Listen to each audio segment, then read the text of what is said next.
Chapter 1. Same song different verse. Chapter 1. It's the song that never ends. Harry smiled as Fred repeated, word for word, one of Oliver Wood's pep talks. The troops of the battalion he led, with Angelina, his wife as his second, grinned. Harry did too, in spite of the coming fight. Harry was tired. The earth was mauled, and half the population dead. The only bright spot, 3/4 of that half were dark bastards. The shame was the billions of good people they had lost. Innocents and fighters. His mind trolled back over what happened as he continued to stand and gather magic. He had won his war. He had crushed Riddle, in what should have been his 7th year of school. It had cost them though. Thousands of casualties in Britain, but it had been contained to the UK. The former Death Eaters had still had a foothold however. Harry had taken the country, and with his friends, shook it like a dog shaking a rabbit, until he broke their backs. Killing most of them in the process. Naively he believed that was all, and blithely he headed back to school and got on with his life. The dream had lasted for 3 good years, and some more that were constantly ramping up in tension. Easy to see it now, looking back. Hindsight was in fact 20/20. He had become an auror. Gotten married, been baffled by the women in his life, and thrown himself in his work, because if Vernon did it was wrong so he wasn't about to take anything out on his family. So he worked hard, and then worked out, leaving all that work crap in the office, or more likely in the destroyed dueling dummies in the gym. The unspeakables and crime scene analyst liked putting them back together and reconstructing what he had done with their classes, so it was a win-win.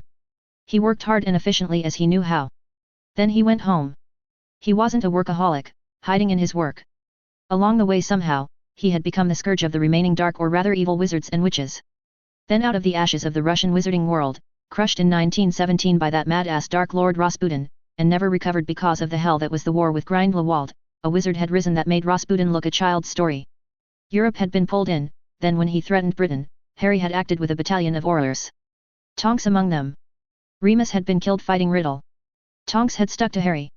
She had just moved in with her son. Andromeda her mother had moved in too. Tonks had died in the frozen horror that had been the fight in Ekaterinburg. A stray curse from a fight a block away. Harry sighed. Teddy her son, Harry's godson, was just before his first year at Hogwarts. Harry lost it, and had ground the European dark, or rather the evil bastards among them, to a smear on the cobbles, and then, in a spectacle that had become a racial memory for the Russians, he had taken a month to kill the Russian Dark Lord on the keyboard monument. He had begged for death and named all his associates, allies, and servants, plus all his safe houses, and hiding places before Harry let him die. He, his remaining aurors, and the replacements had spent a month rounding people up and executing them as fast as the ICW could write the warrants. He had become the head of that ICW action group by then. Mostly by default. He didn't get killed or severely injured and no one could beat him in a duel. Peace, Harry snorted, another pause while the evil bastards rearmed, reigned for a short 2 years. Harry made chief auror. Attrition was high and most people weren't anxious to live an adventurous life. Harry chuckled, he wasn't either, but he didn't know anything else. He was much in demand killing the rising Dark Lords and ladies. His wives Hermione, Daphne, and Luna climbed higher in their chosen professions. They developed a system of evaluating people whose governments were begging him to kill them. Sometimes the government was what actually needed his attention. The wizard or witch might be dark, but wasn't necessarily an evil bastard. The girls had discussed it endlessly. Daphne was proof dark didn't mean evil. Just as they all relaxed, and began contemplating the future, and possibly children. The world exploded in hellfire. Literally hellfire. The US and its allies had been fighting for years in the Islamic Crescent by then. A rising Dark Lord, knowing all was lost against the mundane forces arrayed against him, tried to call Jinn. He got demons. A Class 2 host commander to be exact. A Prince of Hell. Normally the Class or Tier 2s were about 10 meters tall, weighed about 7 tons, were massively strong, and wickedly powerful. Theoretically, mostly because they said they served a master, there was a Tier 1. The other direction went all the way down to Tier or Class 10s. Imps were Class 10s. About a foot tall, a good fight for a Grindylow or Cornish pixie. The Tier 2s gained and maintained their positions by both physical and magical force. They expanded their fiefdoms in hell by fighting each other, and gathering host of the underclasses. Some of the other classes were bigger, Class 5s were like buildings walking around, but the Class 2s were hard, smart, strong, and fast. The Tier 2 came with his host of minions and of course the Dark Idiot lost control nearly immediately. The horde of demons turned on the idiot and his followers, then the mundane in the area, while parts of the horde hunted the magical. As you can imagine none of the mundane or magical forces in the area took this well. Meanwhile alarms were blaring in every government in the world, and auror forces from the world over gathered, and with the mundane destroyed the Horde and finally its commander. For a year and more they worked and struggled containing the Horde, pushing them back, then closing with the portal where Mecha had been. Finally Luna found a way to close the portal and they did it. They lost most of a mundane division, and a combined regiment of aurors. The only good thing was the sentient of the world all pulled together for that short time. The world tried to go to sleep again, and of course cooperation evaporated like alcohol on a exhaust manifold. Magic was the cat out of the bag now though. Nearly got the mundane cooperating again. They had to have a lesson in leaving magical beings alone, several in fact. Lots of little tin pot dictators had a visit from action groups of aurors. Luna was a seer though and Hermione had charted her as 100% accurate in regards to combat involving Harry. She had 5 more of the devices they had used to close the portal. She told them more demons were coming. She and a team worked on them, along with Harry as he could, for a year, while the world waited and Harry and the world's aurors hunted stray demons, mundane megalomaniacs, and evil idiots. Hermione worked to integrate the magical and mundane worlds and indulged her hobby of recovering knowledge and Daphne helped her while managing the vast estates Harry had acquired claiming them as a warrior of the light. Luna was hip deep in a propaganda campaign, maybe a psychological operations campaign, a bit of both really, to integrate the magical and mundane worlds. Harry found Gabrielle Delacour in a demon lair during this and brought her home. Harry smiled and shook his head, in spite of himself, listening to Fred.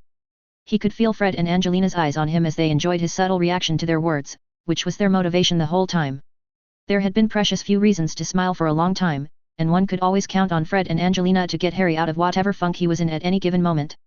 He had gotten over his brooding as the wives called it just in time for the earth to go most of the way to hell. A sigh escaped Harry's mouth as he gave in. The one we've all been waiting for, Harry said while he continued to shake his head. There was triumph clearly heard in the laughter from Fred and Angelina. Meanwhile, Harry could clearly see confused looks upon the dozens of other faces who heard the conversation. The confusion would never be explained to those who heard, because the attention of Harry, Fred, and Angelina immediately returned to the scene of nightmares in front of them. This was it. Before them lay, hopefully, the last battle of the war which had plagued Earth for the last decade or more. Harry wasn't sure. He lost track of the years. In the times Harry wasn't chasing down an idiot or a demon he was working wonders with runes. Harry chuckled, much to Hermione's frustration as he hadn't studied it in school, and studying healing. Tonks had died in his arms and he wasn't having that again. He was celebrated wherever he went and continued to rise in the estimation of the world's population and governments. His wives rose as much. They were all powerful and accomplished and really coming to the peak of their power. They only got better as they gained knowledge. He was the field commander of the ICW European Aurors. Field because he wouldn't spend time in Geneva doing whatever the fuck it was they did, instead of being in the field killing. He left that to those too injured to be effective in the field anymore. They needed all the combat effectives they had pulling triggers or casting spells. Harry nodded to himself and picked up his mental thread again. Fred and his distractions. You had to love the guy. He had found Gabrielle, she had moved right in, or rather refused to be moved out. Fleur had moved in to be near her for a while. That meant Bill had been around and Harry had learned curse breaking, warding as well. Then, of course, Luna was proved right. The Islamic tradition of teaching by verbal, rote memorization, as most of them in some countries couldn't read, bit the world in the ass and they had missed an imam, who had witnessed and committed to memory the ritual used to summon the demons. That ability to teach like that, it was a skill, well that and really high recall, so a skill coupled with an ability. Of course he had to run into a magical who had a grudge and a moderate amount of power. This magical had a group of followers too. The imam probably told that story as a cautionary tale. Mundane couldn't open those portals after all. Mr. Grudge rose as a Dark Lord. Despite Harry's best efforts, and with combat accelerated Darwinism improving both opposing forces. The ones Harry led more as they recovered their wounded and healed them. Finally pushed hard, and deciding he was called by the Prophet, led by God, found a burning bush, got a spirit animal with 9 tails, or some shit, he sent a suicide group to open a portal. It worked the way he wanted and another level 2 and his horde was unleashed. Harry sighed, he just couldn't kill the fuckers fast enough back in those early days. He chuckled, not a problem he or the other mage-class wizards and witches had anymore. They could drop a county with a wiggle of their fingers. Or not lock Lavender in her cage once a month. Harry had to laugh. Woman was a hazard. Anyway, the world's forces were better now, or then rather, they had done this once before, and had some tips, techniques and procedures, but these demons from the new portal Mr. Grudge's minions had opened were pissed. And there was a metric fuck ton of them, several metric fuck tons. The theory was the explosion from the portal in Mecca had been much worse on their plane. On this plane it had turned Mecca into the world's deepest hole and glassed a circle of desert 30 clicks in diameter. Not radioactive fortunately. They, the world's forces, had made a few of those spots all on their own, in the deserts of the Crescent, stopping the demons from getting into Europe. Afghanistan really was a write-off now. Well, parts of it. China as well. The Chinese had gone nuclear early. While the world worked desperately to contain this, the evil idiot got other groups ready. As Harry and the forces he now controlled contained one, another opened. The forces got so good and practiced at containing them, then dropping a dark sponge, the thing Luna had found and Harry had improved. In the portal Harry had time to take a group and hunt the idiot. It had not been without cost though. Demons were hard to kill and dangerous even dead. It took a task-organized battalion-sized group of mundane for the level 3s, the battalion commanders of the hordes, and company-sized elements could handle any class below 3. As the classes went lower, the task-organized companies could handle more and more volumes of them. The loose demons immediately oriented on dark magical, then mundane. Children were a preferred treat. The younger the better it seemed. Dead ones gave off heat at unbelievable levels for weeks. That helped and hurt. First they lit fires around where they lay, but then you could chop them up and use them to generate steam to make electricity to get wherever the fight had been back on its feet. At least on the mundane side, and with the technomancers from America and the Pacific Rim pretty much everywhere now. They had portable and stationary steam plants hooked to generators. Power production was no longer the chief source of greenhouse gases. The demons actually helped Harry and his forces by eliminating the evil wizards and witches by preference. It cut down on the number of minions the latest idiot could muster. And opening portals took sacrificing minions. One way or the other. In all cases so far the demons had killed the group doing the summoning or any left alive after the ritual, which consumed most of their magic and life force. The evil bastards of course got desperate, organized, and in an orgy of stupidity like the kamikaze of a bygone era opened multiple portals on every major continent simultaneously. That had been a year ago? 2? More? It felt like forever. 9 of those had devolved to single combat for Harry. Was it 9? More maybe? At least 9. A few other powerful witches and wizards had gone toe-to-toe with them too. But then the tier 2s were weaker maybe, and their own TTP had improved while the demons didn't, as they were unable to share TTP tips, techniques, and procedures, once the forces of Earth got the portal closed. No evolution of their knowledge. Hermione and Daphne assured him that he and the others capable of going toe-to-toe with the demons were getting better. Harry gave a mental shrug. It was possible, he guessed, but he thought adult core sizes were fixed. Wasn't that what made you an adult? All right, Harry Bear. Harry blinked. Fine, Fred. Fred snorted. Sure. Last one though, eh? Got the bastard trapped this time. Harry observed the battlefield, Marroqueng impact crater. They like to use these craters for some reason, despite the tactical disadvantage it left them. Harry sent the signal to launch and looked at his hardened smartphone to see it start the countdown timer to the preparatory bombardment. Fred looked at his as it vibrated and smiled. Luck, Harry, good hunting. See you on the other side. Harry nodded and went back to observing. Remembering really. Mostly those who had died. Not the evil bastards. He really couldn't care less about them, they did populate his dreams in the myriad ways he had killed them, and seen demons kill them, but more as scenery, while he was focused on the friends and acquaintances he had lost. As soon as they turned evil there was no way back for them. They had learned that the hard way over the years. But his friends and comrades, the whole long line of them, that was painful. One so painful he could hardly contemplate it. He checked his equipment as the aircraft screamed overhead from all directions at all different altitudes, in a finely choreographed, well-practiced, dance of destruction. The bombs from the heavy bombers above the artillery began walking kilometer-wide and kilometer-long strips of destruction through the demon horde below, while dedicated aircraft with the best crews dropped the sponges. Harry turned his wrist in nearly a nervous tick and checked the holster, first one wrist then the other. Each holster had a wand and a trunk socket. Well, a socket for a shrunken trunk. He carried the required 2 trunks, but no one had said he couldn't modify them. If they ever exploded, as allegedly sometimes happened when a trooper was hit, they would probably cover a battalion's AO a quarter mile deep with the crap he had collected. Expansion charms after all depended on the ability and power of the caster and then the runes that fixed them. He had put all his power into the expansion charms and his best effort into the rune strings. Hermione had been a bit peeved. Then she had had him do trunks for all of them, all the time, well at least one a week, and carried everything they owned or could acquire around, completely ignoring the regulation. She wasn't a troop leader, and if you tried to lift her skirt to see her trunk holster belt, if she didn't kill you, Daphne would. Skirt, phhhtttt, more dragon hide strip kilt, like the Roman centurions wore, terigis, that's what the girls called them. He shook his head, no thinking about sexy skirts. He chuckled, everyone he knew did exactly the same thing with their trunks. The magical army of Earth was like an army ant nest. When they left an area it was bare of all magical items along with anything they thought might be useful. The evil dark items were destroyed and everything else was in their trunks. As were all the resources they could summon. The trunks were how they did it. Plus, they carried ammunition for their mundane attachments or whatever else was needed. Early on Harry had carried trunks, shrunk down, in his trunks, which were then shrunk and holstered. It made keeping the crap sorted easier, plus he could pick up his casualties' trunks, but then several accidents or something had happened, and the edict had come down from on high, or form the REMFs, rear echelon motherfuckers, with a load plan and everything. Harry snorted. Everyone expanded their issue trunks to the max, and carried one in each holster on their forearms. Out of fights they carried multiple trunks in belts.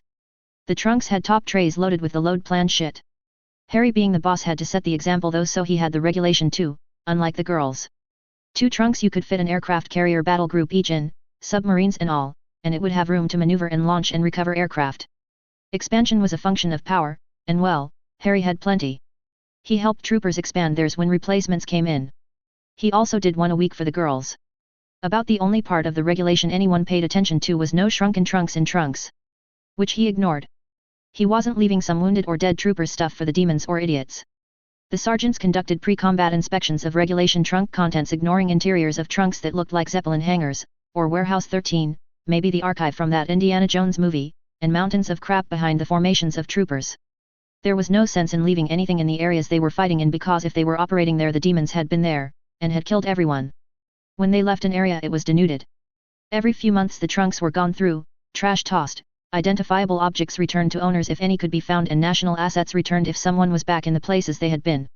They left tiny guard forces, usually of the nearest to full recovery wounded. Other than that, the various national magical law enforcement and mundane military units rotating out of the fight for rest and refit took care of stray demons in their own areas, while they sorted their piles of crap. If they had a few fighting pits set up, well, that was the national government's lookout, wasn't it? As long as it was tier 6 and below. 6s were troll-sized, not very magical, and about as smart as a dog. They kind of looked like trolls too. Oh, and the demons died. Couldn't have the fuckers getting loose. All that was if you didn't run from one incursion to the next. Harry tried to remember the last time he had cleaned out his trunks, besides the casualties' trunks being returned to them or their families if they had any. Harry stopped wool gathering and looked at the route he had plotted to see if it was still good. After the aerial bombardment and the artillery lifted and shifted fires, he would cast the pattern of killing curses, apparate from here to a spot of high ground 5 miles distant, cast the area effect killing curses, and then check his next position as the others came up, clearing any demons that survived his assault. Other powerful witches and wizards would do the same from their positions around the rim of the crater. His range was actually more than that, but they went with what the least powerful of the mage-class wizards and witches could do, which was about 2.5 miles. 28 of them in this part of the assault. Nearly the whole population of mage-level magical from the whole planet. It was a big incursion in a big crater. There was a pattern they practiced in everything. Each mage-class magical having a slice of the circle 5 miles wide at the start, then narrowing, slightly overlapping. When it got too narrow, some mage-class wizards stopped and took up guard positions. Lowest powered first. Some of the mundane units stopped with them. This usually left Harry as the last mage in the assault. He was the most powerful of the class, and by now had the most experience. Which, of course, is how it devolved to single combat with admittedly usually wounded demons. The 9 times he went head to head with a full up tier 2 had been more than enough for everybody to learn that wasn't the optimum circumstance. Now the best tank crews were pushed to within 4 kilometers of the tier 2s, and a depleted uranium penetrator did the honors if possible. That do shit killed those fuckers like it was sucking out their souls. Americans were heartless bastards. The outside layer of their tank's armor was that do crap. The demons ran from them. They tried to chase them down and run over them, recording it with GoPros, laughing like maniacs. Those tankers would need help after the war. Or locked up, one of the two. Until the US wanted someone else dead anyway. Great blokes, not nice people at all. Killing curses halfway to his next position, apparate, then a full circle of killing curses. After that it was lather, rinse, repeat until they got to the portal. Then the specialist plans for each portal happened. Lately holding the line and waiting until the sponge hanging in the portal dropped. The weight of shot accurately laid on the portals was preventing the head-to-head fights. The tier 2s were chopped to rags and dying screaming. Find the head, give it a killing curse, then mop up. Hard to kill, tier 2s, and grew pieces back, like super fast starfish, found that out the hard way. It did make some interesting potions though. Well, those that hadn't been hit with killing curses or do. Daphne had kept that one alive, or whatever that was, in pieces in that refractory cement vessel for years now. Apparently completely dissecting one made it hard for it to do magic. It was finally dying though, she said. She had found, or the mundane materials scientist had managed to synthesize, replacements, and she had lost interest in keeping it alive. The goblins were just extracting heat from it now. Split its brain into separate hemispheres and separate them, and it lost the ability to regrow parts. Who knew? No report of a sponge in this one, but some were close. He might have to levitate one in. That happened occasionally. No slight on the airplane drivers, that crap wasn't easy, and that was without the eddies of magic around the portals. Like another layer of wines really. He was one of the few keyed to the wards to do it, or powerful enough to either. A sphere of flood basalt with a volume of 5 cubic meters shouldn't really be a problem for an average witch or wizard, but the things were strange. Then pump them full of dark energy or evil, and they got even stranger. They would keep compressing the circle until they had killed all the demons and the idiot, then the magical units would guard, until the sponge dropped through the portal and their port keys activated. The mundane would withdraw as fast as they could to get out of the danger area. 7 kilometers in a main battle tank. 8 in an infantry fighting vehicle and 10 if dismounted. The mundane all had emergency port keys as well, but they really didn't want to use them. It disabled mundane troops for hours. That made them easy pickings for a remnant demons if any escaped. After that they could all go home. Harry's phone vibrated and he cast a pattern of area effect killing curses up to his next stop, overlapping the mages on either side of him slightly. He looked at Fred, and Fred grinned and launched his element. Harry twisted, landed, and cast a full pattern of killing curses and then took stock. The cameras and sensors on his gear sent readings straight to the divisional TOC, Tactical Operations Center, and all the TOCs close to him and the Battle Command Blue Force tracking system painted a picture in the projected translucent view in front of his vision. Everyone was filling in targets, everyone with a view that is including the battle staffs watching the images they were being fed by drones. The technomancers and developers had even managed to automate some of it. Autonomous ground vehicles skittered around in front of the troops doing the same missions as the drones, and if attacked by demons exploding like the mobile 500-pound bombs they really were. They had a skin of doom molecules thick that usually kept the demons off of them. It was a well-executed contraction, like they had done it hundreds of times even, practice makes perfect. He stood gathering information and hurling the occasional curse at the enormous Tier 5 still up and moving. Some of them were enormous. He laughed as one stepped on a sponge that was out of its circular error probability, and was sucked into it. Leaving a 5-story tall pile of shredded, putrid, meat and bones the other live demons fell on. He let that go as those would dig to the bottom of that pile and touch the sponge and charge it right up by getting sucked into it, and he didn't have to spend any energy on them. It would activate everyone within 10 kilometers port keys just before it detonated like a ground burst nuke. Outside the portal, it could probably suck up all the demons here and not explode. Well, except for the Class 2. Sometimes they set the things off on their own in the early years. Harry had never been that lucky, but it had happened. Hence the warning rune string, and the activation rune string he had added to the emergency port keys everyone wore. He continued to look at the map and his surroundings. Usually in this contraction or the next was where they found the pens with the stored live food or entertainment, if there were any. He would need to apparate and then hold the next high ground while the regiments and magical battalions came up behind him without the area effect killing curses if there were pens. The drones, air or ground, hadn't seen anything though. So the artillery and bombs were still walking forward. Fred came up behind him and nodded once he had his attention. Well, that was too easy. Harry nodded cautiously. Yeah, I'm getting a feeling. Keep moving up. He watched the barrage clear his next target, twisted, and was gone. Fred frowned as Angelina, George's widow, now his wife and his second-in-command came up. Boss, going fast. Fred nodded. He has a feeling. Angelina winced and tapped on her device. The battalion surged past in short apparitions by twos. Harry got to the military crest of next high ground, walked up until he had a view to the center of the crater, and sighed. His HUD came up and he noticed the other big hitters moving up as well. A mundane armor unit was guarding the demon pile at the sponge. They could handle it. The other leader's instruments were confirming what he saw. There would be no pens. The whole crater floor was demons standing shoulder to shoulder. The loitering aircraft rolled in and the party started. Fred came up about 15 minutes later. Those tankers are playing with those demons. Well, the two that are left. They are so full of their mates they can hardly move, and the tankers are herding them around with machine guns. Sick bastards. He grinned. I told them I wanted a memory and video, if they actually got them to dance. Harry laughed. Angelina came up and looked over. That is a crapload of level 6s. Harry nodded. They aren't real bright though. Why don't they attack and try to break out? Fred sighed. The idiot actually has control of the Tier 2. Harry shrugged. It would be the first time one managed it. Angelina added. He will get tired too. Let's get as many of these dead as possible before that happens. Harry nodded and the aircraft rolled off station, ordnance expended. 30 seconds later the artillery began to impact. And the bombs from the high-altitude heavy bombers began taking out grid squares. Nice tight timing. Couldn't get much better. Harry smiled. He was having a Patton moment. It was so sad, he was so damaged. He did love this so much. Harry went back to watching, and his mind, fully capable and very sharp, also contemplated other things simultaneously. He had a set of skills second to none now. Skills that were in all probability no longer going to be in demand in the next few hours. He was well versed in equipment maintenance and operation. All of the equipment his army had at its command. He was expert in runes and healing. He nodded to himself. Healing was good. And would always be in demand. He chuckled. He was probably going to have to learn pediatric and OBGYN healing though. If Lavender Brown had her way, just for her. His eyes flicked to where Lavender's battalion of Wars was in their intermediate objective and laying a withering fire at extreme range. They all had M107.50 Browning machine gun anti-material rifles and Mark 211 armor-piercing explosive ammunition. That stuff did horrible things to demons. The only thing that was worse was MK211 Mod 4, which had nano powder dew added to it. That was just getting into wide availability though. The normal magical troops rifles were all 7.62 NATO loaded with shrunken MK211 projectiles, with runes on the barrels that took the shrinking charm off as the bullet cleared the barrel. They were also worked every way Harry and the other rune masters in the forces could. They could probably take down a main battle tank, and made their own ammo if you kept up an aimed fire. All the weapons, or most of them, were strengthened and had the magazines that made ammo. If you weren't a shooter in the forces, you were a medic or working in an operations center somewhere, those folks got pistols. Tokarev pistols shooting shrunk down MK211 were surprisingly effective. Not accurate at all past 50 meters, and prone to failure as all that pressure and recoil had to go somewhere, but effective.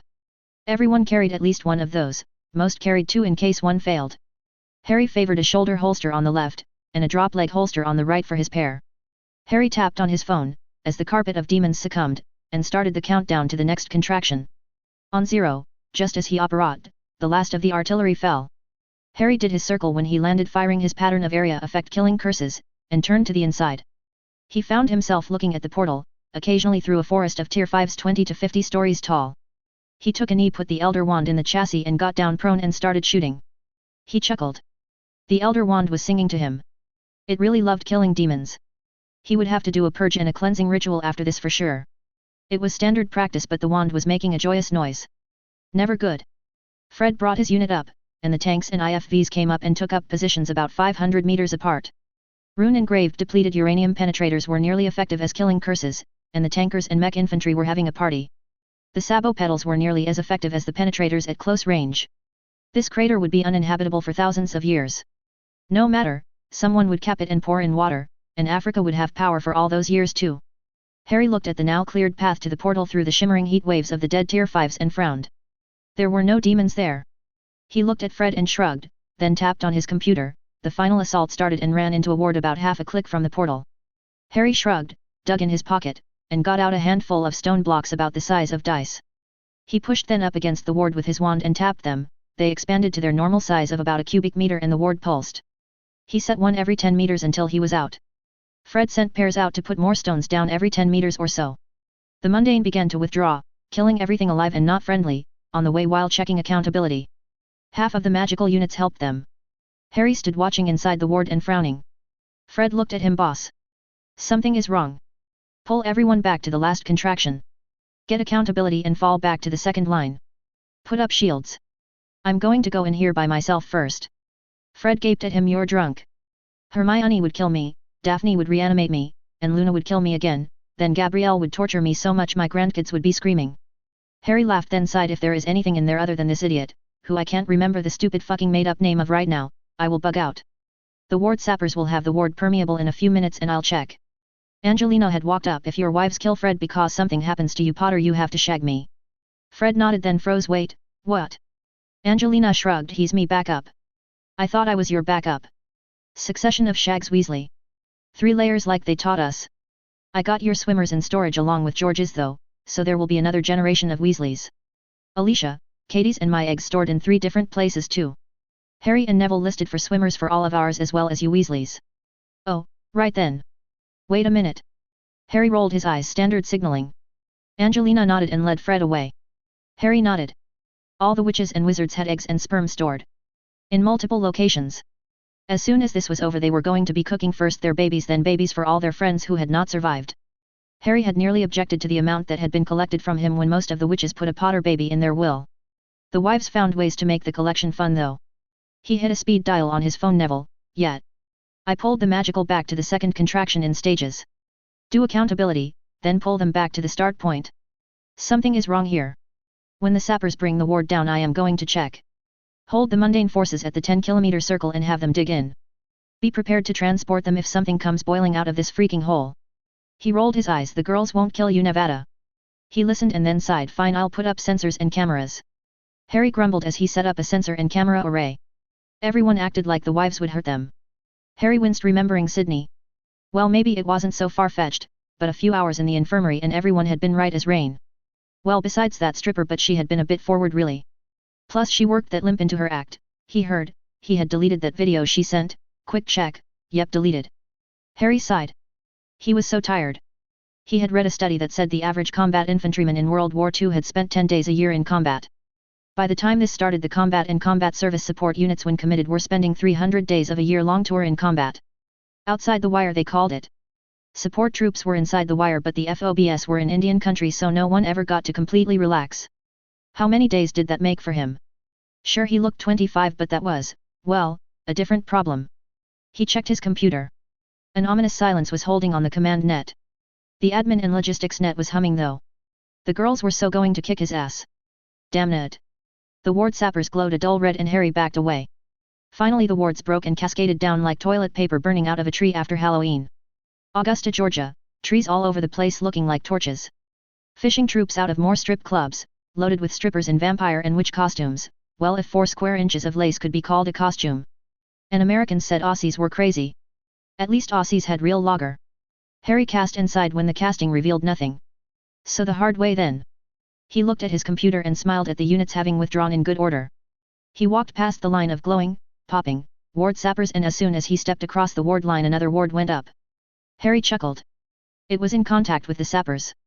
They would take it down in a few minutes. He spun into a low crouch and fired a killing curse. The idiot he was here for danced away screaming. Harry never let off the gas again. He was a bit angry. The idiot had been laying under a lead foil sheet with the edges buried in the dirt. Old trick. The dark wizard had some talent though. He would have given Riddle a run. Too bad for him that was about 100 dark wizards and witches of that high, or higher caliber ago for Harry. It was also too bad he didn't seem to be able to cast with both hands simultaneously.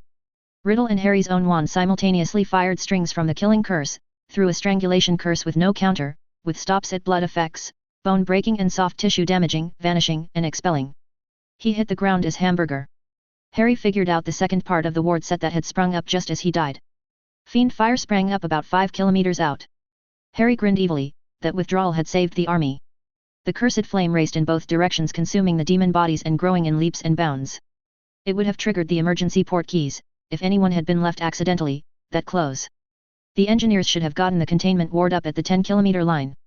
Harry attempted an apparition to no effect. He hit his port KNX to the same result and was backing away when the flame front crashed against the still working ward and washed over the dome of it. Harry looked up and cursed. He knew what would happen next and he had nowhere to go. The ward sappers would detonate. With fiend fire on one side and the wards on the other, he was trapped in the center of what was essentially an implosion nuclear device. Harry was not a subscriber to the Kobayashi Maru scenario, however, and turned whirling the invisibility cloak over himself, snap changing his holly wand for the elder wand in his right hand and casting at the portal. He was casting shields at the sponge with one hand and runes with the other, trying to somehow affect its performance or really its destination when he felt the ward fail. The sponge was glowing white and dropping and Harry leapt toward it, never quite touching it but falling through the event horizon of the portal just as the compression above him detonated as he expected it to. Harry turned in his fall and cursed as he saw what was either the biggest Tier 2 ever or the theoretical Tier 1 open its mouth and gulp down the sponge. Harry rolled in a ball, snapping his wands into their holsters and willed a shield over himself. His final thoughts were, the girls are going to kill me. SSDV. Hermione looked at the live feed from Harry and growled that man. She looked out the side of the TOC at the enormous mushroom cloud. Susan Bones blinked. Luna sitting near her patted her hand. It's Harry. He's fine. He's just on vacation. Susan looked at them amazed, and then it changed to a glare. You knew this was coming. You expect me to take over? Oh hell no. Hermione, Luna, Daphne, and Gabrielle looked at her and she leapt to her feet, or her peg and her foot Neville. SSDV. In another place, Jedi Master Aayla Secura was winding up a planning session with the latest update from the scouts. Jedi Knight Barasifi would take one section to the water plant. She would lead the rest of the element against the droid's base to give her time to secure the water plant, and then she would fall back to it. Aayla froze for a minute as the force sang briefly, then she led the others out. Barris shuddered a bit, then led her section away. She was thinking it was a bad omen, whatever she had felt in the force. Secura as always looked confident and buoyant. She was also displaying, again, for her clones. One minor gaffe and she had been sent to exile with the 327th, Sakura's collection of worshippers. Skywalker had needed another Jedi for the 501st, since his little Padawan resigned in her fit of pique, but did she get that? No. SSDV. Palpatine, Chancellor of the Republic, and Darth Sidious, writhed on the floor of his office burning all over, then he lost control of his bodily functions, and the shroud was ripped from him for a moment. He regained control, but it took a great effort, and the shroud was not as it had been. SSDV. Yoda was meditating. He did that a lot. He sensed the Sith Lord. Very powerful and very close. In the center of the capital. He opened his eyes and called for Master Mace Windu. The original idea was plums. Plums, consider it an homage. Some of this will be close to his/theirs, but I have tried to extract it all. If you recognize it, it is someone else's and they deserve the credit. Chapter 2. Same song different verse. Chapter 2. Out of the fire. Harry traveled in his tucked position, like he was being fired from a 16-inch naval rifle. He felt himself moving through some type of something sluggishly, then was ejected into air. He uncurled and blinked as the ground receded under him. He sighed. This was new and different. Hell was apparently a jungle. Some of the older veterans had said some things about a green hell, but he thought they were telling war stories. Hey wait, hell had ships on land? Holy fuck! How was that thing flying? It was the size of, hell, bigger than the eye. And round. Holy crap, I'm really up a ways. Those squares are troop formations then. Crap, that was a lot of troops, core-sized element. Oh shit, falling. Harry looked around frantically for a few seconds, then settled into it. He was a wizard after all. He cast a few charms, windshield for one, and saw a line of troops, or rather several lines, approaching the regimented squares of troops. He sighed and coasted, trying to come down off to the side of the closest line, and hoping the smaller line to his right was flankers. He softened his landing as much as he could, short-range auror to a dead stop a few times to kill his velocity, and grunted when he hit the ground, or rather the mud.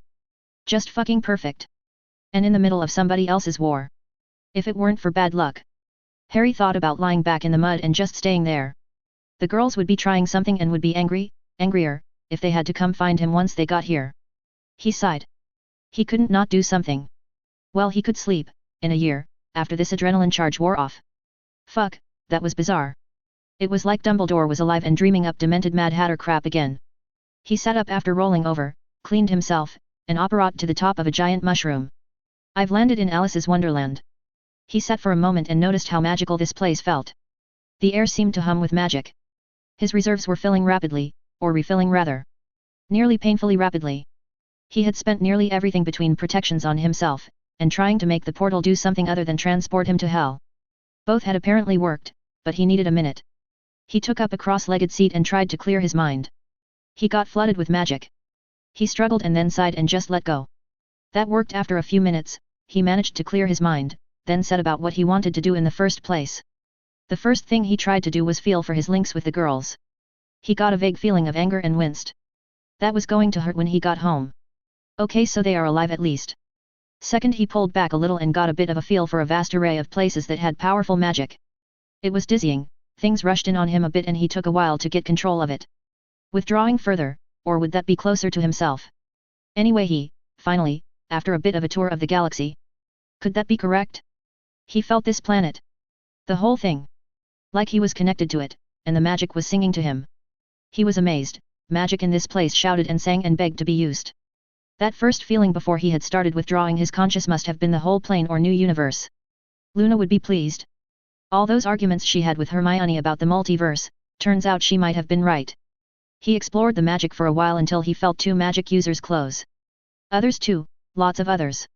Further away though, in the usual mix of normal, he refused to call them good, because they could still do some bad things, and just fucking evil bastards. Surprisingly few of those. A horde would go after the good folks here nearly immediately. Wow, unless they could eat things. Holy crap, there were whole planets that were just freaking evil. What the hell had gone on here?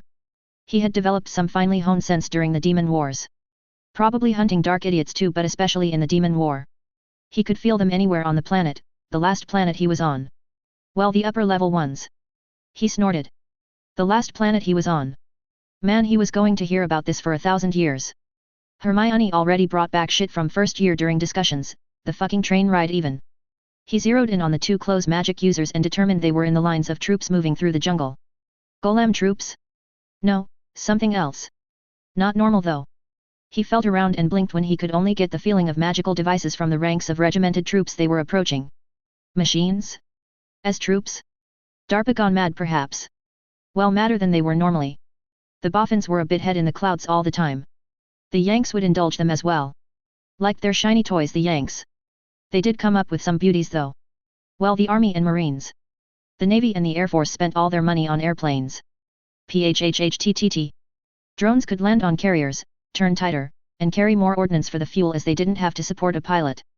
He might have been hanging out with the ground forces a bit long. Seriously though, the Warthog and Buff drivers were the most reliable of the air forces. Well, Marines, but then, they were grunts too, sort of. Harry shook his head. Okay, so magic users in the area. Jungle. A fight going on. He was suppressing his aura after that wild first flight and then feeling around and they weren't. That probably meant there were no demons here. Aura suppression was something that he, and almost every magical person on Earth, was required to perform on instinct. The primary prey of demons were magical people, dark-oriented first, evil shits at the top of the menu. So, in a city full of 6 million people, if there was only one magical person out of all those 6 million, the demons would immediately attack and try to kill that person first. They would even do this if faced with more dangerous threats. Then they oriented on the mundane evil bastards. No one had figured out how they did it. The acquisition of the ability to suppress an aura around the clock, even while sleeping, became a tiring exercise, but eventually everyone learned it, or did not stay alive long. They had some aids, but they weren't as good as occlumency barriers completely locked down. You could feel the devices. The smarter demons figured that out after a while. Of course they were then killed, and didn't transfer the knowledge, but it could have happened. He took another look, turning in a slow circle on top of his mushroom, and took in his surroundings. And the 2 moons in the sky.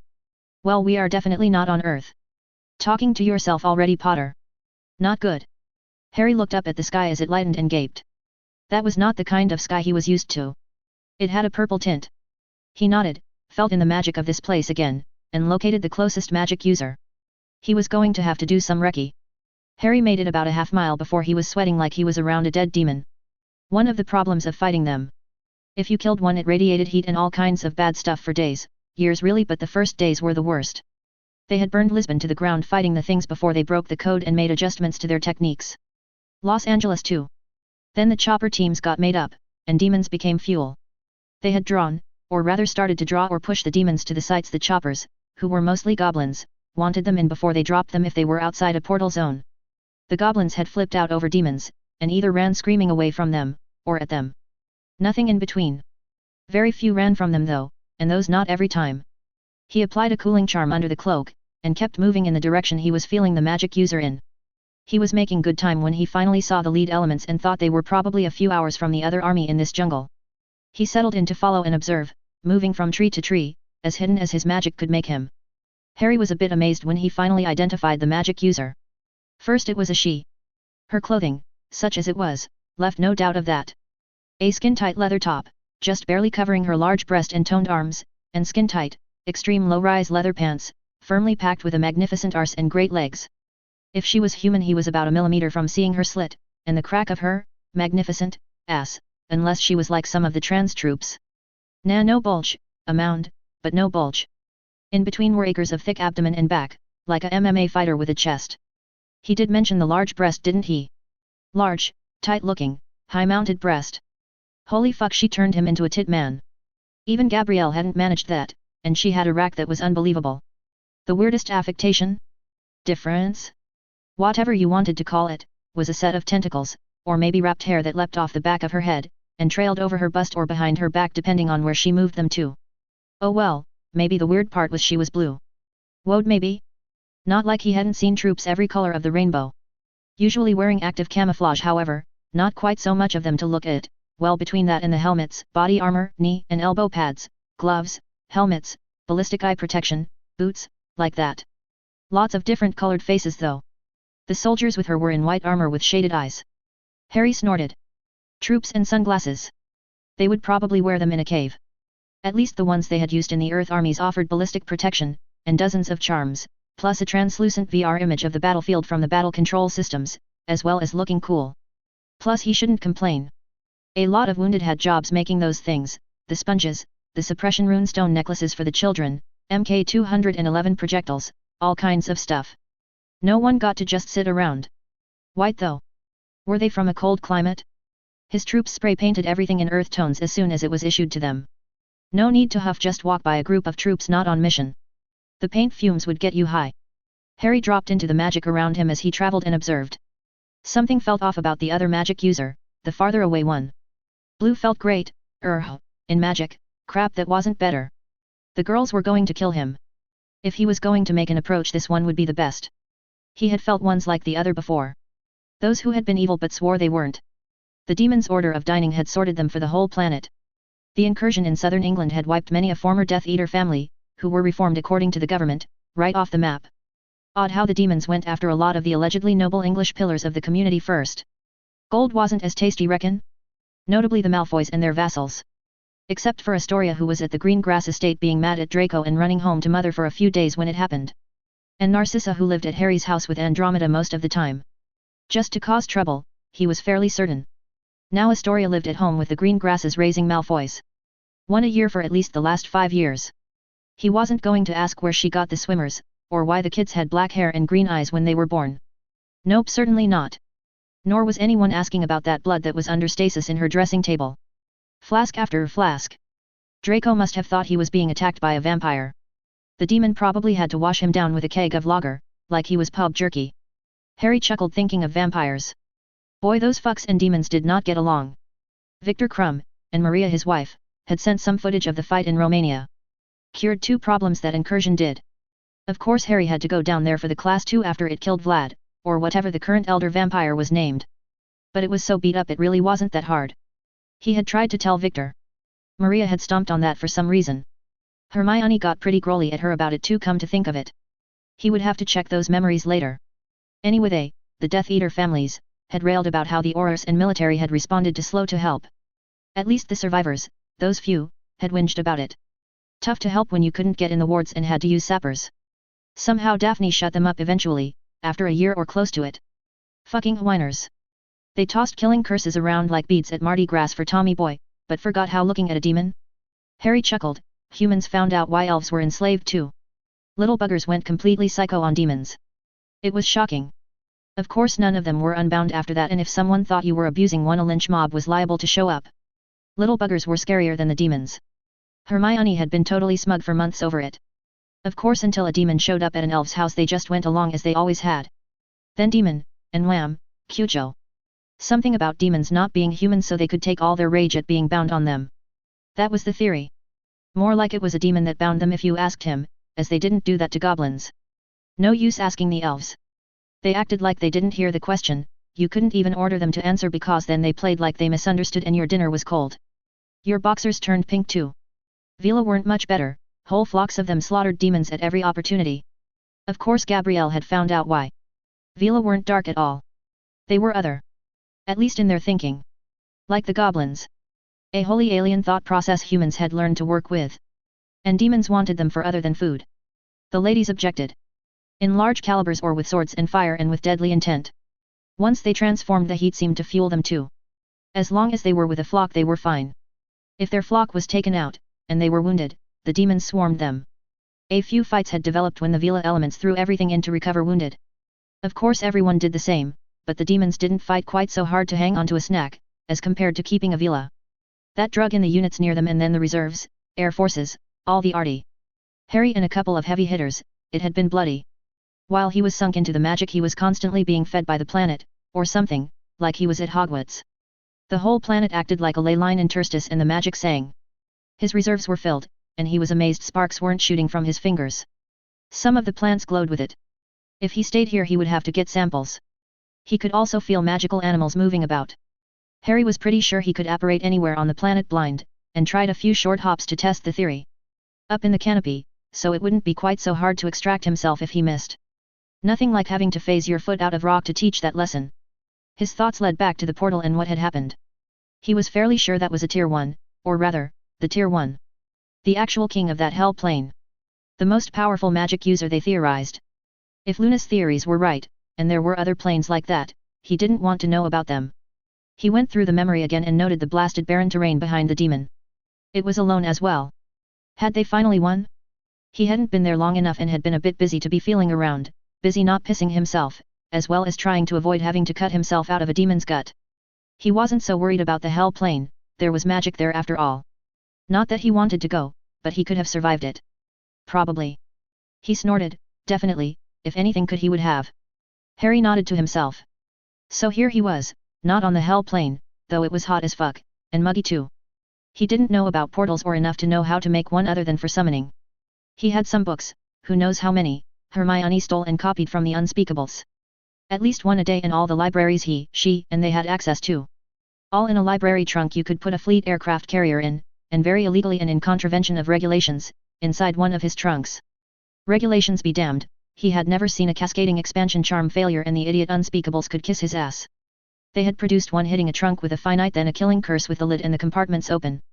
They were just seeking relevance. Anyway everyone copied all the books and gave out copies to everyone they knew.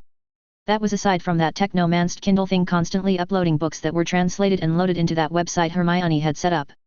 A bunch of the wounded worked on that too. Anyway, to get home was going to take some studying and a shed load of power. He was going to have to bone up on arithmancy too. Hermione and Luna had everything they knew about every portal in a self-updating book all in arithmancy. Runes were easy compared to arithmancy. Particle physics were easy compared to arithmancy. Maybe he could open one, ride a sponge to the demon plane and make it take him home when it exploded? Maybe save that for a last desperate gasp. The girls weren't that mad yet. Meanwhile he had to survive here, and while he could do that, he didn't particularly want to do it stuck on this steam bath of a planet, and he had felt people moving around on ships in space, or at least magic users. Some that needed killing out there too. He frowned and wondered how many had felt him when he made his uncontrolled entrance to this world. He had had the cloak on though and the blue girl seemed not aware of him. A mental light came on for Harry then. He could let up on his shielding a tiny bit and gain her attention. He slipped off his cloak and as they progressed he let up on his suppression. She was suddenly much more cautious and looking around. Harry had years of experience fighting and being around troops and the body language of the troopers near her said she was the leader. And respected, maybe adored. At least lusted after. There were a lot of helmets turned to that ass, when she wasn't looking. He was now shifting from mushroom to tree branch to giant flower to stay abreast of her, and looking at the odd equipment these troops had. Something that looked like a tank on legs, another that looked like APCs both open and covered. All on those weird legs. An aircraft flew over and Harry nearly fell off his mushroom. Fucking thing was quieter than a hog, even once it had passed him. It had a weird buzz too, like it had shed a turbine blade. When the strafing run began he did jump down. All tracer. Bit of overconfidence there. Airedales were all the same. Heavy sounding though thumps though. 30mm or better. Suddenly the blue girl turned directly toward him, and took off running at incredible speed, making prodigious leaps. Harry froze and clamped down on his aura suppression and she stopped about 50 meters away. His magic was singing for sure now, and those were some kind of tentacle. Somehow it all worked for her though. Why did she have a torch in her hand? Harry watched as the 12 troopers who'd been with her most of the day came up behind her. Her personal protection detail probably. He heard radios, then suddenly the body language shifted. Harry watched in horror as a mutiny happened right in front of him. They had mutinies early in the war, and then later some troops broke and fled, killing their officers and NCOs or rather letting them get killed. He had never seen one until now, and 7 of the 12 got off shots before he snapped their necks, on instinct really. Meanwhile he felt a lot of pain and betrayal as the magic he had felt earlier screamed. He also felt it from the other Force user on this planet, before he felt nothing from her. Harry concentrated and focused himself, and went into battle mode. He flicked a stasis charm on the now wounded, severely, blue girl and looked at the troopers hopefully. He found one still moving, breathing on his own, but it was movement, and smiled. He dropped one of his trunks, fished out a polyjuice potion, got some of her blood in it, she didn't have hair on her head, or under her arms, and he wasn't checking downstairs, and watched as the potion bubbled and turned blue. He shrugged and switched it into the soldier who then nearly disappeared in the armor. He shrugged, chuckled and vanished the armor. He conjured fake blue clothes from the sweat-soaked undershirt and boxers he had been wearing, flipped him over and matched what he remembered of Blue's wound pattern. He flipped fake Blue back over. He looked at the troopers and collected on E of each type of weapon and a radio thing. Then he dropped the radio. On Earth networked communications told the TOC where they were. He put the trunk away after getting another vial and tapping it with his wand. He cleaned up the area of as many traces of him as he could find. Then he picked up the Blue, summoned her torch, concentrated on a safe place, and operat away. Dropping a vial of erumpent fluid in the middle of the dead troopers, or between them and dead fake Blue really. At least that was his intention, but he had arms full of blue and was concentrating. He did see it spinning the direction he wanted. SSDV. Harry landed in a field in front of a cliff and walked forward, smiling as he saw the cave. He checked it with a wave and walked into it. He conjured a concrete floor, dirt was impossible to sterilize, and an operating table with a flick and lay the girl down. He needed emergency treatment first or she was going to die, stasis or not. He stripped her, cleaned her and got her situated on the table and draped. He scanned her quickly and got out a vial of near golden fluid. He dripped a bit in each wound, thankful she had not been injured in the head, or in those tentacles that contained part of her brain, according to his scan. He was also glad the tears apparently worked with no side effects. He watched for a minute as they bubbled, or rather the wounds did, and at least stopped bleeding. That would hold her for a few minutes. Harry stripped off his armor, put his trunks down, laid out his wands on another conjured table and got wards up. The stones were already carved, he just had to add his blood and hers, of which there was plenty around, and then set the stones. A tap of a summoned wand and they were up and running. They would charge slowly, but it would be enough for now. He didn't dare exhaust himself full charging them, not when he had no idea how much work he was going to have to do on blue. Several dozen charms and transfigurations and the cave was an operating theater. Sterile too. Now Harry really got to work. He looked at the first scan he had ran another and noted what was changed, then went to his potion supply. He switched 3 potions into her and took the stasis off. He scanned her again and didn't like her volume. He wasn't going to do tilts, but her pressure should not be that low. Not in a fast-moving warm-blooded animal anyway. He got out an unfixed blood replenisher, dropped some of her blood, he cleaned into it, swirled it gently for a few seconds, and switched it into her superior vena cava, or rather what looked like it and was full of blood. It worked on all magical species on Earth and it worked here, thankfully.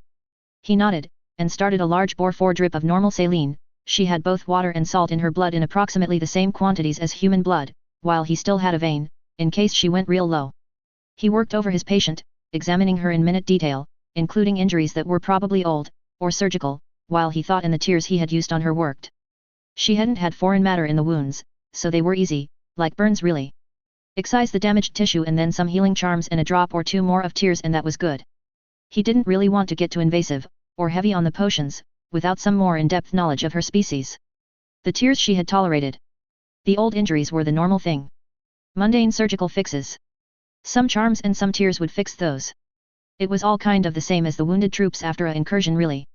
Well, he wasn't a mind healer, and she wasn't awake, so really it was the same. The only way it would have been better was if he had had the elixir and she had been dead or dying. Harry had taken Dumbledore's vaults, or rather Daphne had, and there, in the main vault was the stone he allegedly destroyed. It didn't give immortality, but it did transmute lead to gold and produce a liquid that would heal people. If you didn't mind inflicting pain on them like Voldemort's Cruciatus. Oh, and making them sterile.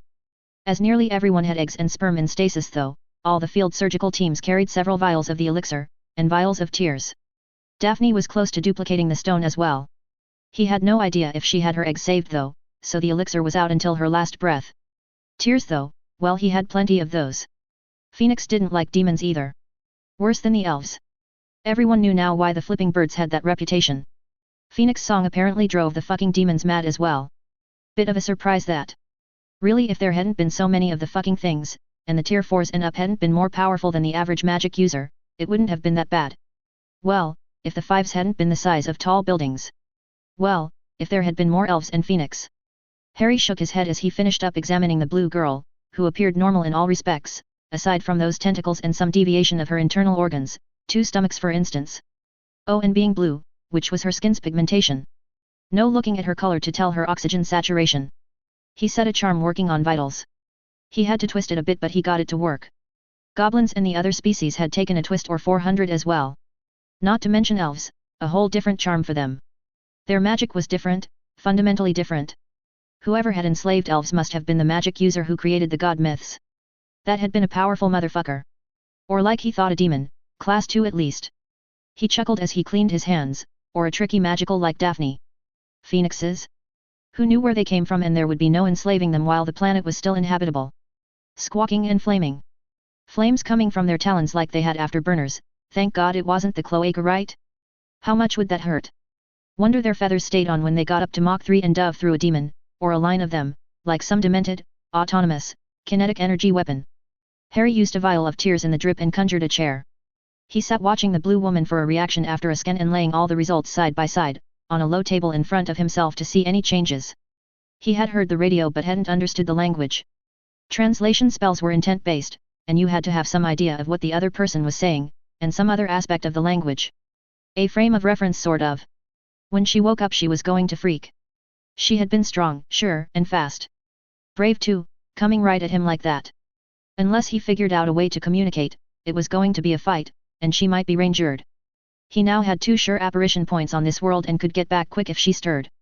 He had an hour or 2 before she needed, or could tolerate, more potions. Harry cast a monitoring charm on her in addition to the charm displaying her vitals, along with placing a set of 4 stones that had her in a 100% oxygen environment at 0.5 bar overpressure, which at home promoted healing and helped keep the patient areas sterile. He also gave her a big dose of vitamin C as an antioxidant, because of the 100% oxygen environment. She already had some ascorbic acid in her system, about as much as a healthy human, percentage-wise, so probably 1000 mg wouldn't hurt her. Turn her urine orange maybe. Harry put the monitoring charms on her, and checked the cushioning charms and containments, so she wouldn't either roll over, or off the table. He draped her as best as he could, leaving the wounds exposed, and brought the temperature of the space in the wards up a few degrees to what appeared to be her normal body temperature. He had never subscribed to that freezing operating theater theory. Now he could look around a little. He concentrated, turned and went to where he had picked her up, arriving disillusioned, silenced and scent suppressed, with the cloak on so he didn't need the full suite of stealth charms, including thermal signature suppression. Somehow the cloak did that. Surprise. Death apparently saw near and far infrared, like some animals. Who would have thought? The troops were gone. Dead and all. He followed the crushed path through the understory, no stealth used by those troops at all, just a straight line and running over everything, in short apparitions, and found them at an airfield? He poked around for a couple hours, got the lay of the place and then pulled back and auror'd the way. He scanned blue again, gave the next series of potions, including a nutrient potion, as her body would be burning calories like mad as the tears worked, and massaged Blue's knee with some tears and an oil-based potion that was good for connective tissue. The potions had to go in her in a certain order at specific times. Soft tissue regeneration, then nerves, then bone, and he didn't need others influencing them inside her when her metabolism was already slightly different. The topical potion was great for sore muscles and joints. Rucking 80% of your body weight taught you quick.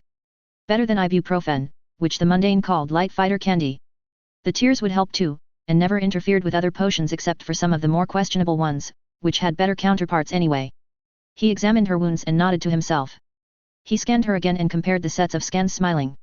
He would need to move her, and get some clothes on her in an hour. Right now she was face down, on a customized to her operating table. Those breasts had to go somewhere and he didn't want them interfering with her breathing, so they were in 2 dents in the table.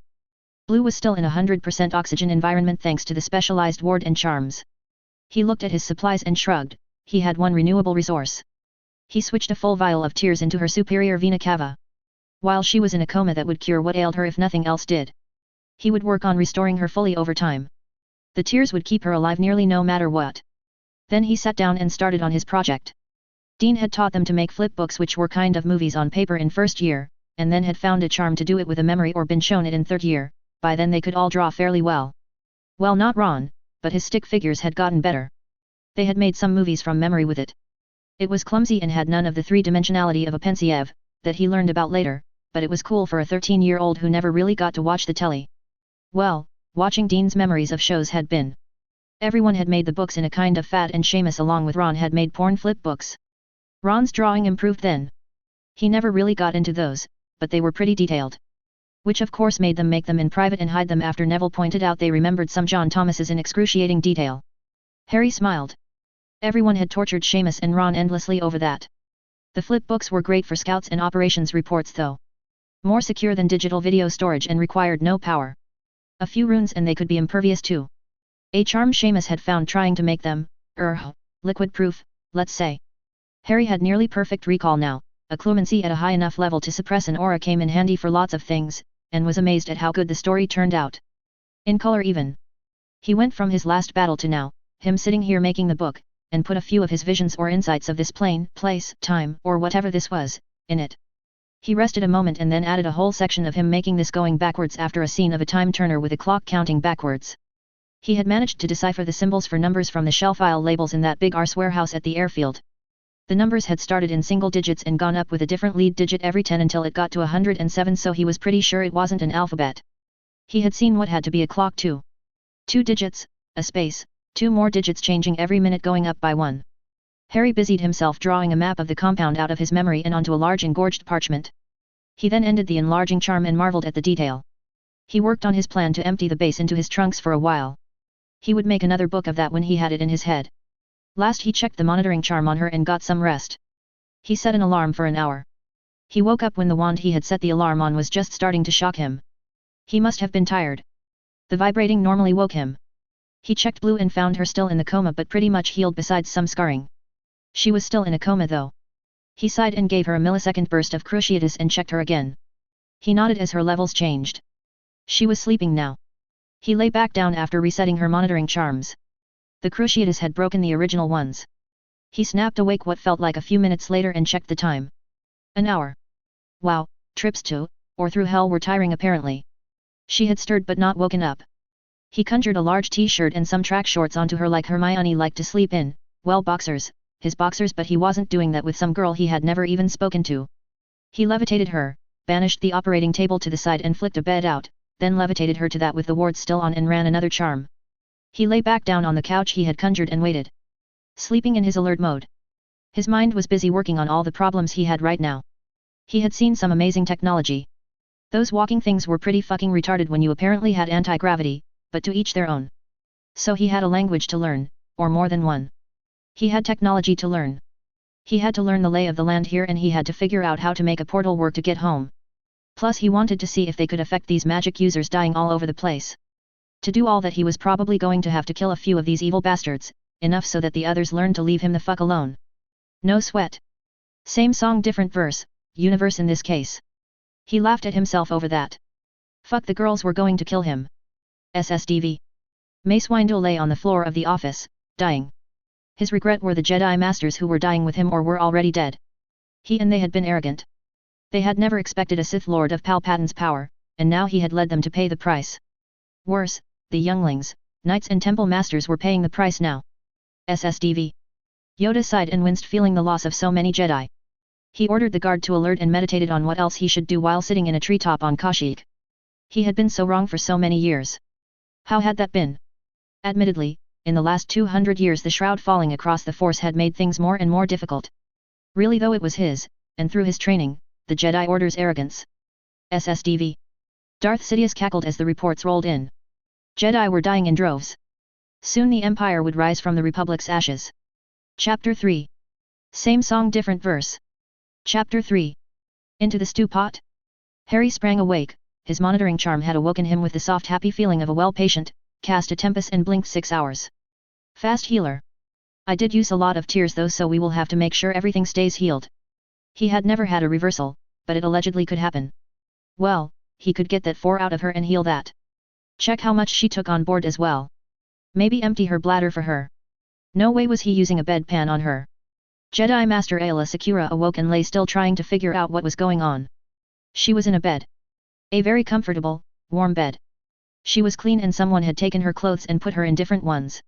She remembered the pain and levered herself up. She tried to feel of her back through the strange shirt and saw the human sitting on a couch across from her bed. Before she could speak he brought her a glass of water and a book which he tapped with a stick. She felt the force as the book leapt into the air and the pages started turning rapidly making a kind of two-dimensional hollow of a human and others, this human and others, fighting rankers and Transdoshians, giant Transdoshians, and other things, things bigger than the legendary Zillo beast, or not so legendary now that one had escaped and trashed a section of Coruscant before it was brought down. Then him fighting another human and jumping on a glowing ball after killing the other human as flames sprang from the ground and rushed at him then over him. Glowing square things exploded and he rode the ball down toward a huge rancor, the biggest one yet. It ate the ball and the world smeared. He flew out of the smear and saw her unit moving, along with the droid army they were engaging to their front as he apparently lifted toward orbit, then he floated down, landed and she watched as he saw her, watched her, and followed along parallel to them. She drank the water and he refilled the glass with his stick. She blinked at that and then looked back at the book as she charged him and he froze. Then her clones shot her. They shot her. She remembered. She felt the others die. Her eyes teared up and he tapped the book and it stopped.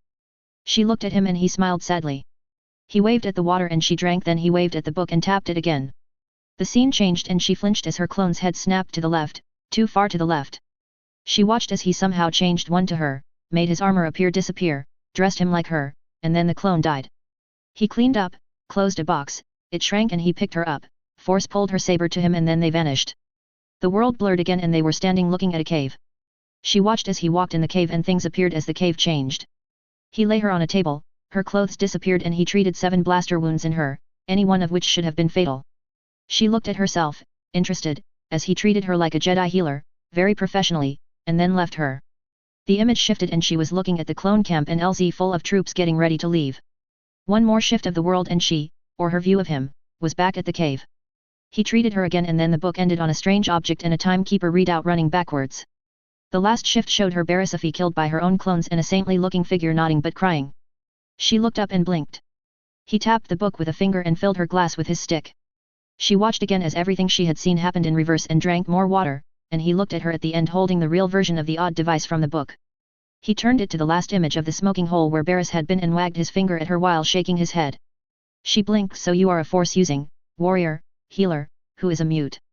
Ayla nearly fell over when he spoke in a pleasant voice but she didn't understand a word. He frowned, pointed to the clock in the book and then the device. She frowned. So this can make time go backwards. She pointed at the clock and gave him a questioning face. He nodded and pointed to the last drawing again, the one of Barris, and shook his head. He looked at the device and frowned, then said something but wrote 12 in Orbesh, more like drew it. Maybe he was illiterate? Ayla sat for minutes. Obviously she couldn't save Barris.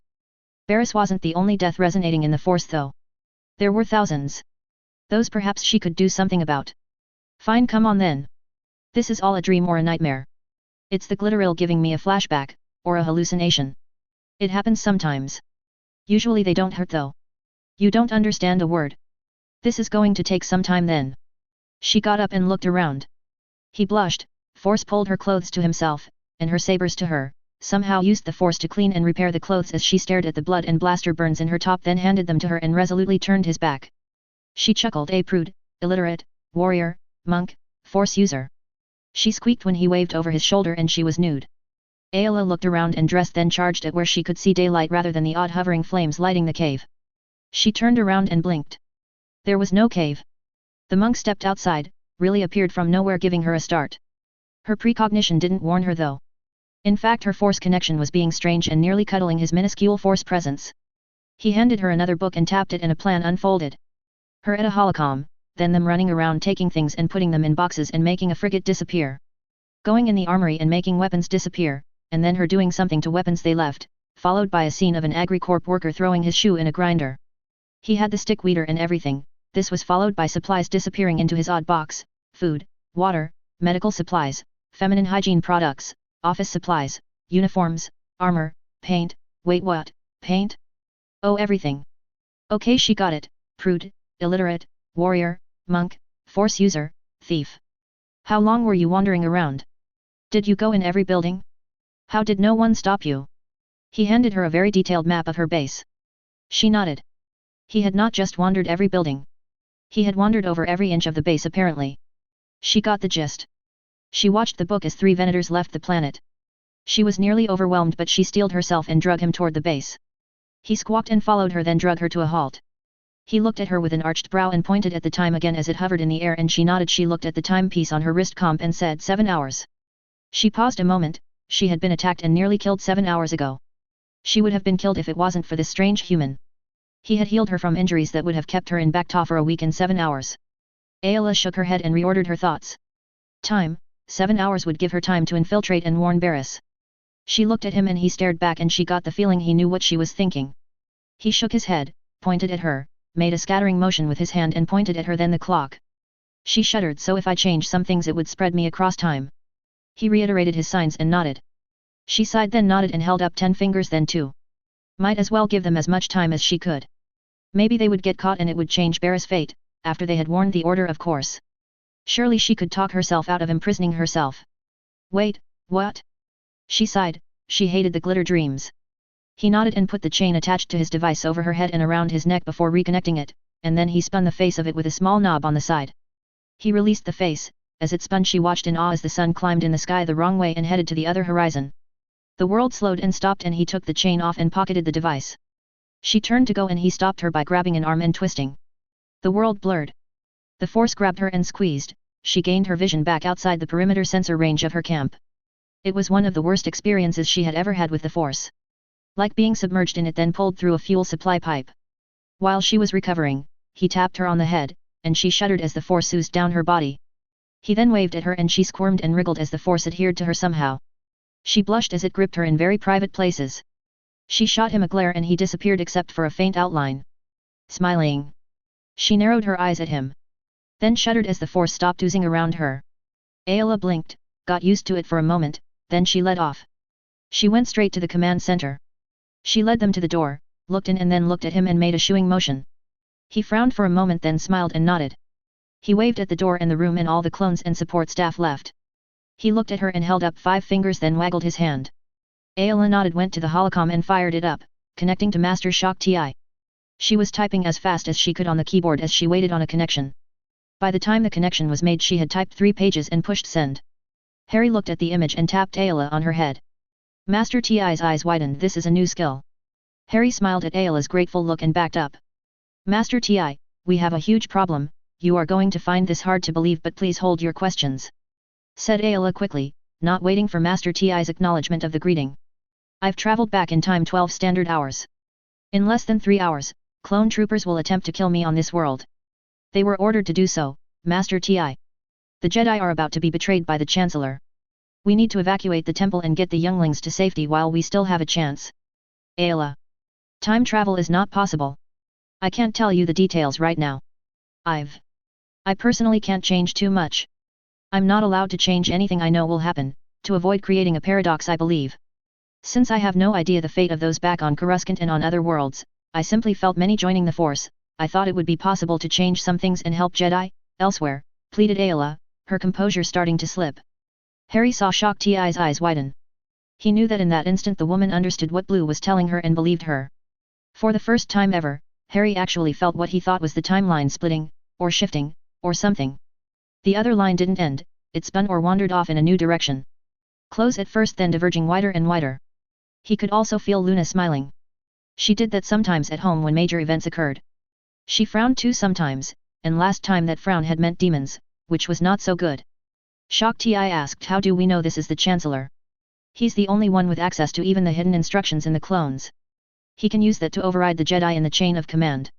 General Kenobi is engaging General Grievous today. If he defeats him, the Chancellor is supposed to stand down, as Dooku has also been defeated. Mace Windu has already said in council the Chancellor is surrounded by the dark side. The council has already decided to arrest the Chancellor if he does not stand down on Grievous' defeat, Shock, said Ayla without any hesitation. Master Windu has gathered several masters. He has had some discussion with Knight Skywalker about Palpatine. Palpatine got Skywalker on the council. Windu thinks Palpatine is the Sith Lord.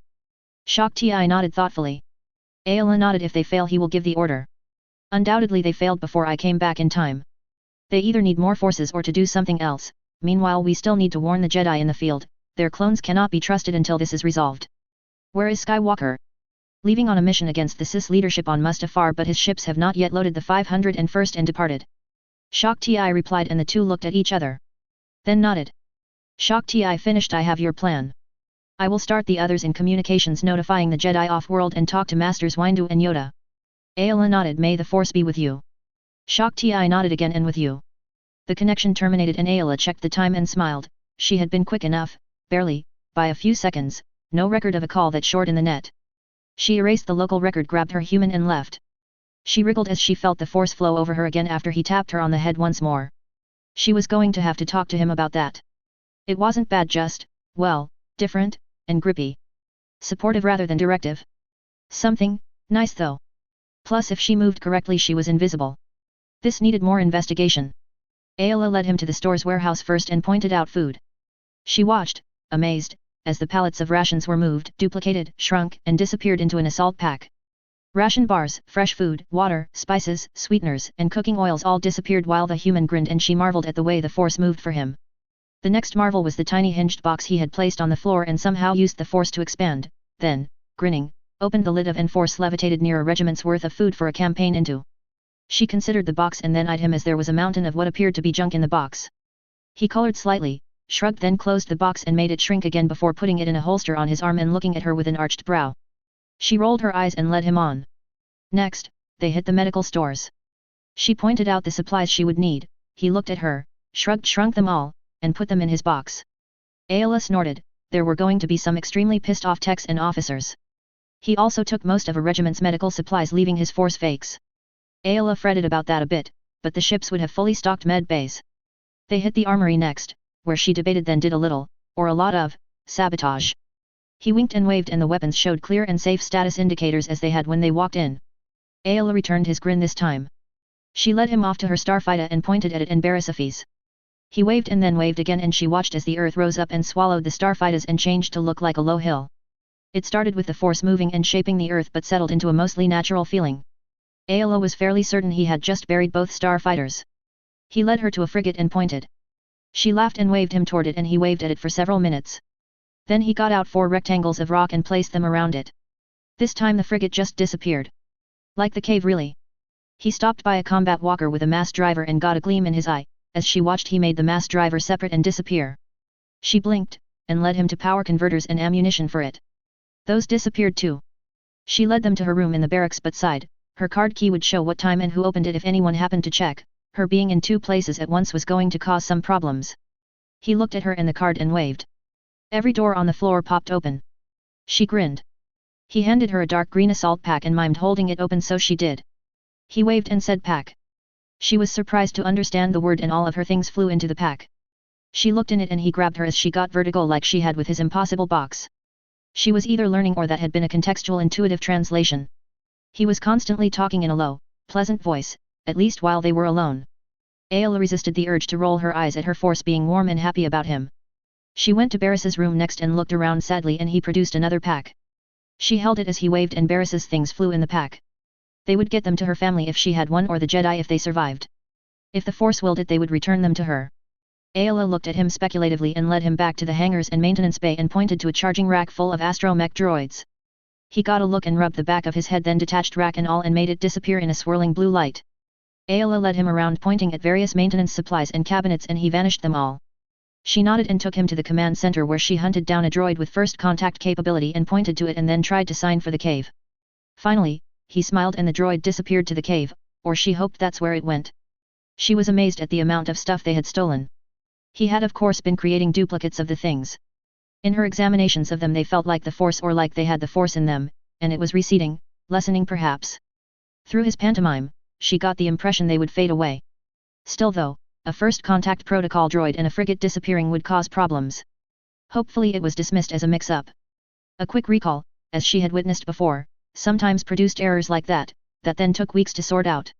Plus if her sabotage worked as she hoped the traitorous bastards would have other things to be worried about. Like survival. She was now exhausted, and they had used nearly all of their time. He looked at her, put his arm around her and they disappeared. They reappeared in the cave and he smiled. He dug a rucksack from one of the trunks full of stuff, extracted and put up a tent, of all things, and disappeared inside.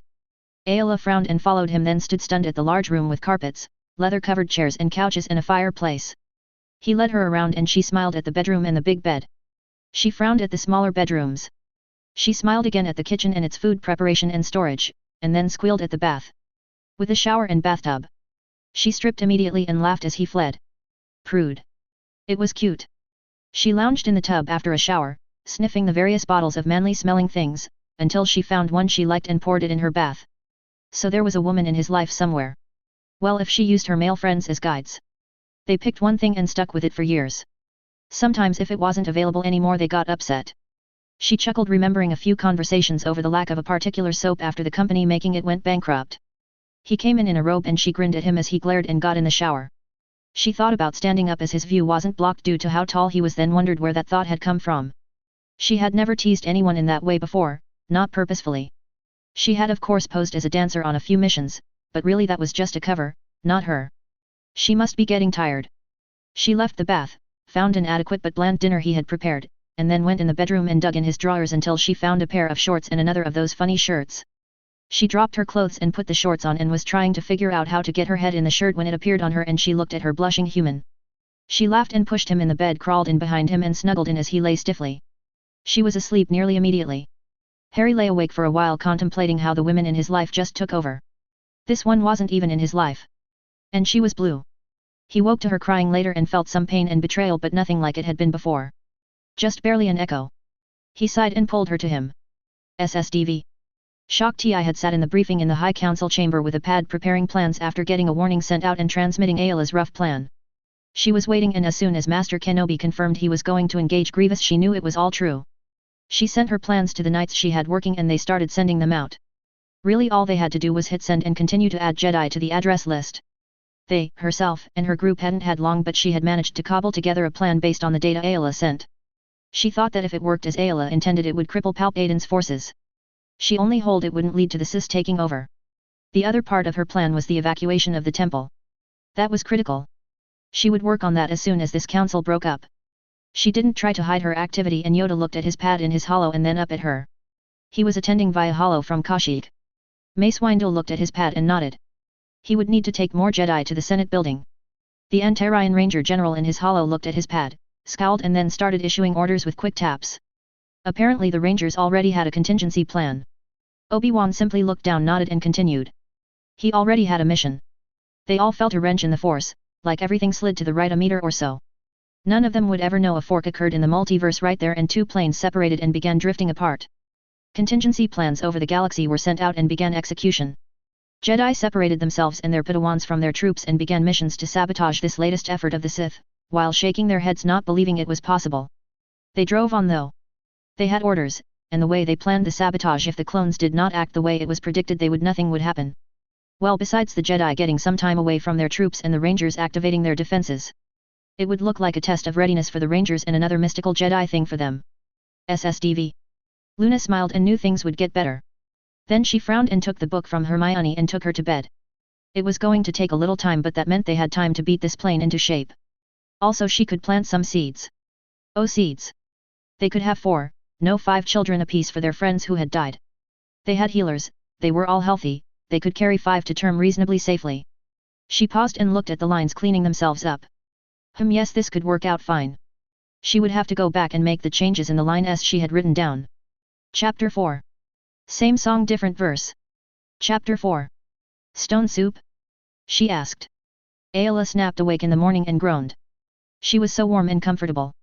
Her Lekko were wandering over something soft, warm, and smooth, and one of them was wrapped around something the perfect diameter and just rigid enough. She blinked and blushed, realizing where she was and what her Lekko were doing. She stilled them, then slowly withdrew, resisting the urge to giggle. He would freak. He averted his eyes from her nude form, and here her Lekko were having sex with him. She sighed as she broke contact, and he went back to being a blank in the Force. He had been a solid, firm presence last night, more than he had been yesterday. What was the difference? Touch, perhaps?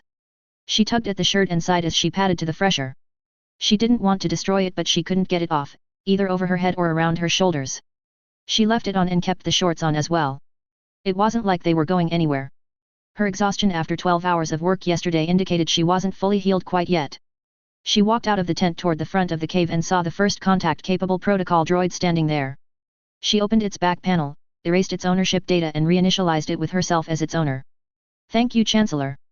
She spent some time working on its mission parameters and functions and making sure it was ready to record everything her human did nearly as well as an archivist droid. She took it back in the tent and stood it in the large room. She did some stretches and was bent over wide-legged and head down when he came from the bedroom. She smiled at him upside down and he chuckled, then blushed. She rolled her eyes and stood up. He walked into the kitchen area and she followed with the first contact droid. The droid introduced itself as he worked at the cooking surface and he nodded and said HarryPotter, pointing to himself. The droid introduced her as Ayla Secura and he made an effort at it. She beamed at him. He was taking the droid rather well. Oh, she assumed he was from a primitive culture. Because he didn't speak basic, perhaps? Ayla chastised herself a bit and watched. Breakfast proceeded with him holding up a thing and giving a name and demonstrating its use, while he named the technique he was using. Obviously not his first time working with someone who didn't know his language. The droid told him the name of the thing, or technique in basic. He appeared surprised as the droid started putting together simple sentences by the time they were done with breakfast. Maybe he was from a primitive culture. He made a few corrections to it as it improved. He led her to a cushioned table that had appeared in the main room and lay her down on it with her face in a hole. Her clothes vanished off her and he put something marvelous on her wounds and massaged them slowly and carefully, with the droid attempting to translate but not quite there yet. She snuggled into the bench table thing, and as he eased down her back, massaging lifted her bottom a bit. He obliged and very professionally worked those large muscle groups. He then smacked her sharply on her butt, cleaned her clothes, and turned his back, then used the force to vanish the clothes she was wearing again. As she dressed she rolled her eyes, again. They took a walk outside with the droid translating more and more, then they went to see if the clones had left and what they left. As it turned out they left a lot. Useful but near worn out vehicles, a scrap pile, a trash dump, and the odd piece of dropped kit, or item, lost in the rush to leave. No ammunition or weapons however, besides the ones they had stolen, all the usual detritus of war. They went and checked the frigate. It was near brand new or a near new refit. Without checking its hull numbers it would be impossible to tell. The Consular class had been in service for decades. During the war they had been refit as frigates and command ships. They spent some time on it and getting the droids and other equipment he had moved under or clothes around it on board. Harry then walked out and started shrinking vehicles, equipment and scrap and making them disappear. When they finally left the only thing left at the base was the stabilized, rammed earth, landing field. The jungle would take that back without droids to keep the brush and creepers trimmed. They went back to the cave in the frigate and Ayla chuckled, still amazed, at the tiny piles of scrap and the shrunken vehicles and things. Most of it would probably eventually end up in the mass converter but, they needed that too. Ayla had flown the frigate with the droids helping back to the cave. Harry watched intently. As they lifted they saw the droid army frozen in the regimented ranks still. Ayla frowned. That was not good. They set the ship down. Harry brought out the packs and they divided everything between the tent and the ship in case they had to flee and leave one or the other. The droid got better and better at translating and then suddenly made a leap like they sometimes did. Master Sakura, he is actually using a language much like BASIC, simply a different alphanumeric notation system and the language has drifted. One or the other, his English or BASIC has picked up words from other languages as well. Perhaps both. It turned to Harry and said the same thing in his language. Harry looked thoughtful. They took another walk that evening and Harry stopped to pick up a few plants and samples of some wildlife, mostly insects, he summoned. It all went into a small pouch at his waist. Another of those bottomless bags of his. They had a long, droid-facilitated, conversation about magic or the Force. Harry grinned a lot. Ayla ended up rolling her eyes a lot. She did get shown the wards and why the cave was invisible to those not keyed into where and what it was by Harry. Harry made his flip books to explain quite a few things. He made lunch while Ayla went over all the ones he made, his map, and formulated more questions. That evening Ayla brought a shirt and shorts and stood in front of him and he waved and changed her clothes. He got her sitting down and pulled out one of his trunks and got out a crystal. He, through the droid, explained what it did and that if she could clear her mind of everything but her memories of BASIC the crystal could copy them and then he could use it to learn the language. At the price of a bad headache for the learner. Ayla nodded. They had this facility at the temple but most Jedi avoided it. It was a really bad headache, that could in fact affect your performance for days. It was also done by a device powered by electricity, not the Force. She wanted to see this. Ayla entered a meditation and Harry affixed the crystal and then left her to it and went and talked to the droid. Or rather had the droid show him the frigate and its systems again, with the R2 unit to explain, and the protocol droid to translate R2 to human. Harry lay down that evening after their baths, where she teased him a little more to make him turn the cute pink color, and he affixed the crystal to his forehead. Ayla woke up sweating and tearful again and he lay like a lovely warm rock. She contemplated it for a minute and then had a thought. She got up and went to the medical supplies. The R2S had catalogued and stored all the stuff they had stolen, which Harry had dumped out of his trunk in a sort of slow-motion fountain of stuff, and then went to see the medical droid to see what the results of its scans of Harry were. She had explained what the medical droid was by having it scan him. He had been fascinated. SSDV. The next morning Harry opened his eyes and smiled then grimaced. He stumbled to a trunk, opened the appropriate compartment and took a pain potion. He closed his eyes and sighed. When he opened them again he was looking at an upside-down Twi'lek face between spread legs with a gorgeous ass over it. He laughed. Good morning Ayla. She whipped upright, like a flying, spun around and jumped on him, taking him to the ground. By noon Harry felt he needed a nap and he was talked out. Ayla quirked an eyebrow at him, and he put the last memory back in his head from the pensieve they had been using. She stood up, drug him out of their cave, and let him go, then just walked. So 4 wives. An, from Grammarist, in all main varieties of English, dragged is the standard past tense and past participle of the verb drag. Drug is a dialectal variant that appears in many areas of the U.S. Though drug is common in these areas and cannot be considered wrong, it might be seen as out of place in more formal writing, where the traditional dragged is always the safer choice. From me, I don't consider fanfiction formal writing. There, that should fix that. All you grammar Nazis can go back to your perches now. Harry sighed. Who I can't get back to right now.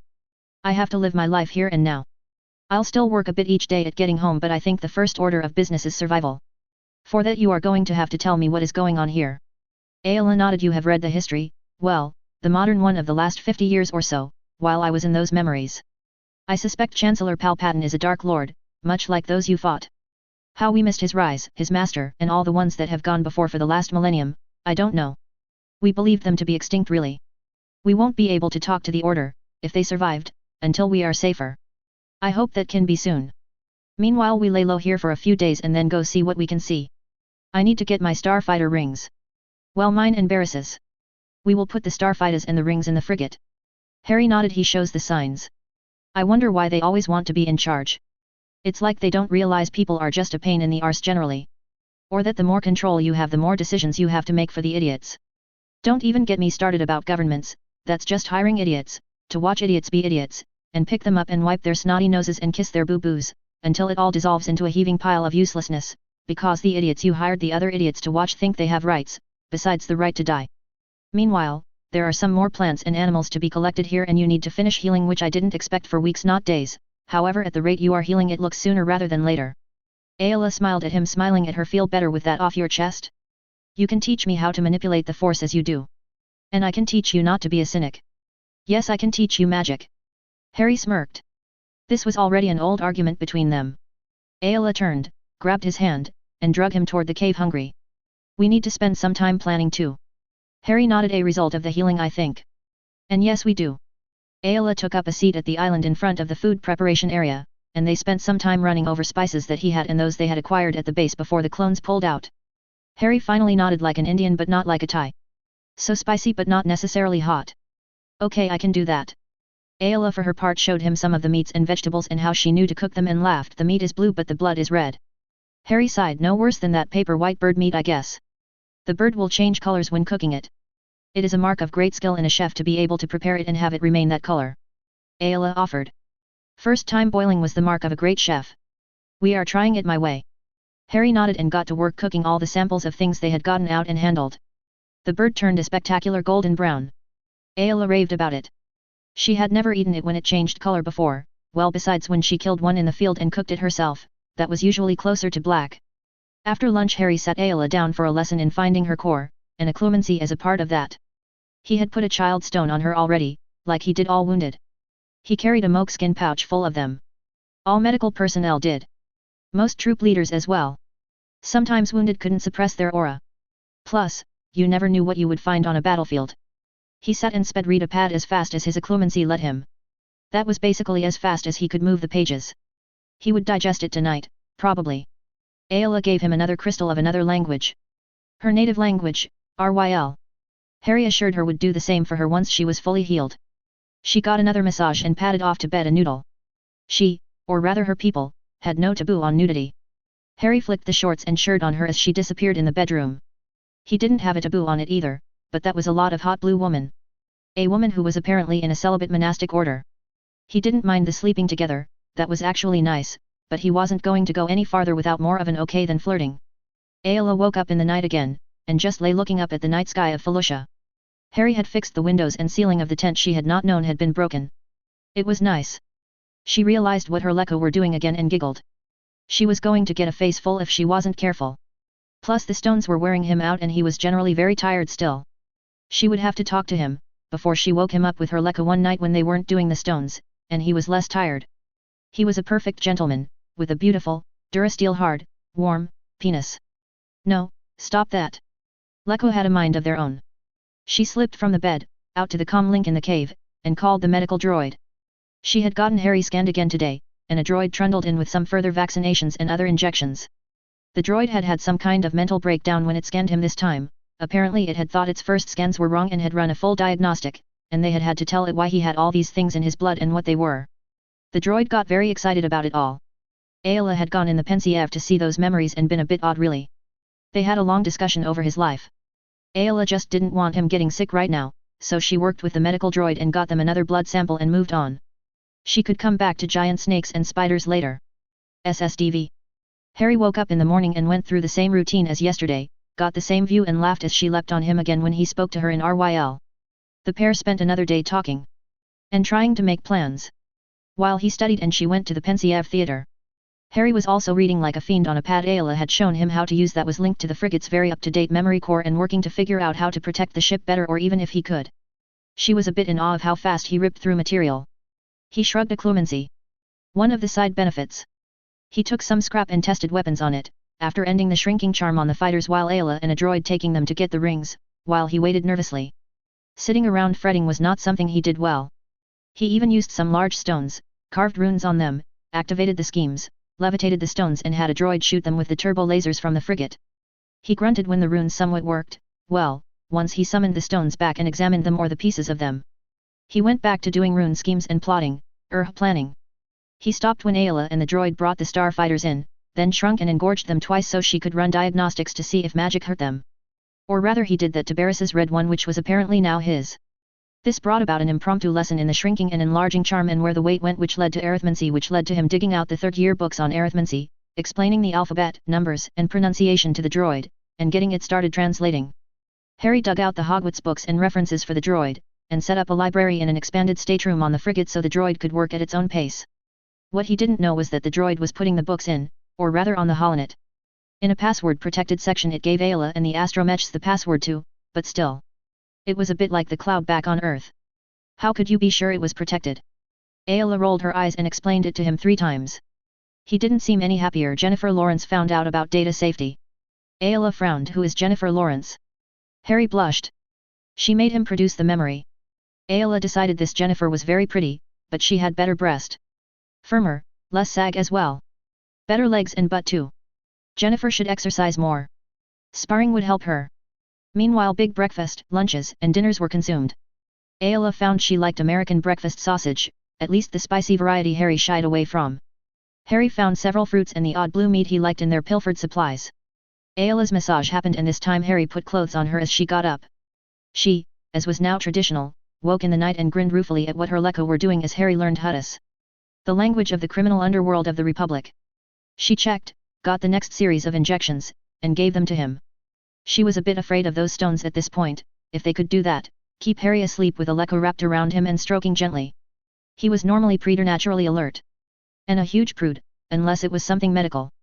She lay thinking as she settled back in after putting the memories away like Harry had told her.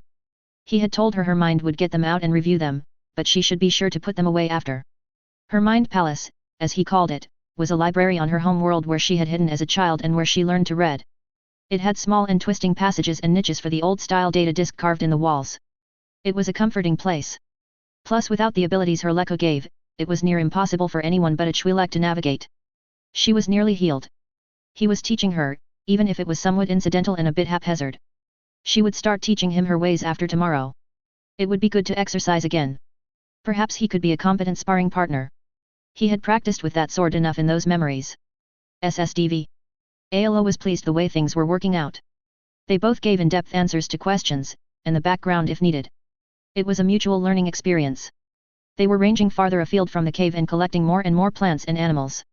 Back in the cave he showed her the spells he used to analyze the things they collected and she showed him how to do it with the tools she had, or they had on the frigate. What was not as satisfying was his ability to use the Force. To reach out to it. She was fairly sure the years of having to keep it contained were the problem. He could no longer just leave his shields down. Even with a stone on. It didn't stop him from using the Force like she did but it muted his ability. He could do it but it took conscious effort. She on the other hand was struggling with her rudimentary mental shields. He said this was natural and it would be that way until she finished sorting her memories. He had given her a purging potion too. He was concerned about the chemicals in her system. She had thought seriously about maiming him slightly when disgusting slime leaked from every orifice. The big lump had been sympathetic, attentive, and put her in the shower. If she hadn't felt so much better that evening she might have maimed him. Well, that and he did a cleansing ritual which did a bit of the same things to him and took a purging potion. She asked him, why are you doing this? Harry shrugged. I cast about 40 killing curses.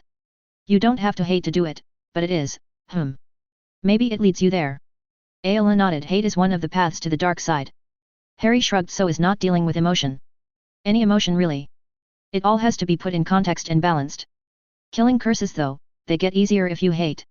Then if you don't put the emotions away and deal with them on top of the physical byproducts, well it doesn't take long to overwhelm all but the most impervious. Clueless? A clumancy or not. After that it's a pretty quick spiral until it affects judgment and gets you killed. Maintain an even strain, that was what the troops said. Ayla poked her tongue out at him. He was always having a go at the order over their stance on emotions. I am done for the day until bedtime, master. She was hinting for her massage. Harry smiled. All things in their time, grasshopper. Hungry yet? Erg. Ayla held her stomachs and blushed a bit. It was too soon after the purging draft. Harry looked at the medical droid's scans of her and went on a hunt with his hands, for the massage today. No one had ever been where his fingers and eyes had now traveled, and it was like he was memorizing her for apparition coordinates. Or maybe a hyperspace lane. Oh, it was all professional and like a healer, perhaps the best she had ever had, but he had dove into the droid's resources on Twi'leks and then turned pleading eyes on her to let him find out how what he had learned felt. Ayla sat up after a bit warm, and damp. Not hungry yet? Maybe in an hour or so. Harry nodded absently and headed for the kitchen, pad in hand. She rolled her eyes and followed him with her own pad. He studied as hard as anyone she had ever seen, and with his occlumency he had nearly 100% recall. The results were astounding. Right now he was planning how to take the plating off the frigate, so he could carve runes in the frame. At the same time he was plotting a ward scheme for it. Somewhere in there was a plan to do a rune string to conjure fuel. Deuterium. Heavy water he called it. It could be synthesized on Earth as well, so he had dug out a book that contained the method and was making that process into a rune array to be fed by another rune array that made the components of water. Since it wouldn't have to last long, he was confident it would work. She wanted him to do it to the reactor of an AT, that was still functional, but worn out and not worth the fuel to freight it away from the planet when the Republic left. If it exploded they hadn't lost anything. It was one of the ones that had been field modified to an open command carrier. Now though even the command and control electronics had been stripped.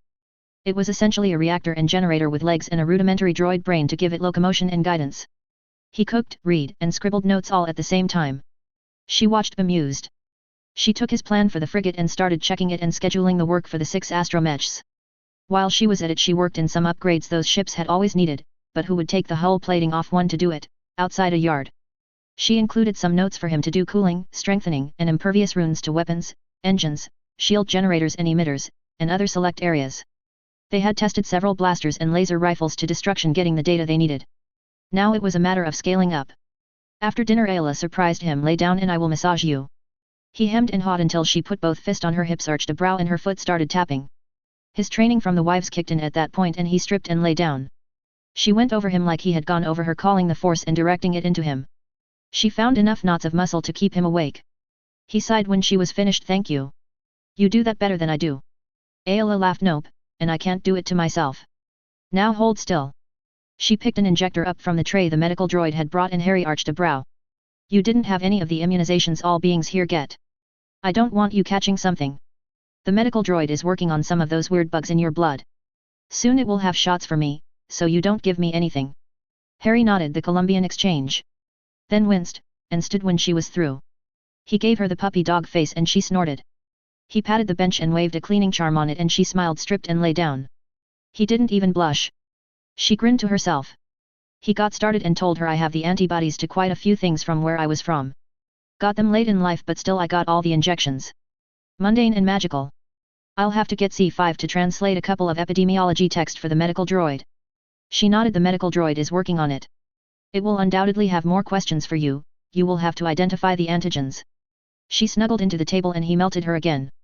She padded off to bed with him, following immediately tonight. Tonight she got a memory crystal of English. She was going to get English, French and German, the 3 Earth languages he was competent in. Additionally, the vulgar Latin for spells he knew. SSDV. Darth Sidious, former Republic Chancellor and now Emperor of the Galactic Empire, surveyed his domains and screamed in rage, blasting another hollow screen with Force lightning. Mace Windu had shown up mob-handed and half of his Jedi had gone to the Senate to discuss the defeat and death of Grievous and the other half had come to his offices, resulting in a pitched battle. During this the Jedi Temple had been evacuated before he could get Order 66 out. The Force was roiling. Order 66 looked a success though, until the reports trickled in and he could get a handle on the reality. Less than 1,000 Jedi had died. Substantially less, and they had inflicted massive casualties on the clones, going down fighting in every case. The Jedi were wreaking havoc on his forces on Coruscant, eliminating the vaunted 501st and Skywalker as an effective fighting force. The temple defenses were on full, and though the primary holonet was down, the secondary and tertiary nets, hundreds of them, were up and running. Slicers were destroying any coherent picture he might present to the press. Something had happened to the fleet as well. Ship losses were staggeringly high. The Cis fleet and droid army was awaiting orders. The only bright spark in this entire debacle. Wait. He needed a fighting force and ships. He would send Skywalker to Mustafar to seize control of the droid armies and fleets, as soon as he was well enough to travel. The Inquisitors and Acolytes would handle these slicers, and the bounty hunters would take care of the Jedi. Yes, everything could be salvaged. The reason he had built in the layers of redundancy after all. SSDV. Yoda was in full combat mode in the lower levels of Coruscant with the remainder of the Jedi who had attacked the Senate building and then fought a rearguard action to allow as many senators as possible to withdraw. The Red Guard had proved tougher than they had anticipated. They were decimated now however, and most of the Jedi in the galaxy were safe. Losses had been high, but not catastrophic, and the new Empire had been punished severely. Kashyyyk was in Wookiee hands, Yoda having turned the Republic forces there into a fight with a Cis fleet in the system and off Kashyyyk. That drew the Cis forces back to space, and the Wookiees had run a bit rampant over the skeleton force both sides of the conflict had left on the planet. The Wookiees were now chasing down Republic ships and units. The temple evacuation had gone according to Master Ti's plan, and the transports along with 100 Jedi starfighters, had left in convoy, cleared atmosphere and then made it to the hyperspace lane, before the order Aayla Secura said was coming was issued. Something strange about that. Master Secura had never been known for visions before. Now something must be done about the Sith Lord. This empire he was trying to declare must not be allowed to flourish. SSDV. Aayla drug Harry out of the cave in the early morning and got him started on exercise. He groaned like a teenage Padawan. She rolled her eyes and was terrified to find most of the things she had thought were utter BS when they came from other masters and Master Voss rolling out of her mouth. She was pleasantly surprised on the run though when he got tired, then started using the force to keep up. She stopped at about the halfway point. Now since you have learned how to run, it is time for you to learn to jump. Harry, hands on knees and panting, eyed her. She huffed and jumped 15 meters into a tree. He blinked. She jumped down and he frowned. Can you do that again please? He asked. Aayla opened her mouth and then saw his eyes glowing a bit. This was his foresight. She leapt again then jumped down. He nodded and spent several minutes unsuccessfully jumping, just as she had gotten over her laughter, or was going to lose her composure and laugh out loud, he jumped and disappeared straight up. She gaped as she tilted her head and saw him 100 meters or more in the air. She lost it when he screamed like a female youngling on the way down, then popped around with a series of sharp cracks until he righted himself, stopped flailing, and landed. A bit heavily truth be told. She schooled her features so that is the force jump. Now we can make some time. She leapt away and felt him following in the force. Not that she needed it as he was crashing through the trees like he had crashed through the understory at the start of the run. He smoothed it out however. Once back at the cave she nodded and drew her saber. He frowned and conjured a stick shaped like a saber but with a slight curve and took it in a two-handed grip. She nodded, checked her saber was on training setting and attacked. He lasted 4 slashes before he yelped as she got a stroke through his guard. She backed off and he nodded seriously, so the same as always, negative reinforcement training. He sighed. She blinked and he made a charge that she fought off. And then tapped him across the shoulders making him growl. They continued for a half hour until she called a halt. You never make a mistake more than once. She beamed at him. He smiled tiredly. Nope, but I make them all once. She grinned and left a trail of clothes to the shower and then a trail of water to the tub. He snorted and waved at her pants, top, headdress, and boots and they picked themselves up, cleaned themselves, then folded themselves and landed on a bench off to the side. He stripped and got in the shower. She admired the view. She blinked when he got in the tub. This was new. She rested not saying anything as he laid back and soaked. You use magic to jump and land. Nearly identical to some other magic I already know. That's how I got the force jump so fast. I have a feeling younglings don't normally get it as quick as that. No, normally it takes them being very frustrated. At least it did with me and all the Jedi I have spoken to. She got up to leave and found her ankle in his grip and then him up beside her from the tub and then on a knee at her feet. Her heart rate picked up. He summoned a brown flask and looked up at her. Didn't he? He took a touch on his finger, and rubbed it along a scratch on her calf. He worked his way up her, applying the force-imbued liquid as he went, then silently handed the bottle to her taking a seat on the bench. She knelt and worked her way up his many more scrapes, scratches and training saber burns after he pointed to them. She watched fascinated as they faded nearly immediately. This is good. We had many problems with fungus and wounds, even simple ones, on this world. Many troopers were out of action in medical from those infections. Harry smiled. Yes, we learned the hard way about breaks in the skin in jungle environments as well. Didn't helps with skin and slightly deeper wounds. Anything more than that is beyond its ability really. There are other potions for other injuries. Aayla smiled. So now I can sleep as I prefer, as you are no longer a prude. Harry rolled his eyes. Breakfast. Then we sort my trunks and your packs and add the stuff to our inventory. Well, the stuff we liberated anyway. Aayla snorted at the liberated. SSDV. Shock Ti was in a freighter she had acquired from a slaver in her first port off Coruscant, after she had freed the slaves, and taken them to the Wookiee consulate. The vessel was in good condition overall, but it was a slave ship so was in a need of a good cleaning. She felt a nudge from the Force and dropped out of hyperspace heading in the direction the Force was urging her. She let the R2 unit land the ship as she Force leapt into the fight, just as the Master was struck down by one of the three persons with red-bladed sabers he was fighting, as the Padawan fought off another. She ignited her saber immediately and waded into them. If there had not been three of them they would not have succeeded against the aged master of this Padawan. She dispatched three quickly, recognizing two as Jedi, or former Jedi of low rank in the temple. The Padawan with her twin sabers and odd technique finished the fourth. The former Jedi Shock recognized had been in the local Coruscant section. The other two she did not recognize. She snapped her saber off and moved to the Padawan who was on her knees by her master, her eyes filled with tears. The Padawan was a young, healthy, female, Zabruk. Red-skinned with red eyes, that were slightly off-putting now in the advent of the rising of the Sith, but were common with her race and coloring. She appeared to be 17 or 18. Come Padawan. Let us reunite your master with the Force.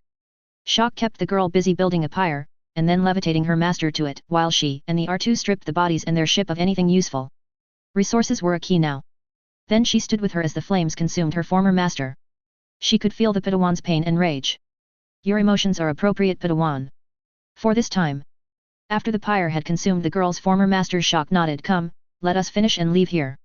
Shock, the Padawan, and the R2 unit collected anything of value they could find in the escape pod the master and Padawan had landed in, and the ship belonging to the four Inquisitors, as Shock had found they were called. She had pulled their computer's core memory, power, and processing units, and they left the bodies as the carrion they were. The ship she had acquired being set up for one crewman operation, she let Maris Brood, as she had discovered the Padawan was named, use the guns and fly while she destroyed the Inquisitor's ship. It took some effort, as she, or they and the astromech, had even taken its fuel and reaction mass. SSDV. Ayla huffed at Harry laying frozen as she snuggled into his side nude.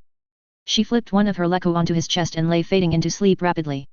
Harry found sleep a little more slowly. SSDV. Harry woke up with Ayla making upset noises and squirming a bit, and pulled her to his chest. They had forgotten the crystal last night. She still then awoke, as he had expected as the windows had lightened. She rolled over and smiled at him, and then got up. He closed his eyes making her chuckle. As Ayla showered, Harry cleaned the sheets and made the bed. She came in the lounge of the tent and started to pull him out the door. He stopped her and put his hands on her breast from behind over her top. She gasped and then moaned as the Force washed over her breast and upper torso.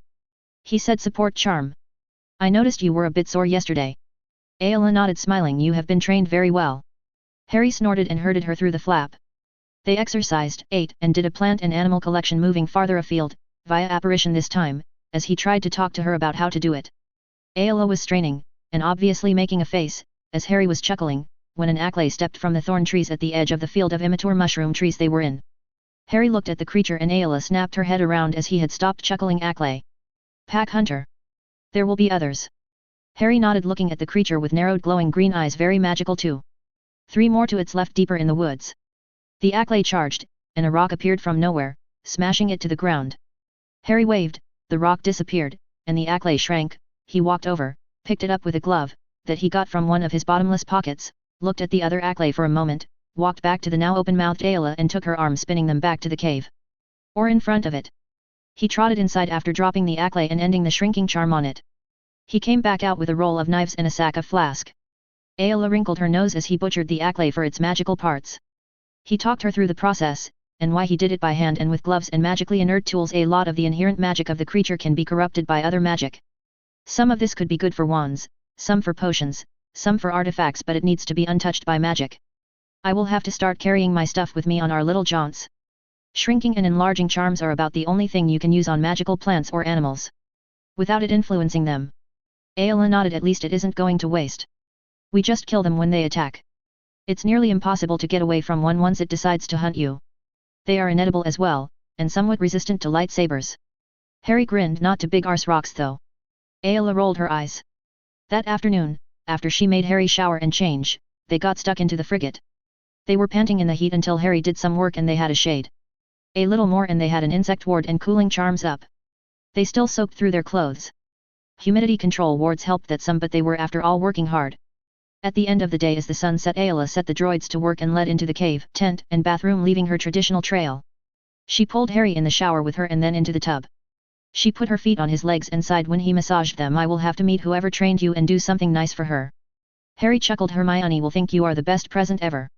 You and she can talk in numbers and symbols at each other all day. Ayala nodded French tonight. Harry liked to pretend he wasn't that bright. The things in his pad though made Ayala's head ache. Pan-galactic astrogation was simple next to rune array arithmancy. Harry smiled and nodded yes ma'am.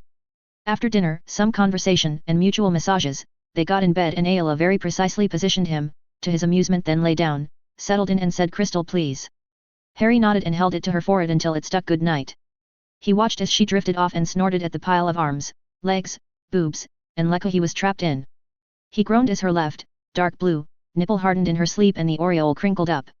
This was completely unfair he decided. SSDV. Harry woke up and smiled. He slipped away and got a headache potion. He got back in the bed and waited. He wasn't so worried about his potion supply. This was one world of thousands, tens of thousands, of species of flora and fauna with magic properties. Some of these already looked like potential replacements for common ingredients. This whole plane or universe of the multiverse, whatever it was hopped, crawled, swam, ran, and flew with magic. Raw and untouched or rather undirected but it was there. More things had magic in this plane than did not. It might take some experimentation but he was fairly sure he could produce potions from ingredients native to this plane. Ayala assured him there were billions of species of flora and fauna and a good percentage of them were imbued with the Force. Not only that, but Ayala had great confidence they could isolate and synthesize the active ingredients of his potions in a Force-saturated area. He had his doubts about that one. They had never been able to synthesize magical ingredients at home but then the technology here was very advanced. Today he was going to try her on wands. She had managed apparition and her occlumency was progressing in leaps and bounds and he had only had to help her once. Her memories of the time under that drug had unsettled her severely. Harry was just glad it was nothing near as bad as some of those Soviet conditionings he had read about. It was not near what they did to condition females. A little dancing and a few looks down her nearly non-existent clothes in those places and that was it. She had been retrieved quickly. She had loved this Fisto bloke but he, Fisto, had put an end to that. Foolish of him really. This order of theirs couldn't offer any reward to match Ayala. He had hundreds, thousands, 10,000 or more. Anyway, lots of wands in his trunk. From casualties, and areas they had cleaned after incursions. One of the first things they did was summon the wands and foci. Freaking demons were bad enough without help. She stirred and the crystal slid to the bed, he switched the potion to her second stomach where it would be absorbed quicker. She grumbled and scrunched her face up and reached out for him then crawled onto him. He lay there blushing, as hard as he had ever been. She woke up and sat up on him and looked surprised. You want to mate me? Harry laughed with the exception of the leku, ears, and being blue you are human in every way. Being blue isn't a big deal to me, and really works for you. The ears are cute and the leku are much cooler than hair, at least on you. You are also very fit, very well built, gifted by the Force even, and you are a wonderfully intelligent person. Besides which, you smell so good. I haven't taken a vow of celibacy. I am full grown and it's spelled MAN. Of course I want to mate you. Stumps and rocks probably want to mate you. That doesn't mean I will. Or that I am going to turn into a rapist or something. I like to think I have control of little Harry, not I am his ride. Ayala leaned down, kissed him and giggled when he throbbed under her. She hopped up and headed for the bath. He rolled his eyes glad it was conjured water. Ayala meditated lightly under the shower to get herself back under control. She hadn't been like this since she was just past first blood. She would be walking around wet all day if she kept thinking about this. I am in control of you too. She leaned over and told her vagina. Little Ayala pouted. At breakfast what finally penetrated opened her eyes wide in surprise. I smell good. Harry blushed furiously. I have no idea why. Sorry, but you do smell fantastic. A support charm, exercise, and another far-afield plant gathering trip, and just as they were about to leave a bull ranker strode from the trees and roared. Harry looked at Ayala. What are the chances of 2 different deadly magical creatures in 2 days? Ayala shook her head. On this world those 2 are nearly the only animal life. Well, large animal life. Also they are imported, or were sometime in the past, by someone. So how much does it upset the ecosystem if I take this one? Harry asked. Ayala shrugged. They are not native. The farmers would probably thank you. We are close to one of the trading centers. Harry nodded.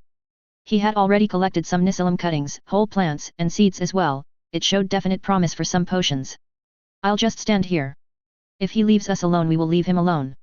Ayala's eyes widened. They have been known to kill Jedi. Harry shrugged. Tier 6 size, maybe a 4.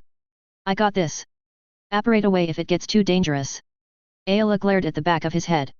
He ignored it and took several things from various pockets. One of them being a M107. He got it ready and dropped to the ground, taking a prone position and chambering around. The ranker charged and roared and Harry shot it in the back of the roof of its mouth. The Mk211 round exploded, surprising him. Normally they would overpenetrate and explode behind a soft target. The Rancor dropped and skidded a few yards closer to them, and they heard crashing in the woods around them, retreating in the distance. Ayla blinked. What the frack was that? Harry shrugged. What kills demons? He put everything away, got out his roll of knives and trunk of flask and boxes, and went to work. Ayla looked a bit squeamish. He smiled. You can go back. Ayla shook her head. The others might come back. Hurry though, the smell will attract Acklay. They got back and took a break for a shower, then lunch, then moved to the frigate. Harry snapped his fingers and got out a pair of white compression shorts and a white crop top from one of his trunks. Ayla frowned and put them on by dropping her clothes where she stood. Harry had turned and was digging in the trunk again looking for cross-training shoes and handed them to her, then turned away blushing. Ayla went to the bath and looked in the mirror and smiled. She walked back out. So one of the wives. An unused set in case some troop needed them actually. That's the PT uniform of the forces I was in charge of. They have permanent cooling runes stitched into them. I can make more. I have the material. Then I just transfigure it and fix it with runes so it can't be ended with a charm. Cooling runes because, well Harry blushed and stopped talking. Ayla laughed. Females sweat too. Harry nodded vigorously and she dragged him outside. He set up a bench and one of the droids brought him hull plates in order after he carved the runes on the ribs and activated them. He carved the runes, activated them, and the droids reinstalled the plates. Soon they were just bringing him plates with the runes carved in them. He smiled when him activating them worked. He got the protocol droid to thank them and activated the runes on the hull plates as he worked on a set of what appeared to be dimension lumber made of metal but was really scrap molded into those shapes with magic. The protocol droid watched what he was doing, then got him to make extra pieces and stack them. Occasionally he was fetched by a droid to activate a rune set on some part of the ship in accordance with Alya's plan. Ayla meanwhile stripped systems and replaced or reworked them to be more efficient and give true redundancy. She had 2 of the astromechs working with her. She also replaced some things with better newer systems from the other vessels they had stolen. The Jedi fighters and 2 hyperspace-capable Lardies, troop, and cargo lighters that went from ships in orbit to the ground or functioned as assault lift for troops and general transport in atmosphere. So that will make people unsure of what this is? Harry asked. Ayla nodded. It will appear as if it was one sold for salvage and upgraded with salvage parts. These cooling runes will make the systems function much better and confuse sensors as to what they really are. Processing speeds are up an order of magnitude. Remember, we are testing your fuel creation runes today, so don't wear yourself out. I started the walker heading to where we want it first thing this morning. Harry nodded. We learned about electronics and heat on Earth. Computers, or at least ours, locked up when they got hot. That's where that rune set comes from. It won't get so cold it freezes them, and it won't get so hot as to let them lock up. Or at least that's the way it worked for us. It's dumping heat to the nearest, coldest, body it can find. It can't dump it to space. I don't think anyway. Ayla nodded. There are ice planets everywhere, plus ice in the asteroid belts of most systems. Way after dark the droids were left to keep working and they went to rest. The reactor from the ATE running merrily away at full output tied to the rudimentary planetary grid some 120 clicks in the distance, halfway to one of the water works. It had been a big day. SSDV. Darth Sidious had a big day too. A fifth of his Jedi hunter-killer teams had stopped reporting. One of their ships had detonated in orbit of a planet, taking another 50 teams and 1,000 clones with it, and Corellia had refused Imperial citizens access to the surface, brought their defenses up, and Garmbar Iblee was fighting fleet actions against the Imperial fleet with the Corellian Navy and winning. He had taken half the sector. Bail Organa had left Coruscant headed for Alderaan, no doubt to foment more rebellion, and Skywalker had another week in Bacta before he would be able to be deployed. Meanwhile he was scraping him a force together. He could launch Skywalker and send the forces behind him. The Antarian Rangers had revolted, and started killing clones in droves all over the core, as had the other paramilitary associated with the bastard Jedi, while they fought their way off those planets. At least 100 Jedi and an unknown number of Rangers and other paramilitary were here on Coruscant fighting a guerrilla war. The revolt was gaining worlds by the hour and he was losing them. His anti-non-base human propaganda had yet to stem the flow, or bring him reports of Jedi or Rangers. On top of that, the damn Jedi temple was inviolable. Even a strike from orbit had been deflected into his naval HQ, nearly obliterating the building. Nobody was believing it was an accident either. He had to get control of this. It was such a shambles it was becoming obvious even with him in control of the media. Nominally, those damn slicers were still cracking hollow feeds and twining illegal signals on them. SSDV. Yoda was getting a bit desperate. The deaths of Jedi had slowed to a trickle. Less than during the Clone War even. But still he couldn't get these off this rock, and Mace Windu was missing. Now Padme Amidala had died in childbirth for no apparent reason. Take the boy and go to Tatooine, you will, Obi-Wan. Leave him with his relatives, you will. The girl Depa will take to Briha Organa on Alderaan. The two masters left and Yoda dropped into meditation. The Force was suddenly so different. Wild, chaotic, as in his youth. More powerful than the last 200 years as well. Gaining strength every day as well. SSDV. Ayla woke up and smiled. He was sleeping but he had given her a pain potion when the crystal fell off and today they would speak German to solidify it in her mind or at least she would, he might. Or French, RYL, Hut Essie. English. One of them. She crawled astride of him and smiled as he hardened under her heat. Until her vulva engorged and flowered around him. She leapt up and trotted to the shower as he woke. She smirked at the growl. Apparently, her body needed some more meditation. It wanted to mate him as well. She blushed and sighed. Breakfast had them up and moving, and exercise was followed by an unremarkable potions ingredients apparition trip where she practiced side-along apparition. She was pleased to find this particular force manipulation was much better when she was in control of it. The protocol droid had had the astromechs carve the runes on the metal boards in the sequence and locations Harry had carved them as they sat in the rack charging and it ferried the parts. Harry had told all the droids thank you and he was proud of them. Ayla had never seen droids work as hard as they did after that. She was amazed and they finished nearly half of the work on the ship. They worked the heat of the day away under the overhead cover, inside rune-driven cooling, insect-repelling, and humidity-reducing wards or charms. The humidity-reducing ones were filling the water and reaction mass tanks on the frigate. At dinner Ayla asked Harry what is in the oil you massage me with? It is powerful in the Force. Harry smiled phoenix tears. A legendary magical bird from my home world. Ayla frowned and you don't worry about running out of them. Harry grinned mischievously want to see some magic. Ayla glared then softened yes I enjoy the way you manipulate the Force. Her traitorous brain added especially on my breast. Harry stood up and disappeared while a magnificent white bird hovered in his place. It sang a beautiful uplifting song and Ayla came out of her stunned, open-mouthed, freeze. She looked in the bird's green eyes Harry? How are you doing this? She had gotten up and come around the table to the chair he was currently perched on and reached out to him whereupon he rubbed his head on her palm. She smiled brightly. It was as if he was made of the Force. Harry got petted and showed her where to scratch and she laughed at his actions. Finally, he changed back and she hugged him tackling him to the floor. You can't tell anyone Ayla. It could save us someday. Ayla nodded at him so your tears help healing. What else can you do? Harry smiled I can transport myself, and really extreme amounts of cargo, through wards. Any wards? And up to 100 tons dead weight.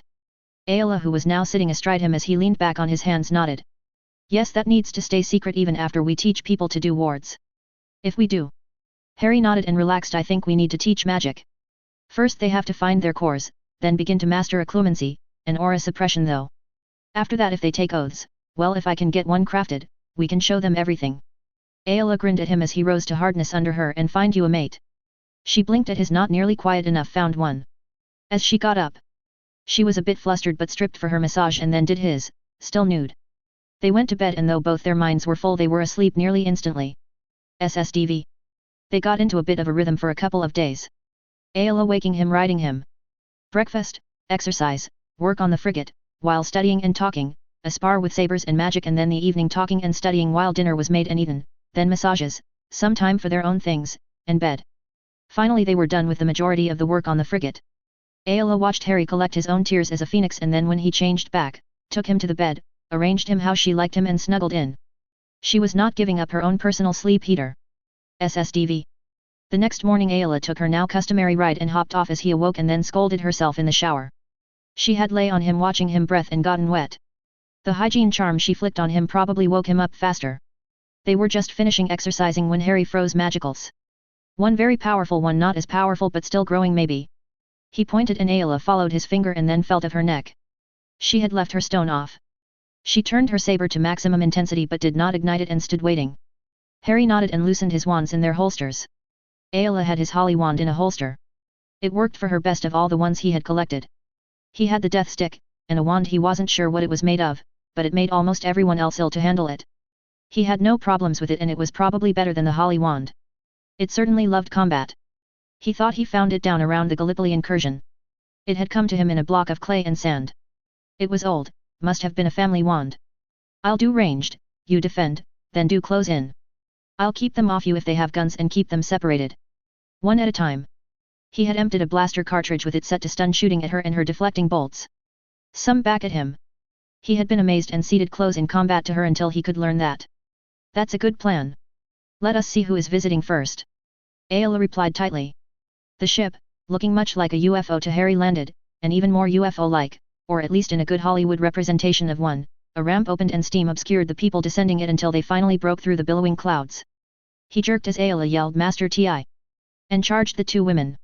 He recognized her from the hollow, but she wasn't blue, she was red. He looked at the younger woman and blinked at her red eyes. She had red skin too though. Oh, and horns. A row or crown of them. He sighed, debating whether to wait or walk over. He decided to walk. Ayla was talking 5,000 words a minute in basic and he knew what would happen now. At least for a while.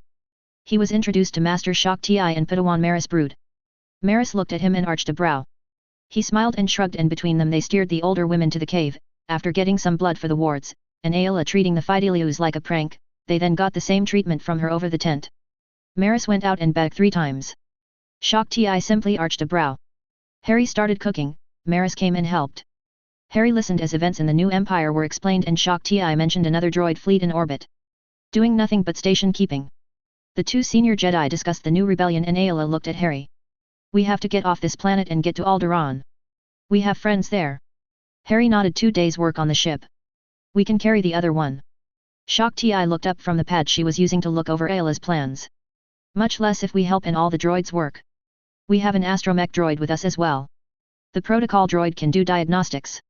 Or at least help the ship do them. Harry nodded and went to his trunk, getting out tops, shorts, and shoes. He left them on the table and walked in the bedroom, coming back when Ayla called. She smiled and stood by the flap, spreading her arms from her sides, and Harry rolled his eyes and charmed her again. Shock stepped up and with an expressionless face got in the same position. Harry arched a brow at Ayla, who waved at him and smiled when Shock's legendary composure broke and she moaned. Maris stepped up blushing a neon scarlet and moaned when she was charmed as well. The other 2 women drug her through the flap and Harry followed chuckling. By nightfall Harry had the last hull plates engraved and activated. He had already activated the runes on the frames, and did the systems wherever the droids carved them. He thought the little buggers had gotten carried away, until he looked at their calculations. Apparently astrogation lent itself to arithmancy, and the astromechs enjoyed it, and argued about it endlessly between themselves, at the speed of thought. It was a very tight, very solid array based on some simple runes. Harry got the protocol droid to give the astromechs the arithmetic descriptions of runes. That was pretty esoteric, but if they got it they could then do anything. He couldn't wait to see what they came up with.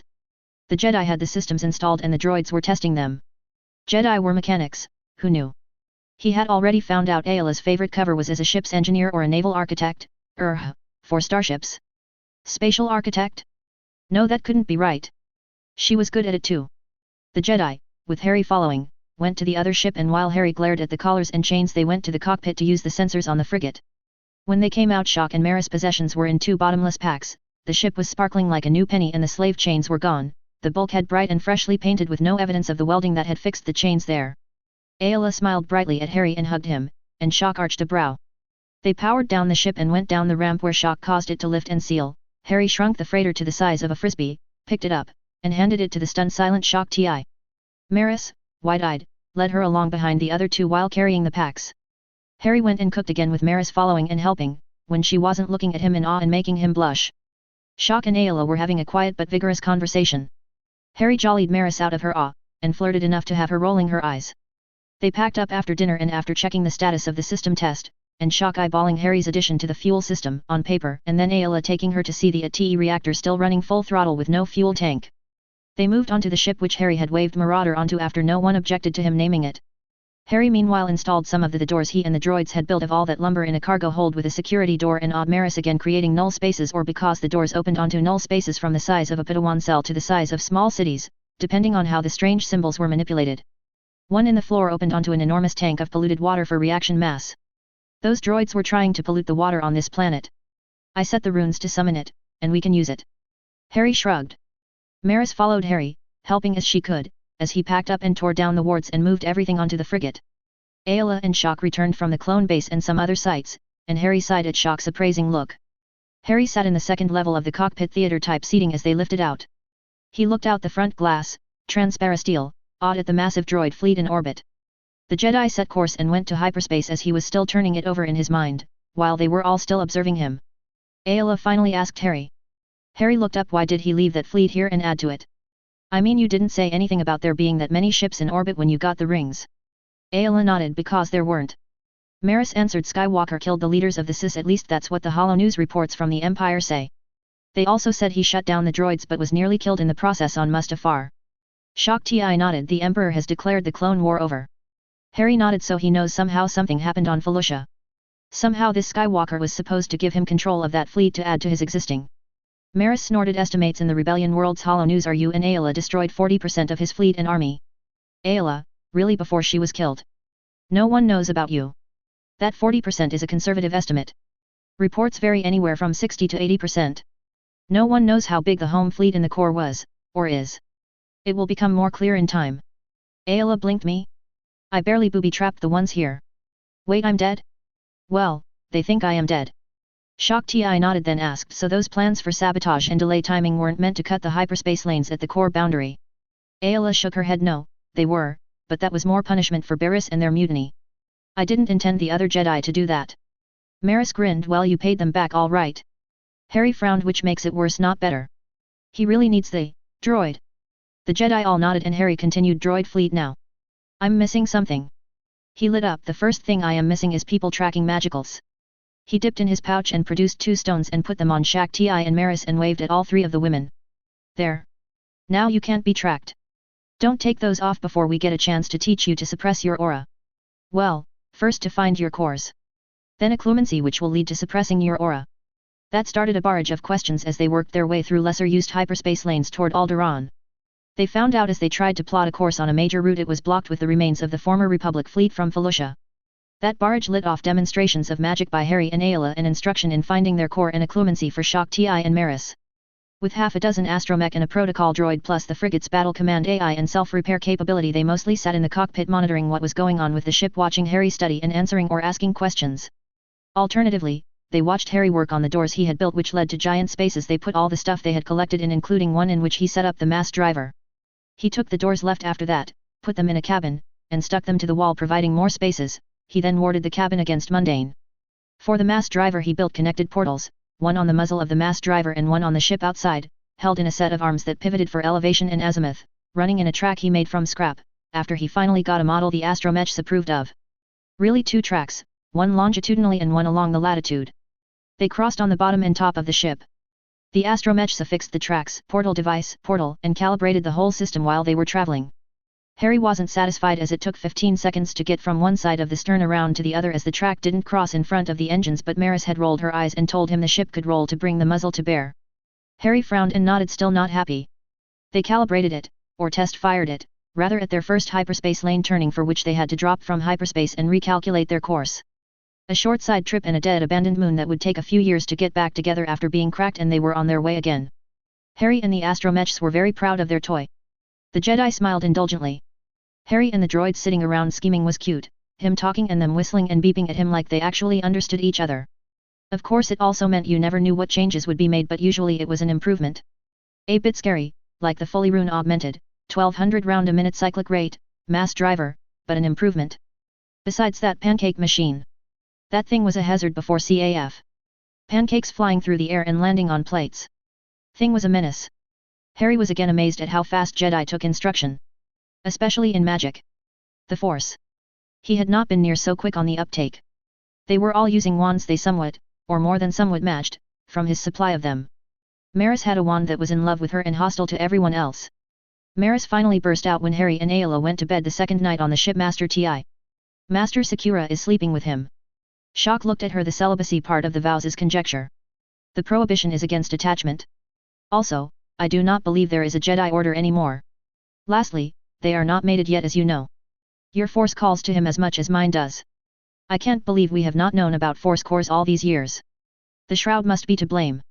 How has someone not stumbled on this by doing the accidental Force manipulation he described children doing otherwise? We shall find out if there is still an order on Alderaan, and then we will each have to decide based on what the High Council does.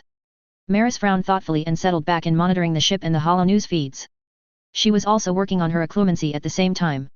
Master Ti might decide she needed more exercise if she pushed it.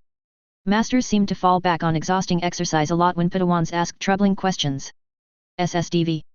Harry was working with Maris one morning when a thought occurred to him, and he trolled back through the history he had gathered from all these women.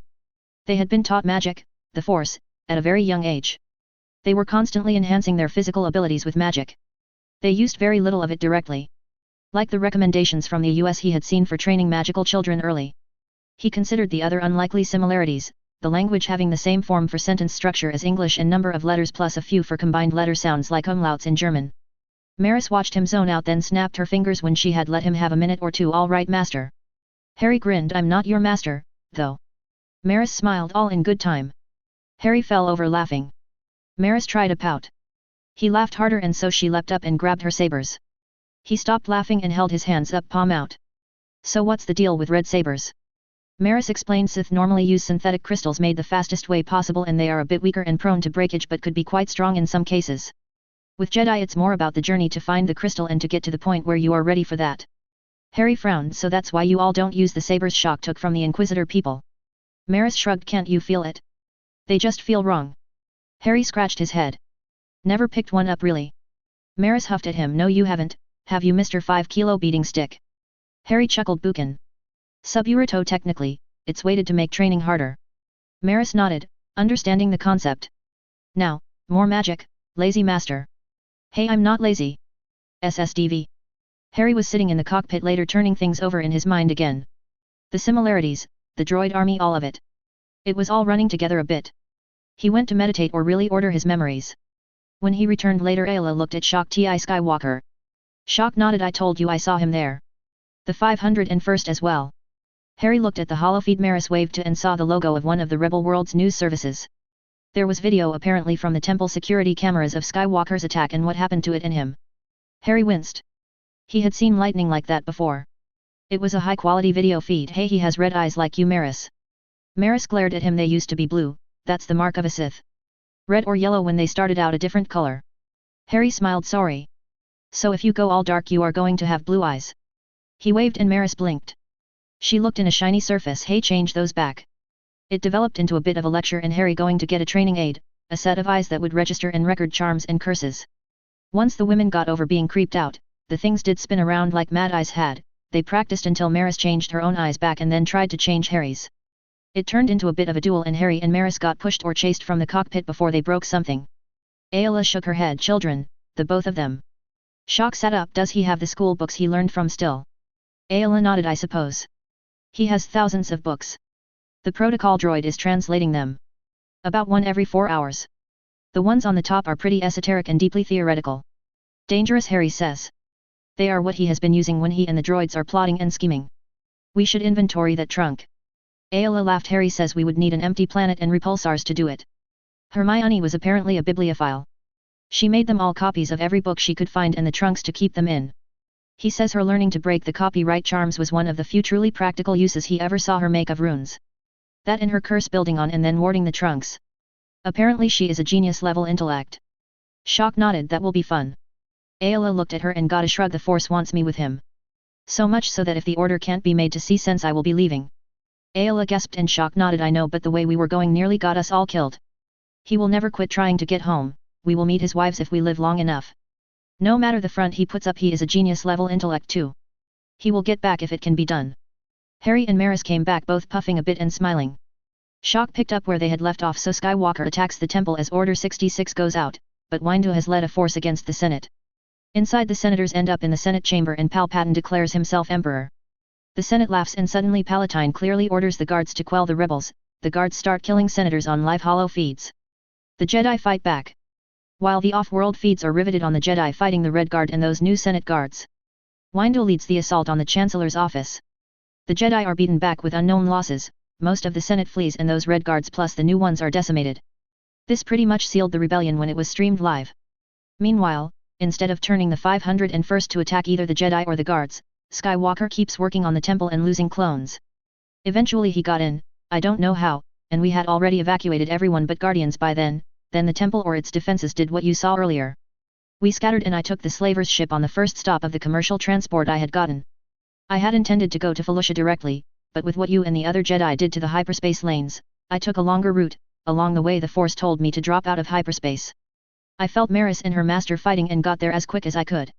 Her master was killed. I killed 3 of their attackers and we killed the last one together. Really, Maris did, but she says I distracted him. We joined her master with the Force and came to find you. Harry frowned and Ayla told him if our bodies don't join with the Force at the time of our death it is traditional for Jedi bodies to be burned. Harry nodded. Dark Lords. Only makes sense. Spare your friends from fighting your animated corpse. The women looked at him and he sighed. Inferni we call them. Necromancy, a very dark art almost none of the practitioners of which has lived to a peaceful death or a ripe old age. The women gaped at him. He shrugged. Still not as bad as demons. Shocked I looked at him. Speaking of which. Harry sighed and went and got the pensieve, then spent the rest of the day pulling memories they wanted to watch. While working on his pad while they watched, a memory talked and then asked for one related to something they had seen. Some he had to drop to his mind palace to find. They were alerted to them from things said in passing by someone in the memories. When they were all looking at him a bit wide-eyed, he snorted, "Past is past. We only live in one direction." Maris grinned, "Very Yoda-like, master." Growling. Ayla cleared her throat, "Before you play more children. What happened to Skywalker?" Maris nodded, "I found some more while you were getting beaten up with magic this morning, Master Sakura." Apparently, somehow, Master Kenobi ran into him on Mustafar, after he had sent the deactivation code. In the fight to gain that code and send it, all of the troops he had with him were killed by the remaining non-droid units of the Sis Army and Navy, taking them out as well. Kenobi apparently sliced him up good and left him dying. There was a short statement from Kenobi on Alderaan's Hollow News. Harry nodded his head, confirming those things should have tried to kill us. Not that robots would have been able to find us. Or can they sense the Force? Ayla shook her head. No, they can't. Read radiant energy in the tachyon range is about as close as they can get, and then not very much and not very well. Harry blinked. Tachyon range. School was in session for Harry. Chapter 5. Same song, different verse. Chapter 5.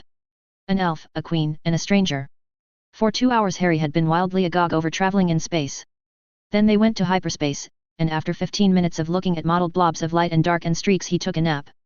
Since then he had been either working on his pad, teaching, learning, working on the ship, scheming with the astromechs, or getting his ass handed to him by girls with lightsabers.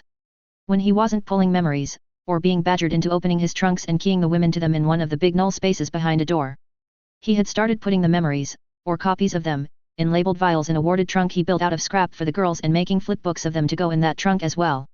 It had a projecting pensieve, a set of comfortable seats, and a popcorn machine. He told the girls to be on the lookout for butterbeer in the other 2 trunks. He was sure there were a lot of pallets of it in there. Somewhere. The girls kept 2 of the droids in those trunks working all the time on a rotational basis. He called the new trunk the cinema trunk.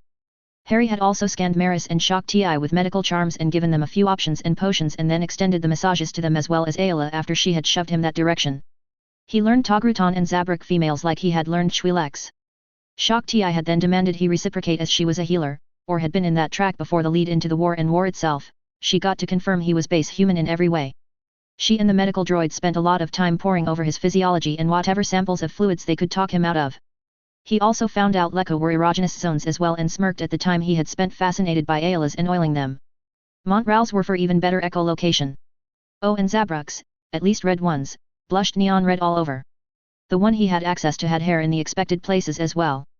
Of course, payment for that was him turning pink as Shock Ti took Maris through all the muscle groups and what the function of everything was. Maris had pertly thanked him for the live demonstration. She then made him teach her the depilatory charm. He had dueled her with magic some more.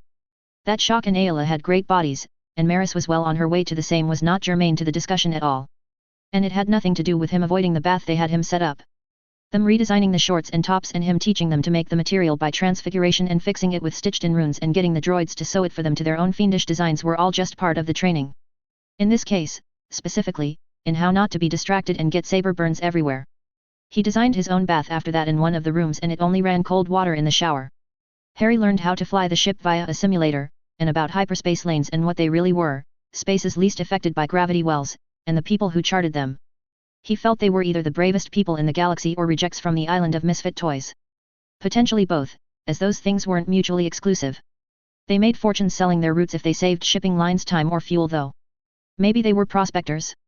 As far as he could tell, sensors could tell you what was at commercially viable mining depths on any body in the galaxy, so prospecting didn't really happen here. Surveys did, mostly done by droids, and apparently Navy people who had pissed someone off, but not prospecting. He had explained to the Jedi that Earth was as far as he knew way out on a spiral arm to the galactic southwest in his plane, universe, time, or whatever this was, or rather was distinctly not. He found out that was wild space or the unexplored regions here. That drove home how vast a galaxy was, and how fast they were really going. There had been a republic, or other type of government, with this type technology minus incremental improvements here for 25,000 years, and they still had not explored the whole thing. They had some discussion about there somehow being contact with Earth and the parallel development and math being math. Explanations got thinner and thinner to all their ears. All three women knew something was bothering him, but he just said he was missing something. And then the Empire Holonet exploded. Second assassination attempt on beloved Emperor. Harry snorted. Rogue non-human religious zealot attacks leader of the free humans of the galaxy. Harry frowned. Pretty blatant propaganda and race baiting there. Too bad it will work. He got raised eyebrows and shrugged. Seen it before. On Earth there were 5 distinct types of the species Homo sapiens, what we called humans. Biologist and anthropologist couldn't even agree on that. Then there were hundreds of ethnicities. Once we got the people to mostly stop harassing each other about race, black people versus white people for instance, they took off on ethnicity. Then about sex, as in male or female, and there being more than male or female, there isn't, by the way, that's a choice not a fact of biology. I mean, more power to him, but let's try to stay in the realm of possibility, yeah? Male female fine, male male fine, female female fine. Males who dress up as females and think they are, whatever floats your boat. Some imaginary third sex? You might need some professional help, possibly medication. Does it matter in the end, and did everyone else care? No and no. That isn't even talking about religion, haves versus have-nots, or any of the other shit people come up with to hate each other and be closed-minded over. The more liberal folks got so narrow-minded and strident it was impossible to tell them from the most conservative, and those two groups hated each other. The propagandist didn't help. The demons proved none of that mattered, and ability was all. They didn't ask about race, creed, color, sex, or ethnicity. They also didn't book slots on talk shows. If you couldn't fight them off, they ate you. If you were lucky, you were dead before they started. He shrugged. Be the best you can be, don't be a fuck, keep private shit private, and work as a part of the team. Or get eaten. The women all frowned thoughtfully, remembering instances of intolerance from both sides of issues in their lives. The video of Yoda attacking Palpatine was pretty obviously faked. No old human could dodge all those strikes from what looked like a pissed-off elf fighting a demon after an overdose of crank. Much less doing it with a sad face and trying to talk the elf down. Aayla sighed. Why would Yoda attack him? Harry nodded, knowing he would play it for propaganda if he failed, and even if he succeeded, the galaxy is in a civil war. It was lose for Yoda. Is this Yoda prone to this type of thing? Shock shook her head. No. Harry frowned. I'm confused. He could only lose here. 4 of your top people, at least, already couldn't take this guy, knowing what they were in for.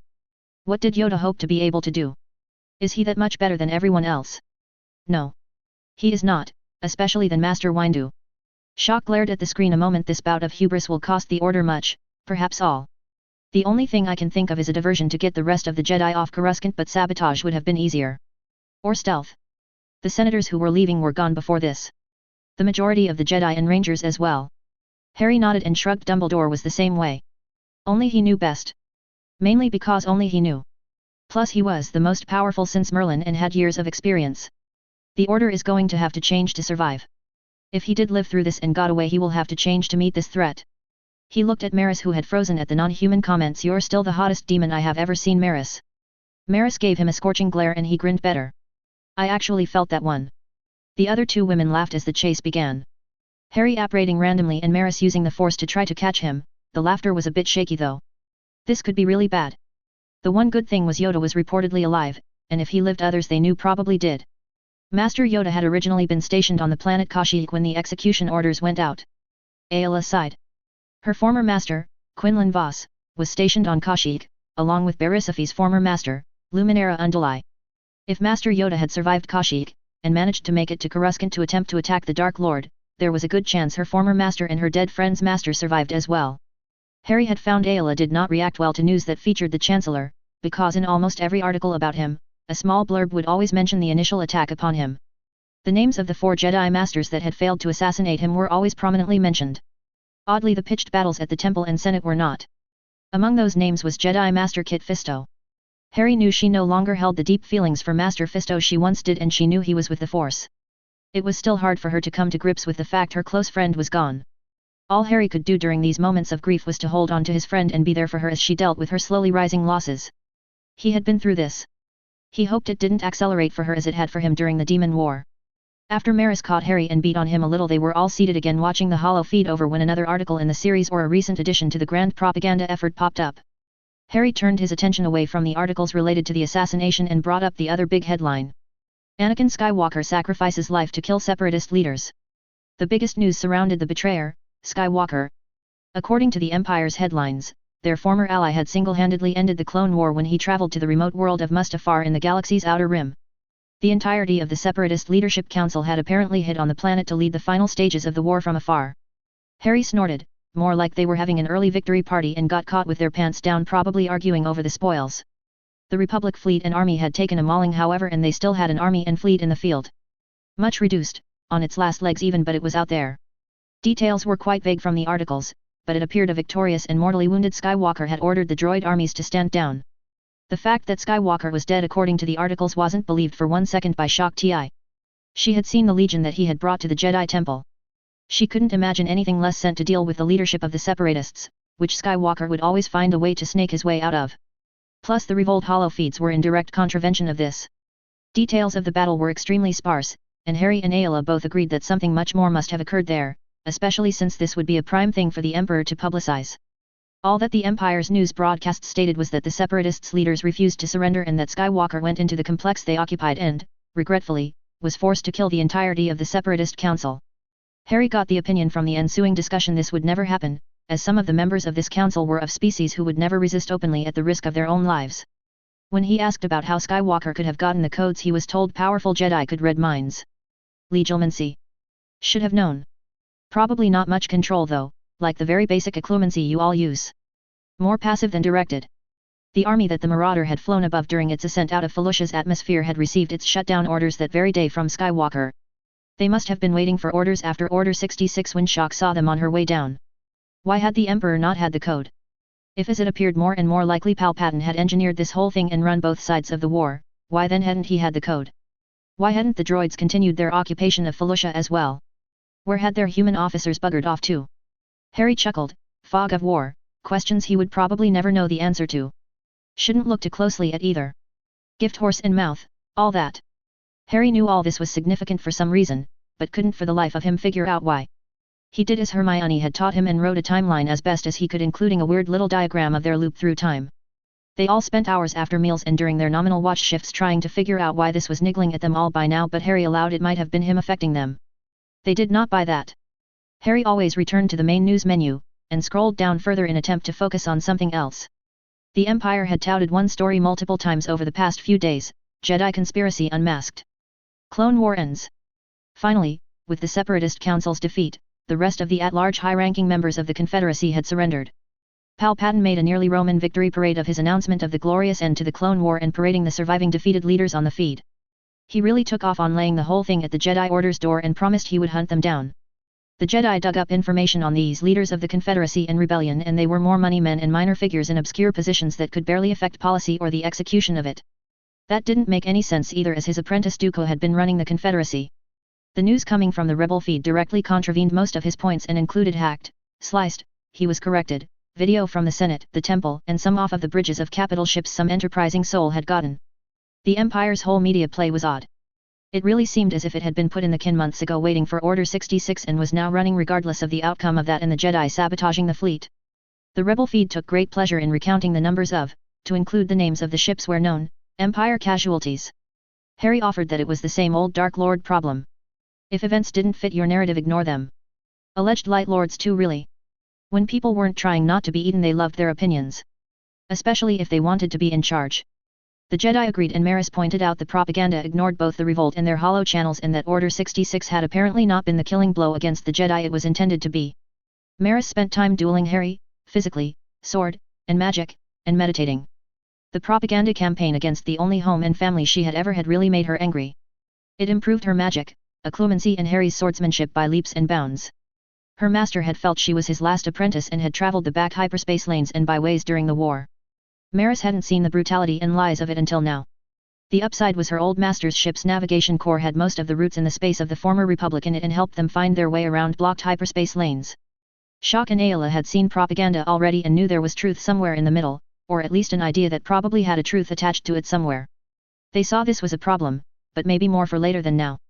Now they needed to find out what happened to the Jedi and see if the Order was still coherent, and if so, how it was going to act. If not, well, that was a whole new cricket match, as Harry said. Harry was a cynic. He thought this would parallel the Voldemort war after Dumbledore died if the Order collapsed. People follow the loudest noise. Palpatine is pretty loud on those worlds he managed to hold onto. These core worlds. He shrugged. The Corellian feeds eventually presented something resembling clarity and unbiased fact. It had dates, names and places. It cleaned up the timeline and mostly matched it. It also included that Order 66 was programmed into the clones at their inception and other pertinent information, but still the thought that was trying to peek through would not pop into focus for Harry. He had had this happen before, and it was always something odd that set the chain of connections running. It was frustrating. Harry frowned. Who would know all these orders? Ayla shrugged. The cloners and the people who ordered the clones. We knew some of them.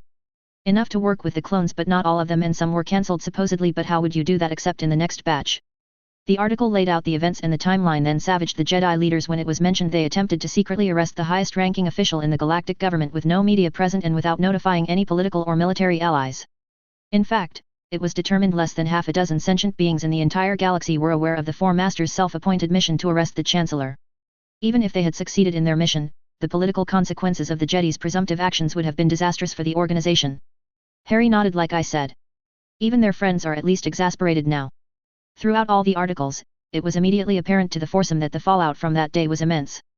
Jedi were now hunted on all Imperial worlds, and bounty hunters had now turned up in droves to make fast cash as they chased down crippled Force users who no longer had their former unlimited resources. The head of a Padawan currently paid out more money than some of the most dangerous jobs offered by the Hutts. The bright side of things was that rank-and-file Jedi were welcomed with open arms on any of the newly formed Alliance worlds, and bounty hunters who chased them were being taken down with extreme prejudice within those systems' borders. Law and order noises always made politicians look good in a crisis. SSDV. Shock TI gave a lesson in Alderaan, its people, climate, terrain, government, and factions and their significant players of that government as they got close. It was one of the best pre-mission briefs Harry had ever had. Shock: that was great, thanks. One of the best pre-mission briefs ever. How up to date is it? Shock smiled. Not to worry. Ships in hyperdrive cannot be tracked accurately by most means. I have been working my connections and contacts, however I have conveyed that we are trying to stay under the radar. Harry frowned and Ayla gave him a shove with her hip where she sat nearly in his lap. Be nice. Now it will only be the unofficial, official, radar. Harry sighed. Actually I wasn't thinking of tracking. I hate politics, and I am not good at it. I hadn't even thought about them tracking us because of who Shock is. Military can track ships in hyperspace, I take it. Because of the way the lanes are, I would assume they track based on them. That would make it slightly easier for them. We should see about getting full maps from those lane scouts. Maris shrugged. We have to learn politics, Harry. We won't be able to just beat everyone to pieces. Alderaan was known as the soul of the Republic and was one of the Republic's founding worlds 25,000 years ago when the first Galactic Constitution was signed. It's a core world that we have significant allies on. It is a well-respected and popular world. Bail Organa is a good man. Even I saw that from just the hollows. He is the Viceroy, and is married to its monarch, Queen Briha. They already announced their intentions when they took sides against the new Galactic Empire. They are a Republic planet and people. The planet has not yet drawn much of the Empire's wrath despite its location in the core, because there are other systems with much more formidable navies that have already actively engaged the Empire's remaining fleets. Corellia for one. Plus the Black Sun and the Hutts. If Palpatine gives them an inch, they will bite off hundreds of worlds. Shock nodded. Very good. He has also perhaps realized that the political fallout that an attack on Alderaan, which does not have a fleet or army, would drive many of the worlds still on the fence firmly into the camp of his enemies. One of many reasons we chose here rather than Chandrila or Corellia. I trust Bail Organa to act honorably and do what he says. What he has said for years and has acted on for years, was keeping the Republic together. He will drive to make these rebelling worlds and systems a republic with a representational government as well. Ayla nodded. I have dealt with him and Queen Briha in the past, all his dealings have been completely honorable. He had been one of the dissenters against the Clone War, and was one of the more well-known quiet political antagonists of the Chancellor. Now I supposed direct opponent, politically, financially, and now, newly militarily against the Empire and its interests. The reports have the Antarian Rangers heading for Alderaan with their fleets as they withdraw from the core. That may or may not turn permanent. Any idea what we'll do when we get there? Or who we should try and get in contact with? Asked Harry. We'll have to play it by ear, said Shock Ti. We don't know how the defenses in the system are now arranged, nor do we know if or how many Jedi may already have fled to the system. Ayla, I want you to leave your suppression necklace on. Shock, you and Maris take yours off. Said Harry suddenly. Why, Harry? She asked. You've seen the news reports. You're listed amongst the casualties of Felucia. If we arrive at Alderaan, and someone can sense 4 force-capable people on a craft, they'll come looking for you and me. But if you're wearing it, and I'm suppressing my own aura, they'll only know about Shock Ti and Maris. It's a good plan, said Shock Ti after a few moments of silence, as all 3 Jedi pondered his suggestion. I'm not quite good enough at aura suppression yet, but I can damp it some, as can you, Maris. No need to advertise who we are to anyone who has been around us, before we know whose side is whose and which we are on. Okay, and lightsabers for you all, but remember I will do ranged attacks if necessary. You can all feel my magic when it's sent and you know it's me, so don't bat any curses down. Harry added. And I think we should decide on our next destination, have the course laid in, and the droids keep the ship ready to lift. As soon as Palpatine gets his area secured in a fleet, he nearly has to attack Alderaan if all you say is correct. Maris was scowling. She was still struggling with occlumency. Harry smiled at her. We'll get there. It takes time, but it's absolutely crucial to a lot of really valuable skills you can eventually master, said Harry. Maris nodded. I'm taking that holdout blaster we worked on, Harry. Harry winced. Careful, remember that poor asteroid. Dead before its time, dust to dust. Maris poked out her tongue at him. They all chuckled. The hand blaster had broken up a fairly dense asteroid up at one of the lane changes after Harry and the droids had worked it over. They weren't sure why. Though it was full auto and had a huge Tibana gas supply and a null space in the grip now. It also had a cyclic rate of about 5,000 rounds a minute. Harry had grinned hugely and told them it was like a hog.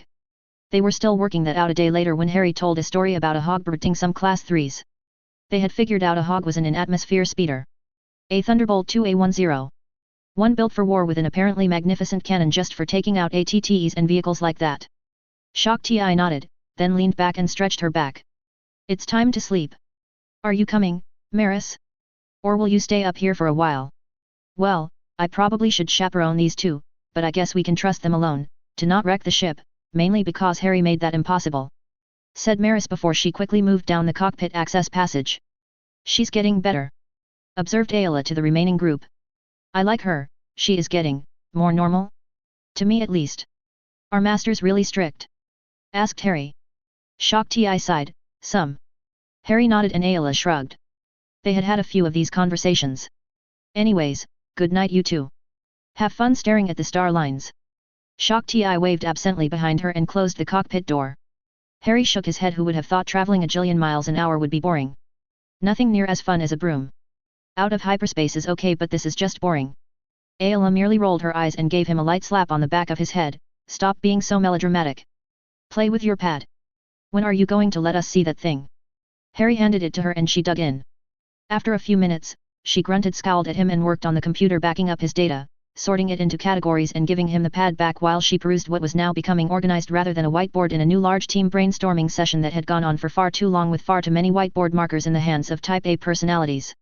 He blinked after looking through it for a few minutes as it was synchronized with the computer Ayla was working on and continued to get more organized under her direction. Thanks. Still right there, tip of my brain though. Ayla waved him off. Fly the simulator while I look at this. Leave your pad. I might have some tighter organization to do. Harry smiled at her and gently stroked Aleko as he moved to the co-pilot's station, and the R2 driving set him up a course that would drive most pilots mad. Harry liked his challenges. The droids seemed to enjoy virtually smearing him over some planet or asteroid belt. Occasionally chasing him down and blowing him out of the sky. After an hour or so, Ayla looked up at a sharp whistle she perceived as astromech laughter in time to see Harry buy it in some simulated fleet action, taking on a Lucre Hulk battleship and a lot of vulture droids. Harry, there are 1,000 contingency plans in here. Harry leaned back, trying to cover all the bases. The pieces can be swapped around too. Well, the fully separate actions. Never know what a mad Dark Lord is going to do, but there are limits. Mainly in his available forces and the terrain. I know mad Dark Wonkers. I am getting a handle on weapons capabilities in the galaxy. When I have a Dark Wanker thought, I write it down, change the weapons and vehicles for those available here, then game out my response to that. The problem is they all end up run away right now, as I have very few resources. If he comes out personally and I can get to him, I think I could throw the whole thing up in the air with a killing curse. And all this magic? She asked. This and that. Ideas. Like the potions section. Stuff worth trying. Harry allowed. Getting the tent windows to work wherever it is one of them. Oh, the stateroom designs are in there too. The mass driver installation. Specs for the runes on it. Ideas to improve it, engines, hyperdrive coils, blasters, all kinds of stuff. Saint Vitus Brain Luna calls it.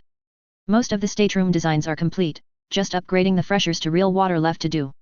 Maris doesn't seem to be interested in plumbing, and you and Shock are busy decorating. She will finish the rooms with a droid and I will come behind and do the bathrooms. Once you all have a design you can knock that out. The portals I made are the pain. I can't figure out how to link them to the ship for holocom and the like. Maybe make little hole portals like the mass driver muzzle, one linked to one over a holonet control. It can be near enough to reach a control panel and relay the signal or hardwire it, then disillusion the whole thing and hide it behind the panels in the lounge. You do know those can come down, right? Harry blinked. Thanks. Ayla shrugged. You and all the training, building your portals and playing with your cannon. We are happy to help you, Harry.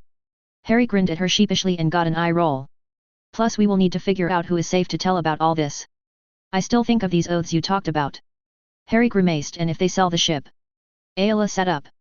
Harry had built portals to variable-sized null space portals and put them all over, including the gun space. This ship could now haul as much as a large freighter and accommodate a brigade of clones. The discussion over these devices had gone on endlessly, with Harry pointing out slavers and smugglers and what they could do with the things. Didn't you say the goblins could make things return to vaults?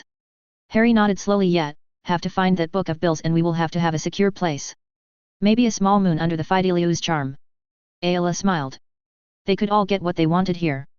They just had to work together. Harry rolled his eyes. All that greeted this response was one very well manicured eyebrow slowly rising upwards. For that, you'll begin my lessons now. She sank back, still reading his pad but now frowning. Harry asked, something wrong? Ayla snorted. All of this. Harry nodded, moved back the expanded seat and sat by her. We'll figure it out. Ayla bit her bottom lip. Harry, I'm going with you no matter what the order does. If they can't deal with it, then well, I think we have the start of our own order. Harry laughed. Sure. What's one more faction in this mess? I got a good record against Dark Lords though. Ayla was looking at a section where he had written out the similarities between Palpatine and the Dark Lords he had fought in Harry's estimate of what he would do. So I see. Dark ladies too. Harry snorted. Worse than the males. They just get mean when you thwart them. Ayla raised a brow. Good that you know. Harry spluttered. Oh, feisty. Defend your mind, Master Sakura. She narrowed her eyes at him and he slipped into her mind like a warm breath from a lover on her ear. She gasped. He had never done this before. Harry got past her defenses and she glared at him in her mindscape. He grinned. Come on, show me around and I'll show you some other tricks. He waggled his eyebrows at her. Ayla eyed him. I better have my clothes on in that cockpit. Harry laughed and followed her around, then took her hand and let her in his mindscape. She gasped at the castle. Harry nodded. Hogwarts. My school of magic. Come on, I'll show you around. It will give you some ideas. Ayla followed him, seeing some things that she was sure were very personal.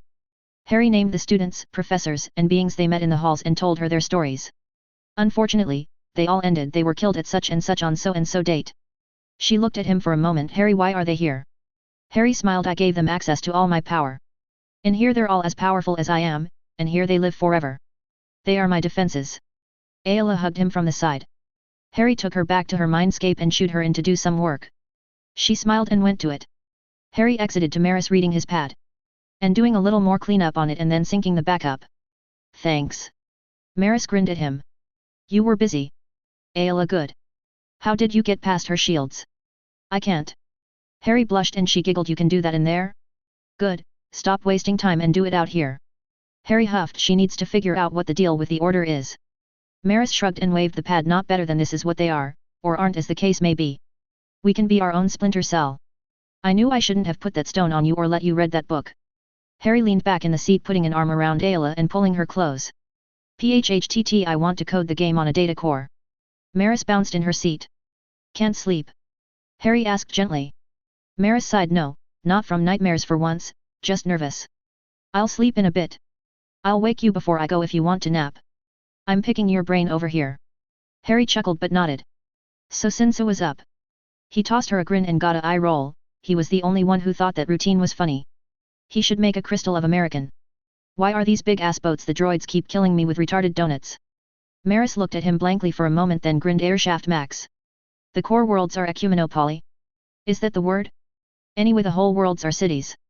They have air shafts that because of some regulation are a standard size. The Lucre hulks were cargo ships the Cis converted for the war. The hulls without control spheres let down into the shafts and unload cargo and take on waste and concentrate. They haul that to agri-core worlds and then haul food back. Without the control spheres, traffic passes through the hole in the middle of them as they are loading and unloading cargo. Not like they can grow food. They do extract everything possible from the waste and use it, to include growing algae and converting that to ration bars, which are nearly free but kind of skeevy to eat. Harry snorted. You know skeevy but aren't sure about ecumenopolies. He got a look. Fine. So they are really just fit to purpose, then because they had them and they are enormous the sis armed them. Maris nodded. Yep. Now sleep. I'm picking your brain. Well, after I clean it up some more. He woke up to a gentle touch an hour or so later and Maris looked at him and nodded. He nodded back and shifted gently. As she left, Harry had a feeling, you know Maris, you'll never be alone again. Shock and Ayla are older than you. They had already left their masters. No matter what though, I won't leave you. You take your time and decide what you want. I'll be here. Maris came back, hugged him and left. Harry looked down at the blue head on his shoulder. So how much did you hear? Ayla looked up and smiled. All of it. Found number 2, or perhaps 3. Harry rolled his eyes. I know you struggle with it, but there is no random. The Force moves things to where it wants. Maris needs you and needed to hear you say it. Harry shrugged. Magic gets what magic wants. Ayla shot him a glare. Primitive. Yep, that's me. She gave him a shoulder check and reached for the pad. Harry arched a brow. So how did it go? Ayla grinned. I got the rest of the memories done and put in a surprise for the next person in my mind. She looked at Harry sternly. She had a wampa wandering her tunnels. A wampa with dark, flat, charcoal fur. The first time someone knew it was there would be when its claws came out of their chest. SSDV. Harry and the others listened to the beeping, then watched as the ship dropped out of hyperspace and a blue-green planet swelled in the cockpit windows. Harry relaxed when it stopped doubling in size twice a second. Nice breaks. Ayla chuckled. Good thing. Maris looked at the two. Shock started speaking before she could get a comment off. So we will enter the holding pattern and wait for a query. Harry had frozen though. There is a very powerful magical right there. He pointed and Maris brought up a view of the area, then magnified it, showing a cruiser in orbit. More on the planet and in orbit, but that one is the most powerful. The Jedi went quiet and Harry shuddered as a mental sweep passed over them. You all felt that, right? They all nodded and Shock relayed. Master Yoda. She was interrupted by the cruiser calling them vessel exiting hyperspace. This is the CNS Reliant. Identify yourself and state your purpose. Shock keyed the comms. Corellian Navy ship Reliant. This is the mixed freighter/passenger vessel Marauder. We are intending to land on the planet to discharge cargo and passengers. Master Ti. Good to hear from you. It is. Worried about you we have been. Master Yoda. We need to have a discussion, but here is not the place. Shock replied frostily. The others raised brows at her. Yoda replied. Agreed, we are. Follow Reliant you will. Harry frowned. Used to being obeyed he is. This should be fun. A bit unrestrained with the legilimency as well. Shock nodded. He will know about Maris and me for sure. Ayla was scowling. You know, that had not been so invasive to me before. Harry nodded. Powerful and skilled.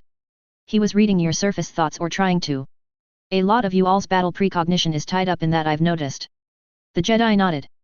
They had had this conversation, and when Harry had his occlumency screwed down tight, their precognition was less effective.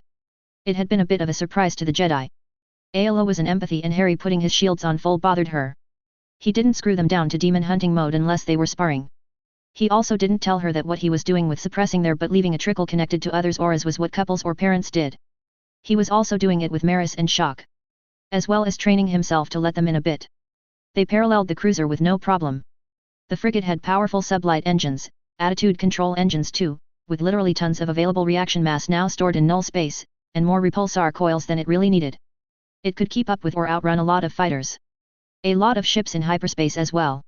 As it was designed with no armor, its defense was agility. Its hull plates now, while the same, were all rune engraved and activated, and after days in space were fully charged, and probably better armor than heavy cruisers. Harry smiled at Maris' question of where they were headed as he looked out at terrain that reminded him of Switzerland and pointed as they cleared a mountain range, announcing in an over-the-top voice, that he considered Python-esque, to the castle. Maris shot him a raised brow, that sounded suspiciously like something from one of the swashbuckler movies he liked to make into books and laugh at the swordplay in, and he shrugged. Castle that big only governments can afford. If you are keeping it, might as well stuff it full of drones, seems to be the predominant thinking in my experience. Shock nodded. Never heard that reasoning, but yes, that is the seat of the planetary government and the landing pads and security apparatus are close to it. Harry shrugged. Drone hive. Hopefully they won't learn to decentralize and power down the hard way.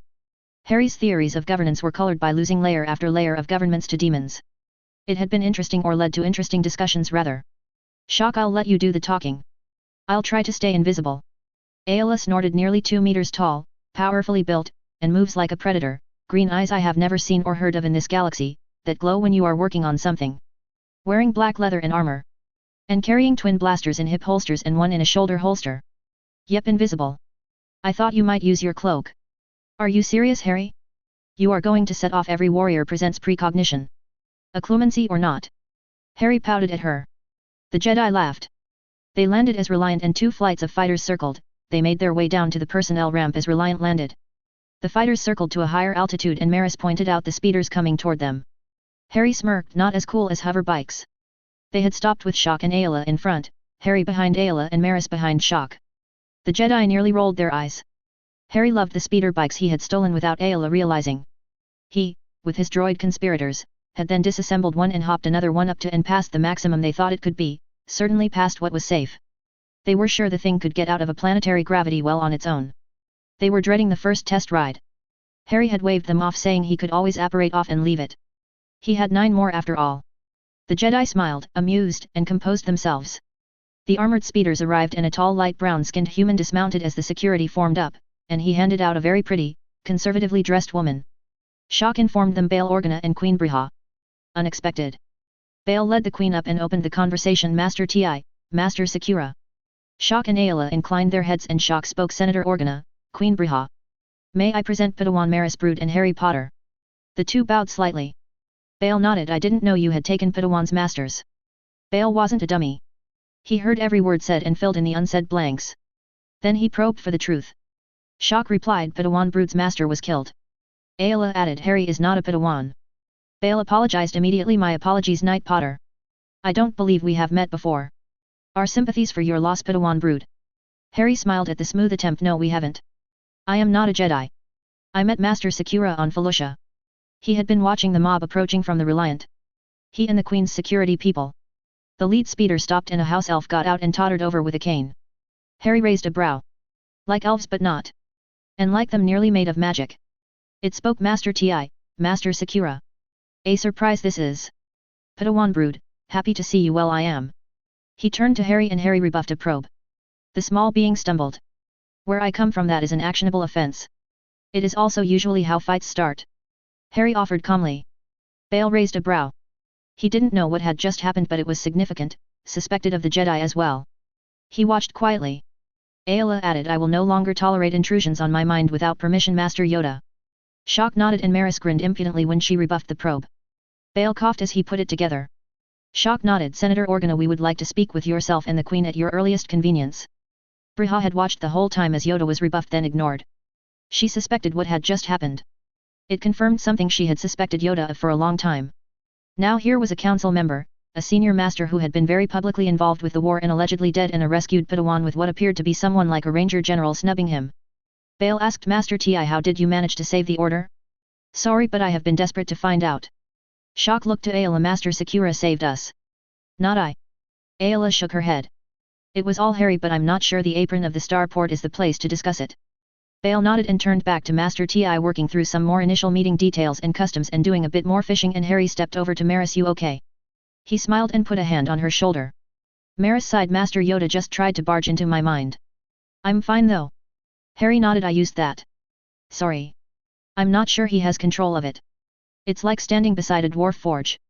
The magic coming off of him is massive. I need to get a stone on him soon to protect us all. I used the opportunity presented though and set him back a little. It also told his allies he has been doing it. Maris looked at him and he smiled. Full disclosure, this is a bit of theater too. Me talking to you while the masters are busy. Maris narrowed her eyes and he sighed. Sorry. I hate politics but it is necessary. Maris sighed. I caught the legitimacy and that was it. I think I might not be a consular. Harry chuckled. Me either. Yoda was cruising for a bruising though. Maris smiled and snickered as he turned and bowed to Queen Briha, who had walked up. Your Majesty. Briha had been queen for years. She eyed him closely. You, Mr. Potter, are going to be interesting, aren't you? Harry sighed. I do seem to have been cursed to live in interesting times, ma'am. Briha nodded. Please be careful. Yoda is a necessary ally. Harry nodded. Ma'am. The Queen looked at him. Not a Jedi but not inexperienced. A ranger. Harry smiled. Perhaps a conversation for more controlled conditions, ma'am. The Queen arched a brow. You do realize we are under all kinds of surveillance here. Some eager analyst is right now searching the nets for your details to give to me. Harry smiled. And if my skills are what they should be, they have heard an annoying buzzing and my face is just blurry enough for them not to be able to read my lips, ma'am. The Queen smiled. Yes, interesting. And Maris Brood. We were sorry to hear of your loss. If there is anything we can do for you, please ask. Shall we join the others and go? Harry bowed and she turned and walked to the other group. Maris was a bit stunned. The Queen led them, a few paces ahead. Maris looked at him and arched a brow. He shrugged. She doesn't stay queen of an unarmed planet being silly. He saw the senator look at his wife and nod, then catch his eye and nod. Harry returned the small nod and smiled. They were in for now. Maris sighed. Harry put an arm around her shoulders and chuckled. I had to learn the hard way. I'm glad to talk to you about it. But later. They came up on the group and heard the senator. So the clone war is over, but now we have a rebellion against a despot. He looked tired. Briha patted his arm. She had taken. Fortunately Palpatine has made mistakes, those mistakes have multiplied and left him at sea for now. Master Sakura's actions have reduced his forces, and the various sectors in rebellion have him spread so thin we have a bit of room politically and militarily. Harry zoned out. Maris, aware of this, steered him a bit by an elbow as they moved slowly, still talking, to ground transportation. Something in the Queen's comments had triggered a cascade. He suddenly jerked and Ayla, then shock, turned to him. Ayla looked at Maris and then asked Harry. Harry looked up and smiled evilly. The Queen has supplied the missing piece. Mistakes. He looked at the raised brows. Okay, I am the Dark Lord. I have a plan, but my evil overlord guild rules say to have a backup. I am running both sides of the clone war to deal with my political opposition, as the Jedi have been neutered by the Rusin Accords. They are pretty much an annoyance. As part of my primary plan though, they must go. My primary plan blows up spectacularly, taking my primary force with it.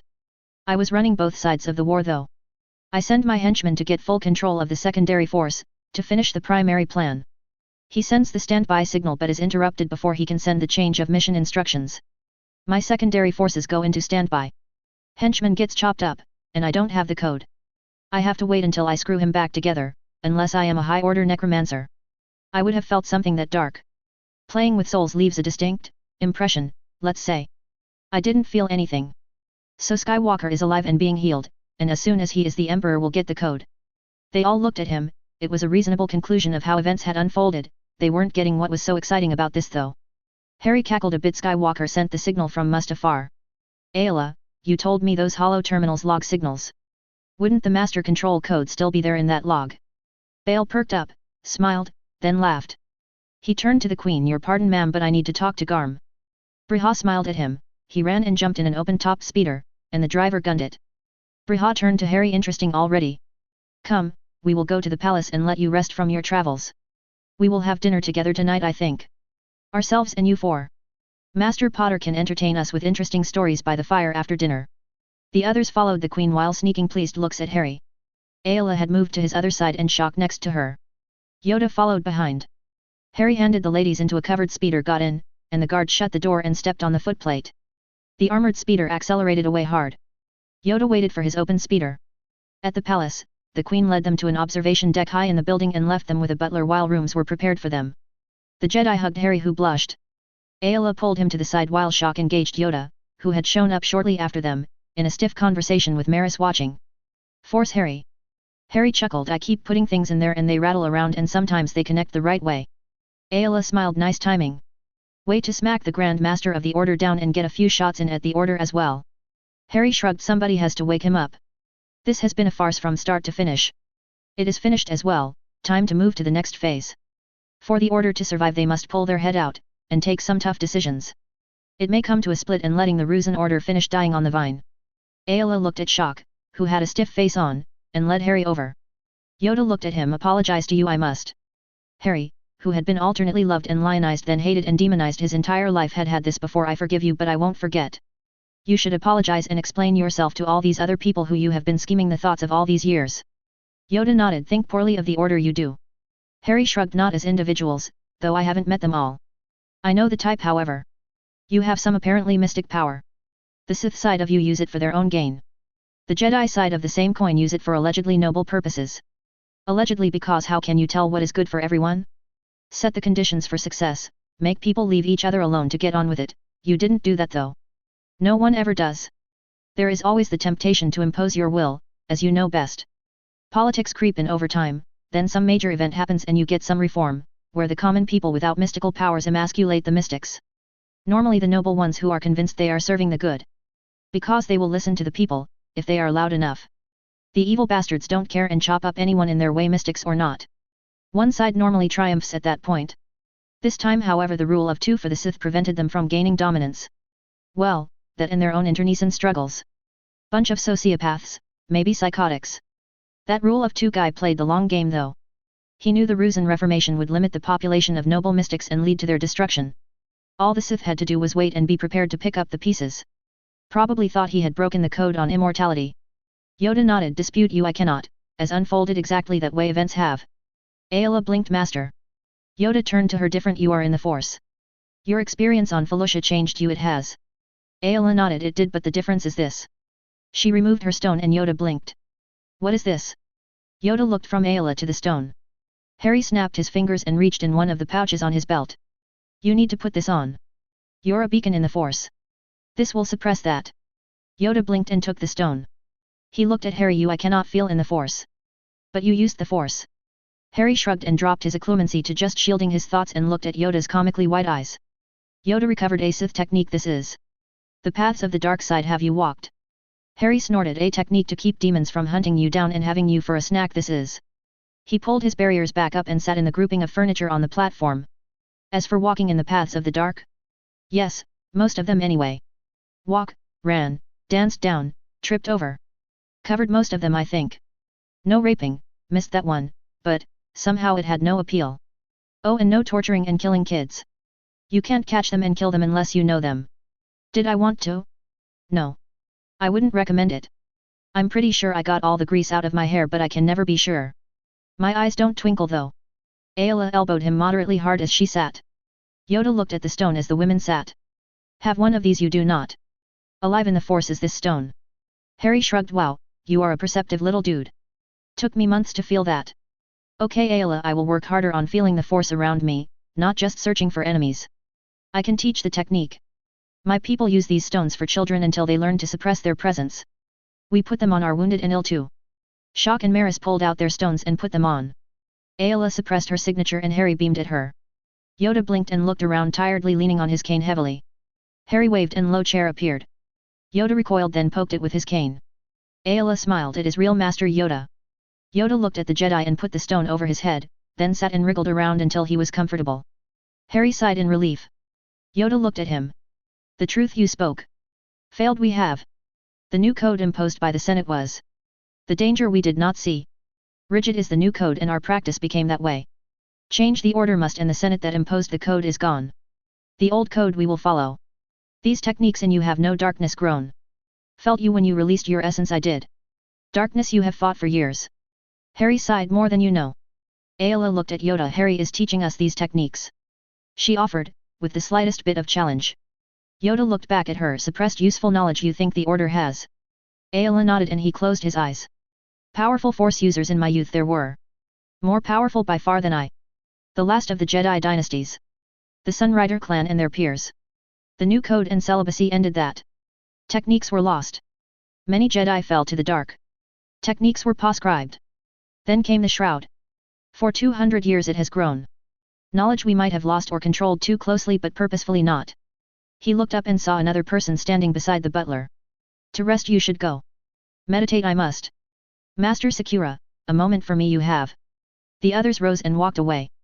Harry gave Ayla a glance and she smiled and nodded toward the door. She had made her decision. Now the Order needed to make theirs. Yoda looked at her for a moment then nodded. Blame you I do not. Denied you and Master Fisto the Order did. Deny you again we will not. Controversial this will be. Ayla smiled. Wait until you see what Harry can really do. He and I will go where the Force leads us. Yoda smiled and shooed her away. She rose. Master be careful. That chair is conjured. If he didn't intend it to be permanent it will disappear after a while. Sad is this. Best chair I have had in years this is. Thank you for your warning I do. Not so spry am I. Ayla walked away contemplating whether they had made another convert. She turned a corner and found Harry waiting with a pad in his hand. She hugged him, and when he looked down she rose on her toes and kissed him. While he was stunned she giggled and took the pad in his hand and drug him away. She took him to his room, pushed him in the bed and crawled in on top of him. He finally managed Ayla. She grinned and snuggled down. Yoda won't protest. Now it's up to us. Sleep. Briha is very smart, Bale is her equal. She turned her head and lay it on his chest and felt him rise under her. She smiled. That's not sleeping. Growling. SSDV. Harry entered the room in his robes without the armor, and Ayla had donned a loose brown, cowled, robe over her normal pants and crop top. Maris and Shock were there in Jedi robes. Harry bowed and Briha smiled. We thought here in a private dining room rather than a state dinner. They all got seated and plates were served, then the servants withdrew. They discussed many things during dinner, and then afterward Briha led them to another room, a nice sitting room with a fireplace that had a fire burning on the grate. Harry chuckled. Stories by the fireside, ma'am. Briha shrugged slightly. It is traditional, I think. Please feel free to speak freely here. This room is swept carefully. Harry waved. And now is proof against force-enabled eavesdropping. I have a device that I think would make this easier. It can project the actual memory of an event. He reached in one of his seemingly bottomless pockets, got out a projecting pensieve, and put it on the low table in the midst of the seating group after ending the shrinking charm. Where do you want to start? Briha nodded. Perhaps at the beginning. With your world and how you got to Felucia. Harry nodded, thought a moment, and pulled a memory strand with his finger. He dropped it in the stone bowl, pressed several of the runes around the edge, and a memory of a view of Earth from space showed. This is Earth, my home planet. Bale whistled. Beautiful, nearly a water world. The memory faded and then changed to Hogwarts scene from the boats at night. My school. The scene faded and shifted to a view of the inside of the school and in Harry's dorm room. It swiftly progressed through a day there and shifted to night or early morning. This is the last fight I had with the first Dark Lord I defeated. The others watched amazed and Harry watched sadly. They recoiled when Riddle appeared and Ayla hissed Sith. Harry blinked. Really? They look like that too. Shock nodded. It is thought to be the corruption of the dark side. Harry tapped his chin thoughtfully as the memory played on. They were amazed at the display of the Force and all of the variations of it. He won that fight, then the memory showed scenes of him as an auror. Ayla looked at him. You were a Jedi there. A sentinel. Ayla had been thinking about it, watching all his memories as they traveled. A shadow even. Harry smiled. Sort of, an auror. There were regular police, law enforcement squads, then a kind of cross between police and the military, hit wizards and then aurors. We chased down the darkest creatures, witches and wizards. Normally in pairs or small teams. The hit wizards were arranged in bigger units, up to 40. The law enforcement squads were in teams of 10, then platoons of 40 or so, companies of up to 120, and then constabularies of however many companies a area required. They patrolled and did day-to-day law enforcement. The aurors were nominally in charge and able to act as any of the three. Bale was watching and had been keeping a running count. Harry, that is 4 of those Sith so far. Harry sighed. Dark Lords and their minions. One every couple of years for a long time. About the time we got one another would appear. Maris blinked. The rule of 2. Harry shook his head. Usually they were rising as we were dealing with the worst. Parallel development. There was some discussion about trying to herd them together to see if they would kill each other off. Now that I have read your history here, I see how bad an idea that really was. Natural selection would have made the ones that survived very tough opponents. Bale barked a laugh. Harry, those are all tough opponents. Ranged force attacks? I'm not sure even the Jedi could deal with that. Shock nodded. The least of them has been Darth level. The worst make Darths look easy. Legendary enemies. Yoda needs to see this. Briha nodded. Especially if Palpatine can make it to this level. We have reports of him using some kind of lightning attack already. Harry winced. This next one favored that. The Dark Lady Cleopatra. They all recoiled from the next image. A beautiful woman apparently ravaged by disease. Maris half rose as Cleopatra, in the pensieve image, loosed fiend fire on a section of Cairo. She eased back down as Harry's team plus some Egyptian aurors controlled it. Then Harry engaged the Dark Lady. She did favor lightning. In the image Harry didn't seem to appreciate it. He beat her to a bloody pulp. Was that fire alive? Harry nodded, then shook his head. Sentient, but not alive as we understand it. It consumes the Force in people or objects. The Jedi hissed. Harry warned. The first demon I fought is coming, then it will be the fight with the last one and how I got here. Despite the warning, Bale and Briha leapt to their feet at the appearance of the Tier 2 demon, then sat slowly and much closer together. The scene shifted to a blasted, devastated world and the last fight in the crater. All those from this plane leaned back wide-eyed at the ferocity of the fight and the amount of power applied. They relaxed as Harry killed the Dark Lord, then tensed when the fiend fire appeared and Harry leapt in the hole. Ayla laughed as Harry shot from the ground and tumbled through the air. He scowled at her and the others raised brows. Ayla smirked. I will show you a memory next. They watched as Harry followed Ayla in the memory and Briha grinned. The grinning stopped when the clones' radio conversations happened wherein they heard Order 66 be issued and Ayla was attacked. They followed through, Harry healing her the trip back in time, all their activities at the base and after. The memory ended and Harry took out a wand and retrieved it. Bale nodded. That was Palpatine's voice. He gave the order himself. Harry nodded. Could it be voice-tied mental conditioning? Some of the worst governments on Earth experimented with that. Bale looked thoughtful and got up drinks. Everyone took something. Bale picked for Harry. A generous amount of an excellent Alderanian whiskey.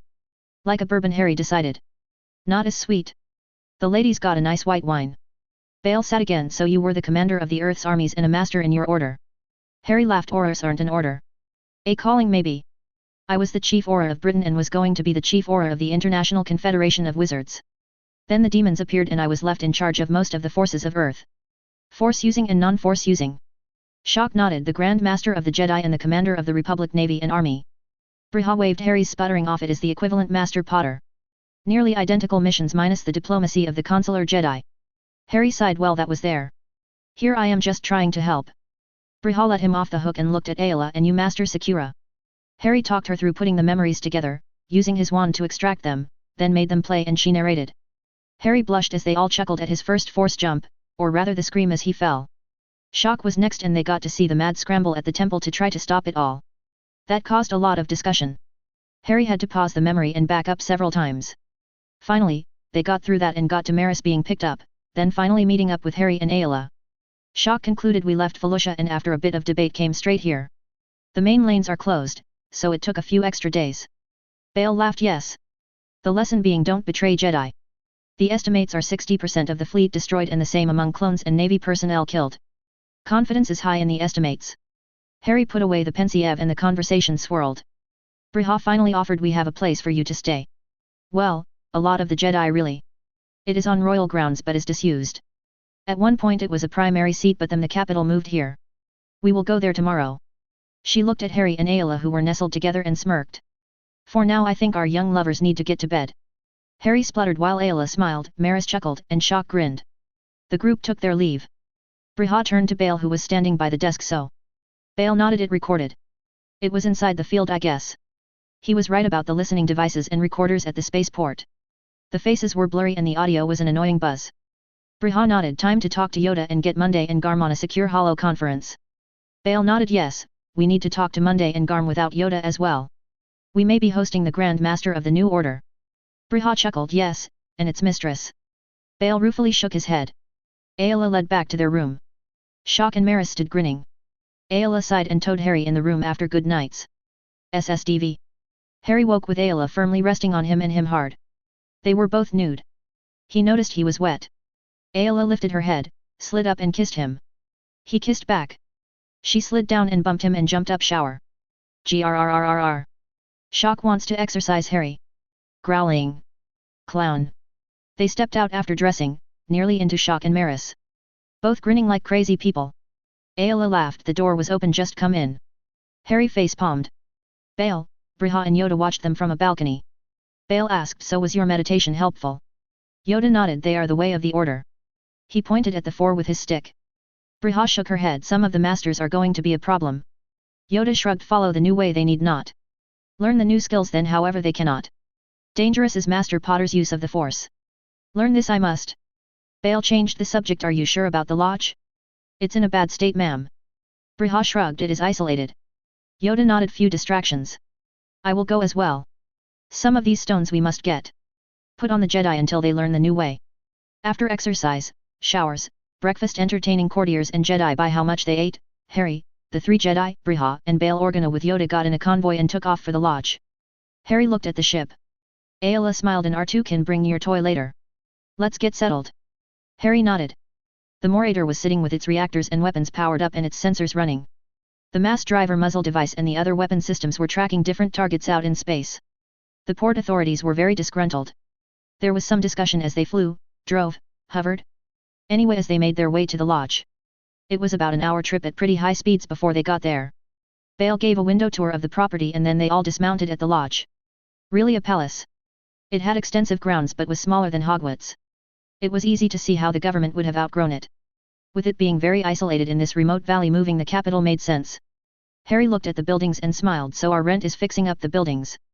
Bale grinned. Well, if you feel like you have to. Briha cleared her throat. Bale turned to her. Yes dear. He got a light glare. Masters, Padawan brood, we have these temporary structures for your use for now.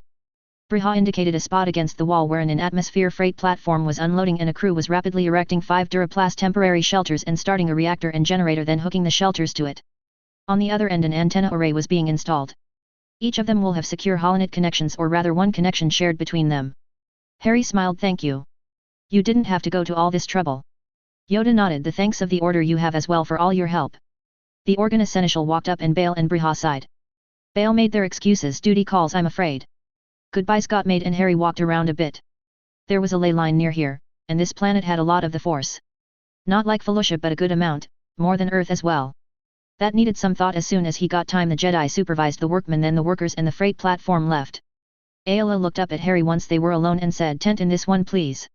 They were in the shelter in the middle. Harry smiled and put the tent up. Yoda watched amazed.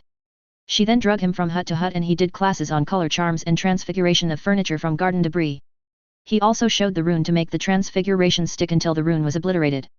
Yoda took the hut on the far end. It was rather Spartan, besides the chairs and bed Harry made for Yoda. The others were fitted out comfortably by all three of the women. Finally, after he made a late lunch in the tent, and they worked the rest of the afternoon around the huts in a ever-widening half-circle, Harry made a fire pit and some garden furniture and put up some insect and weather wards, while Ayla, who knew these charms and transfigurations, already collected wood. Then they sat around the fire for a while with Harry answering questions. Shock finally asked the question the Jedi wanted the answer to. "Master Yoda, how many have we lost?" Yoda sighed. "Killed, less than 1,000. Damage to the Empire they did though. Scattered all but 109. Retrieve them we are trying to. Master Potter, your stones could we have?" Harry tossed him a bag. "Put them around their necks. Those are the true children's versions, only one older than them that they trust would be able to take them off." Yoda nodded. Ayla offered, "Master, we have a capable ship." Yoda nodded. "More important here, learning this now you are. Once we have the ships, in pairs the Jedi will go out. They can get their friends and those they know and pass a supply of the stones to those who can do the same and it will grow. Ships we are being given, the Rangers are helping as well. Have them all soon we will." "Master Potter, how long to learn the skills of a Force mage to learn took you?" Harry snorted, finding their core and occlumency should come first. "Maris is still working on her occlumency but she is nearly there." "Shock the same but a bit closer." "Ayla is qualified basically but can still work on it. Like all skills, practice makes perfect. So let's say half a year. After they find their core and can shield themselves from detection, if these three are any guide, 3 years, less for these three, to what we considered qualified to be an adult. My school was 7 years. Younger ones, not already so advanced, will take that long, depending on their mental and physical abilities, and motivation. 2 more years for law enforcement, of course your people have a lot of that already, so perhaps 1 for the specialist spells. Less for some. A year after that for a hit wizard if selected and another year for an auror if selected from the hit wizards. With work experience of a year at least for each level before selection. The top 10% of both fields get offers to move up. The pay was better at each higher position. The risk higher as well though. Then field work with a fully qualified auror and team selection. Some were selected from the base school for the aurors and that was 3 years of classes. Followed by a year of field work on a qualified team and then team selection and integration. The top 1% or so were recruited that way. So 4 to 9 years for fully qualified ready to fight witches and wizards. Yoda nodded. "And Masters Ti and Sakura, Padawan brood? Would you have recruited them from the first school?" Harry nodded, immediately pleasing all 3 women. "Force mages they will be. Enough trouble I will have over the code without reference to magic." Yoda nodded. "Hollow calls I must make, and then meditate I will." Yoda toddled off and Ayla snuggled into Harry. Shock got a glint in her eye and snuggled into his other side. Maris looked at them on the love seat and Shock opened her mouth while Ayla grinned and Maris said night and trotted to her shelter. Harry chuckled. "Girls play rough." Ayla elbowed him and she and Shock talked across his chest for a few minutes before Ayla drug him off to bed. Harry was glad for the safety runes he had put around the fire pit. Chapter 6. Same song different verse. Chapter 6. Hiding while fighting. In the morning, as was now normal, Harry woke up being a bed, maybe a body pillow. Just as he was really getting into wake-up snogging, the curtain at the bedroom entrance in the tent flew open and Shock snorted, "Do that later. Master Yoda is ready to exercise." Ayla growled, "He can." Shock laughed, "You know how he is." Harry found himself outside as the sun rose, after support charming the women, creating a backpack of a thing for Yoda. He soon found out why. They stretched, did partner-resisted exercise and went for a run around the property line Bale had showed them. Harry was wearing the pack Yoda was in and answering a stream of questions. About halfway Yoda called a halt and Maris got the pack and a passenger. Harry followed along trying to figure out why even without Yoda it seemed harder here. Is the gravity different or something? Ayla nodded. "More than Felucia." "Good that you noticed. Some don't, and injure themselves." Shock congratulated him. They got back, did cool down stretches, and Harry showered and left when Shock and Maris invaded the bath. They laughed. Harry got dressed and made breakfast. After breakfast, the Felicia pattern re-established itself and they were off looking at plants and animals. After lunch, Harry picked a building in the compound and showed them cleaning and repairing charms. He had talked with Yoda all through the day about finding his core, and Yoda took time to meditate and try it.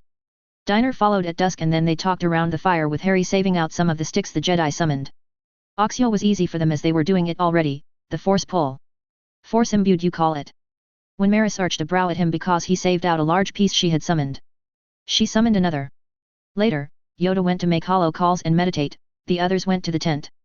Harry traded massages with Maris as Shock taught her and then massaged Ayla and Shock. Ayla then drug him to bed. Harry woke up feeling something. Like a demon actively searching but on the other side of the planet. He debated apparating to the feeling and killing whatever it was for a minute, then decided to do wards instead, they needed them anyway. Harry sat cross-legged on the ground outside and searched for a suitable ward stone. He found one inside. It was deep. This would be a pain. Harry started pulling on it and applied more and more force until the ground was shaking. Yoda had felt whatever it was and come outside as Harry folded into a seat and closed his eyes. Ayla woke up alone and came out hopping, putting on a shoe. Her saber was hooked to her belt though. Shock was next in few clothes but with her belt also, and Maris came last, looked at the older women and went back and got her belt. She flipped it around her waist and stood in panties and a camisole. What is going on, master? Shock replied, stretch out your feelings.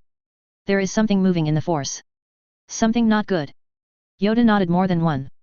Corrupted, evil, Darksiders, they are linked and working together to find Jedi. The ground gave a serious shake and a block of granite pulled free and floated to Harry. The Jedi watched as he held it up with one hand and flicked out a wand. A flurry of slicing charms left a nearly mirror-polished cube, curved sections marginally wider than the cube and 2 round plates plus a pile of chips. Harry set the cube on one of the plates and looked around with his eyes closed and his hands spread, and then summoned a hole in the ground. He set one plate in it and made it vibrate until it was fully in contact with packed earth. He then erected the tube sections. He waved at the pile of chips and they flowed around the tube sections, leaving a raised lip just big enough to set the second disc in but a smooth and unbroken exterior. The sections of tube sealed themselves together and to the outer layer in the same way, the bottom plate fused to both the outer layer and the tube. Yoda looked up and put his hand out. He nodded. Master Ti, call the palace, tell them of the intruder. Ti walked off and Harry levitated the cube and walked up to it. He moved his hand over the surface, carving very precise letters in one side but leaving sometimes large gaps. Ti walked up. That is a giant ward stone like the small ones he had on Felicia.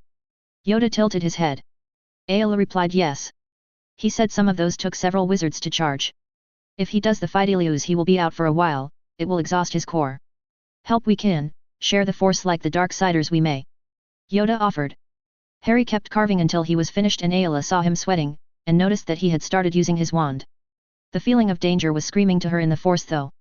Harry talked as he worked. Help me levitate it in the hole and then we will charge it and I will blood it. I probably will be out until it settles after that. If you can help it will be good. He finished speaking as he finished the last runes and the stone settled to the ground. They all levitated the rock and it leapt in the air. Harry laughed tiredly. They all got it under control and lowered it in the hole without it touching the edges. It cleared by less than a millimeter at all corners. Dirt around the outside of the casing now while I shake it. Around the outside in a fine powder. They filled the hole until Harry said to stop, and then Harry got down, bent over the hole and put his hand to the stone. Okay, hands on my bare back and call the force, then let it flow to me. They all leaned in and put a hand on him and gasped. Even Yoda. It was like touching the force itself.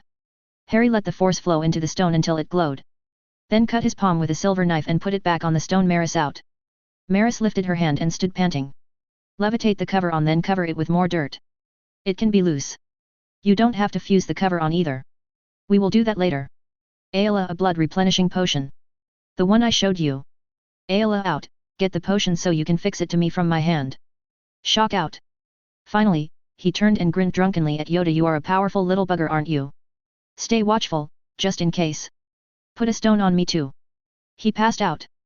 Yoda levitated him. Ayla fixed the blood replenisher to him and fed it to him, and Shock went and got a stone and put it on him. Maris levitated the cover on the tube and then covered it in the dirt, spreading it in a low truncated cone, then sat exhausted. Shock checked and cleaned Harry's hand. She was amazed there was no cut. Ayla took Harry and put him in bed. Yoda stood with his eyes closed. Sense us no longer, can they? Barely could they before, all together. Moving off they are. Shock nodded and went to her hut to call the planetary security forces. Yoda looked at Maris. Into robes, Padawan brood. Patrol we will. Maris nodded, yes master. SSDV. Harry's eyes opened and he saw Ayla asleep but looking exhausted beside him. He slipped out of bed and nearly stepped on Maris. She got up and dragged him from the room, then threw her arms around his neck and hugged him before she handed him clothes, put a finger to her lips and after he dressed dragged him outside. Shock met them and handed Harry a plate of food. He blinked. Shock snorted. The Queen sent it and had her guard leave it in our reach, we summoned it. Breakfast just arrived. They can't see us, we thought if we left we would not be able to get back until you keyed us into the wards. Harry frowned. How long have I been out? Maris supplied 22 hours, and we just got Ayla to lay down, so you are eating, using the facilities, Shock is giving you a checkup and you are going back to being a pillow. The science community on this planet are going mad and once you get up they won't leave you alone for weeks. Harry just nodded. The women looked at each other. They had expected a fight. Yoda walked up. The Queen, her property would like to see, when you wake next. Harry nodded. I can add her to the wards. In fact, her and whoever she needs to be able to see this place when it is in full security mode. I'll need to make a ward control book but that will only take a few minutes. After that she or Bale can raise or lower them as they please. Yoda nodded. Veins of the Force for the planet flowing to here are now. Harry nodded. I'll have to think about that one. Yoda nodded and Harry was fed, watered, examined, sampled, and sent to the fresher then put back in bed. Shock and Maris watched as he drifted off. SSDV. Harry woke up again around lunch and Ayla was laying on him watching him sleep. He grinned and the curtain was shoved aside. Maris and Shock came in and Harry sighed. They got up and Maris said the Queen would be by at 2 that afternoon. This gave Shock time to examine him again and him to examine the ward stone and the area around it. He made the book and tested its capability at the same time. He grinned. Only wards tied to ley lines had the power to raise and lower Fidelius's charms like that. He was standing rubbing the back of his neck when Yoda cleared his throat. HRM. Problem there is. Harry shook his head and moved over to the seats around the fire pit. So the Force is everywhere, yes that's true even in space. However, it has paths it likes to travel. Those are ley lines. On planets, a lot of the Force travels in those lines. True, this is a measurable phenomenon. Yoda nodded. Harry stopped and blinked then nodded. So there wasn't one of those lines right here. How there are 3 leading to the stone now, I don't know. Yoda shrugged. Known to move occasionally these lines are. Harry shook his head. Not on Earth. Yoda looked thoughtful. Many of these stones you have. Harry blinked. Millions probably. So in this case the only stone on the planet is drawing the ley lines. Wow. That thing will be monstrously powerful. Another in the royal palace you should make. Ayla instantly said no. Harry smiled at her. You aren't supposed to do it all in one go. Oh, and find and dress the stone too. It seemed necessary. Plus, I won't put the Fidelius on that one. I could put the national charms on it, have to make them planetary. Bit happy to glad really, intent is the same, should be doable. I'll work on a scheme. We can give them the specs for the stones. Plus, it can charge naturally, we don't need it this instant. We're all coming with you. Ayla folded her arms and he smiled at her. Briha and entourage showed up with a baby introduced as Princess Leia. Briha insisted on the child being added to the wards by blood. Harry took a drop and healed her instantly. Maris uncovered the stone, they added the blood, and Briha gasped as the knowledge of the lodge came back. Bale did too. Harry joked, find that code and I can put it under that charm. If not many people know it, it would take a few seconds. They spent an evening with Harry showing them the ward book he had made and the pages with the secret written on them and coaching them through getting their guard and sworn retainers in on the secret after Harry checked them. He was surprised the oath was imprinted on them like a magical oath. He thought that made Briha the anointed monarch. She nodded. I can sometimes feel things from the planet, I think. Things it wants me to do. The organist marveled at the tent and then had to go back to the duties of state. Harry nodded. With oaths working they could put a room in the palace under the Fidelius and put a portal to the lodge here. They discussed it and agreed to look at a portal later. It would really be a null space with a door on each end, or rather between 2 doors. It was a bit hard to explain. The astromechs got it right away, but even the protocol droids floundered translating the pure math the astromech spoke when describing it. Duties of state took the organist away and the others went and worked on another building. They got back into their routine. He found decent matches for Yoda, Maris, and Shaq among the wands he had. Hours of frustration passed before he could even get to the point of teaching Yoda spells, though.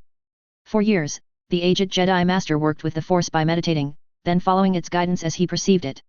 He was intimately connected to the Force but unwilling, or uncomfortable telling it to do things. Yoda's method didn't work with magic. He could do spectacular things, but only when he felt the Force wanted it. Harry's use of the Force was telling the Force what he wanted and using his will to make it happen. Yoda sighed hard. It is to make the Force do things. Wrong it feels to order the Force. Harry frowned. But you all do it all the time. You summon things. Ayala told me you can put people to sleep. Hide yourself from people without the force. That is a somnus, and a notice me not charm. Relatively safe and harmless magic. Maris arched a brow. There is unsafe force manipulation. Harry smiled. They would not say magic if they had to use 5 words otherwise. All magic can be unsafe. A somnus on a vehicle operator could kill them, a notice me not while you rob a bank is a crime, while not necessarily unsafe. Except for 3 curses most are allowed, but you have to guard yourself and examine your intent. Yoda looked at him. These 3 curses. Harry sighed. The unforgivables. An automatic life term in prison. Very little chance to get out of it either. The Imperious Curse. You can take over someone completely. A law enforcement spell intended to gain control of a suspect or someone else to prevent them harming themselves and others. With the wrong intent, it can be used to make children kill their parents or vice versa. In that case though you must want to completely dominate the person. Make them an extension of yourself. Essentially it is you doing the killing but they are aware and cannot stop you. Also in that case, the intent is normally what most would consider evil. You want to do harm. It's tricky to do and can be overcome. Probably no one here besides myself could use it on Master Yoda and I might not be able to. People of weaker will than you though, they can be made to do anything. Yoda nodded. The Sith this can achieve. Harry snorted. Why does that not surprise me? Next is the Cruciatus. Ayala glared. You cast that on me. Harry chuckled. It is a medical spell, useful to a patient in a coma or going into shock. For a split second every pain receptor in their body fires. Dumps a load of adrenaline in them and brings them round or keeps them from going deeper in shock. With the right intent though, or the wrong rather, the intent to cause pain for the joy of causing pain, it can break people's minds. Happened to quite a few. Dark bastards love that one. It gets them their jollies. Yoda looked at him. Felt this you have? Harry shrugged. It's a favorite of theirs. I lost count of how many of them I have killed because they went for that while I went with a piercing hex in the fatal T. It doesn't bother me much anymore. Last but not least the killing curse. Meant to be a humane way to kill. Not supposed to hurt. I can tell you it does. That one is difficult. You must want the other thing dead. Works a treat on demons, not illegal unless cast on a sentient, or a demon. Bit of a power hog when used with the wrong or insufficient intent. All of these have in common the ability to pass through force shields and their perverted versions needing bad intent. Even the killing curse used correctly taints you. A purification ritual and purging draft are mandatory after you use them even for their intended purpose. Slaughterhouse killing floor workers do the rituals and take the potions regularly. Ayala was looking at him. The boy who lived. Harry groaned. I hate that one. That was the first time. I was 14 months old. My mum did something with runes and between that and my luck, when my first Dark Lord cast it on me it bounced off my head and knocked him out of his body and the body disappeared. Served him right, he had killed my mom and dad. I got in a bit of a rut killing him because of some other purely evil magic he used to keep his soul around. This too have the Sith. Yoda nodded. Joined with the Force your Sith Lord did. Harry sighed. No actually. He had a method to hold his soul on this, that plane. It required the sacrifice of an innocent. This is going to be a pain if Palpatine does it. You have to find the thing and kill it then him. Darkest Sith practice. Lost in time this method is. Yoda intoned. Harry laughed ruefully. Yeah, we thought so too. But that's only part of the problem with those spells and magics. There are easier ways to torture people. Easier ways to kill people. I favor piercing hexes in the fatal T myself, easy to cast, no wand movement and low power requirement, greater range. I can cast them hundreds per minute. These specific spells, the unforgivables, take a lot of magical power to cast, outside a frame of mind that isn't going to corrupt you utterly, they are very messy arithmetically, and require a very specific emotional state at the time they are cast. If left unchecked it corrupts people. The evil ones like it, they think it is power, so they leave it unchecked. You must watch yourself and keep your intent, good for lack of a better term. Even cleansing rituals and purging drafts can only do so much. Experience your emotions, deal with them then move on. If you bottle them up it's nearly a sure method to go all killing party evil. Jedi suppress emotions. With your methods, wrong this is I see. Yoda said. Harry nodded. That's why clemency is important and the first step. Some of your people will have bottled things up for years. That must be dealt with, or it will surely lead them to the dark side as you call it. I was told once there is no light and dark. That may be true but I can tell you from experience emotions left not dealt with, good or bad, can turn you evil. My headmaster was the pinnacle of the light. Hundreds who didn't need to died on his watch, their killers walked free, given a second chance. My first Dark Lord was an evil murdering bastard just because he could and he enjoyed it. In the end, they had about the same amount of blood on their hands. For some things, there can be no second chance given. Harry said firmly. Well, I believe that's enough lessons for today. You all should take the rest of the day off and just relax, interrupted Shock Ti. She had enough of the dark undertones of the conversations that highlighted the various dark curses that Harry had been subjected to in the past. Come on Harry, let's go play with all the wand stuff from Felicia that's just sitting there, Ayla pulled at him. Maris and Shock popped up, Harry chuckled, rose and lifted Ayla. Yoda toddled on behind. Harry took them in the tent and laid out all the stuff they had collected, leaving the wood in the trunk. While he laid out stuff he talked. He added samples of everything magical he had from his potions supplies as well. Okay, so when we got our first wands it was from this creepy old guy with an odd sense of humor. He sat around all day making wands in all different kinds of combinations, because he felt like it mostly, sometimes to test his skill. Some things just don't like each other. His shop was floor-to-ceiling wand boxes. You went in and he had an animated tape measure pester the crap out of you while he tried to get a feel for you and the wands and see who liked who. It is the wand that shows us the wizard after all. Or at least Ollivander, the old man, always said so. I spent a bunch of my off time there trying to figure out one wand I had. Anyway, since you can all feel your cores and you obviously feel the force, I want you to close your eyes and reach out with the force and see if anything calls to you. Don't touch it, just move close to it and stand there until I can isolate it.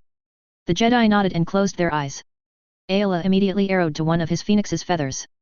Harry isolated it and pulled her off to the side, putting the feather on a table he conjured. Maris was obviously trying to narrow in on something and Shock Ti was drawn to a crystal. Harry had to focus to remember where it came from. Ayla leaned over and supplied the answer. Barris had several. They were legendary for their healing power. She was trying to understand how they worked. Harry nodded, narrowed in on the single crystal of the three she was truly oriented on, and led her away to a separate table. He heard a "you" and turned to see Maris looking at a part of an animal. One of the rancor heartstrings. Yoda sighed. Nothing here calls to me so strongly as this wand. He held up the wand Harry had given him. Harry nodded. That's fine. It works well for you. It matched you anyway. That was one of Ollivander's no one ever fit before. We saved it, well I did. I summoned his shop contents into a trunk just as a tier 5 fell on Diagon Alley. We wondered if any of those would match anyone ever since they had all felt a pretty strong dose of my magic. A building falling on you is a bit panic-inducing. Maris asked, what happened to Ollivander? Harry shrugged. No one knows. He disappeared. A week later a being that looked just like him showed up, said he was until Ollivander and started making wands. He didn't want these back. I have a feeling though that wand will have a brother in your service. All of you in fact. Harry was clearing away the core parts and getting out wood.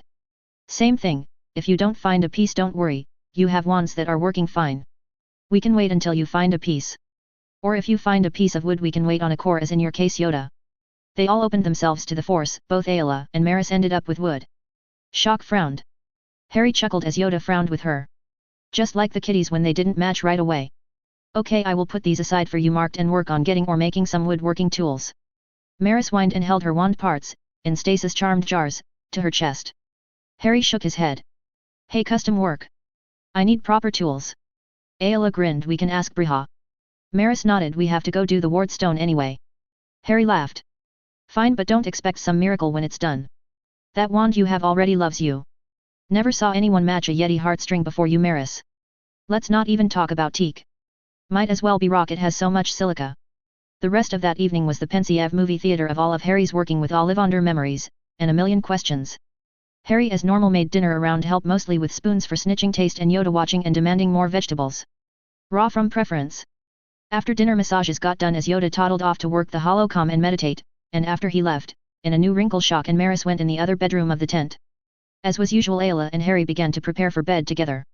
When they had settled into bed next to one another, Ayla finally spoke up after a long period of silence. I have a question. You know you can ask me anything, Harry responded without hesitation. Your feather.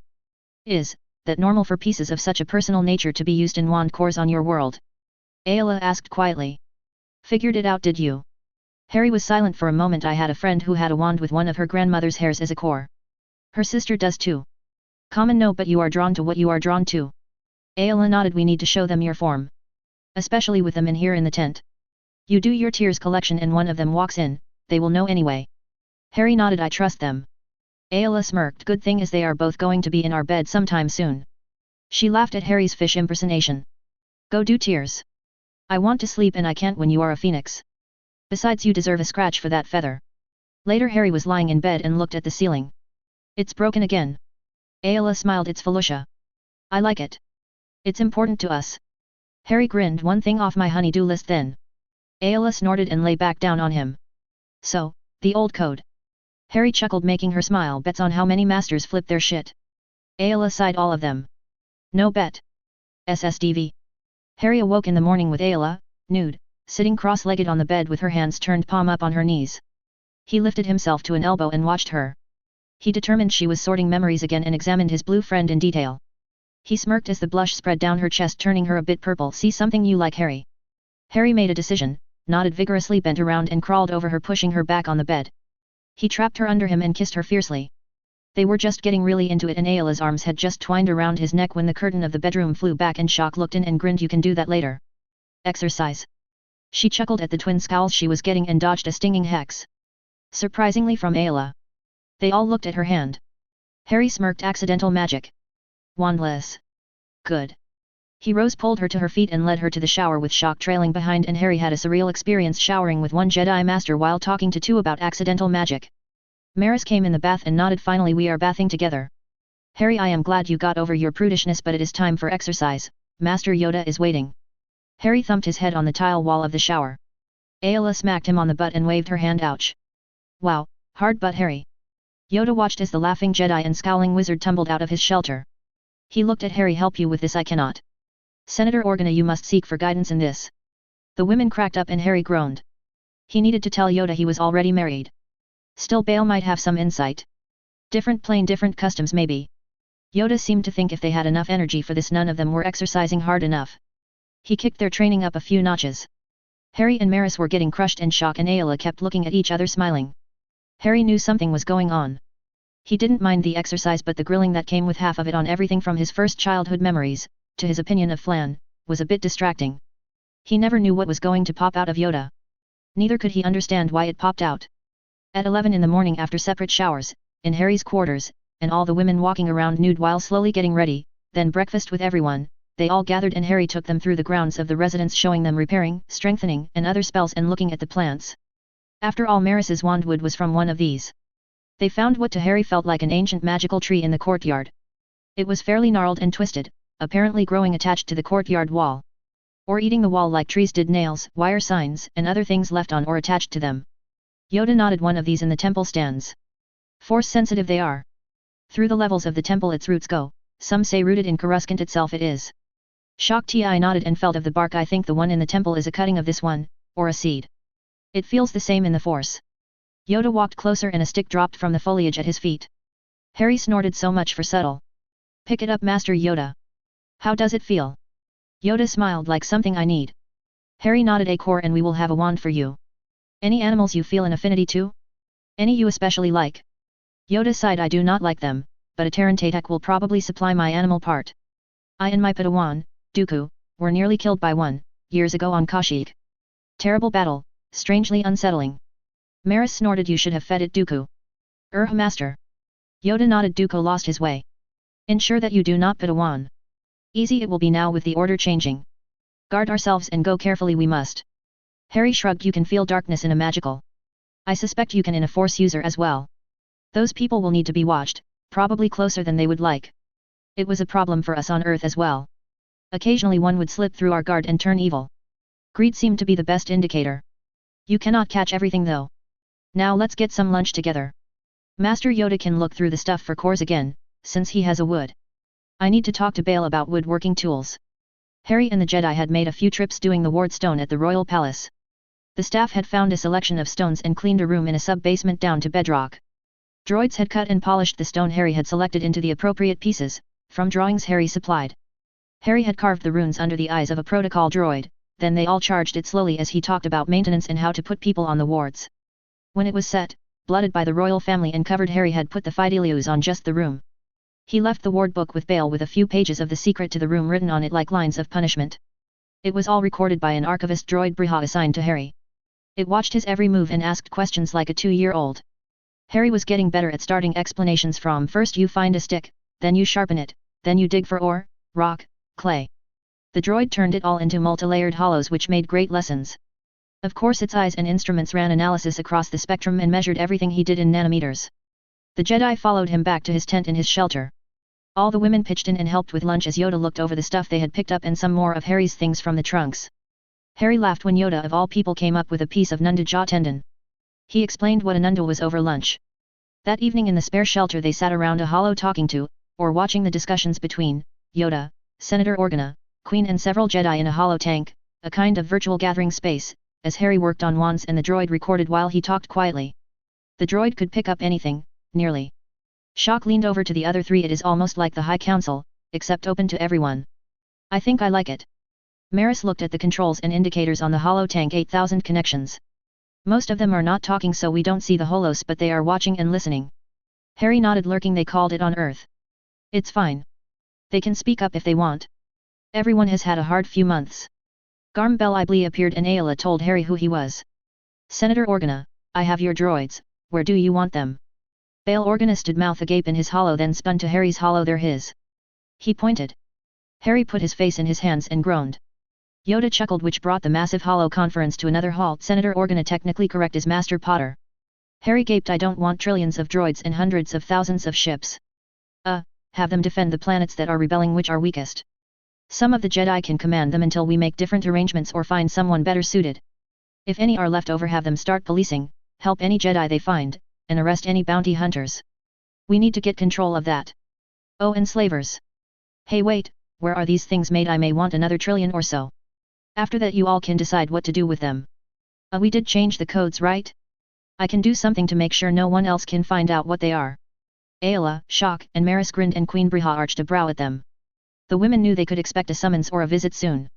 Garm nodded. We have control of thousands of Cis warships, mostly Lucrehulk-class battleships and droid control ships, or rather Lord Harry does. Harry had his head in his hands and was bent over, rocking back and forth. No no no no no. General laughter followed. Bail and Garm looked at each other and nodded. Briha gave them both the evil eye. Harry pouted for 2 days. Ayla was rolling her eyes so much the muscles that did it hurt by the end of the first. Maris started punching him in the arm. Shock took every opportunity to show up nude in his shower, the bath, or just lounge around in next to nothing. Harry and her had lots of conversations about healing. On the second morning Maris ran in when Harry had just gotten Ayla rolled under him. Ayla shrieked and chased the girl out the door stark naked, with her sabers though. Shock sauntered in and looked at Harry spread eagle on the bed nude and snorted, come on, exercise. I told you both to do that at night. Master Yoda gets up early. Harry sighed. I'm too spun up at night. If we are going to do this I want Ayla to have my full and undivided attention. Shock blinked. Well, you will have to meditate in the evening and put the past away. Harry gave her a glare. Thank you, Master. I didn't think of that.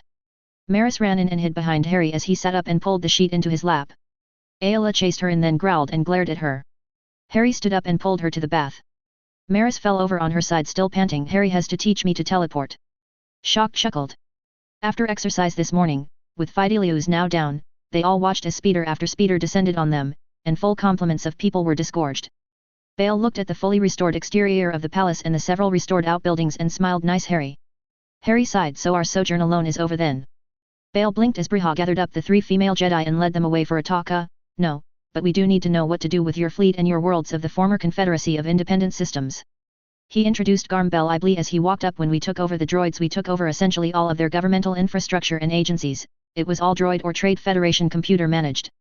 It is all coming back online now and, well, we had to have someone in charge. Your name somehow got put down. Harry glared at him. And I thought you were a nice guy. Garm Bel Iblee laughed. Sorry old man, really, we were rather too well known. Bail assured me you were well hidden and could not be gotten to by the organic life forms of the Cis or Empire. Plus, all those plans just kept coming, from purportedly you. Bail nodded. And you put that code under that force manipulation. Did you know the people that knew it before can't remember it now? That AI in the code shop is the only one who knows it besides you. It even disappeared from where we are pretty sure it was recorded in the transmissions that gave us control of the droids. Harry groaned. Never drop your guard around droids. They have plans. That damn archivist droid takes all my thoughts. Now that it has me programmed to talk all day, it categorizes what I say, downloads my pads, does the same to them, then sends instructions and memos out to the people who might be involved. Bloody thing is using me as a figurehead to take over the universe. Bail and Garm blinked. Briha walked up and all the men bowed. She sniffed at Garm and Bail. Harry, what they aren't telling you is that since you did whatever it is you did to the codes you can assign someone or rather delegate authority to someone. Now this is going to take a year of conferences, but the Cis worlds, or rather some of them, aren't that bad. You can set up a council and have them report to you, the military of course can be made to run with either Jedi or other trustworthy people at its head. This should bring the entire former Sis into the rebellion against Palpatine. Which they were doing already, or wanted to. It will help them and probably save lives in the end. Most of these people are technicians who will be checking and if necessary setting up the infrastructure for you to do this by attending a meeting or two a day as you continue to train Masters Sakura, Ti, Yoda, and Padawan Brood and they continue to train you. Master Yoda will also be able to use these facilities to get the Jedi Council back functioning and he and Master Ti can start getting a grip on that. Master Sakura and Padawan Brood can start working on codifying and making a syllabus for this Force Mage training of yours. We need the Jedi up and functioning. They will come here and Masters Yoda, Ti, and Sakura can get the order up and running again, and training in this thing you do. The Marauder being parked here gives us defenses and access to some very good sensors and holonet connections. The other buildings can hold injured Jedi, you can see if you can help them medically if you want. The Jedi will be moving in healers and getting them back up to speed though, so we will need sparring facilities. These other buildings need fixed up and that spatial manipulation of yours done to them. Once they are healed or debriefed, learn your force mind magics enough to take off their stones, then they can go out on missions again. You do not have permission to go running off until we settle what is going on a little more, unless it is a galaxy-ending crisis that requires your attention, and we discuss it. Do you understand? Harry blinked then bowed your majesty. Bail nodded at Garm told you, smartest man I ever met. Bail. Yes dear. Bail gave her an attentive look. Garm and Harry snorted. Briha shifted back to Harry now that you have had some time, what do you think of Master Yoda and the Order? Harry shrugged it's like we were before the first incursion. We were handling Dark Lords and ladies easily, even contemptuously, by that point. Of course, we got arrogant. Our enemies rose to the occasion, as Palpatine seems to have here. I think the Order will show its true strength in how it responds to this. I know we did, but only after we had lost half our population. I hope that doesn't happen here, but there is the potential. Yoda I think has turned the corner on it. Realized his own arrogance at least. The question is can he make the other masters on the council see theirs? Yoda is actually a good being, and very adaptive. To tell you the truth he surprised me with that. Our old men held us back. The demons cured them. Usually by eating them. After that it was pure power politics which left me on top of the pile. Daphne handled the pure politics. She enjoyed it. I didn't. Hermione worked on a more benevolent and fair arrangement of Daphne's successes. Our higher selves if you will. Luna drug the eggheads along. Gabrielle and I, along with a few others, stomped on things that didn't respond to treatment. The Order will do what the Order will do, and we will work with them or around them. By we I mean myself and those that want to work with me. I won't waste time trying to convince them my way is right. I will succeed or fail, then they can judge for themselves. If they have helped they won't end up my enemy. In a fight for survival there can be no neutrals. We can't waste resources protecting them, or maneuvering around them, and he would turn them into slaves. I don't think anyone should mistake that a fight for our lives is exactly what we are in. Palpatine will have the survival of himself, and those that will do what he tells them to or just himself, in the forefront of his thoughts. It's the nature of Dark Lords. This anti-base human campaign he is running shows us his thoughts. His prejudices as well. They limit him. We won't be able to afford that. Everyone needs to pull their own weight and just a little more. The leaders need to be very efficient. No wasted time or effort. It came down to me leading the whole thing, and all efforts being focused on eliminating demons, on my world. What art and science there was military. Trench art Hermione called it. Still beautiful pieces of art, music, and literature but done by soldiers in the long watches between fights, using the materials found on battlefields. The science was all about killing demons faster and more efficiently, along with getting our wounded fixed and back in the fight. If something spun out of that it was fine. Very little pure research for research's sake though. The magic was the same as was the arts such as they were. Not to say there weren't advances but they were purposeful or the ideas were recorded and shelved. Warriors, healers, and diplomats, that is what I understand the Jedi to mostly be. It's good, we will need them. Any being in the arts and sciences we will need too. Hundreds of planets with billions of beings apiece in the enemy's control, this is going to be a long fight. Harry looked up and smirked unless of course Palpatine makes a mistake and lets me get close enough to him to pop his head like a grape. Briha blinked, then glared at him. SSDV. Yoda watched that conversation replay with everyone else in the Daily Hollow conference and nodded. Master Potter fresh eyes has. He has seen our problem exactly and in days. 100 years it has taken me to reach the same conclusions. Bail nodded. Now what do we do though? Garm shrugged as Master Potter says, live free or die.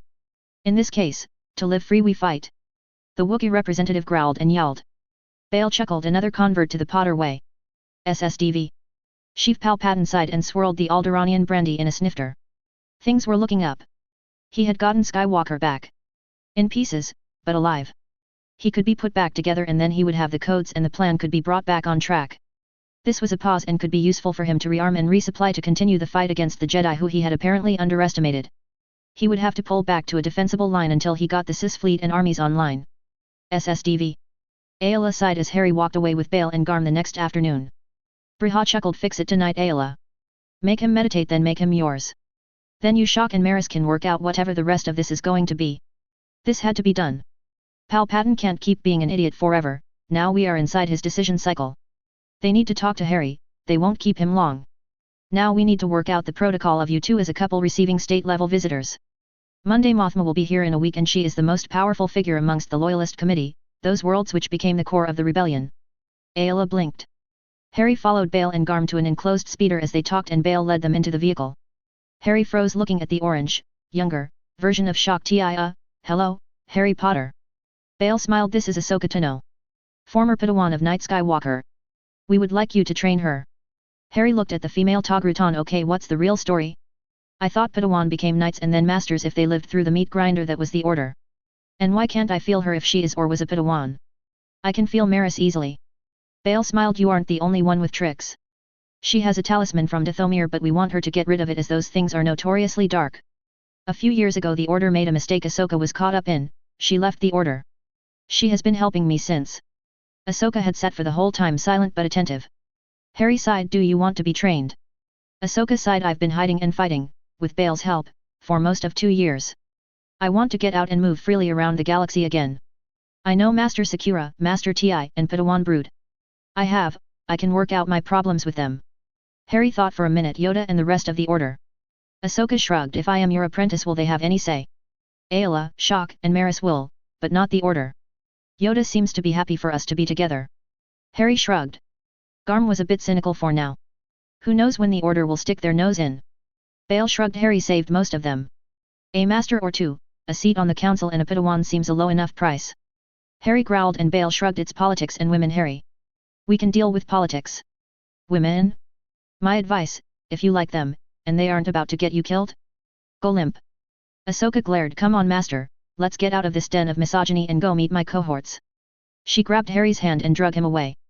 Garm looked at Bail, Briha is going to kill you. Bail shrugged, it was her idea. Garm eyed him, go limp. Bail winced, no need to say anything about that.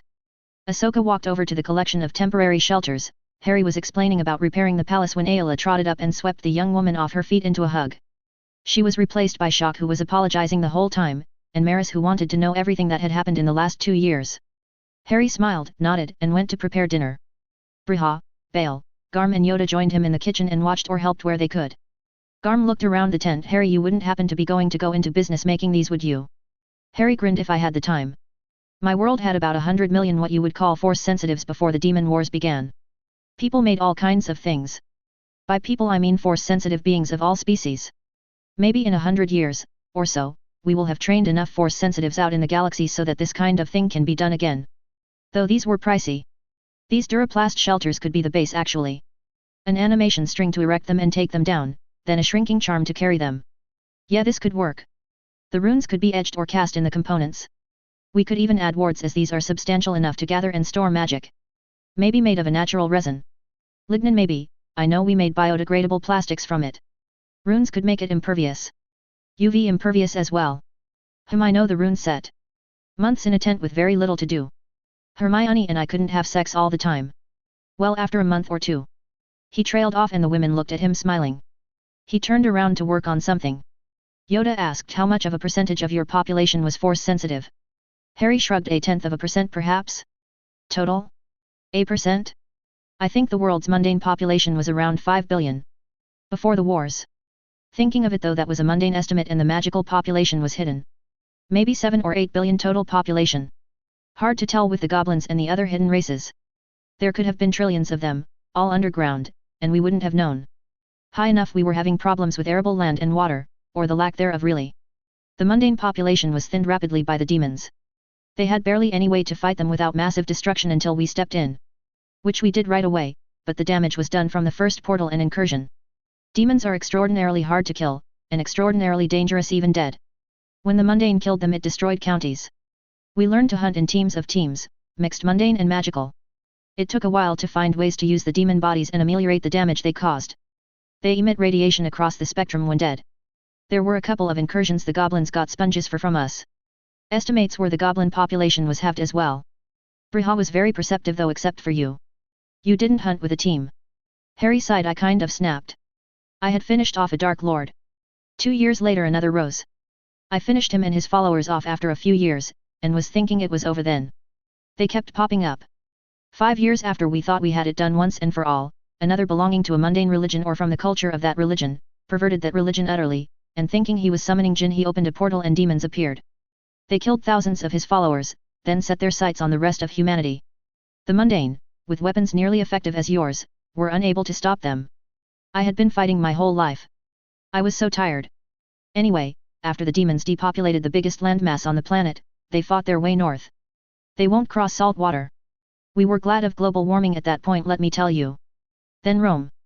Hermione found me in a crater that was once a town, then a metropolis, the capital of a once global power, on a sea, that had stood for 40 or more centuries. I was the only thing left alive. She stood me up, put me back together, and took me home. That was 1 horde out of 9, no 12? Can you believe I lost count? Anyway, that was the second of the hordes that fully made it through unchecked. We had devices that we could plug a portal with before a whole horde deployed, if we found them quick enough. I became the leader of the armies fighting them. I wasn't a politician nor a civil administrator. Before that I was an auror. Kind of like the Jedi. I was a master auror. The chief auror of my country. I would have been made the chief of the international aurors too perhaps, if I didn't snap and kill someone over paperwork. That is the tool of the dark side, paperwork I mean. I was good at hunting dark lords and passable at killing demons. The only good thing was the demons had an affinity for evil wizards, witches and mundane. They struck for them first. The poor bastards. Yoda nodded. Master Jedi level you are. Past it in manipulating the Force. Trained with lightsabers you will be. To Ilum you and your students must go. I will lead you. Garm blinked now? We just got this whole army and fleet. Harry has them by the balls, as the Trade Federation made the banking clan's computers, and we can control them. We have solidified or can solidify the entire rebellion under him. Sorry Briha. Briha chuckled. Harry does have them by the balls. It is a bad time, but we can't beat the damn Sith without Jedi, and I suspect without Harry. Why else would the Force snatch him from his plane to this one? That doesn't mean we can't go on a fleet of Lucre Hulks, with those subjugator abominations, and a droid army or 2 liberating planets, and destroying Imperial forces between here and Ilum to further throw Palpatine into disarray. We could essentially cut the Empire in half north-south, and east-west, and end up with 3/4 of it. Perhaps blockade Coruscant and the core, maybe even throw a droid army into occupying it. That should distract him from hunting Jedi. Harry scratched his chin. Anyone have a map of the galaxy? Oh, an intelligence on what Palpatine's forces are doing? I apparently have thousands, maybe 1 million of these Lucre Hulks and other ships all manned by droids, who once given a target can operate independently. Might as well get some use out of them. If we really do control banking and commerce, we do have an opportunity here to bite off several large chunks of the Empire and then stop. Palpatine is down 40% of his transport and fleet at least, and an unknown number of troops. We could do some real damage and fence him in. Maris appeared behind Harry with a spoon, preferably into a resource-poor space. Or a space with lots of population and few resources. A year of that would take the revolution to him. Cut off Camino and we have his source of troops. What's for dinner, Harry? Can I taste? The older generation watched as Harry tried to keep 4 women with spoons out of his dishes, until he finally put them to work despite their various pouts. Garm smiled. I'll have to bring the wife to state dinners at the head of the Sis's house, this is actually fun. Briha snorted. Clinda is already on her way. She isn't pleased, she is missing all the fun. Plus Monday is coming. Bale chuckled as Garm winced. SSDV. Harry ran with Yoda on his back while Ahsoka ran alongside Maris. I'm out of shape. Maris smiled. So was I. Fighting and checking troops all day somehow makes you just as exhausted, but it isn't training, Ayla says. I know exercising on a ship wasn't doing it for me. Ahsoka grinned at her. Staying up talking half the night like first blood youngling sisters has nothing to do with it. Maris nodded. Exactly. The two looked at each other and giggled. Shock ran with Ayla, who was a little tired already. She smiled hugely and Ayla scowled at her, then sighed. Yes. It was wonderful, a transforming experience like all the bad hollows you have ever seen. Even better. I think he lost a few brain cells. Shock immediately fired back. And you gained some. Ayla blushed but then smiled. She looked at the cliff they were about to climb and groaned. Bail, Briha and Garm watched from a balcony where they were taking breakfast as the Jedi ran up. Ahsoka put down the pack with Yoda in it, who reached out a hand and something silver flew into it from his temporary lodging. He handed it to Harry. A beam of light grew from the thing, Maris grinned and stepped up, and her own sabers flared to life. She attacked Harry immediately. Ayla squared off with shock. Yoda stretched his hand out again and a pair of objects flew to him, which he handed to Ahsoka. They all gasped as the yellow blade surged forth and Yoda's shorter blue blade came into view. Garm snorted. Master Yoda risked much. If I was Ahsoka Tano, I would try to kill him for what he and the council allowed to happen to me. Bail nodded. She is still very angry about it. Briha shrugged. Harry won't let it go too far. He knows the price of anger now. There was perhaps nothing else he could have done besides turning Rome into a smoking crater, but now and he will never know. She had looked at some of his books. She had been stunned by the pictures of Rome. Before and after the demons. Bail nodded. Demons. Millions of demons. Garm sighed. Dark Jedi, Sith acolytes, bounty hunters, slavers. Most of them would count. Slavers for certain. We have cast him straight back into it. I intended to use his name and keep him hidden. He was never going to stay hidden. Giving him control, though he is apparently the right man for the job, that was a mistake. Briha nodded. We will build him an organization. Mons Bothans. Are in your slicers. All the navies and armies. We will make this work. We have to. Bail nodded. Harry asked for a general economic overview of the galaxy. Production and wealthy centers. Food production and distribution as well. I think he and Maris think alike. Garm hummed, and she listens to every word he says. We should send a fleet to protect the AgriCorp worlds. Palpatine couldn't be that stupid. Briha nodded. All the food production worlds. Harry will sign off on it while he learns what he needs to know. I'll hollow Lee Char, see if we can get Jal Akbar to run defense of the agricultural worlds. I have read reports on him. He was running circles around superior fleets of both the Republic and the Sis defending Monday Calamari space. Harry did of course agree. Once Briha, Bail and Garm met them all sitting on conjured chairs in front of the temporary structures and brought it up. Briha brought Leia and everyone smiled at the cooing child. Harry looked around. How were the rooms we repaired? The organist and Garm all complimented them. We'll do some more today. I want to get Ahsoka started on finding her core, and then I need to give some orders to the droids. I want to start hunting bounty hunters and slavers. I think I'll have the bankers put bounties on all known hunters and any slavers and rewards for slaves brought to me on top of their cost. Bail paled. Harry, where will you put them all? Harry grinned. The Force will tell me. Bail frowned. Harry, don't do that. Harry laughed. I'm sure I can find or start industries for them to run. Businesses need workers, so do governments, freighters that need crews, training for Force sensitives amongst them. I bet the bankers will be happy to tell us where those opportunities exist. At home, they knew to the person what companies they had loans to needed. Let's get them free, then we will worry about it. Garm sighed. Idealist. Harry grinned impudently back from his chair with Ayla nearly in his lap. Ahsoka was wriggling and finally burst out. Master Yoda, you aren't going to say anything to Master Sakura. Yoda sighed. I am sorry for making you Skywalker's Padawan. More for him than for you it was. Ahsoka blinked. I believe you. He went dark. Not my fault. Got it. Now, Master Sakura. Yoda harumphed. Change must the order. This is not the order's business, unless it affects Master Sakura's abilities or assigned task. Consideration given will be in her assignments to keep her with her teacher and partner, and Master Potter with his. Important to the continuation of the order they are, you are, Master Ti and Padawan Brood is. Briha, Bail and Garm blinked as they processed this. Briha finally sighed. The Jedi High Council will have a fit. Yoda nodded. Then left behind as a dead end they will be. The order must change to live. Master Potter has already demonstrated emotions can be had without harm if channeled and handled appropriately. They are attachments as well. Strength from them we can gain. Strength we will need. Master the method of the mind Master Potter teaches will be a requirement though. No knighthood without this. Harry grinned at Ayla, who elbowed him lightly. Shock looked at Yoda. And how long will it take you to sort your memories, Master? Yoda huffed. Months. Long enough. The trip to Ilum, Master Potter's search for a crystal, and the trip back will be done. Painful it is to see your mistakes from hundreds of years again. Harry nodded. But educational. Yoda just nodded.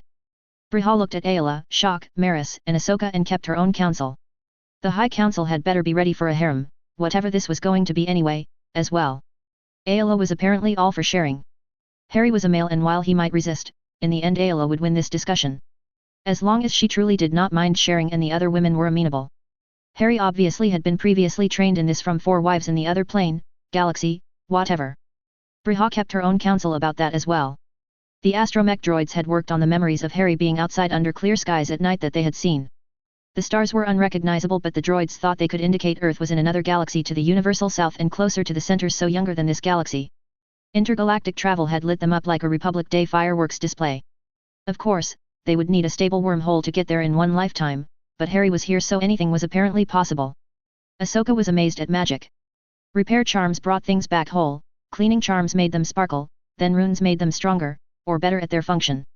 What Harry said was a simple shield stopped a lightsaber like nothing she had ever seen before. It was amazing.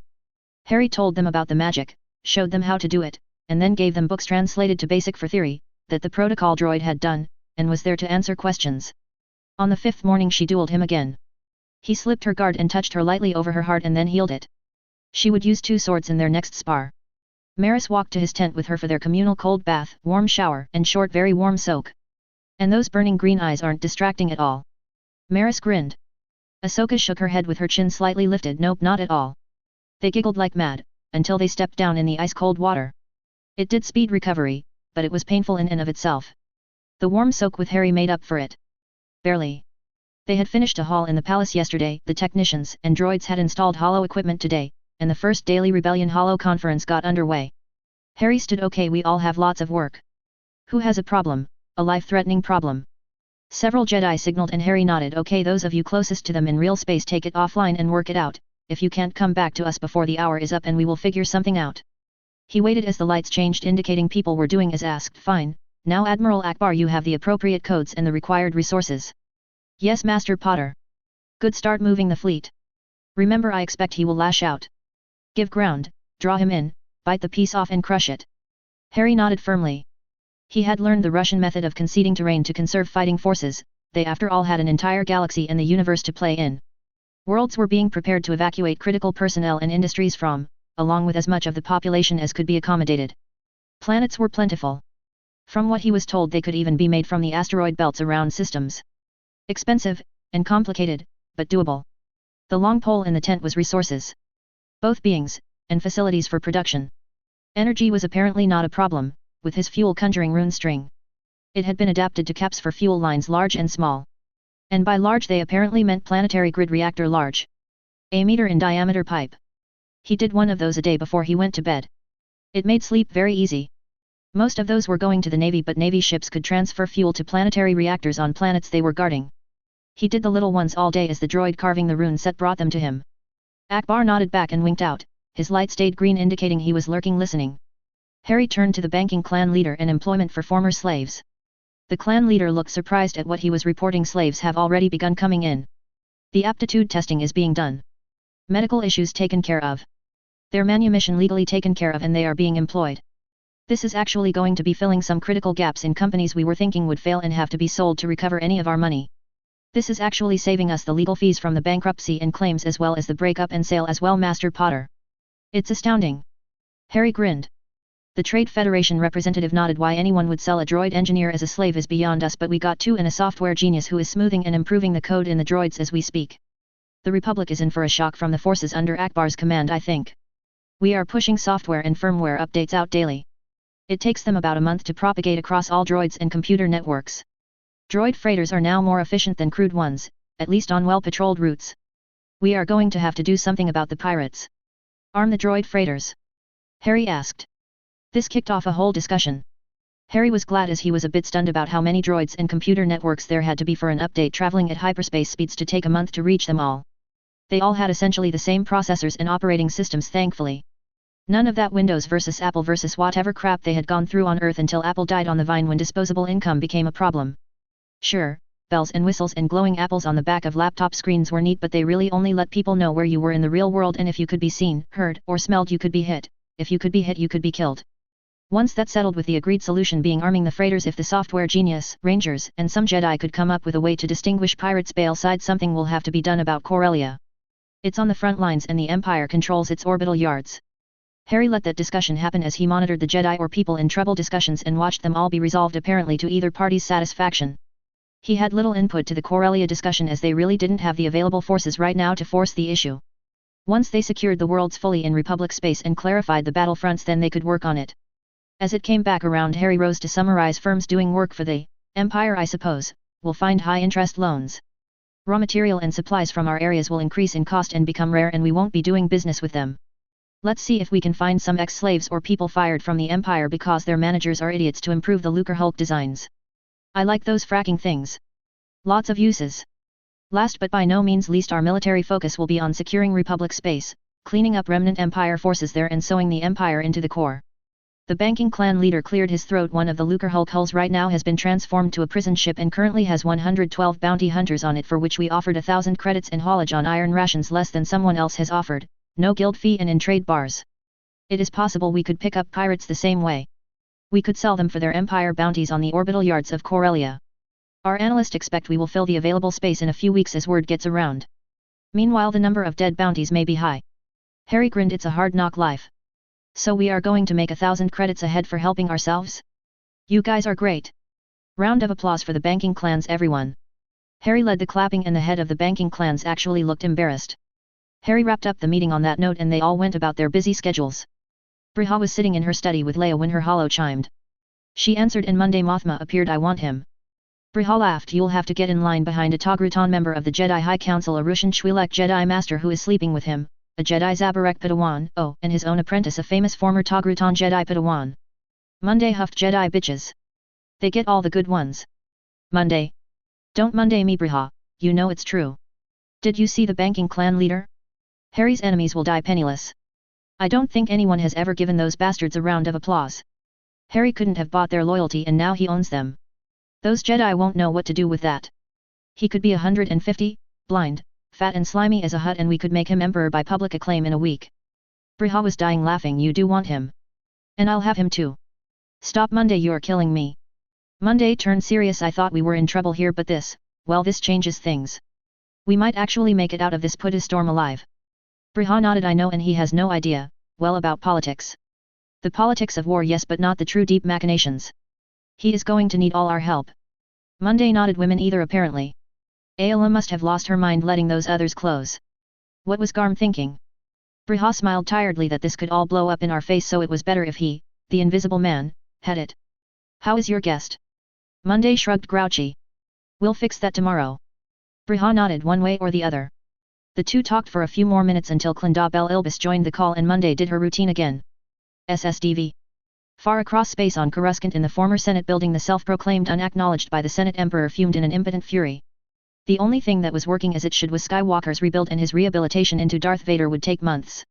Also the code was not in his mind, which was troubling. Apparently being burned alive in a lava stream had wiped his short-term memory. It was disappointing. The bounty hunters were not bringing in Jedi, and now the worlds they themselves had committed crimes on had apparently put bounties on them, and they were busy capturing or killing each other. 5 major and 7 minor hyperspace lanes were full of the garbage that remained when you detonated the magazines of Dreadnought-class vessels, and they or the fragments of them took out all their ancillary vessels, and 60% of his manpower was gone. The route to Camino was blocked. The direct route, the other route, was a 6-month one-way trip through Republic space, which was apparently hotly contested. The facility on Wayland wasn't ready either. Sith acolytes and Dark Jedi were being whittled down as much or more than they were reducing the number of Jedi. He had always expected this. They were after all Jedi turncoats in this first generation. The strong would survive and in later generations teach the young Force sensitives of the Empire, and they would improve or die. Hence the Inquisitors, Dark Jedi, and Sith acolytes along with the bounties. Multiple backups as he had been trained to use. Prices were rising, the black market was flourishing, it was all glorious chaos, but only on those worlds that followed his lead. This rebellion of over half the planets in the galaxy was ridiculous on the face of it, but there they were broadcasting as normal, no great upheaval, and the criminal activity about the same. Not even the price rises the Empire was experiencing. It was not exactly as he had planned. People were taking advantage and profiteering. Transportation was more difficult and consumed more resources, so some price rise and temporary shortage was to be expected. However, he would have to step on the profiteers eventually. Or just take their profits. He could not get all the holonets shut down, as he needed at least some for his own propaganda engine along with the military command channels, and the others piggybacked on those signals. Perhaps cutting the amount of data that could be transmitted? How would that affect his own channels though? They had to be deep, wide, and rich, or the people would suspect something was not as advertised in the Empire. They were all attached to their pads and other devices like babies on their mother's teats after all. That of course let him control their thoughts by controlling the information they received, but it was a two-edged sword he had not seen. If he could use the holonet, so could others. His propaganda efforts to now had been clumsy in hindsight. Easily questioned, or in some cases shown to be exactly what they were. continuously biased attempts to control the opinion of the populations of the core worlds. Now the propaganda war raged and he was barely holding his own. Playing on the masses' base fears and desires surprisingly only took you so far when you hit them in the wallet. To top it all off, the powerful force spot that he knew was Yoda had disappeared, but he hadn't died. One by one out in the wider galaxy the powerful force lights were disappearing before his agents could close on them. When they did, then all those dimmer force lights around them went out as well. Could the Order be using the Sith technique? If so, how did they learn it? Something had happened. He had felt it in the Force, then everything had become a whirlwind, and at the end of it he had used the excuse of his attempted arrest by the Order and the faked holovids to elevate himself to Emperor, and the Senate had laughed. They laughed. Those dead Jedi of Windu's didn't laugh. Yoda the little beast had played right into his hands and tried to assassinate him, and rather than rewarding his survival by making him Emperor, the Senate had continued business as normal. Order 66 had gone out and been an abject failure in the cold light of day. Even worse, the Jedi had killed 60% of his clones and destroyed the same percent of his fleet. He had another army just standing waiting on him. Skywalker had given the stand down instruction from Mustafar. The logs from the command section there would have what he needed to sweep the galaxy of these rebels. Tarkin. SSDV. As the Emperor came to the same realization as Harry had and wasted time planning a gargantuan fleet action to retrieve what he needed rather than the surgical strike on a prostrate world, Garm had executed Jedi sped to their brothers and sisters with stones and aid. Those Jedi then sped to the aid of others, and the Jedi Order shook itself from its near defeat and rose from the knee it had been forced to. Chapter 7. Same song, different verse. Chapter 7. All quiet on the Western Front. Ayla looked down at Harry with a beatific smile as she rode his hard cock. She was a sweaty, bite-marked, slimy, fucked-out mess. It was wonderful. Of course, she would go get in the shower, then the bath, and he would join her and heal all her marks before they slept. Maybe she could get him to leave the one around her left nipple. It wouldn't show much under her clothes. And she could let the part of her outfit that rose over her breast and tied behind her neck slip, and Maris and Shock would know, Ahsoka too. Of course, she could just do what she intended and drag Shock in their bed and help Harry mate her. He certainly appreciated her in the tub. A corpse would. Shock Ti was magnificent. Maris would be in a few years, but Ayla didn't think they would wait that long to mate her. Ahsoka was already well on her way to spectacular. Ayla wriggled on the cock in her sex and then flopped down on Harry, kissing him madly. Harry chuckled. I am still not helping you seduce them. Ayla pushed herself up and pouted at him. He latched on a breast. She reached behind his head with one arm and held him tightly to her breast. He slid his hands down, grabbed her hips and fucked her hard. She came in, her clenching on him took him over the edge. He sat up, untangled, and carried them in the shower. Later he dried them on the way back to the bed, which he flicked cleaning charms on and lay her down and healed her. She shuddered some more and did her own wandless hygiene charm, getting a kiss and a smile. Harry woke in the morning with a butt in his crotch and his hard cock wedged between her cheeks, a pair of boobs pushing into his shoulders and a weight resting on his side. You know this never works in the morning. Yoda takes. The partition was yanked back, letting light stream in, and Ahsoka gaped at the pile. Offense to us having private time in the morning. Shock lifted her head over his shoulder. We could stun her and bind her. Harry snorted. The old man would send in random people or droids. Come on, shower, exercise. Ahsoka was dragged into the bath, protesting. She was already ready. On the way out the door she was shoved in front of Harry, who reached around her, gripped her breast firmly and applied a support charm. She moaned, then eeped and scampered out. Maris leaned back into him, moaned and turned her head to kiss him. Shock turned around and kissed him hard. Ayla grinned impishly. Harry rolled his eyes. SSDV. Briha, Monday, and Clinda watched Yoda supervise and Mace Windu observe the training. Briha shook her head. The wind blew him into your office window after it, and the force field behind it had failed. Monday shrugged. Well, he is named Windu. She tossed the others a grin. It happened. What am I supposed to say? Get back out there. Let me feed Leia. The Jedi say there is no coincidence. If that is true, you have to wonder what it has planned for Windu. Clinda snorted. Harry Potter delves into one of his magical trunks of holding, which may have more storage capacity than all the warehouses on Corellia combined, comes up with 9 potions and a tiny, impossibly sharp knife. Knocks him out, converts one of the huts to an operating theater and hospital by making it impossibly huge on the inside, chops him up and then grows him an eye, hand, and heals all his other injuries in 24 hours, and that was after the medical droids said Bacta couldn't help. The medical and science people are losing their minds trying to duplicate the stuff he used, and he just shrugs it off. Meanwhile Windu is recovered enough to be up walking around in a day, exercising in 2, and now thinks he is ready to try Harry on with a lightsaber. I wonder if Harry will be able to stick all the parts he cuts off back on? Well, at least it stopped Windu from wearing that eye patch. Has the man never heard of cybernetics? He could have had an eye that could see across the galaxy, and been calibrated to measure nanometers. What the hell is with that leather coat too? Monday nodded toward Windu. He got rid of that too. Back to Jedi robes now. He doesn't even have scars. At least on his face or hands anymore. I think I will check into the Potter clinic for a while. Meanwhile Harry isn't as good with a saber as the girls and Windu is better than him. Windu better have that saber of his on the training setting or Ayla and Shock Ti will kill him. Briha laughed and Harry has a stone bowl that can play memories like a hollow. Memories he or the Jedi women in his group can take from anyone and we can find things and we didn't see when the events occurred. He tinkers with it, sets up 6 hollow recorders around it, and we have a recording of the memory in 3 dimensions and high resolution. The news people are having a field day. So are my public affairs people RESPNing the whole Clone War, and the lead up to it. The only way you don't know Palpatine is a Sith Lord now is if you don't get hollow. Garm asks him about making the stone bowl, he rubs the back of his head, hunches his shoulders and says he can do it when he isn't so busy. He adds it will have to go on the list with the shelters. Meanwhile we have an apparently mad politician setting himself up as the Emperor. Which of course all right-minded beings in the galaxy oppose, and there are already engagements fought in space and on worlds every day. Monday looked up from the baby. Some won't care, some will think it's wonderful.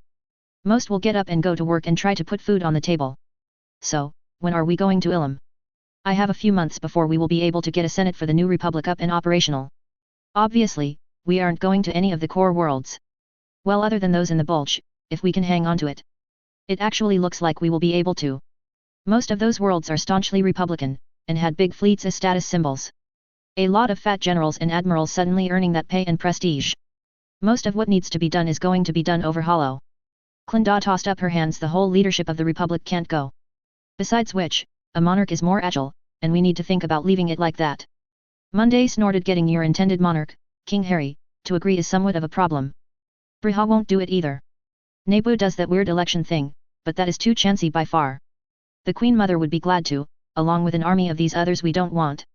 We need to get a Senate up, functioning, and under control while we are still in these opening stages, and before it turns into a war of attrition. Briha shrugged. Why not? I'll go to Ilum. I mean. We do have some time and some negotiations to do. Every world with any sense is pulling everything they own off Coruscant and Bars Hnad is evacuating everyone that walks up to a ship. They get to a civilized world, get tested, and get put to work. Oh, and sent to school or training. Akbar is happy as a clam, no pun intended, with the fleets he has, and this engagement at Mustafar will tell us what we need to know. If we can annihilate that fleet we can leave defense in Akbar's hands, and go to Ilum before we get bogged down in the mess the Republic is going to be for years. Oh, and we work on the Corellians to get them to see sense, and do more than bar the Empire from the planet itself, before we have to invade them. Clinda was looking at the Jedi. What are they wearing? And hey. Your planet didn't and doesn't have half the now Imperial fleet sitting above it.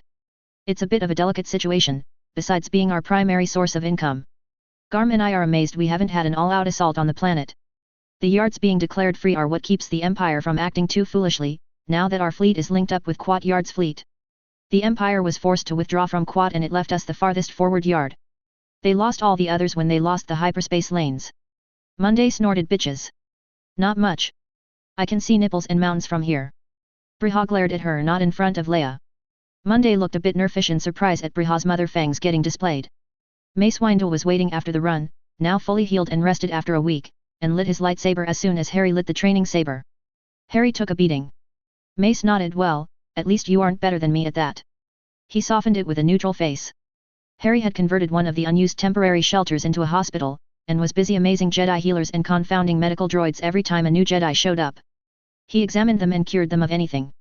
It was the Jedi's first introduction to Force mage skills. Harry still couldn't get Jedi to say magic. Mace had watched this all silently, with the pad in hand linked to the hollow installation by the huts, and while coordinating the effort to recover Jedi. He had been amazed. Jocasta knew, the librarian, as others called her, but really the master of the Order of Knowledge had dug into the archives and found records of similar feats in healing. More than 1,000 years ago, when there were still Jedi clans. Of course, this made the masters on the High Council immediately assume Harry Potter was a time traveler, and someone brought up Ravan, of course. Harry, being Harry, had shrugged and said something is different about time here, but I'm not sure what, and unless that wormhole moved me backward or forward before it shot me to Felucia, where I had no frame of reference, I couldn't really tell you one way or the other. Luna will know. With all the confidence in the world. And most of the naivete, apparently not realizing a wormhole was in fact a hole in time, as distance was essentially time. Harry grinned. Something to work on then. Mace glared at him, he laughed and moved on to Maris, then Ahsoka beating on him. They both weren't giving concessions and were dual-wielding sabers. The masters watched and Mace sighed. He never makes the same mistake twice unless it's on purpose and a ruse to draw you in. He will be formidable. He has a Padawan in Ahsoka. You are right, Yoda, he is a master. The others will lose their minds. Yoda shrugged. Find them again quickly, they must. Learn from him or perish we will. Nearly Grand Master of his order, the Aurors, he was. Officially. He was the Grand Master in reality. Doing the job he was. Fleet Admiral and General of the armies as well. Mace sighed. You taught me to look to the Force inside. I couldn't get it from him. It had been like with Yoda, and was going to be a long slog for Mace, until Yoda had taken over and brought his insights from finding his own core, starting his occlumency, and use of magic. Once Mace found his core though, while still sitting in his hospital bed, occlumency had come in hours, along with aura suppression. Now he, like Yoda, was sorting his memories. It was painful. Yoda nodded. Taught me he did. Teaches me something every day he does. I will teach all I can, but he is the master. The others we must bring back. Teach them he must. Missions must wait until their auras they can suppress. The stones can be damaged. Beacons in the Force Jedi would become, drawing the hunters. Masters Ti and Securum must teach as well. Padawan Brood and Apprentice Tano can help him teach groups. The young from him learn better. The older masters will learn from us and each other. Set in the old way we are. Mace sighed. Obi-Wan will be here soon, we can talk about it then. I wish you wouldn't call her apprentice. The masters are already going to be nervous about the alchemy and sorcery. Yoda nodded. Truth is truth, and she refused to be called his Padawan. His apprentice she is. Mustafar will happen soon, then we will know for sure. The other side he must ward for us as well. A long struggle lies ahead. Change we must. SSDV. In orbit around Mustafar, a sensor droid transmitted a burst that included size, location, direction, and speed, then died in a burst of fire. The Empire had arrived, and dropped from hyperspace in neat orderly line astern columns, heading for their release point at maximum sublight, to start their envelopment and pre-assault bombardment. Venators, the Empire's ships of the line, in the lead. Followed by the Acclimator assault transports. This force was a significant portion of the remainder of the Empire's fleet and army, those left out past the hyperspace lane blockages that they were still working on clearing anyway. Only small ships could navigate those blockages, even then, it was at sublight speeds. Still it was a significant naval and ground force and nothing to be taken lightly by anyone. Jal Akbar certainly hadn't taken them lightly, and had assumed command of a force of Lucrehulk battleships, droid assault ships and their control spheres. In amongst the bounty that was the former Cis fleet were Subjugator, Providence, and Recusant class vessels. All of the now Republic vessels had landed their droids more than a week ago so they could dig in, and taken on as many Vulture droids as they could. They had held light seconds away at all points of the compass and on all axes. All of these vessels, under control of AI, now turned to updated vectors and began their attack runs. Akbar watched in the hollow tank as a line of Lucrehulks popped out of hyperspace at close range, let go with every weapon that would bear in a sustained burst, dropped 1,500 Vulture droids apiece, then jumped away and another line appeared not in exactly the same place. Another line appeared in front and above. Subjugators, 4 of them, stayed and fired ion cannon as rapidly as they could be cycled. Providence-class carriers fired from the rear as they unloaded their complements of Vulture droids. He watched in satisfaction, and not a little horror, as a significant portion of the remaining Imperial forces died. 2 Venators and an Acclimator managed to limp away into hyperspace. Tarkin stood on a bridge shrouded in smoke, with fires burning around him, trying to understand what had happened, how he was going to survive it, and how he would redeploy the fleet so they could defend and police with the 20% of the force they had had available 2 months ago. They couldn't even stop the rebels from leaving Coruscant now, or showing up there. It was essentially an open planet. The lower classes jammed the food and recycle transport ships like rats fleeing a burning building. Somehow even the slave controllers were being jammed and the slaves were running. The slaves. This was more than a setback. This was a new path, requiring perhaps a century to a united Imperial galaxy. Now they had enough to hold the space to the galactic south and west, bordered by the Corellian Run in the east, and the Met-Ilos trade route in the north, minus the considerable bulge around Alderaan and its allies. They must hold Corellia. He would go there for repairs. Yes, repairs, not because he was afraid of the Emperor. SSDV.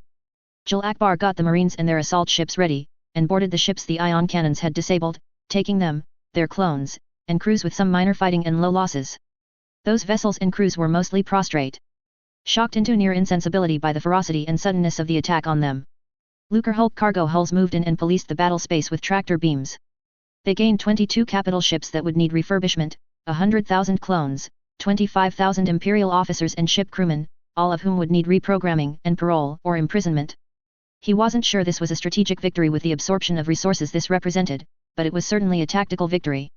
First blood in a long war was the Republic's though, and he could be proud as could his troops. SSDV. Harry looked at the hollow tank and was nauseated. It was such a waste. They had no doubt killed as many as they captured. Ayla put her hand on his arm. Yoda sighed and the rest of the council on the hollow conference was eerily silent. The leader of the banking clan finally cleared his throat. Sad but necessary.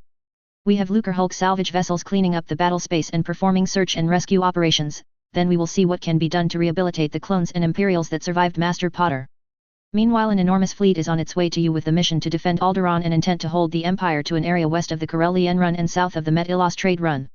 Admiral Akbar will capitalize on any mistakes they make. Following your run to Ilum, the intent is for most of that fleet to turn south, west of the core world's boundary, and push the Empire back into the core world's space. Meanwhile we can start nibbling at the edges of the Empire, and recovering some worlds that have significant wealth and production capacity. In doing so we expect, and Admiral Akbar concurs, that we will become the de facto police and government of these worlds. We would like to have Jedi assistance as soon as it is available and our goal will be to stand up local governments and police forces as soon as possible. Salvage ships are patrolling the hyperspace lanes on our side of the line of the core worlds, to open those lanes, and any battle spaces to recover what we can. I'm afraid to say most of the bounties have dried up. The hunters, pirates, and general scum seem to have fled to Hutt space. Not a problem I would advise we deal with now. We did however make 1.8 million credits on the deal as we cleaned up several thousand bounty hunters, slavers, and the like. We are still picking up the occasional bounty when they try to use our ships for passenger service. Sadly the majority of pirates, slavers, and bounty hunters seem to have fled, mostly to Hutt space. Lastly a show of force and occupation fleet is on its way to you, with the intent to clean up remnant forces the Empire does not recall, and establish law and order from Alderaan to Volusia, Pantolomin, and then around the border of the core worlds to sew the Empire up into the core, deny them resources, then hold the line in the south. As we have discussed. A protege of Admiral Akbar is in direct command, Akbar has overall command. We are sweeping Imperial forces back as we go, or destroying them. Mostly they are in untenable positions and barely able to supply themselves after the debacle at Mustafar. They are basically collapsing nearly as fast as we can get to them. I would advise everyone to have everything they want to keep out of the core in the next 2 weeks. Admiral Akbar assures me the colonial reaches will be a dangerous battleground after that as resistance firms up and we drive to the core world's boundary. One last thing, we are continuing to use the Republic credit and will back at full value. We are not divesting ourselves of interest in the Empire, but are slowly working our way out of those positions in order to keep the prices of the shares up and not start a stampede. I mention this as it appears Palpatine is going to change the name of the credits in the space he controls to Empire credits. We shall, of course, put a valuation on these credits as soon as we see both the official law or edict, and how the worlds in the Empire value them. As we will save considerably in mintage and administrative fees by avoiding a name change, I suspect the Palpatine credit is going to trade at least a 10% discount from the start of trading the day it becomes official. Harry rubbed his chin anyway to sew the Hutts up in their own little bubble and let them die stewing in their own juices. The clan leader grinned, a man after our own hearts. The Hutts are having credit difficulties, and are being forced to sell assets at severely reduced prices. The war between the bounty hunters, they are busy trying to collect the bounties we still have posted on each other, and the sudden influx of pirates and slavers is not helping. The Hutts are having to be very firm. Harry blinked and Ayla sighed. A lot of Hutt assets are slaves, Harry. The clan chief nodded. Mistress is correct. Significantly more valuable to our industry and culture as warriors, workers, students, teachers, and professionals of all types and part-time entertainers, than pushing a broom or dancing in some Hutt slime pit. Again, an investment, as the master has shown us. Productivity is up more than 50%, crime and spice use both down slightly. Again, reduced legal fees and police cost as well. We really should have stamped out illegal spice years ago. Harry beamed at him. Thank you, and a round of applause for Admiral Akbar, the military and again the banking clans, everyone. Harry rose leading the applause enthusiastically. The noise died down and Harry nodded. I want you folks in the banking clans and military to know how proud I am to be associated with you. You folks, right now, are leading the Republic into better times. Anything I can do for you, please don't hesitate to ask. Okay, unless someone has something. Harry looked around and waited for anyone to appear in a hollow. Back to work then. Monday fanned herself and Briha along with Clenda laughed. Bale and Garm sighed. SSDV. Harry was outside sitting in an armchair looking at a blaster pistol. He scribbled a rune on a rock, summoned one of the local vermin, stuck it to the rock and activated the rune, levitated it a couple of meters away, then shot the rodent stuck to the rock. It blinked at him. He emptied the magazine. Security forces came running, as did Bale and Garm. Harry looked up. Oh, sorry. Wanted to test something. It worked. Ahsoka glared at him, then looked at the rodent. How did you miss a captive Varna with a full magazine from a couple meters away? Harry shrugged. I didn't. Bubblehead charm. It filters out harmful gases. See. Then the magnetic pulse that encapsulates the Tibana gas passes through the Varna, you said? Anyway, magnetic currents don't hurt it. I found a way to make the bubblehead charm rune-based. It doesn't take much energy or magic either. I barely charged those runes for a few seconds. Now lasers are just bright light, right? The sun's healed charms adjusted for frequency and way overpowered might work. Probably need blood for that. Harry sat and returned to scribbling in a pad, and the others just looked at him. Bale picked up the slab of slate with the Varna and went to find a medical droid. Garm followed him. Could it really be this simple and we just missed it all this time? Bale snorted. I won't tell anyone if you won't. Mace Windu looked at a grinning Yoda and huffed. SSDV. Later in the week, a freshly arrived and now rested overnight Obi-Wan looked at Mace and Yoda. They all sleep in that tent. Yoda nodded. A marvelous construction imbued with the Force. Given a mansion Master Potter was. Turned it over for the wounded's use. He did. A modest life he lives. An example to all he is. Obi-Wan blinked. Master, not to put too fine a point on it, but I believe Master Sakura is sleeping with him. At least Master Sakura. Like an old woman you gossip, Master Kenobi. Beneath you this is. Obi-Wan blinked, owl-like, and Mace couldn't hold it anymore, and for the first time in memory he cracked up laughing. He fell over and rolled on the ground, pointing at Obi-Wan. Your face. That was exactly how I felt when I figured it out. It was all right there on your face. Obi-Wan huffed indignantly, and Ahsoka came over with the pack. Ready, Master Yoda? Obi-Wan watched Yoda get in the pack, Ahsoka strap it on, then take off running with the others. He blinked some more. Mace pounded the ground. Obi-Wan walked away stiffly, completely uncivilized. On the balcony, Briha held Luke. Your guardian is so silly. Yes, he is. Monday grinned, looking up from Leia. I think he took that rather well. Clenda snorted. We should send a medic to Master Windu. I think he hurt himself laughing. You two quit hogging the babies. Briha smiled. You know Monday, Obi-Wan is single.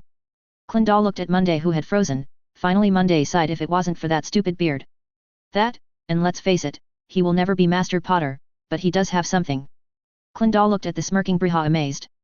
Obi-Wan was back for sparring and looked at Harry and Ayla standing inches apart.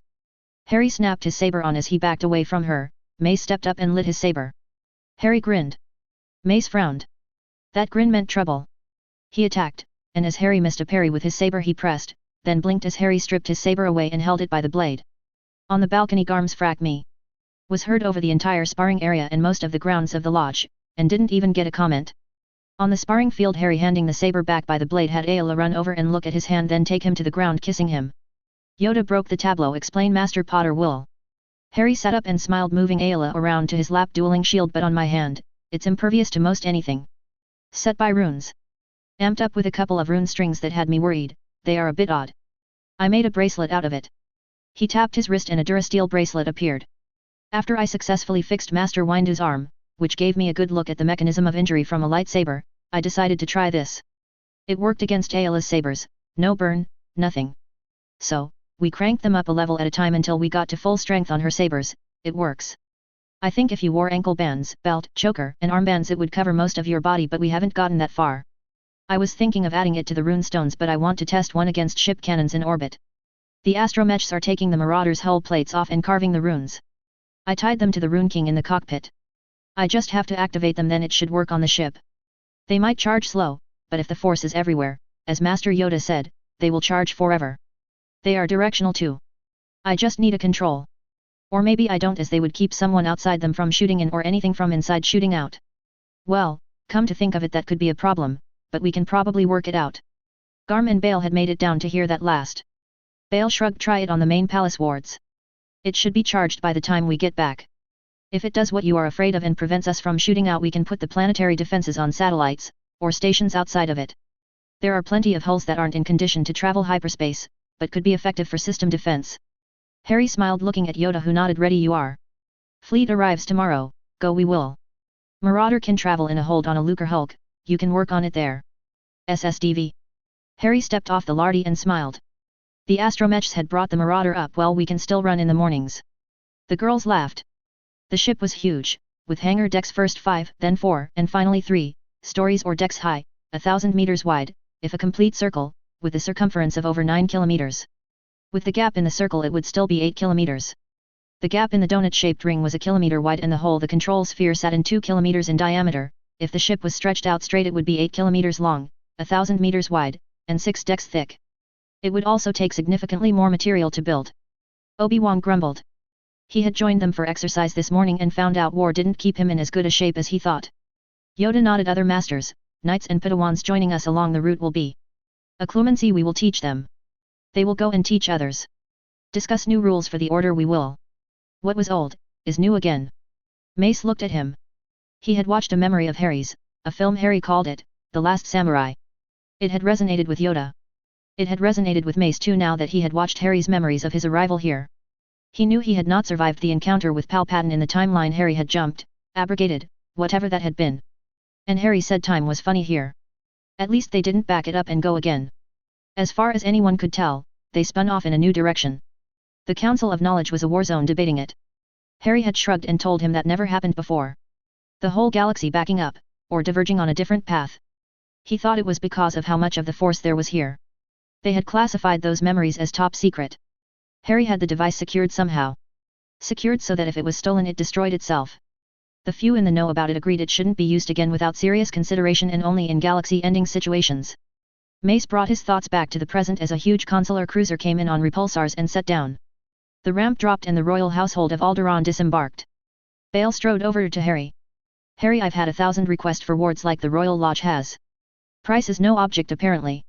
Ayla barked no. Harry was unconscious for 2 days. I will not have him in a coma. Harry looped an arm around her and leaned over, pecking her on the cheek. That was the Fidelius.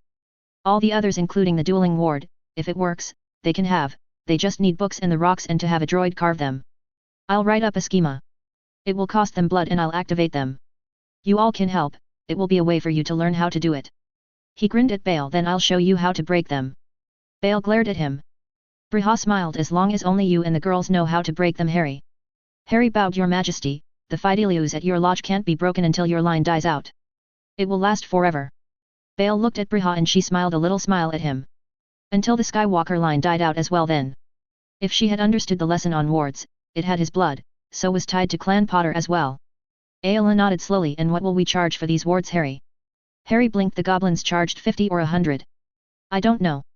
I'll have to think about why, and look up any notes I have from anyone, Bill Weasley specifically. He worked for the goblins as a curse breaker for years, then for the aurors freelance ward breaking. Ayla frowned. Credits. Harry shook his head. Pounds of mithril, or the galleon equivalent, so 15 times the weight of pure gold. A galleon contains about 1/3 of an ounce of gold. Let's say 681 pounds of 0.999 fine gold for wards, and double that for the Fidelius as long as the local government gives their permission for the Fidelius to be emplaced. Ayla frowned. Triple for the Fidelius. 681 pounds of gold or the equivalent for wards, and 2,043 for the Fidelius. Harry nodded. We will need to add some verbiage to the contracts for people emplacing wards. Shock nodded. I will work on it, Harry. Maris tapped her chin. If they are covered by the planetary wards in the seats of governments, would they even need individual wards? Harry grinned and Bale snorted at those prices. Pure status symbol. Now we will have to figure out laws governing the Fidelius. Harry nodded carefully. Because breaking that is going to cost you a fortune, years, and maybe lives, and that's if they didn't use my blood in the original set, unlike the ones on Alderaan. I don't think anyone in this plane is strong enough to break those wards with my blood, and Yoda's force energy, dumped in that stone like it was. That's not even mentioning Ayla, Shock, and Maris, who are no slouches. That stone is a bit scary. I looked at it yesterday and it was up to 9 ley lines connected to it. Hogwarts has 17 as far as we can tell, and she is sentient.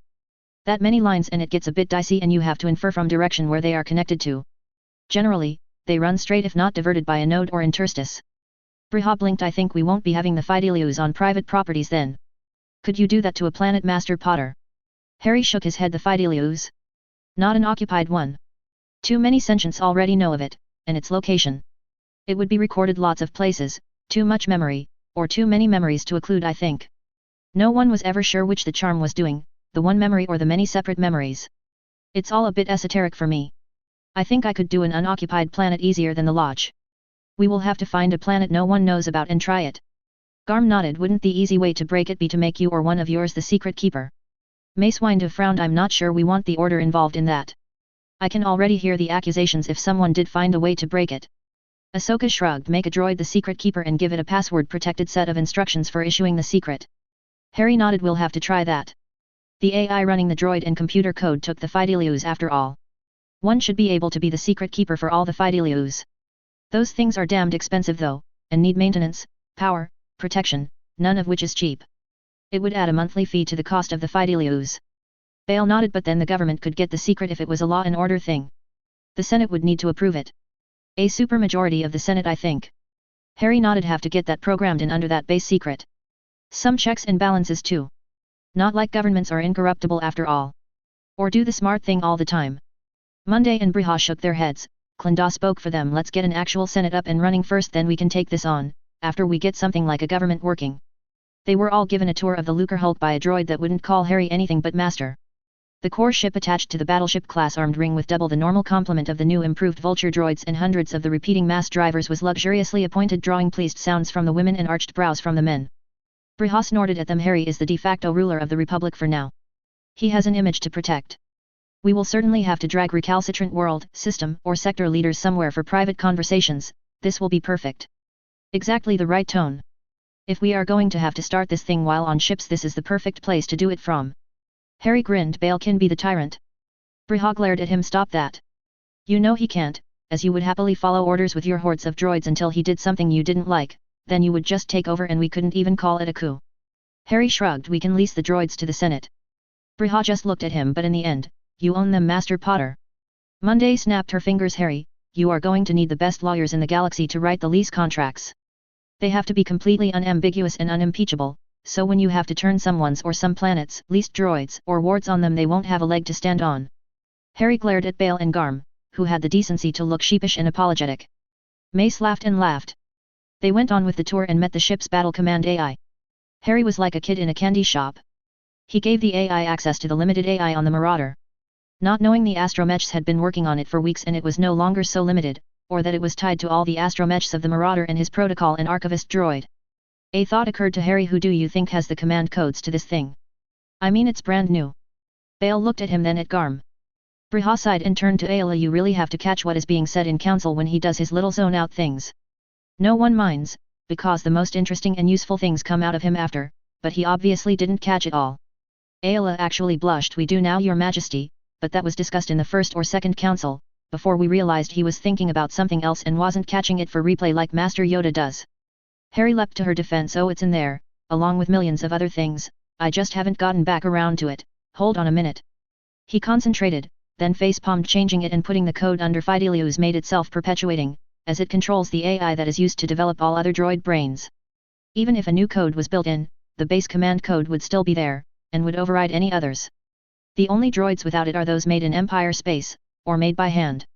Even the code updates automatically sent out had it, and it has now perpetuated across nearly all droid code, and will possibly infiltrate the Empire if they steal code from the Trade Federation. A distinct possibility, as the code genius has made the code better, faster, and more complete than ever before. Frack, that's why you say I'm the de facto ruler. Crap. We can't back up and undo it either, it will always be there. He had lifted his head and then turned to the droid guide. What is the designation of this vessel? Republic 1 while you are on board, Master. It is a LH-1740 Fleet Battle Command Corps joined to a modified LH-3210 battleship hull. It has no designation other than its hull ID number combined with the Command Corps control number when you are not aboard. Bale and Garm started out chuckling, then laughed until their sides ached at Harry's horrified face. Briha smiled and led the party on. Or rather had the droid lead them. They all froze at the sight of the huge bed in the master stateroom, or vault as the droid called it. Ahsoka broke first. Well, that solves that problem. Briha, Monday, and Clinda chuckled. Harry and the rest of the males blushed and fled. While they were waiting on the ladies, Mace looked at the droid. What is your designation and function? The droid replied, I am a B3 battle droid, designation Republic 1 Alpha. I combine the function of a battle droid along with smaller manipulators to enable the use of most types of blasters, the old command droid's abilities, without their arrogance, or what the programmers called bloodthirstiness, protocol, first contact, and astromech abilities, as my type has the internal capacity for the memory cores, processors, and power supply. I have a micro-reactor, and 90 standard days of fuel, before reverting to the fuel generation cap system recently installed. Like all droids on this vessel, I am an 80% redesign and improvement over the preceding model. For example, the Vulture droids have been switched to a liquid fuel and the Master's fuel production and reaction mass caps added and now have as much, or more endurance than Imperial fighters, and they have been released from the tether to a control ship and granted limited mission-specific autonomy. Weapon systems have been improved with the Master's cooling and amplification runes, structural integrity and armor are to be updated on the older droids and built into new models. A technical team of astromechs and a force sensitives to activate the rune sets is proceeding to all major fleet command ships and ports in Republic-controlled space as they are trained. Harry blinked. That's why Bars wanted those runes? Hey, is that what is in those crates he had me activate? Those were pretty small, 30 millimeters, the water ones are the same size. Oh, they fill the tanks over time. Probably get the vulture droids up into hyperspace and cruise, and can fill the tanks slowly while that is happening. Good thing we put that pressure sensing switch in there. The poor droids would feel like they have wind otherwise. We would be putting deuterium and water over the relief valves as well. That thing was the very devil to get calibrated. Tell Bars if he repeats it on bigger caps he increases the production as long as the volume of the cap can absorb the force needed. That's why they are aluminum. You can't believe the crap you have to put in a string to get it to work on steel. It's the iron. Magic does not like iron. Loves carbon, hates iron. Well, carbon that isn't a diamond. The matrix is all collapsed on diamonds, nowhere for the magic to snuggle into. Your caps are those 5mm jobs, I bet. I activate those by the cargo lifter container full. Hundreds of thousands at a time. I thought that was a bit silly, but I guess your reactor doesn't use much? Any excess capacity? You could recharge one of your brothers whose reactor is offline. The other males looked at each other as Harry kept talking to the droid. Yoda finally shrugged. A slave was freed. Did this enjoy of that freedom, I think. Obi-Wan frowned. What if they do some of what he is talking about after he trains them? We won't recognize the galaxy anymore. Who knew the Force hated iron and couldn't imbue diamonds? Well, rather, who has thought about why?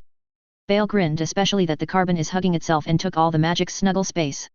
Obi-Wan sniffed. His phrasing is odd, quaint, uncivilized even, but the rationale behind it will hold up. In the Master Suite, Briha looked at the girls. What is going on? Shock smiled. It is comforting to sleep together. Ayla and Harry are the mated pair. We will go where the Force leads us. Monday snorted. Well, that's me out. I could never share one. Clinda sighed. Sometimes I wish I could. It would be nice to have a friend that close all the time, but culturally it is impossible. Briha shook her head. Be careful of one another and him and talk. Take your time, you have years now. The Republic has the upper hand. Monday nodded and added, decide how you are going to contain him when the hollow tabloids get wind of this and go all scandal crazed. All we need is him chopping that little failed lawyer in half. Or one of those empty-headed bimbos he employs to stroke his pissy little ego. I don't think those people are ready for Master Potter. Ayla nodded. All good advice, and we do, plus we talk to Harry. Clinda grinned. You actually get yours to do more than grunt? Not to be indelicate, but airs for Harry? These are skills we don't want to lose. Shock nodded. Harry is convinced magic or the Force will find a way. I know we can all gestate human eggs to full term. If nothing else, we can do that if the Force leads us that way. He said there is a ritual called blood adoption as well. It would add our blood and traits to any child and not take away its parents. It does, however, connect the parents and the children. Makes the children safer somehow. I will have to get him to explain that further. Briha nodded. We certainly will. She had 2 children that needed that done today. In the conference that afternoon, the banking clan chief smiled. Master Potter, you have made us several more fortunes. Harry blinked. Your ideas for droid freighters panned out. We now have droid Lucrehulks taking food from Telos and other AgriCorp worlds and returning full of the product of Coruscant. All at exorbitant rates, of course. Harry smiled. What is the produce of Coruscant? Ahsoka snorted. Shit and government regulation. Hey, wait a minute, so really just shit then? She got laughs all around. The clan chief nodded. Very droll, young mistress. Absolutely correct also. Coruscant produces trash and, once the waste is treated, fertilizer and compost.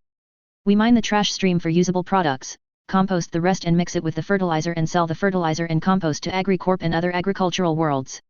Both moderately lucrative, now with the fuel caps and improvements to drives using runes, in comparison to barley profitable before, and then we transport foodstuffs back, that was always moderately lucrative. Since we are using droid crews and Lucrehulks that were rebuilt after combat, the ships were basically free. We also do specialty freight, and foodstuffs for ridiculous amounts of credit, and water with the food. Oh, and passengers, lest I forget, a very profitable sideline that we discovered with the continuing exodus from the core. We of course transport slaves and the indigent free as long as they sign an employment contract. Harry looked around and Ayla and Shock nodded at him. Yes, the mistresses have approved all the jobs and pay scales. The yards in the Federation are turning out Lucrehulk cores and 3,210 capital freight ships with containerized passenger modules for now, but the cores are armed to heavy cruiser class and have vulture droids for defense and could be changed out for droid control, assault, or battleship modules quickly. They are manned by B3 droids. The 3,210s can operate autonomously from a core and in most cases on scheduled routes do. Quite a bit of money changing hands all around, another improvement to life in the galaxy I must say. Prices are falling everywhere except in the Empire. And hut space. Harry chuckled. I'm afraid I've turned an honorable banker into a warrior. The clan chief grinned fiercely and we thanked the master. Why, a few more years of this and Akbar may be able to go home, we will have sucked the core worlds dry. Harry snorted. We haven't conquered Corellia's yards. The clan chief shrugged. Yet master, yet. Harry nodded. If anyone can without firing a shot it will be you fellows. Now Bars, I was talking to Alpha 1, all those 5mm caps can't be going to droid production. Bars nodded. About 3/4 to new production and retrofit teams. The rest are going to microreactor generator sets we sell. Along with battery packs. Harry blinked. Whatever for? Bars shrugged. A lot of planets don't have planetary grids. One of those can run a small house. Several a small industrial concern. We didn't realize the error rate or rate of failure would be 0, so we had a lot excess to need, and one of the freed slaves came up with this idea. Larger machines can even be sold or leased with permanent power. Harry nodded. How do we charge for that? Bars smiled. We came up with a meter and charge market rate for fuel and if needed reaction mass as the computers report it back to us.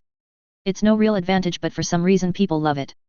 Harry nodded. Energy independence or the facsimile of it. Big thing on Earth with independent-minded folks too. Thank you. Bars bowed from the shoulders as he sat. Admiral Akbar was up next. We have begun establishing the line east of the core, Master Potter. We are able to push to the debris fields in the hyperspace lanes, and as the salvage vessels clean up we advance behind them. The northern extension will happen as you pass Coruscant. As you close on Ilum the western fleet will sweep down, pushing the Empire back and establish at the core world's boundary.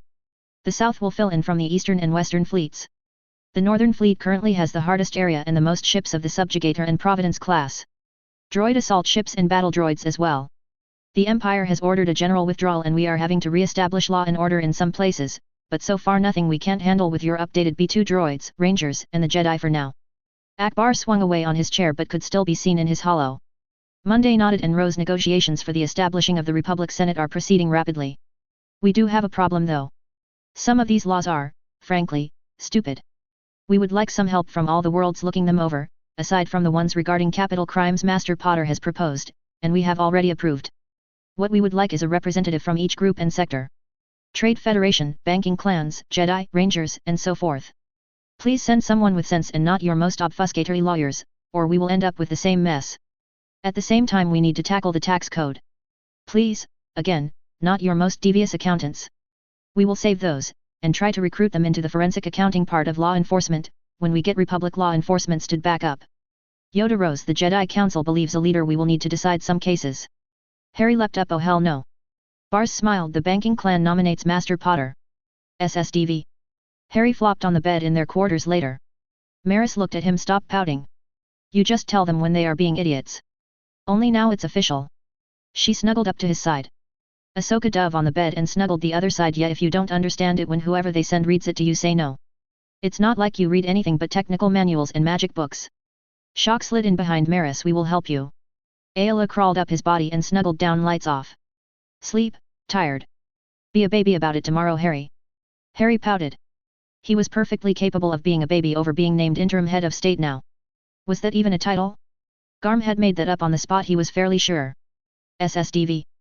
Z-34 commanding hull 345,971 stood impassively as the Imperials poured over the ship and its cargo. The Inquisitor looked at him. What are these empty modules for? He pointed at the stack after stack of flat-packed cargo modules. 3-4 replied in his best droid voice. Passenger modules for the outbound trip, as the compost and concentrate does not take up as much space as the grain and other foodstuffs. The Inquisitor arched a brow. Erect one. He walked to the stack and pointed to the one in the middle.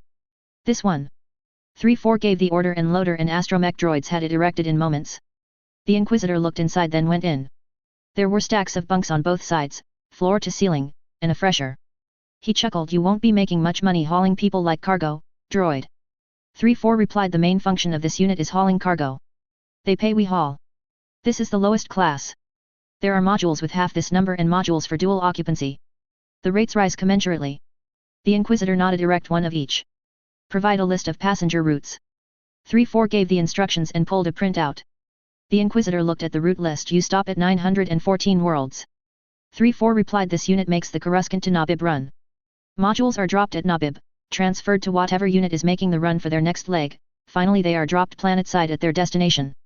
Individuals are grouped in modules by species, environmental tolerance, and according to the route to their final destination. The modules are broken down and put back in the system after disinfection and inspection at the final destination. The Inquisitor nodded. Trust a bunch of repurposed battle droids to run passenger service like intermodal freight. And food en route. In accordance with class from ration bars to prepared meals such as the clones receive. 3-4 replied. The higher classes have access to HoloNet and screens for each berth. HoloNet access is wider and deeper in the higher classes. The Inquisitor looked at the leads being connected to the container of the highest class and stepped in to peruse the facilities. At the rates on this printout he could afford a vacation to Pleasure Planet. Have a meal for this class brought. A lunch meal. 3-4 clamped down on the kill subroutine, and sent the order. This inspection team had intercepted them at a waypoint but not prevented them from entering hyperspace. They had a day to accommodate these meat bags. The Inquisitor looked at the data gathered that evening. This ship was exactly what it purported to be. A lightly armed freighter traveling between Nabib and Coruscant with millions of tons of foodstuffs and barely enough fuel to get it there. There were barely enough droids to run it and no humans aboard. The junior Inquisitor tossed her pad down and growled. The senior laughed. Not quite the adventure it was painted to be at. Be glad. There are 5 of us and 20 droids. If this thing was loaded with Jedi or Rangers we would be dead by now. This was being repeated all over the core as Lucre Hulks threaded the blockages at the hyperspace routes. Before they could go to hyperspace they were hailed, halted, and boarded by an inspection team. Well, the inspection teams flew their ships into the hangar space. They did their inspections, took samples of cargo, checked them, and left at the first waypoint, or in the case of close ports, when the Lucre Hulks dropped from hyperspace and entered the planetary control pattern. At the lowest priority, as always. As they were the clear majority of traffic it really didn't matter. Thousands of them a day arrived and departed hundreds of core worlds. The inspection team switched to a departing ship, smug in the fuel savings they were achieving for the Inquisitor ES. The mass of their 15-ton, 5-man, droid carriers was negligible to the Lucre Hulks loaded with passengers, fuel, and whatever cargo someone would pay them to haul, besides the containers of compost and waste concentrates. The outbound flights were tougher, checking the passengers in the dual berth compartments, and interviewing them. Somehow, they never quite made it to the lower classes. The juniors were always keyed up to find someone to persecute, but never really did as these were generally business people using the cheapest transport available, or other Imperial agents. Who they gleefully ratted out to their bosses. SSDV. The remaining officers and clones of the once grand fleets and armies of the Republic now Empire limped to rendezvous in space, joined with other remnant forces, then forced their way back into the core world's space. Sometimes in a running fight, sometimes without seeing anything. It was a bit hit or miss as space was vast. While sensors were good, sometimes the pursuit vectors wouldn't resolve.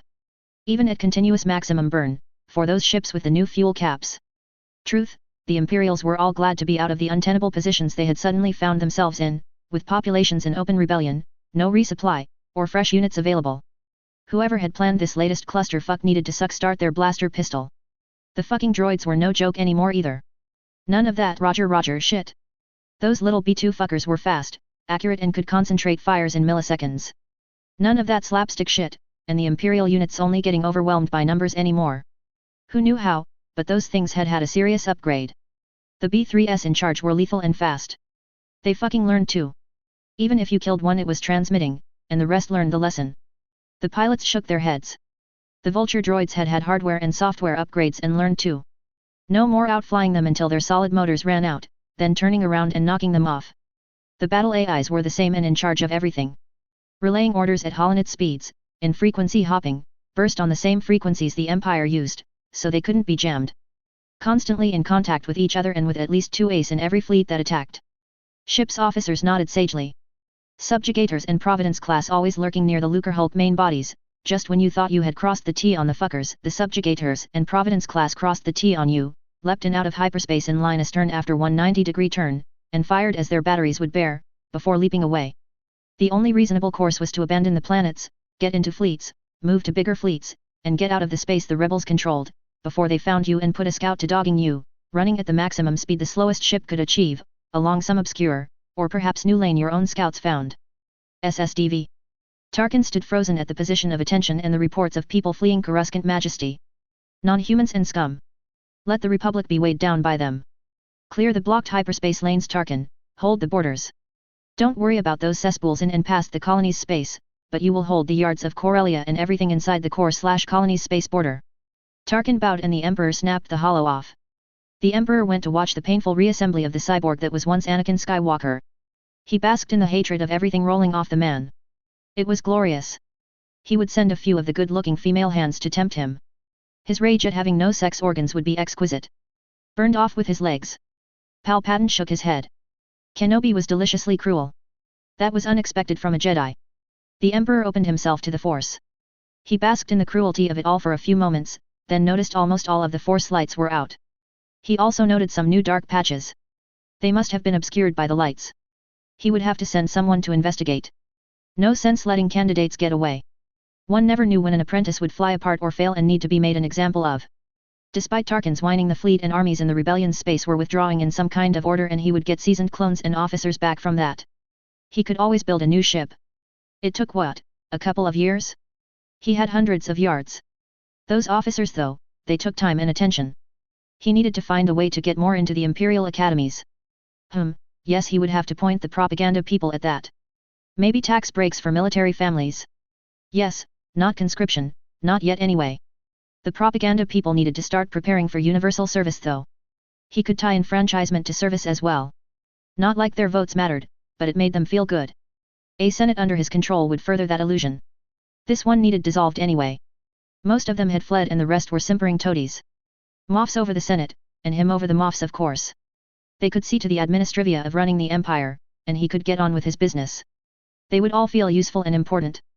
In the end, the ones that didn't work out could have the younger hands set on them. Palpatine looked at the pad in his hand and the report from the Inquisitor Eus. Freighters being freighters. No Force sensitives on them leaving. How were they disappearing then? What idiot had he put in charge of that? Another Jedi failure? Fuck, good help was hard to find. SSDV. Z-34 led the old Twi'lek to the appropriate container now that they were in the orbit of Nabib. She looked at a pad, then touched several places on the wall. A portal appeared and he opened it. Inside was a null space with row after row of stacked containers, all full of Force-sensitive beings, family groups together where possible. And all the support they needed for the entire trip. He moved to the computer terminal and interfaced. Shortly your container will be moved to a smaller ship for transport directly to the testing and sorting station. Your name will be called when they are ready to process you. Have a pleasant stay in the Republic. He backed up and they went to the next bare spot of wall between a rack of bunks.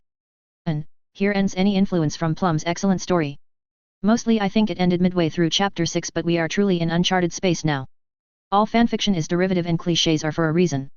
Because you are unique does not mean you are useful or good. Judge not lest ye be judged. In other words, if you don't like it, don't feel compelled to read it. A demon portal will probably not open under you. Chapter 8. Same song different verse. Chapter 8. Crystals. Hey? The fleet, armada really, thousands of ships, millions of droids and tens of thousands of organics and maybe a few silicates made their way north of Coruscant, stopping at outer core worlds in the bulge in the lines that included Alderaan and the die-hard Republic core worlds. It skirted just on the border, with the new Empire dropping occupation forces, planetary defense weapons and Harry doing a ward stone on the first one, then finding an existing interstice to put it on and blooding it with as much blood of the residents of that world could be collected. He charged it just enough to get it started. On the next world a stone was waiting for him, selected and carved by droids, with a 20-liter jug of blood. Maris charged that one until it started absorbing blood, and then they all did one in rotation with Harry guiding them. Even Master Kenobi. Of course the hollow feeds of these stops were pitching the Empire into a panic, loading the droid Lucre hulks, serving the waste removal and now passenger stations to capacity with passengers on every run. The food and recycle Lucre hulks were the Greyhound bus of the galaxy, cheap basic transportation. What no one but the banking clans realized or had the full picture of was these ships were doing the same booming trade across the core and outer core worlds at every shaft or port 24 hours a day every day. The Lucre hulks were also the source of the slave control signal suppression. Whole worlds would find themselves bereft of the classes of people that cleaned up, maintained and cooked. They would also find themselves minus dancers and sex trade workers. At 5,000 people every hour per sector in various shafts or ports on every planet in the core, the bleed rate was high.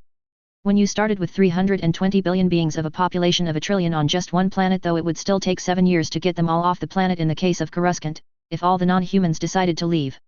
At least if there was no other transportation available. Coruscant was a pretty normal core world. The non-humans hadn't all decided to leave yet, but they would, all except the truly lawless underdwellers. When they did, waste management hulls would be there. But as these people were beneath the notice of the upper crust, the lower levels emptying went unremarked. Except for the sex slaves not returning. They were generally first in line once they figured out the control signal was blocked. Once in line inside the port facilities, no one was going to fight B3 droids and the medium-weight quad cannons that appeared guarding the waste management line terminals to get them back. Once inside the facility, passengers were processed and put into containers, and from then on didn't know whether they would step out in a ship or on the planet they had request passage to. Or in the case of slaves, off this planet. It was all artificial light and steel walls with hollow screens in the bunk rooms. Everything was based around the container you were assigned to. By the time the brothel owners and pimps figured out what was going on, the sex slaves were gone. Going looking for new stock in the Undercity got more than a few brothels placed under new management. Underdweller women weren't some yokel on some farm world to be shoved around. After all, they were managing to survive in those dark hells. Plus their men were not liable to sell something they had fought, clawed, and killed over already. Fuckers held a grudge too. They also weren't averse to taking it out on the surface dwellers who were coming to the clubs. It kept the Imperial security forces very busy. The Imperial medical and fire personnel as well. Molotov cocktails never went out of fashion. There was always one ship ascending to orbit, another descending, and one unloading and loading at every shaft or port once the signal went on, and B3 battle droids defending the waste processing and loading facilities and the food unloading facilities. They took on passengers on both sides of the tongue like loading platforms that extended into the gaps between the hulls. They were lined like highways both in and out of the ships, and the loader droids ran at max speed both directions. Paying passengers rode loader droids with people moving pallets, got in lifts, and rode to the second deck to their double rooms with fresher and hollow screen, which if they wanted it to be private they simply paid for both bunks. Never realizing it was a container like the rest. Passengers who paid half as much were happy to walk up to the third or fourth deck to find their 10-person one fresher bunk rooms. Former slaves were happy to be in a container wherever the loader droids put them. Those had 10 bunks and a fresher and one hollow screen as well. The normal traffic in the shaft moved through the hole in the middle of the donut-shaped Lucre hulks. For months, it never even occurred to any one official to check those facilities and the Lucre Hulk garbage scows. By then the sex slaves, the slaves period really, were long gone. While they were there, B3s collected debts for a 10% of the debt fee. They had a 100% success rate. It soon got to be that if a B3 showed up, people lined up to hand it their ID and cred chip. The alternative was rumored to be them processing you and selling you for parts and meat in hut space. A standard loader container could mount 2 doors on the end and 9 on each wall. So below the nominal passenger deck, the second deck, every loader pallet contained 20 null space cabins of the 2 or 10 bunk variety, with the only difference being the deck they were stored on and the destination they were going to. Oh, and the atmosphere and temperature. The cargo capacity of the ships was not compromised, as all passenger facilities were contained in these null space door containers, laundry, kitchens, tankage, and everything else. Droids cooked and cleaned and did laundry and crewed the control sphere-less hulls. They weren't fast, but they were steady and inviolable. They still had flocks of chemical-powered vulture droids on them with upgraded software to deal with pirates or slavers, and deal they did. Harshly. The indigents, or contract travelers as they were called, had to take test before boarding and were found jobs en route to their first planet outside the core and transferred ships, as told, or the container of them transferred, until they reached their destination. None taking more than a month to arrive at some planet and be herded into medical, more testing, have clothing issued and being assigned a job, factory, shift, training schedule, and room. They were also given a pad linked to the local holonet. If they had friends going the same place, their container efficiency apartments were right next to each other. The stacks of containers had Duracrete balconies and stairs or lifts between vertical stacks of 2 wide and 5 high. Droids added 5 floors of balconies, lifts and stairs which carried water, sewer, and power lines, plus holonet connections, and every new ship brought a new stack or 50. The infrastructure stopped being built when the factory you worked at was fully staffed, all 3 shifts. The droids then moved on to roads, parks, auditoriums, shopping areas, and all kinds of things. Another set of droids was building another factory in the distance and the racks for the stacks of containers. The accommodation container interiors were expanded as much as the team of Force users at the factory that built them could. So instead of being 40 square meters, they were 200 square meters inside, with a fresher, bedroom, lounge, and kitchen. Null space doors were available for purchase for storage or an expanding family. Anything above or different from base, nearly indestructible furniture was available for purchase as well. Harry's account got 1% of every transaction at least, and his banker, the chief of the banking clans, invested that for him in more of these ships and more lines going to more vent shafts or ports. Then more factories, containers, and rack infrastructure. A whole planetary factory was churning out Lucre Hulk hulls as fast as they could be built all day every day. More ships to serve more worlds outside the core as well. They were Spartan to be sure, and the food was barely above iron rations, but they got the job done. They would get more amenities as time went on and the mass migration changed to more normal flows of people going where the jobs and therefore the money were. Another planetary factory churned out B3 battle droids who were the new standard droid, as they could use the same tools as humanoids and do a lot of the same jobs. Then if needed they could down tools and pick up blasters. They were also linked in a network to the AI of the planet they were on, increasing it and their capacity. The clan chief also bought labor contracts by the millions, and Harry made 1% of those beings pay direct from the employers as a load on their contract as well for 5 years, over and above them paying the freight lines back for the reasonable cost of transport at a reasonable rate over 5 years. Bars Hunad, the clan chief, put those people to work on every planet with any arable land or industry at all. All at a decent wage. They wouldn't get rich, but they wouldn't starve or have to sell their children either. More and more of those planets, farms, and industries were Potter concerns. If you didn't want to work for a Potter Industries concern or line, you could lease a bit of land or a facility for 100 years and run your own farm or factory. If you had itchy feet, you could lease a ship. A rebuilt from the Clone War, or one phased out of service with a line and rebuilt but still a ship. On jungle worlds, others as well, Force sensitives looked for plants and animals that were heavy with the Force, took samples, and looked for the compounds that the samples of Harry's potion ingredients revealed. Whole list of plants and animals were compiled, and then hunter-gatherer teams protected by droids went out. Those plants and animals that could be domesticated were in whole continents given over to magical plant and animal production. Harry was forced to do a potion a day in front of an archivist droid, and those were broadcast once they were made into instructional hollows, and healing potions were renamed and used as medicine. Every Force sensitive in the Republic sat in on Harry's classes. Well, as soon as they took the oath and got a security code. The banking clans headhunted Force sensitives, even those not capable of using the Force, when they came to understand those people could brew potions. Droids did ingredient prep on industrial scales, and potions were scaled up industrially to vats just as large as the person running them was capable of making work. Brewers were paid a premium based on their capacity measured in liters. Harry hadn't realized the brewing process took the magic in the plants, some in the environment and some magic from the brewer. Potions breweries were sited on ley line interstices with a ward stone sunk in the center of their floor space. Harry didn't demonstrate any potions outside the medicinal and normal, not the experimental or the harmful ones. The Republic already had birth control. His still sold well and worked better, the humanoid females of the galaxy decided. He did, however, make a hollow of the menstrual relief potion, which was closely related and normally combined. His vast wealth tripled on that potion. If a species menstruated, it provided relief. The women gave him cow eyes over it for years, and his name was written in on ballots across Republic space for centuries. Winning most of the time. Harry had a seat on every local, planetary, and sector council for years. Sometimes he even hollow called into meetings. Bars had people to sit in local, continental, and planetary councils for him, and he was always a hollow mail away for questions. He was very growly over it all. He owned the medicine business outright. All of that was for the future though. SSDV.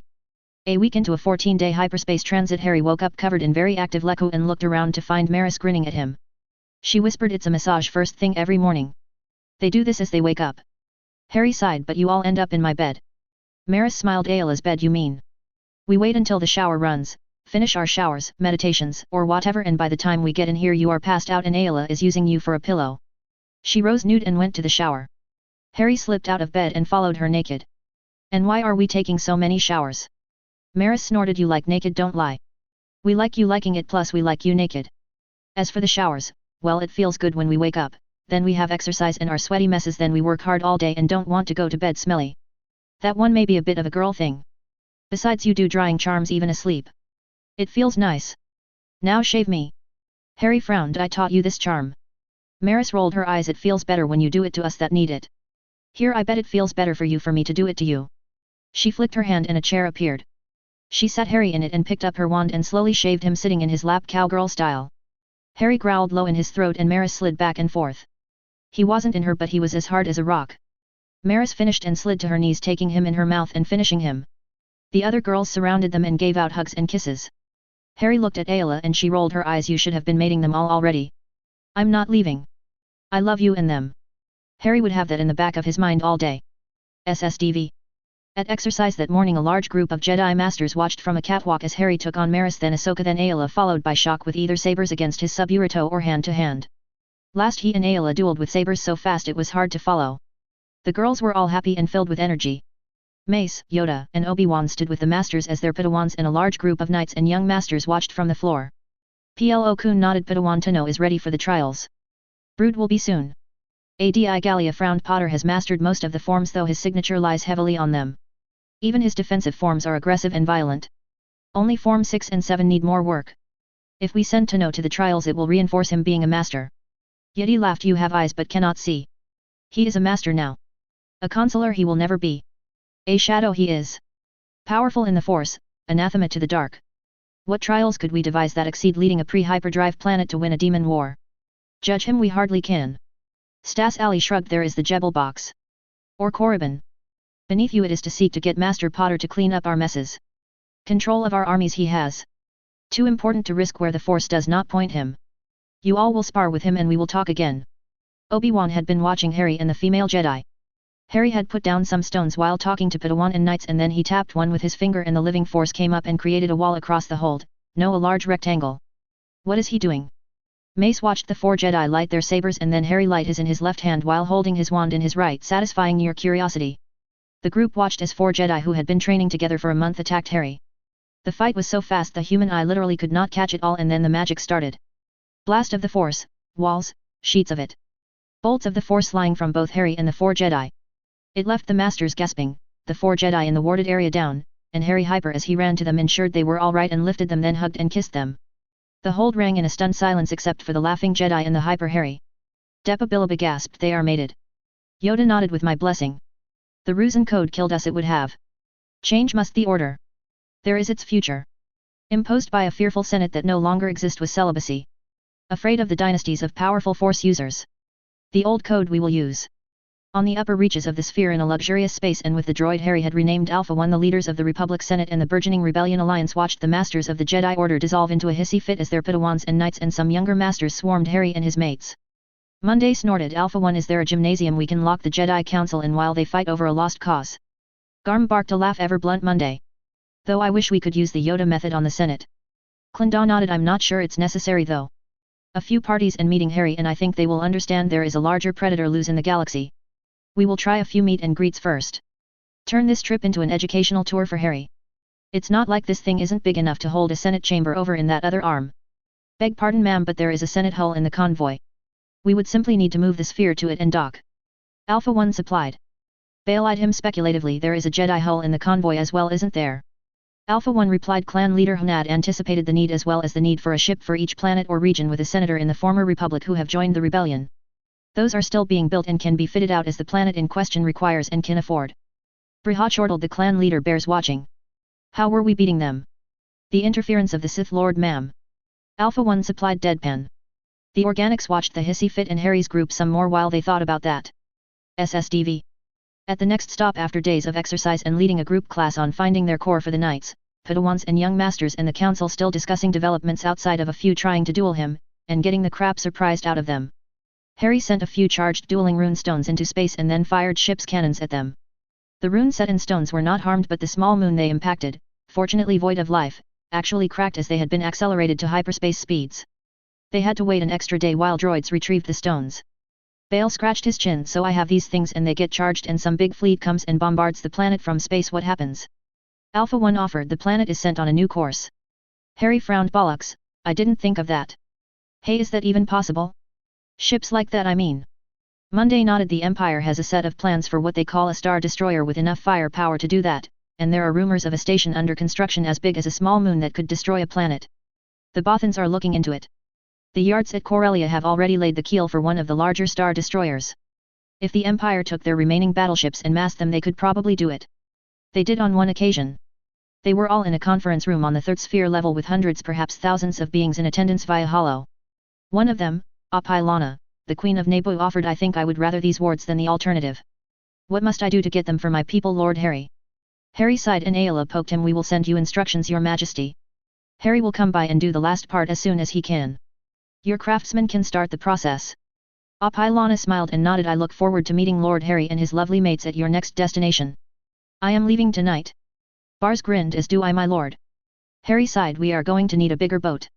Mace Windu and Yoda laughing brought the conference call to a close. SSDV.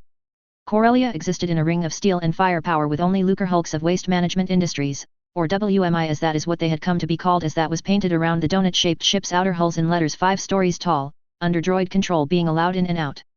So of course those lucre hulks were nest of intrigue as spies from both sides plied their trade in the passenger container sections. The passenger containers were of course classed, though it was still moot or rather a matter of how many beings were in one cabin, and no Imperial spies had thought to ride in the lowest classes as they would have had to sign employment contracts and the classes were strictly segregated. So the panic over what was really going on was avoided again. Amisa Darius lay on her bunk in an outbound freighter thinking she could smell the shit the ship was full of. She couldn't, the waste was sterilized 6 different ways and hermetically sealed in containers before it was transported. She was finally away on a mission to the wider galaxy though. The small densely packed with planets and humans part the Empire controlled was denuded of Jedi. Padawan, Knights and Force sensitives even at this point. Her job was to kill Jedi and she meant to see it done. Her and her team first had to track down this powerful Darksider the Emperor sensed. No reason she couldn't kill a few Jedi if she ran across them along the way and make her master's life easier. SSDV. Master Plet landed his ship in the hold of the giant freighter and a droid crew took over beginning to service it and move it to a parking spot somewhere in this enormous vessel or on another hull in the fleet. Another ship landed behind his. He led the children down and off the slowly moving ramp to the stationary flight deck. The ship having landed on a repulsor pad that held it a few millimeters above the deck and moved it around. One of the children froze watching Jedi exercising along the wall of the enormous cargo bay, running and leaping along stanchions protruding from the wall. Master Plet had to admit these Jedi were powerful and in phenomenal shape. Raganda Ismarin had no reason to be surprised though. She had seen Padawan, Knights and Masters before. Her brother Lagan followed her eyes so of course the other children did as well. Master Plet sighed and was just about to say something when Master Mace Windu appeared at his elbow. Send your Padawans to join them and come up to the observation platform Master Plet. The kids turned to him, beamed at his nod and took off. Mace looked at the freighter and nodded as the droids unloaded Jedi equipment and fighters from the cargo ramp in the rear. You brought everything. Good. We will move you over to the Jedi Temple hull in a week or so after your people find their cores and are tested. Your ship will be fully serviced by then as well. Plet blinked cores. Mace nodded. It is interesting and difficult but the first step on the new path. Plet frowned. And if we want to stay on the old path? Mace shrugged. Feel free but I think you will join us and let the Force help you even more than it does now, and allow yourself to help the Force more effectively. After exercise and in the dining room where she liked to visit the new arrivals Briha found some familiar faces Raganda and Lagan Ismarin. Thank the Force, we have been so worried about you. She hugged the children who were trying to bow. I'll hollow your families straight away. Expect some messages. She beamed at the two. Come, you have to tell me what happened. SSDV. Briha sat watching the 13-year-old Raganda watching Master Potter and smiling. Monday snorted. She has a crush that could wreck battlecruisers. I don't know what you are so happy about. She will be broken-hearted. Briha smiled. She is human, highly force-sensitive and could give eggs and would I think. Klindar rolled her eyes. You have 2 babies already. She lifted Luke slightly. Who should have thousands of force-sensitive friends? Briha breathed. Then she shifted the slightly fussy Leia and looked at Monday. I noticed Master Kenobi shaved. Klindar giggled and got glared at. Monday maintained a dignified silence on the subject. Aside from the glares. Maris looked at Raganda just reaching a hand toward Harry as he was stripped to cargo pants, boots and tight undershirt and rolled her eyes. Ahsoka elbowed her and leaned over. Human. Eggs. Be friendly. She whispered fiercely. Maris looked thoughtful. Shock and Ayla smiled at each other. Shock had begun coming in the bedroom with Ayla and Harry, before the bedtime shower ran. Maris and Ahsoka were still not there yet. Ayla had offered to leave the two alone. Shock had answered that by taking Harry's length down her throat. They turned him into a noodle 4 nights in a row after that and the teenagers relaxed him before exercise. Themselves too. Without getting him in them, well other than their mouths. Maris and Harry still hadn't told the others about the wandering Leku. Tiswaitu, a Merlin, one of the female Padawans stepped behind Raganda. He is mated. Raganda surprised herself not to a human. She and Tiswaitu looked at each other shocked then covered each other's mouths. They looked up horrified at the chuckling Master Potter. New takedown ladies. The girls snapped their hands down and blushed furiously and the female Jedi in the area watched and smiled as he gentled them into talking and then they listened to him explain what he was doing to the hull plates the droids were bringing him. They drew a crowd of Padawan and a Harry-style lesson in warding happened with the archive droid that followed him around listening and recording. After that it morphed into a finding your core meditation. The masters watched from their catwalk and the senators watched from their hollow conference room. Both groups talked as they watched. After he had the Padawans meditating Harry talked to some knights and young masters and they all worked on swordsmanship and blaster use. Harry taught the useful magical shields, transfigurations and charms relevant to combat. Everyone was amazed at the bubble head charm turning blaster bolts unpleasant rather than deadly. The young Jedi tried to defend against his violent smashing attacks that only included parries he had learned when he couldn't get another smash in. It was like fighting a demolition droid with the fastest actuators in the universe. He could get a smash in where others had to parry. After the hollow conference that afternoon Harry took a training lightsaber apart and with a small circular furnace drew the crystal into a pencil lead thin rod a meter long. He cut it into sections and with some of the force-sensitive wood made up wands. He had acquired some woodworking tools from Bail, or really a trip to the archives with Bail on Alderaan. In another of those odd similarities that were hard to explain the tools were nearly identical to what he had used to shape wands on Earth. Well once he had repaired and cleaned them. The archivist watched him use some tools like a master. Tools no one had been able to figure out the purpose of up to now. That spoke shave for one. Raganda and Tiswaito were handed the wands and talked through levitating a feather Harry conjured. They succeeded. 2 knights who had found their course had an easier time, and Maris and Ahsoka launched the feathers so fast they burst into flames. Harry scratched his head over that one. Master Yeti chuckled. So you don't know everything, Master Potter? Harry pouted. I have never made that claim, Master Yeti. Yeti nodded. Speak your actions do though. Vast knowledge of manipulation of the Force you have. Unique in my experience it is. Comparable to legendary Jedi and Sith of ages past. Padawans train for years with crystals and practice sabers that are as close to the same as can be selected. An affinity for them they develop, but push their Force ability they must. Their own crystal is Force matched to them. Your 2 young knight mages have their power revealed in this casting. Expecting the training crystal to make it harder, they pushed harder. A training focus you have made like a training saber. Harry nodded. The crystal shows us the Jedi then. Yeti nodded. As you will soon see in the caves of Ilum. Open yourself to the Force you must, your crystal will call to you. The masters, knights and Padawan with sabers will search for training crystals to match the ones we have already in use. Many training sabers were lost in the temple. Raganda frowned, but they weren't master. The 501st never made it inside, and Skywalker was hit by lightning multiple times. We left, the last few I think. The temple sits abandoned. Harry looked at Yeti's stunned face and chuckled. The day isn't a loss then, we all learned something. That tree. If it's been there for thousands of years, it is probably rooted in a ley line. The thing might be sentient by now. The school I attended had stood for 1,000 years, was at the interstice of many lines, at least 17 that we knew of or suspected, and was sentient. She would protect herself and her children. Took down a tier 2 demon by herself with lightning like that. The tier 2s were the Horde commanders. Think a ranker 10 to 30 meters tall. Add Force manipulation abilities like mine.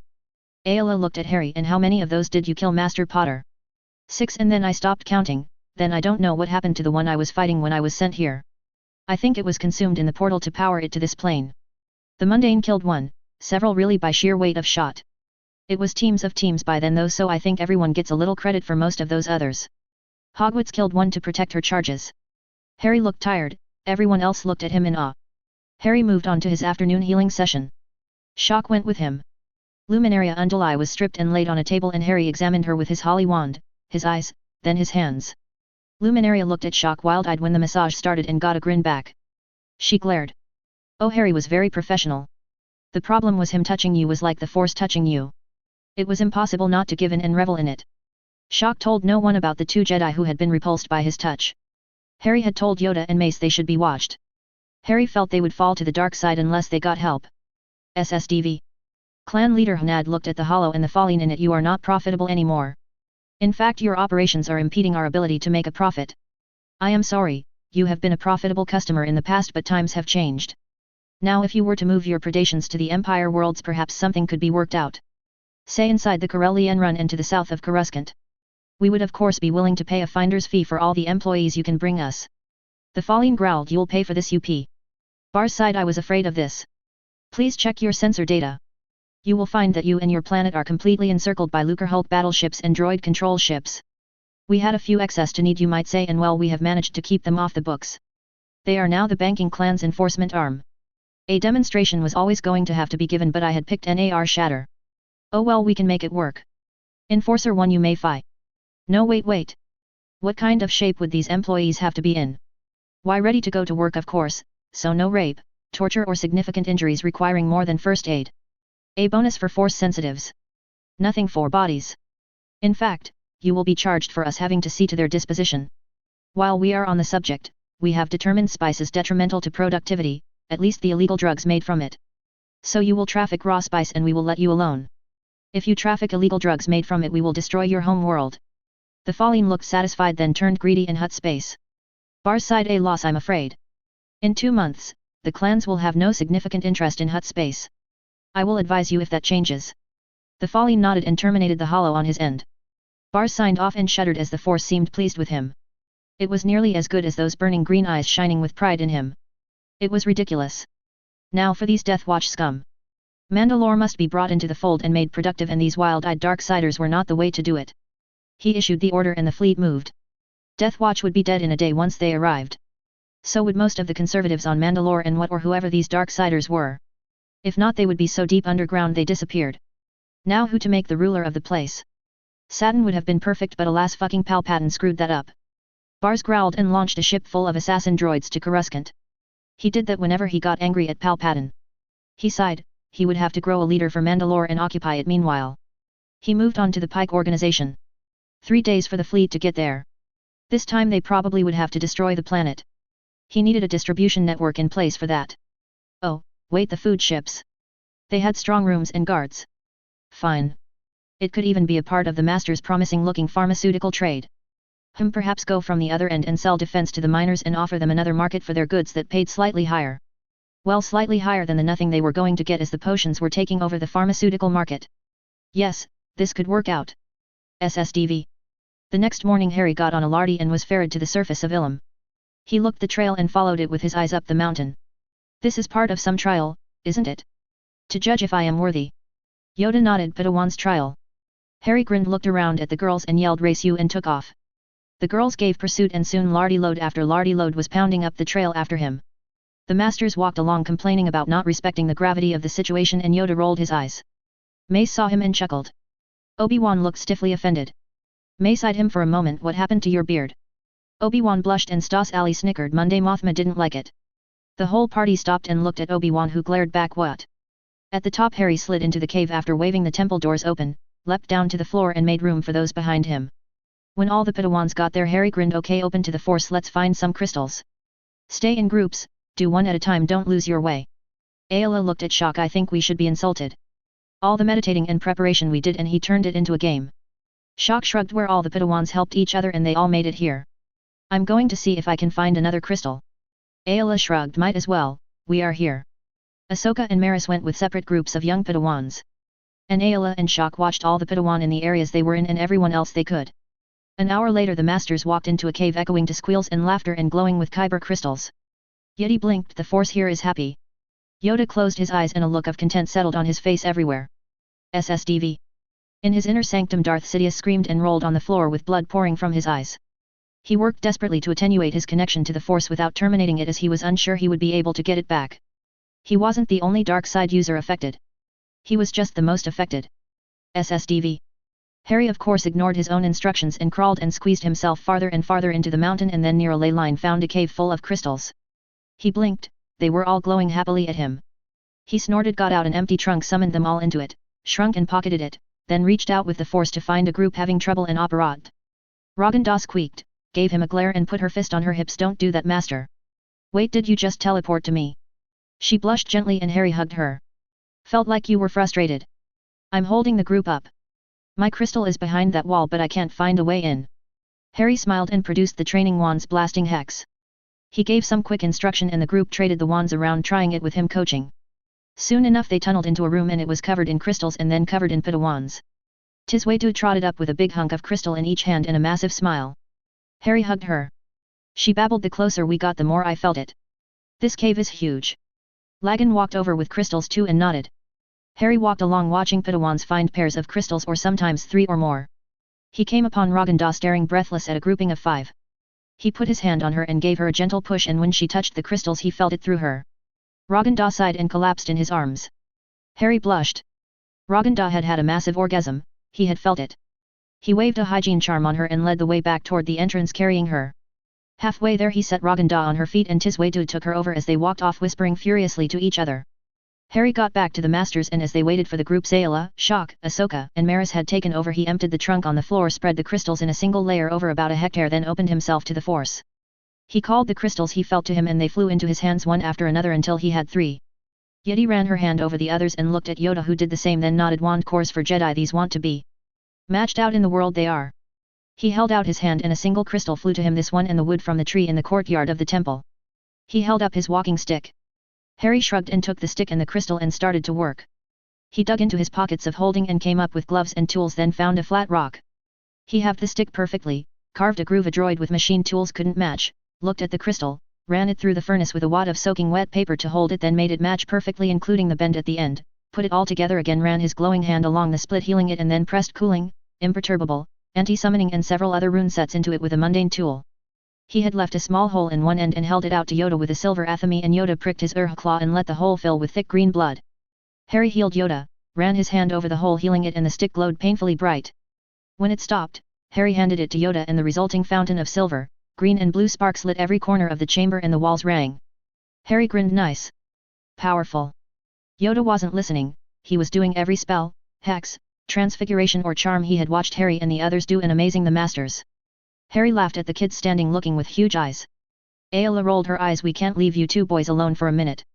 Raganda, what were you thinking leaving them unsupervised? You two Tisway do. Me? Us. Harry snorted. You will have to work on your girls some more, Ayla. So, what now? Barbecue? Beers maybe? A little music, some dancing. Maris snorted. Back on Republic 1 before we party, master. Harry opened his mouth and the girls and kids grinned and took off. He eeped and took off after them, turned around, summoned the crystals into the trunk, did it a little sloppy and got all the loose ones within 5 hectares and then shrunk and stowed the trunk and took off. Obi-Wan sighed again with the running. Yoda zoomed past on some kind of carpet and he face-palmed. Mace sighed. I need a wand. I'm too old for all this walking. Who wants to go with me to raid the storerooms for branches the tree at the temple has dropped? Stas Ali put her hand up, followed by most of the others. Finally, Obi-Wan sighed and lifted his hand. SSDV. That evening on the Hollow Conference, Master Kryan gave a report. He was trying to get to some weapons with a company of Antarian Rangers in a cloaked ship. When they landed, they found out the Emperor was injured, so took the opportunity to complete stripping the temple. Well, to take the ships that the droids had loaded in the temple hangars, which had everything not bolted down in the temple aboard. Some things that had been bolted as well. The droids had had a while to work and the ships weren't at full capacity. Oh, and the droids. They had all made it off planet into hyperspace, then into Republic space, and were now headed to Ilum at the maximum hyperspace speed of the slowest ship. The conference members looked at each other, then Harry rose and started clapping. They all got seated again and Monday looked at Briha and Clinda. Something must have gone horribly wrong somewhere. Clinda nodded. Our luck has been too good. Bothan provided the clue. A former Jedi, now part of what they call the Imperial Inquisition, is en route to retrieve the Kashi-Mare talisman with a team. The Jedi Temple librarian gasped. That is a legend. It was used to put a dark side user in stasis 25,000 years ago. Arden Lin. Harry groaned, then looked thoughtful. Can it do anything else? Jocasta Nu shook her head. As I said, it's a legend. I will research it. Harry nodded. While you are at it, any loose talismans, things that try to make people do things, soul containers, evil ghost tied to a place or that sort of thing, dark, light or neutral. I don't want to go through that again.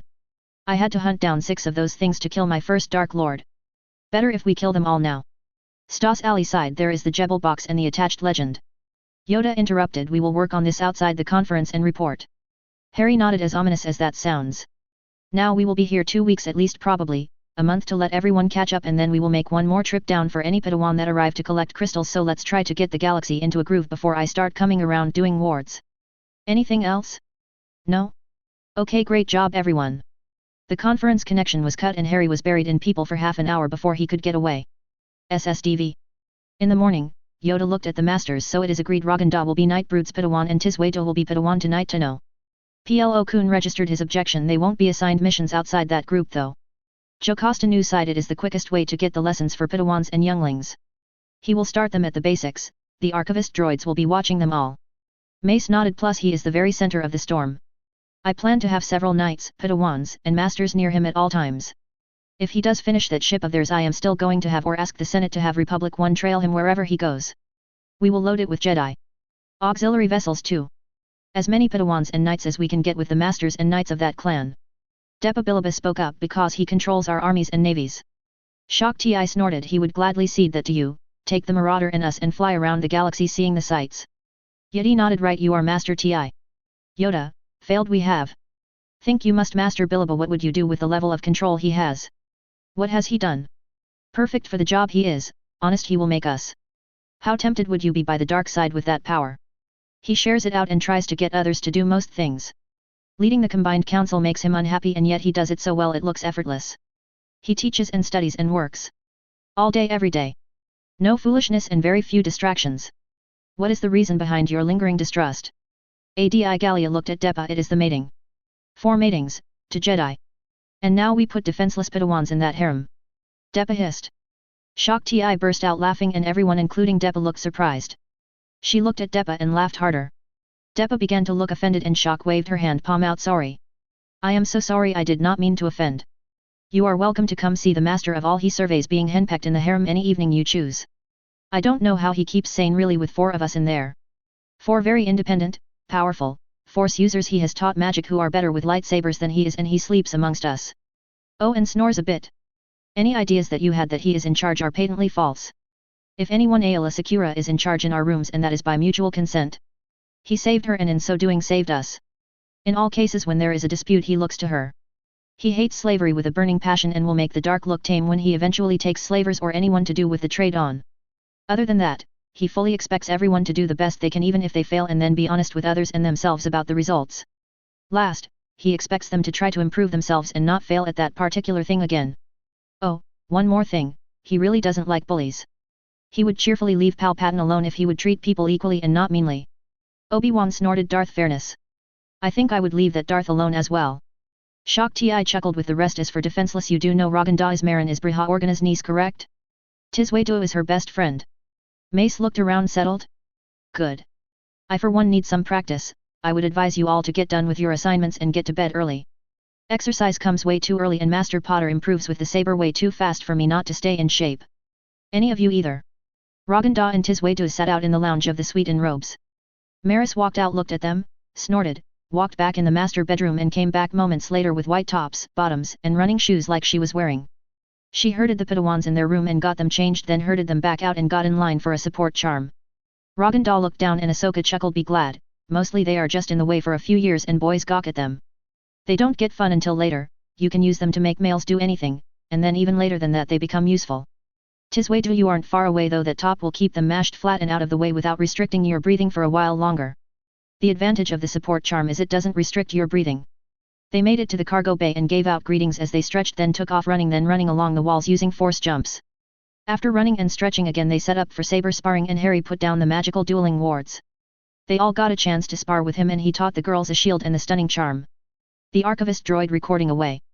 Yoda asked for a full-on magical spar and the whole drifted to a halt watching the show. They would later watch slowed-down holo recordings to see what they missed and the archivist would get a voice-over from Mace Windu. Debate raged for years whether Harry's methods of the forms needed their own names or his combination of them needed to be called a new form of its own. It was mostly balanced until it swung into attacks so fast the eye could not follow them and only battle precognition helped hold them off. After sparring the Potter trained led the others in core finding then occlumency exercises. After that Harry worked on something and everyone watched and he helped them as he worked. A couple of hours a day he worked on potions and the holo conference normally took up about an hour.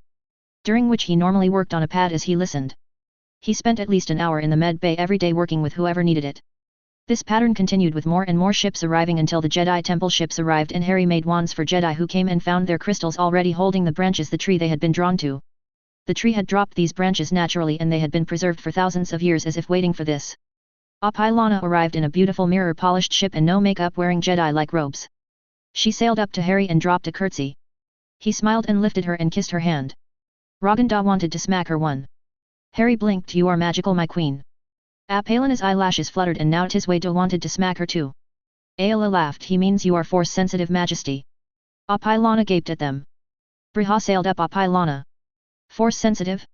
You poor dear, they'll have you up at the crack of dawn running the walls, and down in that nasty cave after jamming your poor head full of their craziness. Apilana grinned predatorily. Raganda and Tiswedu smirked. Yeti shuddered and put her face in her hands. SSDV. Over the next 3 weeks the Republic did settle, lots of wands got made as masters watched and then made first the tools Harry used without using the force, then training wands which Harry checked and finally wands for their Padawans or knights and masters they knew. And lots of magic happened. The dueling shield stones Harry had set up on a lark after they were recovered were well on their way to fully charged when Harry thought to check them. Fortunately, his placement had worked and they were set so the ship was covered but the gun barrels were not. An accident really, but one Harry noted and then changed some of the ward stone locations on the Marauder over. Raganda, Tiswedu, and Apilana along with her doubles and young guards were thick as thieves and attached at the hip and going through the most intensive training ever. The Order Masters were watching and discussing it the whole time. Yoda was getting pretty short with them. Apilana's older ladies-in-waiting were constantly scandalized, her eating like a horse. Her group doing the same. The crop top and shorts exercise outfits, and that they wore them nearly all day tossing on plain robes over them if it was needed. Her nearly living in Harry's master suite in the Padawan's rooms.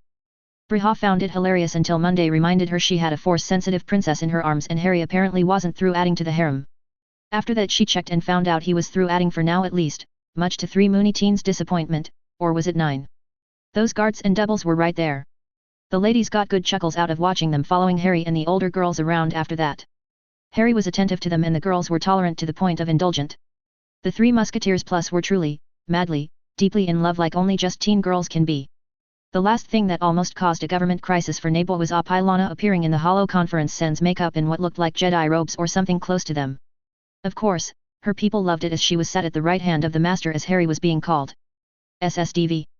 Palpatine saw a still and ground his teeth. Little Nebo and whores, always in the way. I will make that planet suffer when I can reach it. SSDV. Apilana was mortified when the gossip holos linked her to Harry romantically. Of course, her girlfriends, her doubles, guards, Raganda and Tiswedo made fun of it for a day, then closed ranks and glared the rest of the galaxy into submission. She had never felt so loved. Well, from that and Harry smiling and sighing dramatically at his loss. Apilana filed that away. He wasn't that old and she wouldn't be queen forever. Plus Maris and Ahsoka were only 4 or 5 years older than her. They were sleeping with him. They might not be sleeping with him though. Something was going on, however. They were awful smiley most mornings. She dropped that train of thought before it made her blush again. Besides, they were going to the caves of Ilum today. A massive crowd assembled and this time the whole ship let down into atmosphere and then onto the planet. Apilana had been warned and was dressed in exercise clothes under her sort of Padawan robes. She laughed and ran after Harry when he took off. Several masters rode carpets. Mace rode his standing on it with his robes billowing in the winds of his passing. She found herself panting in the first room of the caves and part of the group going with Harry. She opened herself and led them off. They trekked deep and came to a blank wall. Raganda grinned, got out a couple of training wands, taught the Padawans and Apilana's group the charm, and they cut a passage. It was another crystal-filled room. Harry watched smiling and found Apilana like he had found Raganda. He hesitated to give her a comforting hand and Raganda rolled her eyes and shooed him toward the girl. Harry sighed, put his hand on her shoulder and caught her when she grasped her clump of crystals and passed out.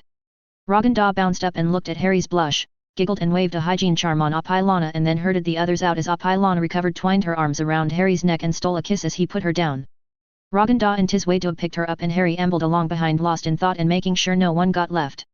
The girls took one look at Apilana and glared at Harry before they broke out in grins. He knew he was going to get grilled again. Damn crystals. SSDV. Back on the ship and with a buffet set up in the hold, Apilana, her group, Raganda and Tiswedo disappeared and then popped back up with a root twice as long as Apilana was tall and one of her crystals.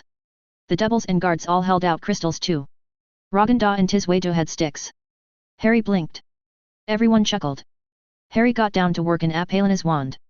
Maris and Ahsoka worked on their Padawan's wands, Ayla and Shock worked on doubles or guards, and the girls all had functional wands in a couple hours. The Nebuans were all exactly alike in the same golden yellow shot with crimson. They were beautiful and, from the showers of sparks, powerful. The Nebuanan girls were over the moon. Raganda and Tiswedo had wands that were very different though still beautiful. The tan of well-oiled furniture. Well figured like top-grade gun furniture. Harry segued seamlessly into a wand safety lecture while showing them all how to make wand and trunk holsters like he carried on both arms and one leg. While they were all working on it using conjured parchment before they got leather with the archivist droid recording away, Ayla came and sat on his leg. You will never be rid of them if you keep being a big softy. Harry chuckled. We have them for near a year from the council's plan doing this progress thing.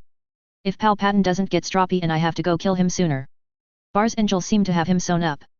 Bar's banking enforcement fleet is better at policing than the police. The banking clan rep jerked and Harry chuckled. Spies everywhere, plus I can read minds. I may have to give you all raises if you keep on. The banking clan rep goggled and Harry chuckled. Plus all that junk from the battles disappeared and we didn't see a corresponding rise in junk stored or a fall in scrap prices. I thought Bars was taking a reading of my intelligence. Nice on Kessel too. Elegant solution. Pike is crippled and Black Sun and the Hutts are fighting it out, weakening both. Do keep the military strategist apprised, won't you? There may be an opportunity there to bite off one, the other or both territories. The banking clan rep bowed deeply. Master. Harry sighed. None of that, have a beer and tell me what else you devious financial warriors have in mind. Apparently, I have to visit the known worlds, might as well help if I can. Oh, the worlds that suffered during the war, can we get their ships out soonest and maybe a couple each on food and supply runs? Some of the least beat up salvaged Lucre Hulk battleships as well, maybe a pair per planet. Load them for planetary defense, not occupation. The capital ships will ease the population's minds and the food and supplies their bellies and burdens. The clan rep pulled out a pad and started typing. Bale walked over. Stop that, we have a senate for this sort of thing, you are embarrassing us. Harry looked sheepish. Sorry, the thought occurred. Garm walked up and we agreed we were going to write these thoughts down and discuss them in an open meeting so no one felt slighted. Harry bowed up and looked at the banking clan rep. Take it out of my personal accounts if you have to. Let's get it done though. People are suffering. Bars appeared above the clan rep's pad. It is a good investment, master. We will work on the relief ships as a strictly private non-profit venture. They can have used refurbished capital ships and equipment on a 100-year lease at cost for defense. We have about 2,000 of them. The hulls and vulture droids for them anyway. Even if we do it at cost, the name recognition for your yards and lines is worth it. Shock conjured chairs and an impromptu open meeting got underway while Harry worked on wands, coached on holsters, started on trunks along with whatever else he needed to. A couple of hours in, Garm leaned back, looked at his pad and Harry's work table and snorted, all meetings should be this productive. We should change the format and drop the formal meetings until we need a vote. Harry's table and the floor by him were covered in the Naboo award stones, and Harry had gone over every one while answering questions about nearly everything. Naboo's people had scrambled for the rock to make them, and the droids on her ship had carved them. There were perhaps 1,000 people sitting at tables covered in pads or some kind of work, and someone had set up a sound system. Second the motion. Harry grinned. Monday leaned over from where she was looking at something on a pad Ayla was holding and smacked him in the shoulder. We just said voting in formal sessions. Write it down and bring it up. Lana nodded at her table where she was reviewing charms. It appeared I have it, it's already on Naboo's agenda for tomorrow. You know he can't type, only write, in 714 rune languages. Harry frowned. Hey, I can't help my substandard education. I blame somebody. Jocasta News slipped him a pad. This is the list of harmful artifacts we know of, their last location and what we think they cause. Harry looked at it. Oh boy, anything with ghoul in the name can't be good. Bad as anything with death in the name. The Kashmir piece is way down the list. Jocasta nodded. It would be Darksider against Darksider, and might clean up some of the Emperor's minions if he is going after it. The Mutter talisman definitively causes Rakghoul plagues, and Celestemorn had it attached to herself when she was sealed in Dreepa's oubliette.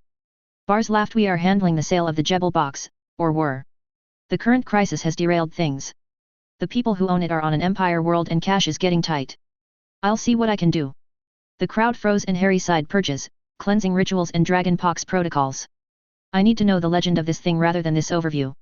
If it has a spirit, it sounds like a Horcrux. I have something to fix that, but then we will need to purge this Celestemorn if it is attached to her, and run her through a purification ritual or 12, teach her occlumency and get her past the memories of all the terrible shit she did. Anyone have a sample of this plague? Let's get that looked at. Maybe we can inoculate against it. Meanwhile, I'll teach Patroness charms as we pass right by Korriban, and I want to try to poke Palpatine in the eye again. If the Force being happy incapacitated him, a Patroness should ruin his day, maybe permanently. Any other planets these Sith used as well? Lana leaned over and her doubles, guards, Raganda and Tiswado leaned in, and she will have big boobs, a great arse, a face for hollows, and be sweet as new cream, no doubt. Oh, and she will have been locked in a box for 3,000 years and be randy as a Varna. The girls giggled madly. The women eyed that table suspiciously. They remembered those giggles and the plans that went with them. The fleet got underway shortly and the rhythm settled back, with the Senate voting meetings being once a week but the open working meetings happening daily. The senators all got underway or got staffers underway to the first meeting or the one they could meet the now much smaller fleet at. Meanwhile, the droids and techs set up hollow emitters in banks for them to attend the open meetings via holocom. SSDV. Lana found a picture of Celestemorn and huffed. Told you. And look at that hair, black as midnight, shiny as a bird wing. Fine, he can add her to our harem. Tiswato cleared her throat and Ahsoka Tano leaned in and looked at the picture. Harry isn't all about looks. Got to have it upstairs or he ignores them. Look at that Rathaken. She makes me wet and Harry doesn't know she is alive. Maris chimed in. Aren't you a little young to be plotting how to get in Harry's bed as well? If you have time for this, then you have time to spar. Lana and the others groaned. Every time they got comfortable and girl talking, one of the knights or masters showed up and they had to work. Usually until they were sweaty messes. Harry always smiled and his eyes followed them after though. Oh, so he liked athletic girls. Da 4 of the hottest Jedi in the galaxy, of course he liked athletic girls. Shock looked at Harry's frozen smile and laughed. I'll work on her occlumency some more. It's that weird connection thing though. She keeps us out no problem. Ayla smiled. Thankfully it's only her mind she throws open for Harry so far. Shock wrinkled her nose. Thanks for that image. Ayla laughed. Show it to Lana. Briha sat in a chair nearby. Don't give the child ideas, Ayla. You are going to see her again. Harry took Luke and Leia and melted panties over the hold, smiling and making stupid faces to get them to laugh. How goes the campaign Monday? Is my love life all that anyone can talk about? Harry smirked. Keeps them off my scandalous harem. Thanks for that, by the way. Monday huffed. You so owe me. So the plan for the first stop. As they talked, Harry activated runes on hull plates. Droids brought stacks of them to any knight or master not working on something else. The entire Jedi fleet was getting them, as well as Republic 1 and the other ships in the command fleet. Harry had had to ask where they were coming from, and his protocol droid had explained they were doing all the ships with the latest Marauder charm / ward set. Bars had nodded in his hollow. The new ones have it built in. The droids carve the runes and are force sensitive activate them. As it turns out astromechs do arithmancy like they do astrogation and can plot wardstone locations. Mace Windu gave Harry a glare. Harry ignored him, so maybe that wardstone placement on Marauder wasn't an accident. Cheeky little buggers. Have to get them an oil bath for that. The Marauder R2 Tweedledee whistled and beeped excitedly, and a wave of that swept the hold. SSDV. Later Harry read the updated briefing as he was waiting for the docking to complete so they could walk over to what they were calling the party barge. It was a Lucrehulk cargo ship set up just to host parties. Well, that had been the plan. Now it was one normal personnel height deck. Well, mostly, the designers and party planners were in cahoots and wanted grand spaces, for the party space which could be subdivided into smaller sections as needed. The rest, minus the engineering spaces, with the space expanded to the limits of the magic, full of hangars, magazines, tankage, storage lockers, and workshops. Harry really wasn't for wasting space. The party deck was opulent, stuffy, built to impress, and Harry was so glad they weren't living on the thing. Bar's paranoia was paying off. Harry would put a Fidelius on the docking port to the control sphere, and no one who wasn't already aware of the secret on the Republic ships that were docking to unload passengers would be given the secret. Even if a spy or assassin got on board the party barge, they would then be trapped and hunted down by B3S after the party. He went over the list of VIPs again, revising and adding to his memory and knowledge of them. These were all people who were movers and shakers locally on their worlds, and some of them had traveled for as much time as he had from Ilum, 2 weeks, to be here. The senators from a volume of space 2 weeks in hyperspace travel at commercial speeds from here were on the list too. The now reduced fleet was in orbit of Paul Axids. A private resort planet Harry held the note on through Bar's efforts. They would be here for a week as he made a circuit setting wards. Most of the vessels that had gone to Ilum had started their patrols and working on pushing the Empire back into the core on the west side of the galaxy, and some were in transit to the south to their sectors of assignment in Jul Akbar's plan. The rest of the fleet was moving and working now in their sectors on the east and north side of the core. Their next party stop would be a month from now in orbit of Telos. And some advanced party ships were already headed there. Meanwhile the command fleet was making a side trip to Korriban. After a week of meetings. While this party was going on, the oubliette was being delivered. They had a barren planet in mind to open it on. Harry and the girls were planning, training, and rehearsing hard for that. Harry was also teaching the Patroness charm and the basics of curse breaking, the detection and safety procedures first. First this party though. Harry greeted the first guest in the receiving line warmly. Hours later he circulated looking fresh as a daisy on his third pepper-up potion. The girls were as well. Drinks, conversations, a dance here and there. 5,000 guests and 400 Holonet reporters convinced they had the measure of a good man. A man they could work with and do great things to make them and their worlds free now and wealthy later. Bail, Briha, Garm, Clinda, Monday and the Jedi Council watched stunned. Monday finally shook her head. He is so getting laid tonight. Clinda barked Monday. Did I say that out loud? I meant by the girls, look at them, they are going to burst with pride. Yeti snorted. Maybe tomorrow. They are going to fall over as soon as they get to their quarters. Those potions lead to what Master Potter calls a crash. Bail nodded. It's a couple weeks to Florham. They'll be ready. Bars Hnad, the leader of the banking clans, had joined the fleet and was even more impressed with the master in person. He frowned. Garm looked at him. So going to tell him you killed the 5 and clawed back all that money to keep the clans alive? Him coming along was a godsend for you too, as the Empire would have finished you off. Bars laughed. He surely knows, doesn't he? Mace nodded. Probably. He'll never say it out loud though. He makes connections we don't even think of. Bars sighed. He could have been such a banker.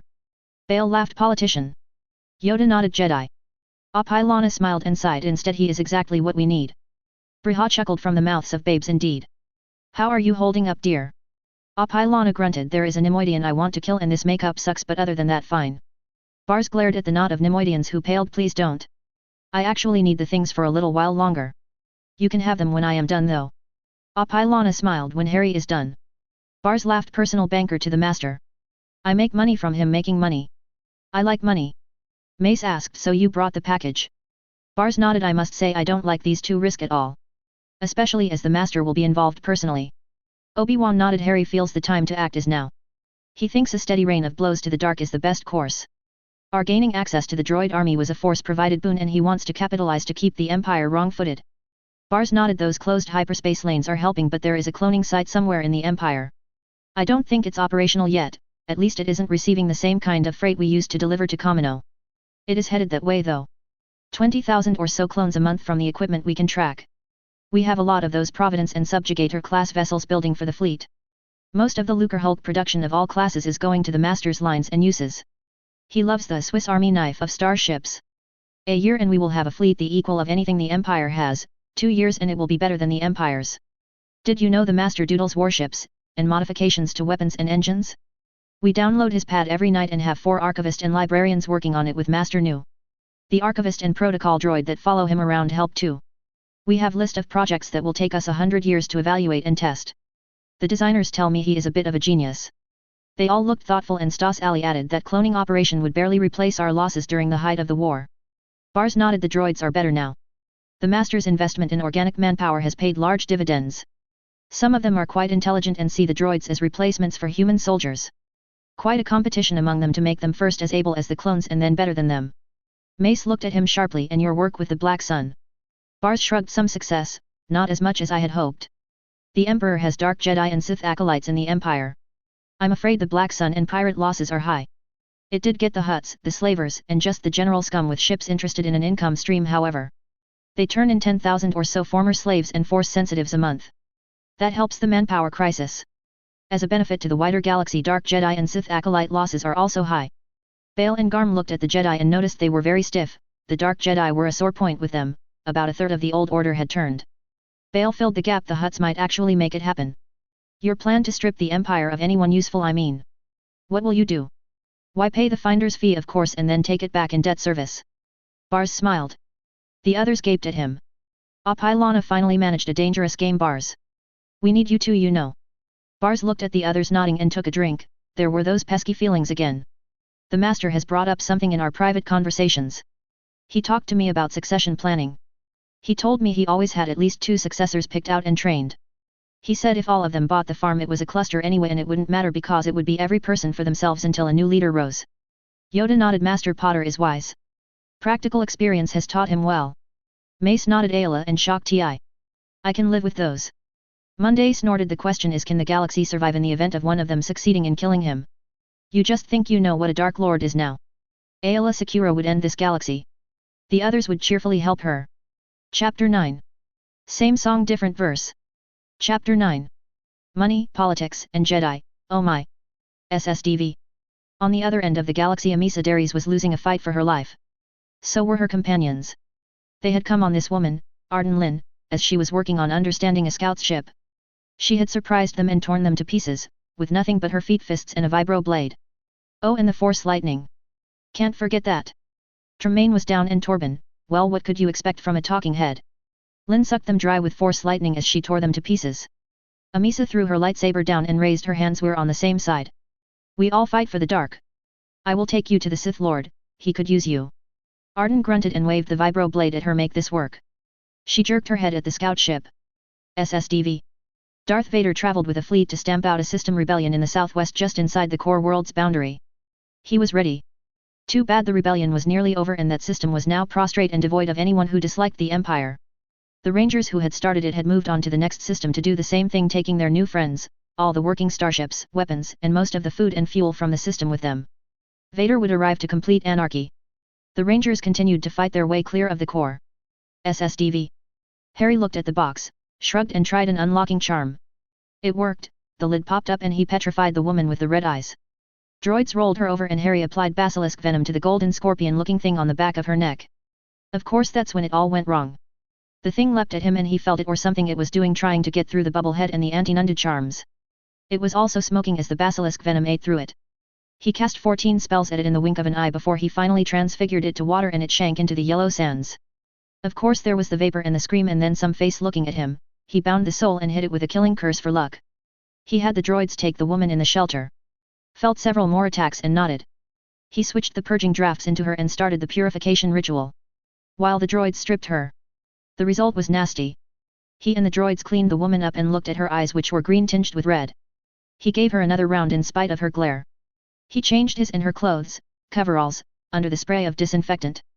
Finally he did it one more time and got nothing and the woman passed out.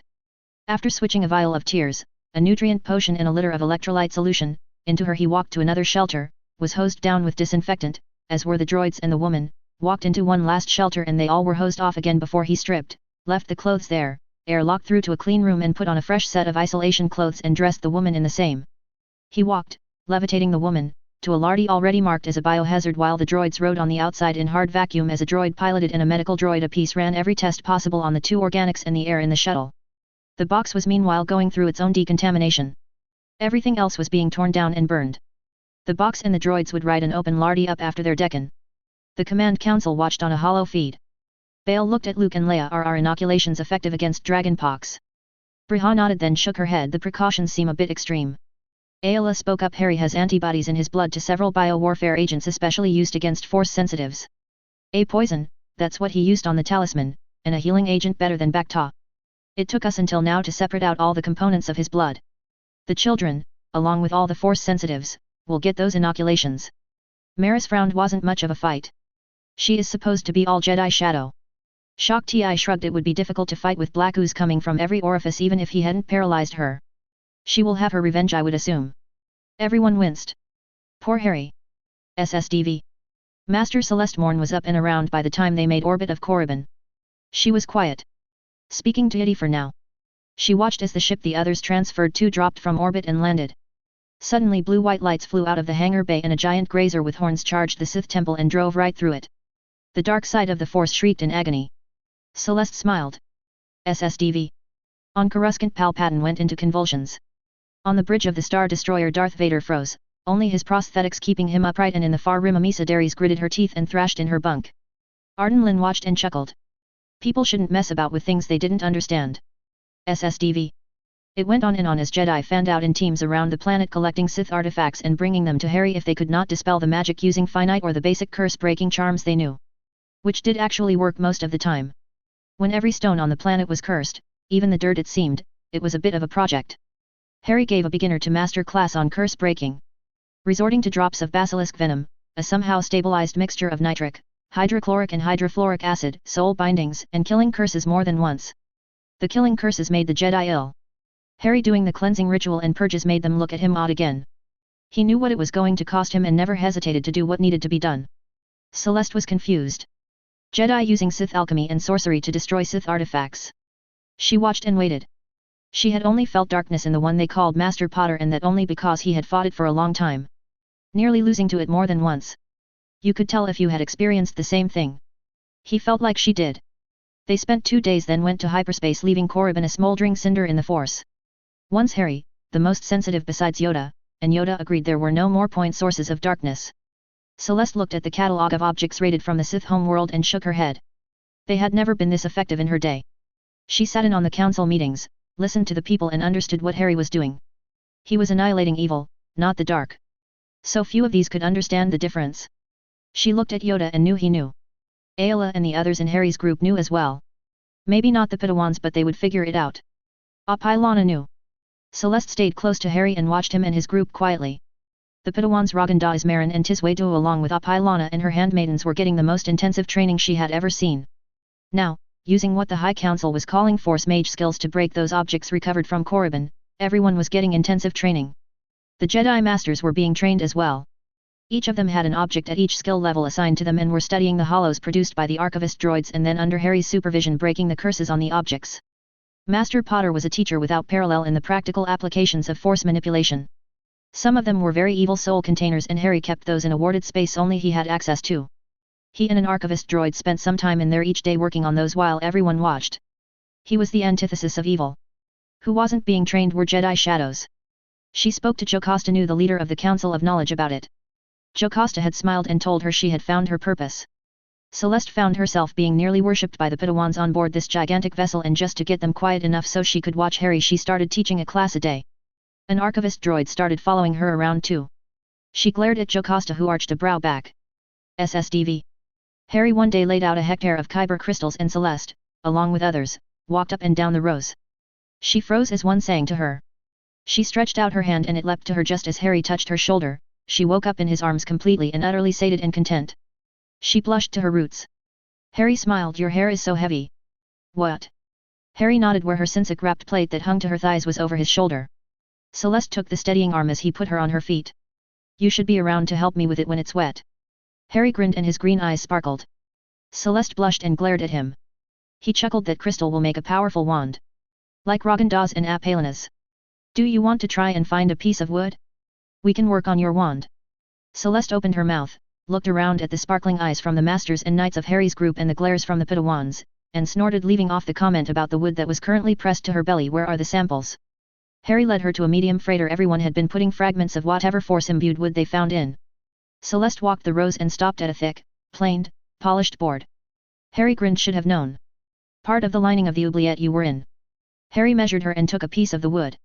He went out to his workbench and Celeste watched and asked questions as he worked. Celeste asked, could I not make my own wand, like my saber? Harry nodded. You could, but it's better if your magic doesn't touch it and no one's magic touches it before yours does when it is complete. About the only magic that won't affect how it bonds to you is a healing charm. I'll handle it with gloves or rags before I give it to you. Apilana asked, why was there wood in a technological stasis chamber? The researchers theorize it was to isolate the technology from the force and the force from the technology. Shock replied. Celeste nodded. It's actually 2 layers of wood. One force sensitive and the other not. From the same tree but the heartwood and the sapwood. This is the force sensitive side, the heartwood. It actually has the property of absorbing the force. Harry nodded. Like hardened military or flight grade electronics. Magic, the force, blows out light duty or not hardened printed circuits and electronic components. We will have to find this wood. If it can absorb the force and then discharge with some stimulus, I have a project in mind for it. Celeste nodded. Kingwood. It grows on Ossus. He finally handed the dark, nearly black, wand to Celeste and a flash of light and shower of sparks lit the hold. People cheered as had become normal. Celeste became a part of the group. Celeste also gathered a group of knights and young masters, male and female, who were offended by the idea of dark Jedi. She smiled and started Jedi shadow training. The second party, series of meet and greets, in the orbit of Telos occurred and was as much a success and less tiring than the first. Several more ward stones were placed as close to ley line nexuses as possible. The more lines the better. The locations were already prepared as were the stones, so Harry just needed to activate them and drop them in, then blood them with the blood of as many force sensitives as could be found on that world and pick one line to keep the ward book. This became the standard practice and they moved the convoy 2 weeks in hyperspace, stopped, had a meet and greet week, while they placed wards on as many worlds as they could reach in a week, all the while learning and teaching. During one of those training sessions, Obi-Wan looked at Mace Windu on the catwalk over the sparring area. Master Morn has the same type of saber style as Master Potter but slightly different. Mace nodded. It's a combination of moves from all the styles, combined into something that fits their physique. The parries are attacks even, no flourishes, all efficiency in the attack. If they move, it is to set up another attack and to put the most power behind it. Yoda nodded. Meant for melee combat against many enemies. This is combined with Master Potter's ranged and area force mage attacks, deadly to armies it would be. Obi-Wan frowned. Is it possible that the forms were refinements of these moves? Refinements and combinations of them into something that looked elegant in the sparring area. Mace nodded. The forms do look better. I hate to think it was that shallow. Perhaps an aid to teaching. Yoda nodded with parries added. All are not as strong as Morn and Potter. SSDV. In the Empire, the reports started to paint a picture for Palpatine of a powerful Jedi, not Yoda, who was uniting the Jedi who survived Order 66 and did not turn to the dark. He upped the training of his hands and acolytes and the search for more of them. There was also this politician uniting the Republic as they called themselves. Which one to pursue first? He needed intelligence. The damn banking clans failing to fall had hurt his plan. As had the Trade Federation and rebellious worlds joining forces. The loss of the Cis fleet had been crippling on top of the loss of the Republic fleet and the clones. So much for inbuilt redundancy. His agents of other than base species were nearly useless. The Fallen had failed him and needed punished, but had turned and started a war in Hutt space when they weren't slaving on planets in the Empire. They would need to be suppressed. Vader could work on the pirates and slavers while they built their forces and gathered intelligence. Meanwhile he could train this Arden Lin. Darius had been punished and it was time for her next mission. Something that would show his displeasure. Assassinating the Fallen leader or a Hutt perhaps. Or letting Lin use her for her own purposes. Palpatine smiled.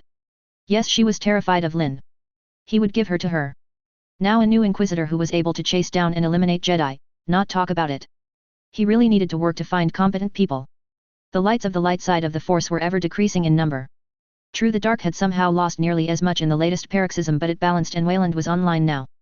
Hard to keep supplied and difficult to move clones from, but it was online and working. SSDV. Celeste walked in the bath nude with her plate coiled on her head after exercise one morning and the others froze. She huffed at them and they restarted. In the cold bath she looked at Ayla. You are first among equals. Him if anyone, but no one yet. Ayla smiled and hugged her and passed her to Shock. Maris hugged her next after Shock and smiled. Us too, but maybe a little more than nothing so far. Still not mated yet. Ahsoka hugged her in welcome, nodding along with Maris. Same for me. If not him, no one. Harry lay his head back on the rim of the pool. Do I get a vote? 5 simultaneous no's later he lifted his head. Ahsoka shrugged. You proved you would happily kill poor Ayla. Shock had to step in and save her. What? Harry asked. The women broke up laughing. Raganda looked around her and Tiswadu's cold pool full of hot teens and shook her head. What are they doing to the master now? Apilana blushed furiously and the others broke up giggling.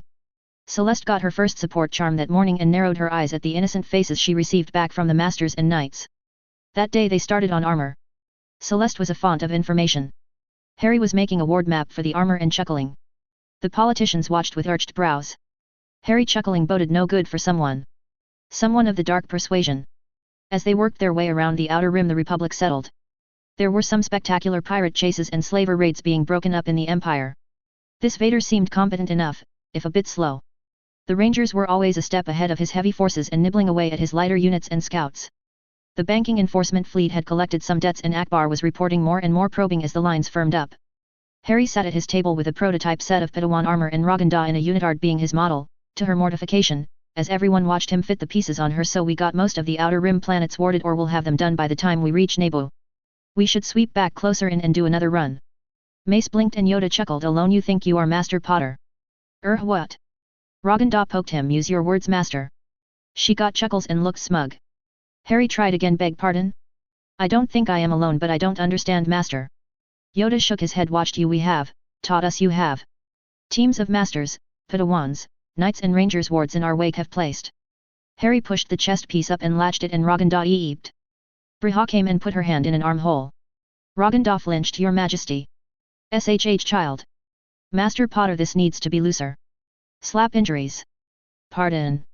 It's plate armor. Nearly impervious. A projectile or blaster bolt will accelerate it into her and cause what we knew as slap injuries. Not a problem with soft armor. Even with plate for males.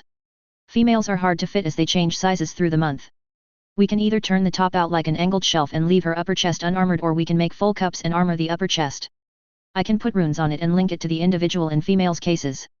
The armor will shrink and grow with her through her cycle and in younger girls' cases, well it will just accommodated them. Human females that is. To a point anyway. It will probably work for females in general. Mammalian females anyway. Harry explained. Raganda blushed furiously. Tiswaydu blanched, knowing who the mammalian test case was going to be. In front of everyone and 1,000 holocams too. Yoda tapped his wand that was his walking stick and it sparked on the table in front of him. Master Potter, while we contemplate this aspect of armor, the wards are rather violent with people.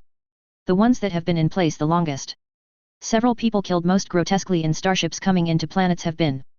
We can only blame the wards. Harry nodded. Intent wards. In atmosphere it would bounce them.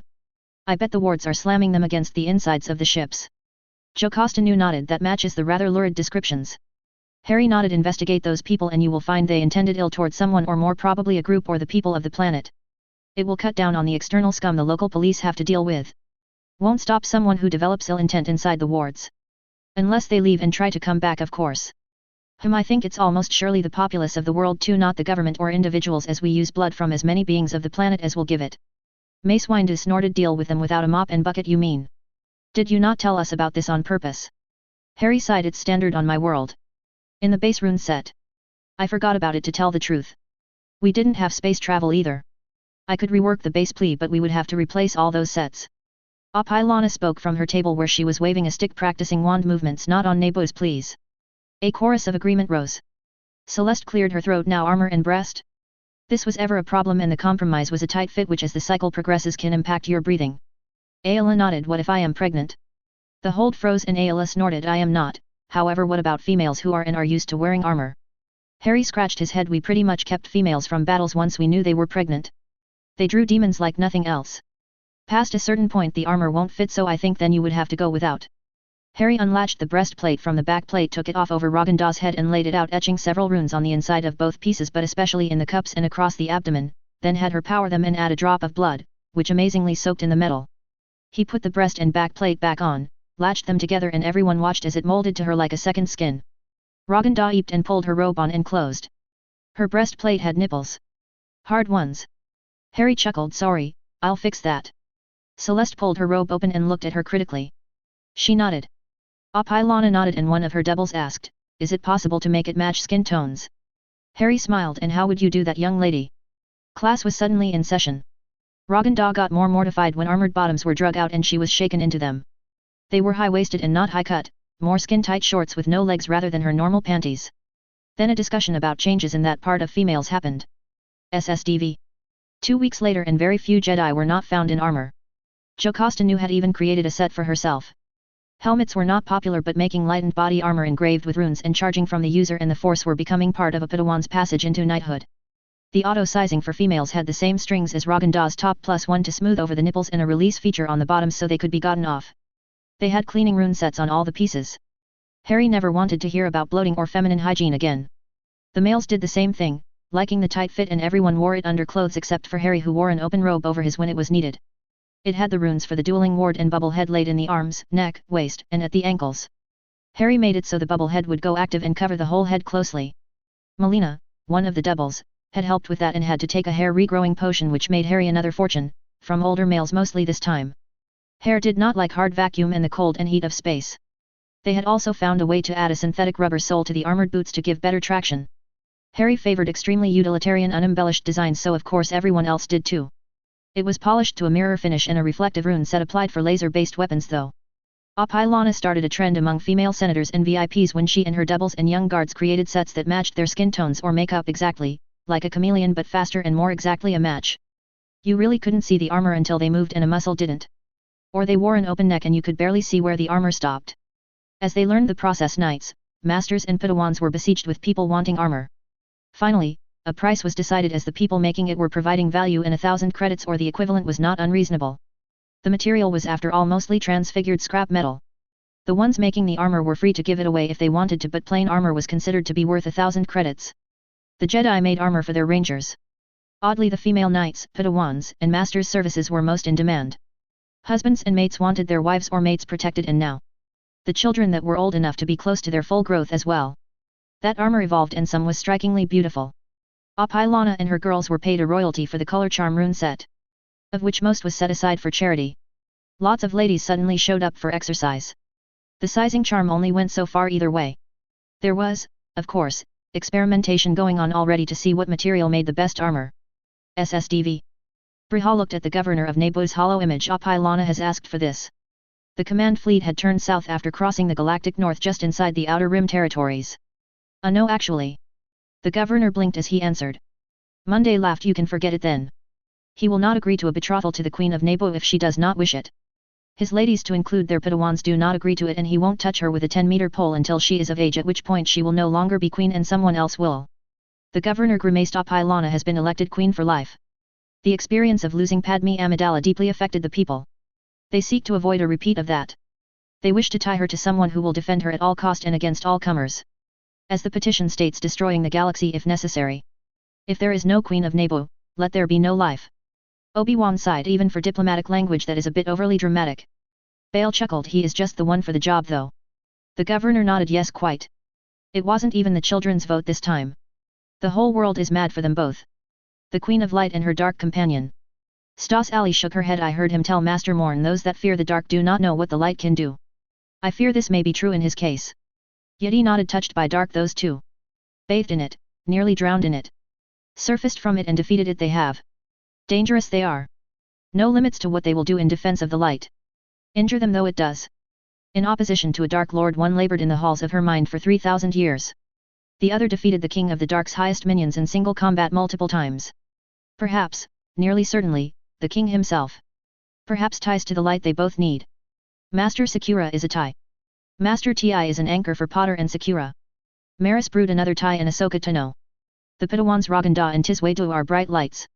Tied to Master Potter has Master Morn become. Careful we must be to surround them with light. They will lash out powerfully at the dark. For good or ill. Obi-Wan nodded. It is a bad idea to keep this from them. Especially as he fosters this openness. The governor sighed. The hollow networks are running with the story tonight. There is a petition for a vote. Bail threw up his hands. This must be the Emperor at work. Backing Master Potter into a corner is a really bad idea. No offense, but Naboo is a bit of a backwater. How did the fate of the galaxy become too entwined with Naboo popular politics? Briha frowned. Is that possible? Is this a plan of Palpatine's to destabilize the Republic? As for the galaxy being tied to their popular politics, well, they have the only system where the will, or opinions for the majority of all beings is represented and judged. Anyone can start a petition. If it gains enough support it becomes a vote, if passed it becomes a law. If you were born on Naboo your vote counts if you can make your choice known, and the majority rules. You are not allowed not to vote unless you are judged incompetent. Naboo internal politics aside, for him it couldn't happen at a better time. We have a meet and greet tonight, we are more south than north. People have had months to prepare for this one, it will be a week-long event, every lunch and dinner. It will be all anyone can speak about. First it is those two themselves, second, she would be joining a polygynous marriage. It could also distract him. Oh, we know it won't but Darth Sidious can't know that. Garm offered. Yoda finally spoke. Tell them we will now. Get ahead of this we must. Harry was holding forth on Transfiguration when the group arrived and Briha put down a hollow projector. The governor of Naboo appeared. Majesty. You have been elected queen for life. Apilana blushed and sputtered. The girls hugged her. Harry narrowed his eyes and the bad news. Ah, most perceptive Dread Lord.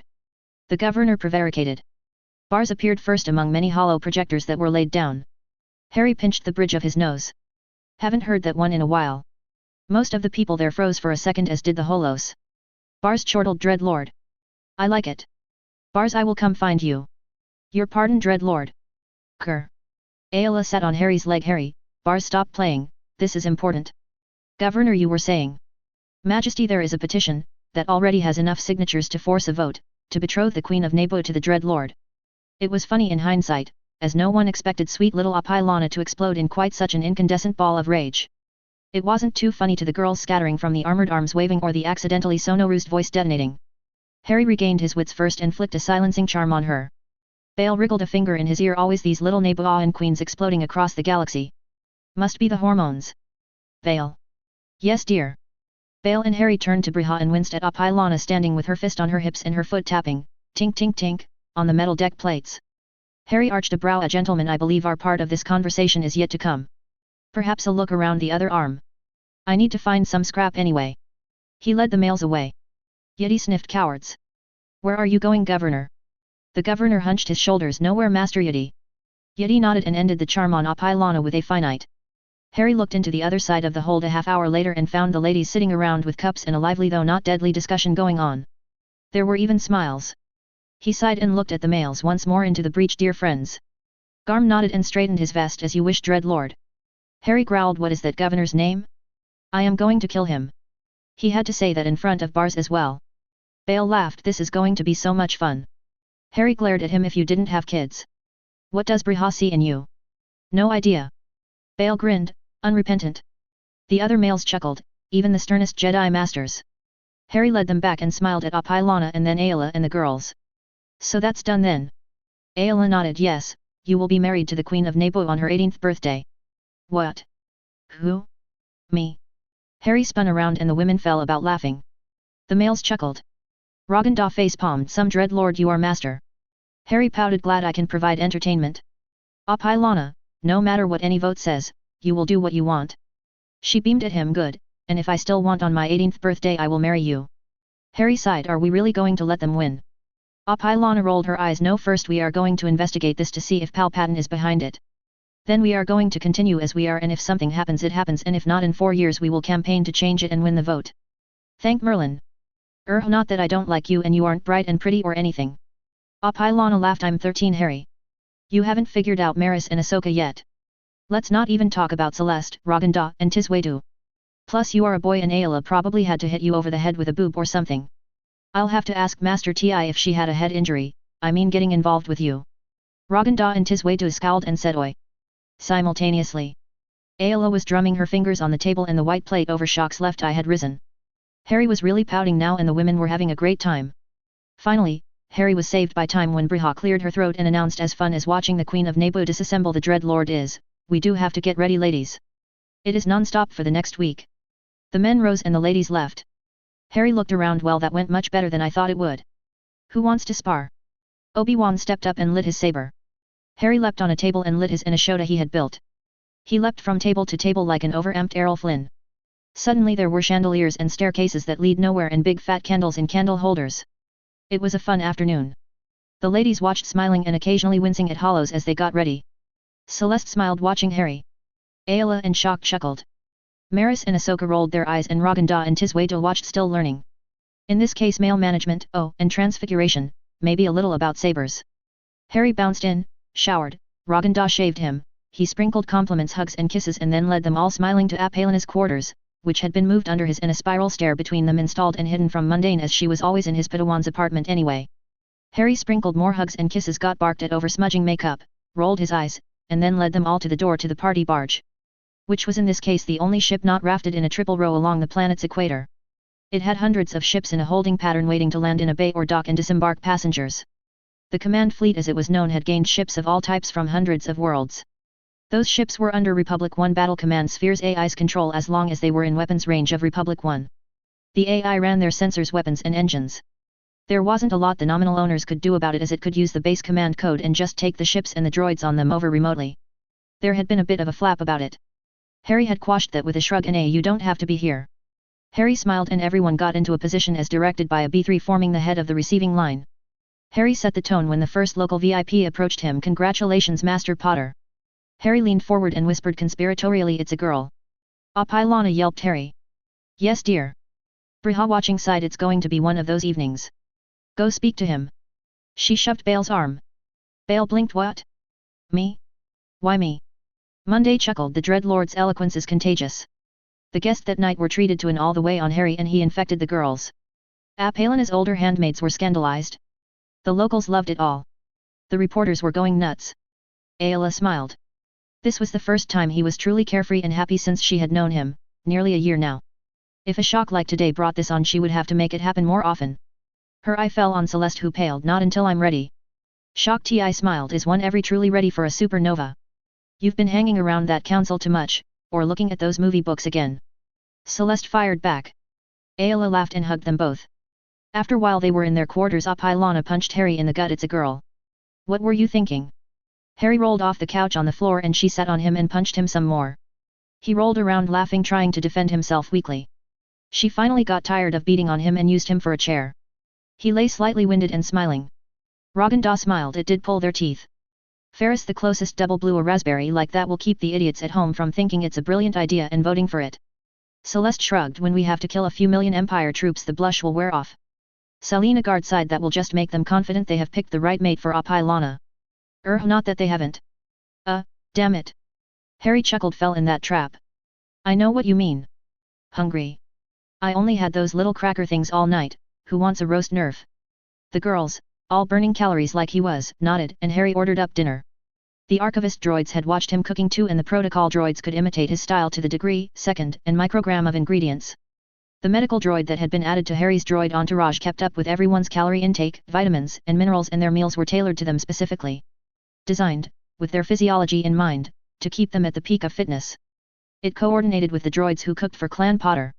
As a side benefit, poisoning Clan Potter was impossible. Not that it would have worked in Harry's case anyway. The medical droid scanned everything around the clan all the time. SSDV. Alantine 6 was the next stop and Harry toured the shipyard there.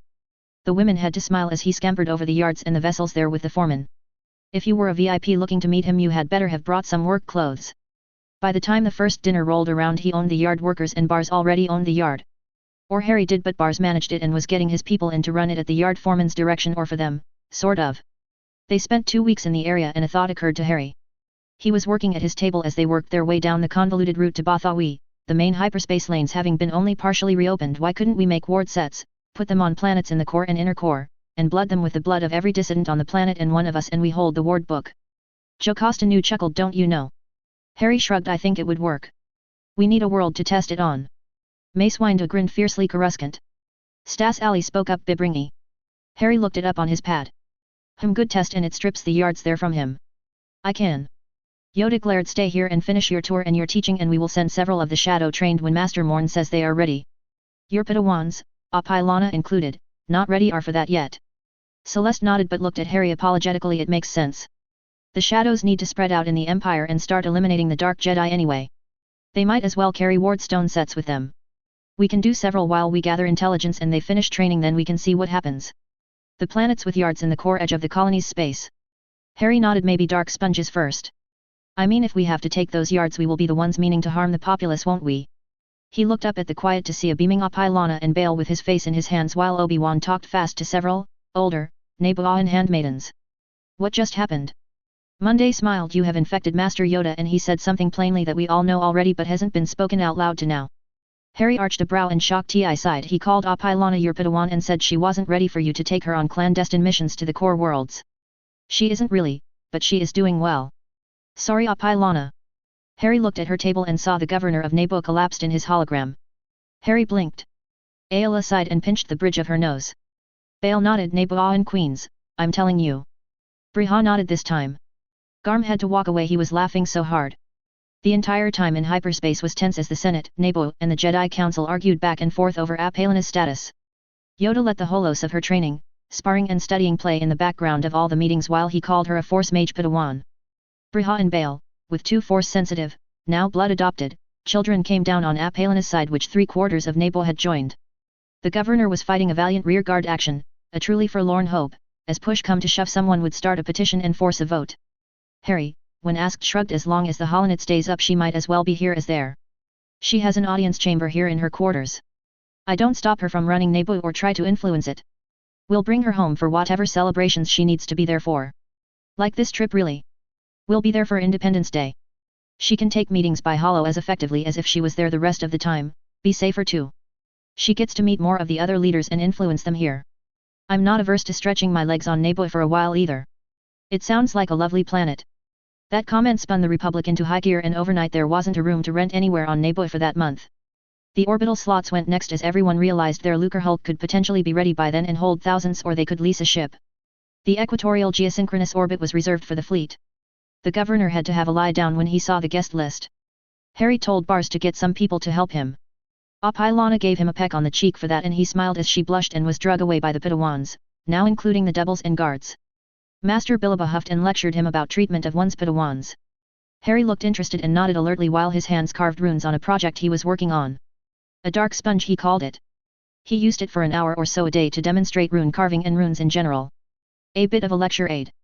It was the size of a large marble really, but he had engorged it. The girls hid their faces. After Depa left, Ayla shook her head. If you ever do that to me, I am going to make you spar with no magic. What? Me? Do what? Ahsoka rolled her eyes and Maris pinched him. Ow.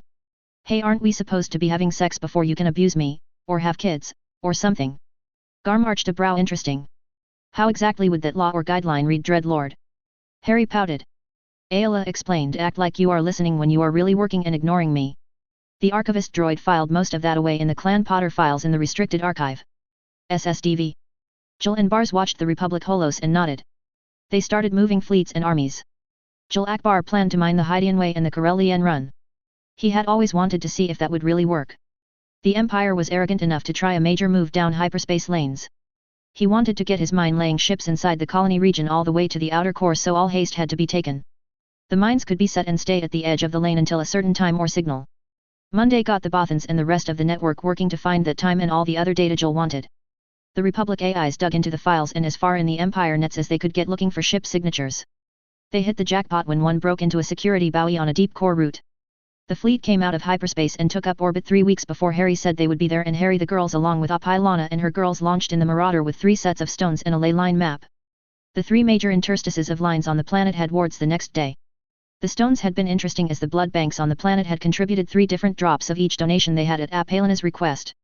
It was a lot of blood. The stones sucked it right up. Harry had them all feed him power as he charged the stones. The things glowed as they sank to bedrock in the shafts. He wanted these ready to go ASAP. By morning they were all back on Republic 1 and in the holos could be seen doing their normal exercises. The party hull became the keystone of the next layer of ships joining the ring around Naboo. It was rafted to Republic 1 at a Fidelius warded docking port. Alderaan's Lucre Hulk hull rafted to it on the port side, Chandrila starboard, and Kashi to its stern, or the outward-facing side anyway. The other arrivals rafted to those in the same way. The gaps in the hulls were turned to the port or starboard at 45-degree angles to facilitate ships using the giant bays, and Republic 1 AI took over their self-defense weapons, B3 droid defense squads and sensors. The paths between the docking ports were patrolled by those B3s. The normal stops at planets for meet and greets went this way, and by now the ships were used to it mostly, and minimal jostling for position occurred. You knew what Republic 1's AI thought of how you were cooperating with her master by what position your Lucre Hulk got. On the southern side of the line, the Bothan's Lucre Hulk became the keyhole on the bottom of that row of command fleet Lucre Hulks, and the crowd grew from there. Half of every day was spent in meet and greets all over the planet, and the other giving or taking instruction. Last thing at night they checked the holo tank repeater in Harry's study/command room to see what new developments on fleet dispositions had occurred. Both main hyperspace routes to Naboo grew lines of mines right at the border of the outer core parallel to the hyperspace lanes. The sensors of the mines began feeding the Republic computers, which displayed the data in the holo tanks or used it for higher definition of their maps. Scouts and agents appeared at minor route crossings. They also dropped sensors on the way to those. The food/garbage fleet began dropping a cloaked sensor package with a tiny reactor, a fuel rune cap on its fuel and reaction mass line and generator every parsec. Those sensors scurried to the edge of the hyperspace lane on alternating sides and went dark and quiet, passively sensing and sending burst transmissions when they detected like-sized data packets passing in hyperspace. They were invisible in the vastness of space. All the data fed the Republic tactical holo tanks and Ace. The trap was set if the Emperor took the bait. Meanwhile, teams of Jedi and Rangers and their generals and admirals moved to place wards and join units and fleets. Last but not least, Jill positioned a fleet in the southwest aimed like a dagger for BYSS. It looked like a normal patrol fleet, but it has specific instructions and equipment. Yoda had a bad feeling. Harry was still unsure about that, as the fleet was a bombardment fleet. They also carried dark sponges, which were really time bombs. After they fed off the dark side long enough, they became unstable. The marble-sized one had destroyed a good-sized asteroid the probe they left had reported. It took a month, but it happened. One of the 5 cubic meter volume spheres would probably crack an Imperial planet like an egg. Harry sighed in shock, nodded. It is up to Palpatine, Harry. If he leaves us alone, we will leave him alone. Celeste qualified that aside from hunting down all the Dark Jedi, Sith too. The advertised day of the visit to Naboo finally arrived, and the first ships appeared in orbit and the invitations flowed in. The rafts swelled alarmingly. Harry stopped by the holo tank after the shower of holos he had to reply to, and while waiting on the girls, who were taking some care since they would be on display today, he blinked at the lines growing on nearly all the hyperspace routes out of the inner core and core. He punched a button and bars appeared. Dreadlord. Stop that. Why are we mining the galaxy? Bars laughed. We have the things. They were a thing in Republic military strategy for years, maybe hundreds of years, and a Trade Federation company was paid to produce them and store them in caches at or near to what the military people tell me are choke points at the edge of core space. They are modified vulture droids, or the vulture droids are modified versions of them. I haven't quite gotten that straight yet. Bit chicken and egg. They are loaded in ships that are really racks for 1,000,000 mines and are just sitting in space. The ships are automated, as are the mines. Trade Federation computers, of course, so they are yours now. They have just enough processing and propulsion to get themselves and their mines in position and to function as controllers for the mines. Given enough lead time. They aren't exactly fast by modern standards. Normally they sit somewhere in space with photovoltaic panels deployed waiting on a signal. The mines, the same processing power, plus sensing to target themselves and just enough propulsion to catch a ship in hyperspace, so we activated all the ones in the inner core, and as Mon's people feed us signatures we are feeding it to them. As we can manufacture them, droid crews are putting near fuel and reaction mass devices on the rack ships at their fuel intake and reaction mass tankage line caps. They slowly fill the rack ships' tanks, allowing us much more utility from them really. Any mines that don't succeed can be recovered, serviced, modified to liquid fuel, micro-reactors, their processing and sensors upgraded and refueled, perhaps your caps installed, which none of us had realized. It's a whole program with replacements and spare parts and train, and repair droids, everything really, sitting out there for however long just waiting on the proper codes. There has been a little pilfering over the years, but we have now put squads of B3S on the racks with some upgraded B2S each to stop that. Jill said, a battalion-sized element with the B3S in command. Harry frowned. And you don't trust Palpatine to take the bait? Bars frowned. He didn't get to be Supreme Chancellor and manage both sides of a fake war being stupid all the time. I think he has become unhinged, but we could see a moment of inspiration. If I was him, while all eyes were focused on you and most of the Republic leadership on Naboo, I would strike for the banking clans or the Trade Federation yards in force with a feint at Naboo to hold our attention. Nearly a perfect setup for the mines. I doubt we will ever see a chance to use them like this again. Additionally, this takes them away from him forever. Harry nodded. Jill knows, I assume. Now what are these Lucre Hulks near the minefields doing? The mines were his idea. The more he and his staff dug into them, the more excited they got. It's a bit of a thing with them and our hired military analyst and staff. It is the considered opinion of the staff and the risk managers that your command fleet has enough firepower to hold off whatever he might throw at Naboo. That is without Republic 1 taking over every weapon system and sensor within a parsec of your location. The Hulks are just reporting to us. They are powered down unless they have to defend themselves. Salvage after the battle is their job. They are the reconditioned ones and have no organics aboard. Most of them can't even maintain atmosphere anymore, well, not all over. They all have at least a deck for SAR operations. It has a medical bay and Bacta tanks. Containerized of course. The passenger sections of the mixed hulks have those now as well. That actually speeds processing of the new workers and gets them to work that much faster. Only the ones who need specialized care go to medical at the destinations now. We are doing testing and job offers are made aboard as well. We are going through metals at a ridiculous pace. These are a part of the solution, the other is droid maintenance workers finding and putting scrap metal from the core worlds in the garbage stream. Between us and the Empire, scrap metal is becoming worth its actual value. Miners, mine engineers, and mining droids as well. If this continues, we will denude known space of metals. We have even gone so far as looking at historical battles and have started salvage operations where the cleanup from them piled the remains. We are turning up some interesting things in the recycling operations. All kinds of usable equipment and intelligence. It will take us in the Council of the First Knowledge years to get through it all. Harry frowned thoughtfully. Have the droids mine the Empire City planets under layers while we still have access. Do we have a portable processing plant? They could set up operations deep down and ship processed metals and the Empire would provide the power. Strip as much as we can. Don't make them unsafe, but perhaps not so robust. Map them for us at the same time. Might as well prep them for eventually taking them and terraforming them back the way we discussed. Monday popped up. She was one of the few with access to the Republic Command holo tanks. Wow, they don't call you Dreadlord for nothing, you devious hunk of man you. Harry smiled. Morning Monday. How is Obi-Wan? Fine Dreadlord. Obi-Wan stepped up beside Monday. Harry sighed and rolled his eyes. Obi-Wan knew he hated that. Monday looked at Harry's face and winced as he smirked. Harry grinned. I won't. Ayla walked up beside Harry and squeaked, jumping up and down.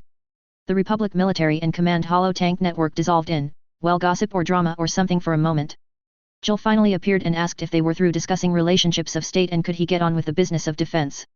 The girls drug Harry away, got support charmed and ran off to Mon's quarters, working pads with Harry following. Monday spluttered as she was inundated. Harry found her food preparation area and took it over. Obi-Wan assisted him. Lana and all the younger girls were very distracted. Shock replayed the morning in her mind and chuckled. They had all gotten support charmed too in the rush and Harry was at his excited best.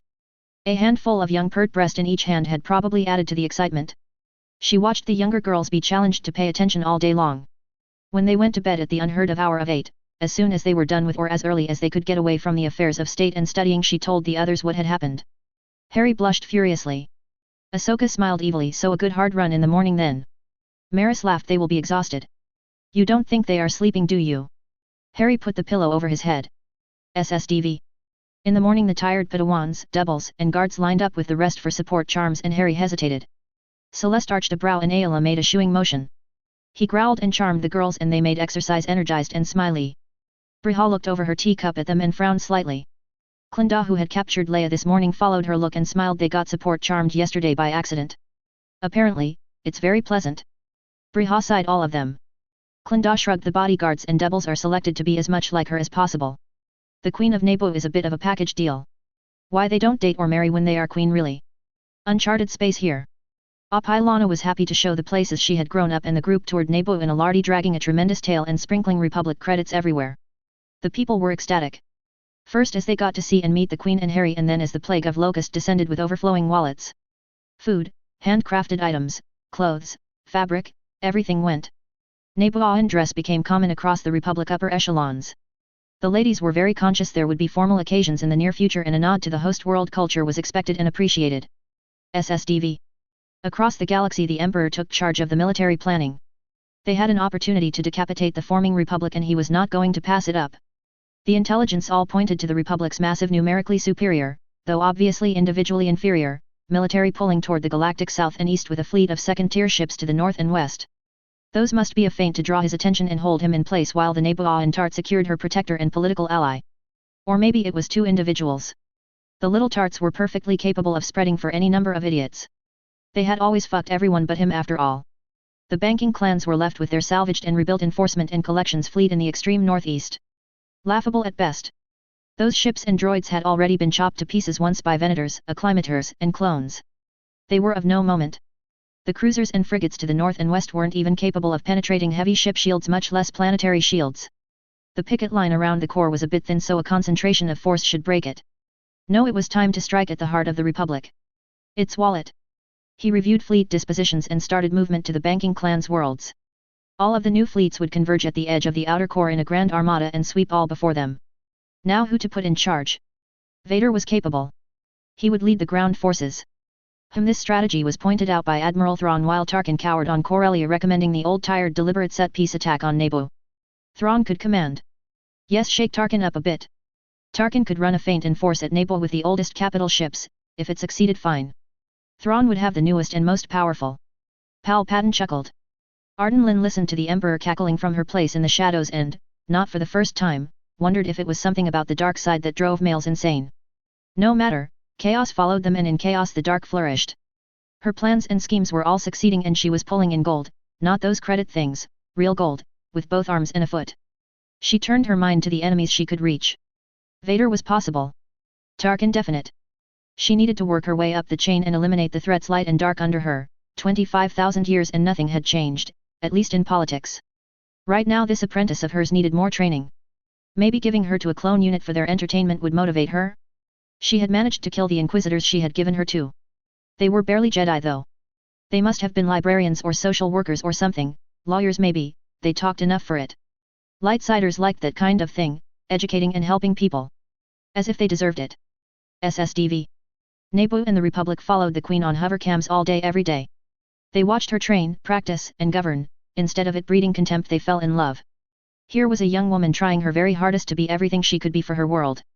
The Dreadlord was not her only instructor, but he was far and away the one everyone loved. You could see the care and concern as he watched her. And if someone or something moved too fast in her vicinity and ended up looking down a saber blade or chopped to pieces, well, that was right, wasn't it? One should have a care around the Queen. SSDV. Maris flopped on the bed at the end of a long day and huffed, I am so glad the fracking holocams can't come in here. Ahsoka nodded, just when I forget about the things, one nearly runs over me. Ayla stated firmly, I spoke to the Nabooans, they are making them back off further. They didn't account for Jedi abilities. Shock smiled, or armored boobs. The others chuckled then laughed. The hovering holocam had hit Ahsoka right in the right breast. It had not survived. The Republic did however get an action close-up of armored Togrutan breast. SSDV. Garm watched the tailor flee, nearly in tears, and handed Bail the cred chip. Briha narrowed her eyes. What are you two doing? The conference floor on the grounded control sphere ground to a halt. Bail shrugged, betting on how long it takes for Harry to run another tailor off. Clinda blinked. What? What tailors? He will be in his armor. Give him a cape and there you are. Mirror polished black goes with anything the girls could think to wear. What idiot sent tailors? Monday laughed. The high-class women of Chandrila think armor is inappropriate for the consort of Naboo. The ladies of the court of Naboo agree. Lars Kren growled and waffed in the way Wookiees had, and his protocol droid deadpanned. Good luck with that. Bail and Garm grinned at him. The Wookiees were a favorite of Harry's. The first one he had seen had gotten him very excited about Bigfoot, Yeti, or Sasquatch, and the possibility a Wookiee ship had crash-landed on Earth. It had re-energized his search for his home world. Him wrestling them in the sparring area stopped everyone.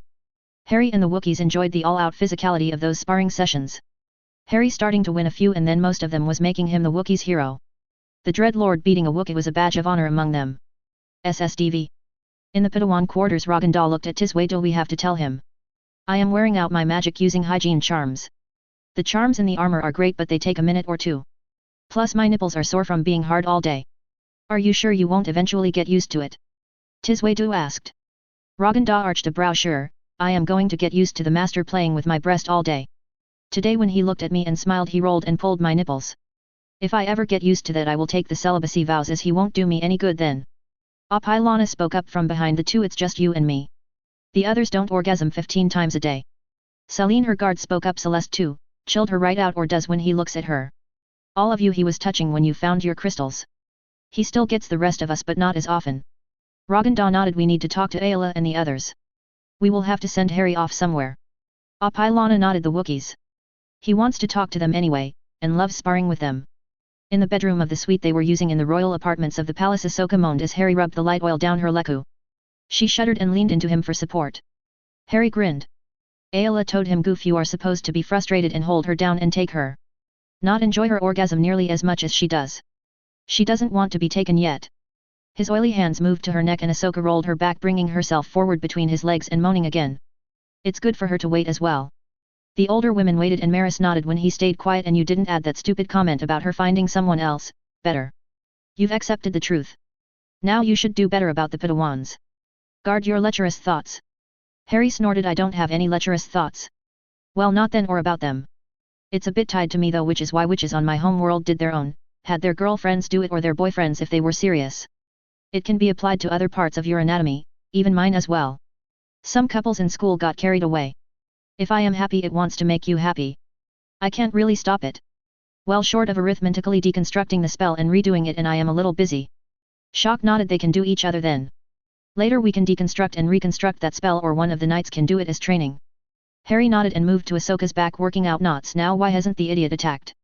Ayla lay down and curled around Harry, creating some overly complicated diversion and main effort. Probably, at least that is the estimate right now. Maris snorted. Every day he doesn't only helps us.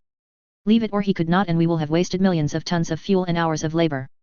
Ahsoka sat up and arched her back to help Harry with a knot. Are we sure about not coding the Empire scouts into the mines for anything other than sensing? Harry asked. Ayla nodded against the hip. Her head was near. The recycling fleet can handle scouts, as can the Progress fleet and the blockade fleets as well. My worry is him striking toward the Chiss Ascendancy and into the unknown regions. We have thinned that part of the blockade to set the trap. Shock nodded. He wouldn't though. He has the core worlds. He was getting them under control and Jedi free. We baited this trap heavily both ways. If he is successful either way, he could gain control of the Republic. Maris frowned. But he can't be successful. Not really. Even if he went for the banking clans and was successful, the blockade fleet could sweep through the core and take it from him. They could spear for Argao and we would have a new bank, and the other half of the money in the galaxy. Harry nodded as he dug into a knot at the base of Ahsoka's spine. He is accepting risk in order to gain control early and end the war. Ahsoka grunted, growled, surged up, turned around and sat on Harry. He slid into her core as she locked her lips to his and twined her arms around his neck. The others blinked then giggled. Shock offered. Well, she got ready. SSDV. In the morning, after waiting, Raganda was elected leader and she palmed the door switch and slid in the bedroom on cat feet. The others, curious, as teens ever were, followed her. The younger girls looked around at the bodies, all nude, in various poses. Master Ti was mounted on Harry. Fortunately, there was a sheet across their middles. The others were covered in bite marks, handprints, and the odd abrasion. Raganda led the girls back out. They did the charms on each other and went to exercise. Apilana sighed as they left. I was right, mountains of boobs and a spectacular ass. Neela, a guard, grinned with teeth marks now. The others gaped then giggled madly. Briha and Klinda observed from the leader's lounge while feeding the babies. Briha laughed. Maris and Ahsoka got tired of waiting, I'll bet. Klinda nodded. Monday too. Obi-Wan is missing and he isn't on a mission. The two looked at each other and giggled madly as well. On the ground outside, Yoda nodded. Good Padawans is Marin, Tiswedu, and Apilana. Masters indisposed, you responsibility take. The Padawans blushed. Share your run, I can. Yoda summoned his pack. Maris woke up, leapt up, and reached for her armor. Harry caught her by a foot and pulled her in the bed. Let's see what they do. What they did was keep Yoda engaged in teaching all day. He smiled beatifically. Mace frowned and grumbled, as when Yoda was teaching he was leading the order. The other council members hid smiles. They would have to get Raganda to give Master Windu a break tomorrow and have him teach. Stas Ali looked at Adi Galia, who nodded. About time. Depa Bilaba frowned. Depravity. Jocasta Nu rolled her eyes. You are going to have a long way to fall if it ever happens to you, Depa. It will be very entertaining. If you don't loosen up. Yeti nodded. Or all the way to the dark if you do not deal with emotion other than suppressing it. Depa and the others frowned thoughtfully. Everything in its time, masters. Deal with your emotions you must. Not rule them, accept them, and move on. This was the mistake we made after Ruzan and with the new code. SSDV. Admiral Thrawn looked at the clock and nodded. Signal the scouts to proceed. Admiral Tarkin at the same time gave the same order. Palpatine looked in the hollow tank and nodded as the scouts accelerated away from the fleets. SSDV. Ardenlin moved to the edge of the deck of the cargo lifter as it descended the vast air shaft. It's gotten taller. Darius nodded. It's not safe below the thousands. Arden looked at the rising stream of laden lifters and felt the thump as they passed, one every 5 seconds, and shrugged. Safe for droids. The lower levels were never safe. The thousands were close to the upper city in my day. Dares grunted. Droids aren't food. Arden smiled. This could be fun then. She looked at her nervous apprentice. Don't worry, we aren't going any deeper than the protein production levels. 1200 you said. We'll jump at 1250 and force sail to the landing. Where are these lifters taking all this crap? Dares shrugged. Recycling, heading to the waste stations. Level 3270, in most sectors. Bulk receiving as well. Grains, proteins from off-world, fish and plankton for the tanks, specialty items, water. All on droid freighters. Most of the passenger capacity in the Empire too. They take away the trash and the sewage after the protein plants get through with it. Arden shook her head. Otherwise we would drown in shit while buried in trash. Got it. Never eating a ration bar again. Dares smiled tightly. Our target is a suspected Jedi. Some of his co-workers reported him. SSDV. Harry met a stern-faced Raganda at 11, Harry was leading the older women and she tried to be upset through the hugs and looks that ensued and just couldn't. Harry got left as the girls had to go talk. He sat at his table under the bright sky working on one thing and another and answering questions or giving classes with his ears burning. When the girls came back he was brewing a potion with substitute ingredients under several charms. The R&D Jedi with him were all watching closely. As was his archivist droid and a process control droid now. This was the first all this galaxy Skelegro. A deceptively simple potion that was notoriously finicky to brew as most of the process was energetic and it could go exothermic if not monitored closely. The Queen had declared the area they worked in off-limits to holocams to howls of protest. Harry put up a ward. Hovercams died in droves. The holo networks and paparazzi got the message. Oddly long lens images were blurred as well. Obi-Wan when he showed up looked at the ward and glared at Harry who shrugged didn't think of it. Jocasta nodded hence your archivist droid companion. Mace watched the process holding his chin this is what you used on me. Harry nodded I vanished your bones in the injured limb, sliced off the healed over end of your stump and other wounds down to clean undamaged tissue regrew the soft tissue with a potion, another potion for nerves, one for muscle, another for connective tissue, and then potions for blood vessels and skin. Lymphatic system, if needed got another potion. Gave you several other specialist potions for other injuries and types of tissue then used Skelegro, for your bones. I surgically debrided your eye socket preserved the remains of the optic nerve which were, thankfully, undamaged and then used some more specialist potions and a charm to hook the regrown eye to the nerves. Bit lucky there as that only works about half the time. I do know of a prosthetic eye that is functional but it would have taken a while to make one of those. Then just to cover old injuries you got the cure-all potion and some others. That cream for the scars you are still applying every night until the deep parts of the scars fade as well I hope. Mace sighed and nodded do the bottles have to be skeletons? Harry blinked it's traditional. Celeste started the laughter at Harry's offended face. Ayla looked at Obi-Wan and tapped her neck. Obi-Wan frowned at her and she finally drug him off and brought him back minus the hickey but with a blush a few minutes later. Monday smirked when Briha arched a brow at her. Clendar rolled her eyes, it was like high school all over again. SSDV. That night Harry looked in the holo tank as the last 24 hours replayed at speed. He looked up scouts. The older women of his group nodded. Raganda asked they missed the minefields. Ahsoka nodded they are in hyperspace. The mines are just at the edge of the hyperspace lane powered down except for sensors. Their propulsion is chemical then a small hyperspace generator puts them on their target. They'll attack the engines and sources of radiation so the command decks and weapons. They aren't very accurate which is why they weren't used much in the past but anything cruiser size and larger they should hit. Tiswaydu nodded at hyperspace speeds. The kinetic energy alone might destroy a ship. Maris nodded most probably will destroy a ship. Harry blinked there are millions of mines out there. Are you telling me one will kill a ship? Shock shrugged at the settings now each capital ship will get 100 mines attacking it from each minefield. They can fight back and do have automated anti-mine defenses. At least up to Venators did. I doubt the Empire dropped it from the designs. They probably didn't improve it though. 100 should overwhelm the defenses. If they don't the successive lines will. At least that is what the doctrine says. These are blocking minefields and can only be overcome by a deliberate breach, a slow and costly operation. Clones in suits boarding the mines and placing demolition charges or their destruction by direct fire. Either would activate them and they would attack anything in range not issuing the correct identification code. Apilana asked do Sith have battle precognition? Celeste nodded they do. These mines though aren't using the Force, they aren't alive. A powerful Sith will sense danger but I am not sure what they could do about it. Harry rubbed the back of his head so send the dark sponges or not.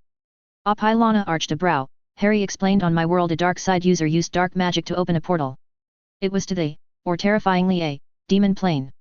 He lost control of it of course and of the horde of demons that came out of it. The way we closed them was to fight our way to them drop in a 5 cubic meter spherical ward stone we created and then defend it until it absorbed the dark energy locally and then it would drop through the portal as it collapsed and detonate on the demon plane. The backlash usually wiped out everything within 10 miles of the portal in all directions but that didn't really matter as the demons killed everyone anyway. We operate away or port keyed as soon as the sponge dropped past the event horizon. You haven't gotten up to that memory recording yet in the history you all had me right, or record rather. You had to kill all the demons or they would open another portal. Took us a while to learn that.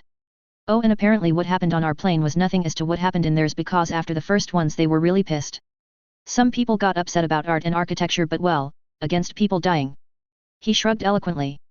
Apilana stepped up to him and hugged him. A 20-mile diameter circle was bigger than the capital city of Naboo, Theed. She could barely imagine the horror. Celeste nodded. Byss Harry. We will see if that balances the force. If the other sponge boats get in, that will be fine too. We only got 50 of the boats ready. Ahsoka nodded. And it hammers one of his main bases from what the spies turned up if it goes off. If that wasn't still planning stage. Harry sent an order and shrugged. How did he build this all? Or rather start it all? Without an active portal I have no idea how long it will take. It took hours with a portal. That one on that asteroid lasted weeks, and that whole rock was just evil. It felt like a portal, and that sponge was tiny. It shouldn't have been able to hold that much. Ayla nodded. We should have tested one on Korriban. Maris shrugged. Zayist. Any of the worlds in Sith space are measured and documented and wouldn't be much of a loss. We are assuming the droid boat can deliver them. The core is all controlled hyperspace lanes and fortress planets. The fleet being gone to attack us might be the only reason they get there. If the cloak fades for a second, whichever one will be destroyed. And then we are assuming there is enough dark energy to fill it, then rupture it. Shock supplied. Harry shrugged. I got a bag full of them. Shrunk down like gobstones. We made thousands. Ayla nodded. You should make one for the archivist droid. Harry winced. I think it will be a planet killer. I mean, we had wards on Earth and it still did damage. Those planets have no ward and will get the full force of the blast. If nothing else, it will probably leave the planet with very little of the force. I am working on the one, that training aid, the beach ball sized one, off and on. It's a great course in runes. It teaches everything. A long discussion ensued before the younger girls pushed them all in their bedroom and went to bed themselves. Chapter 10. Same song, different verse. Chapter 10. The Dread Lord. The week went by with the older group relieving tension, as the younger group called it, and the younger group giggling like mad. Everyone was again watching Monday and Obi-Wan, and the build-up to Naboo and Independence Day was at a fever pitch. SSDV. On Coruscant, the preparations for the Naboo and Independence celebration had built to a high pace as well. Palpatine watched as the scouts filled in locations and fleet movements, and the fleets assembled to jump off in time to be there for the celebration. He was happy to provide fireworks for the Naboo and Slut and her frogs. SSDV. Harry looked in the tank and shrugged. Today, at high hyperspace speeds down the now cleared lanes so they can be here to put their boot on Apalena's neck day after tomorrow. Figuratively speaking. Ahsoka lifted a brow. And you are so calm, how exactly? Harry grinned. I have the Marauder. Get me close to the bridge of the lead ship. I will apparate over and bring you back there, Admiral's head. The girls gaped at him. Alpha 1 offered. Republic 1 has control of 100,000 battleship main battery caliber weapons, Master. You would need to jump out of their range to have a chance before she killed them. 5 parsecs to be safe. Apilana smirked. She had talked to that AI. She was vicious, skilled, unscrupulous, and protective of Harry. A sweet girl, computer. Whatever. SSDV. Admiral Thrawn was on the bridge when the ship, the first of a new class, dropped out of hyperspace and disassembled itself down the hyperspace lane. Vader had run to and leapt in a TIE fighter minutes ago. His fighter was miraculously untouched as it dropped through a massive hole that bloomed in the ship before him. He left it powered down. Mines. That had to have been a mine. They would flock to any signature now that they had been tripped. He watched screaming in rage as the fleet was torn to pieces. The whole fleet as it had been traveling all in one group. A sharp thrust to the heart and done. Thrawn had spoken so eloquently. Tarkin nodded as the front wave of his fleet dissolved in the hyperspace tank and ordered the rest of the waves back to post along the line to defend from the attack he was sure was coming from the east. The mines continued to pursue and harass. He lost 3 more ships of the line and several returning scouts. In the Emperor's Situation Room, 2 admirals and a captain fell to the floor, dried out husk, as the lightning snapped off. No one made a sound. Palpatine stalked out to his private office. Darth Vader watched as thousands of Lucre hulks appeared, maneuvered, and tractored the remains of the Grand Fleet into their hulls, and once full left again. They picked up bodies and all clearing the hyperspace lane. As one got to close, he ignited his engines, got clear and jumped to hyperspace from the back edge of the swath of destruction. He managed to stay ahead of the mines. SSDV. Harry smiled at how happy the Force was and stood behind Apilana and the Gungan leader on the stage after walking behind them in the parade trying to be invisible. Apilana in full makeup wasn't having it and drug him forward in his mirror-polished black armor and cape. The crowd roared and the Gungan band struck up again. The Holonet reporters spotted. News of what was happening in space was scrolling across the bottom of hollow screens in flashing red letters. The droid ship settled into the pond on BYSS and dropped its payload, then left as quietly as it could. It settled on the furthest of the 5 moons and turned its camera and sensors towards BYSS. This was repeated on 49 planets or moons of gas giants in the core. SSDV. Later that week, Harry was following Apilana and her entourage in full dress, armor, and black dragon hide overrobe, down the main street of the capital city in the afternoon when a hollow reporter with her breast nearly falling out of her suit jacket top stuck a microphone in his face. How do you answer the accusations that you are starting a revolt of non-human species and your harem of non-human Jedi females are the leaders and have mind-tricked all the former senators? Harry blinked. Or that you have included underage Naboo and women and are using them for unspeakable purposes and to reward the non-human senators that are following your orders, Dread Lord. Harry pinched the bridge of his nose. I'm going to kill Barz-Hnad. So, your next plan after crushing the flower of the Empire with your unholy alien horde is to kill the chief of the banking clan chiefs, Dread Lord. No, I am killing him for sticking me with that title. Look, you seem like a nice red lady, why don't we walk and talk? I don't want to lose sight of Apilana. Lots of people we don't know around here. Call me Harry. What is your name, if you don't mind me asking? Oh, and what species are you? I'm Laza Di Pao, Dread Lord. I'm a Zeltron. We thought you might not hurt me since you do seem to collect non-human base females. Harry Laza, do you mind if I call you Laza? I don't collect females. I have been blessed that all these lovely young women have decided to help me and teach me. I come from the far reaches of unexplored space, you see, and was not really prepared for life in the Republic. The ladies have graciously allowed me to stay in their company. Laza beamed at him. Laza is fine drive, Harry. So, when did you arrive in Republic space? Harry sighed. Right at the time the former Supreme Chancellor stabbed the Jedi Order in the back and issued Order 66 to have their own soldiers mutiny and kill them in his attempt to usurp the authority of the people and take over the galaxy. I was able to play some small part in helping to get the word of his treachery against the free peoples of the galaxy out. The Republic watched and fell into those green eyes and that open honest face. No Jedi displayed emotions like this. This was a man just trying to make his way in the world. Or at least half the Republic did. A part of the rest of it nodded along knowingly. That would be just like that weasel Palpatine. Hadn't they just told the boys at the bar and the wife he was a slime? The other part of the rest were hanging on his every word minus that tiny fraction that was sitting in their mom's basement looking at their hollow screens with nearly square eyes, catching all this in the picture-in-picture while their massive hollow game ran and they desperately fought each other for control of the hollow world and all the hot women in it. Another part was too busy looking down an impressive red cleavage to care no matter what Harry said or did.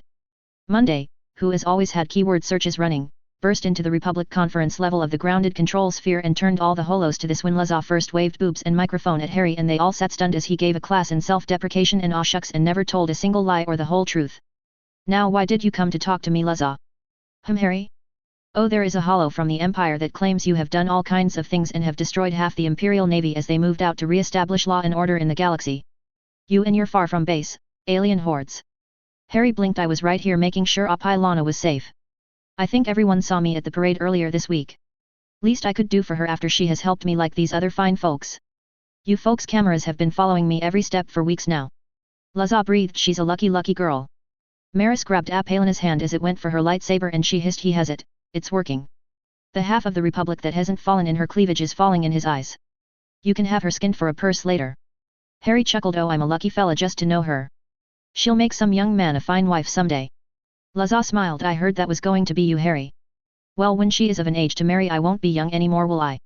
Jocasta knew was doing some math in her head and gasped, it's not possible.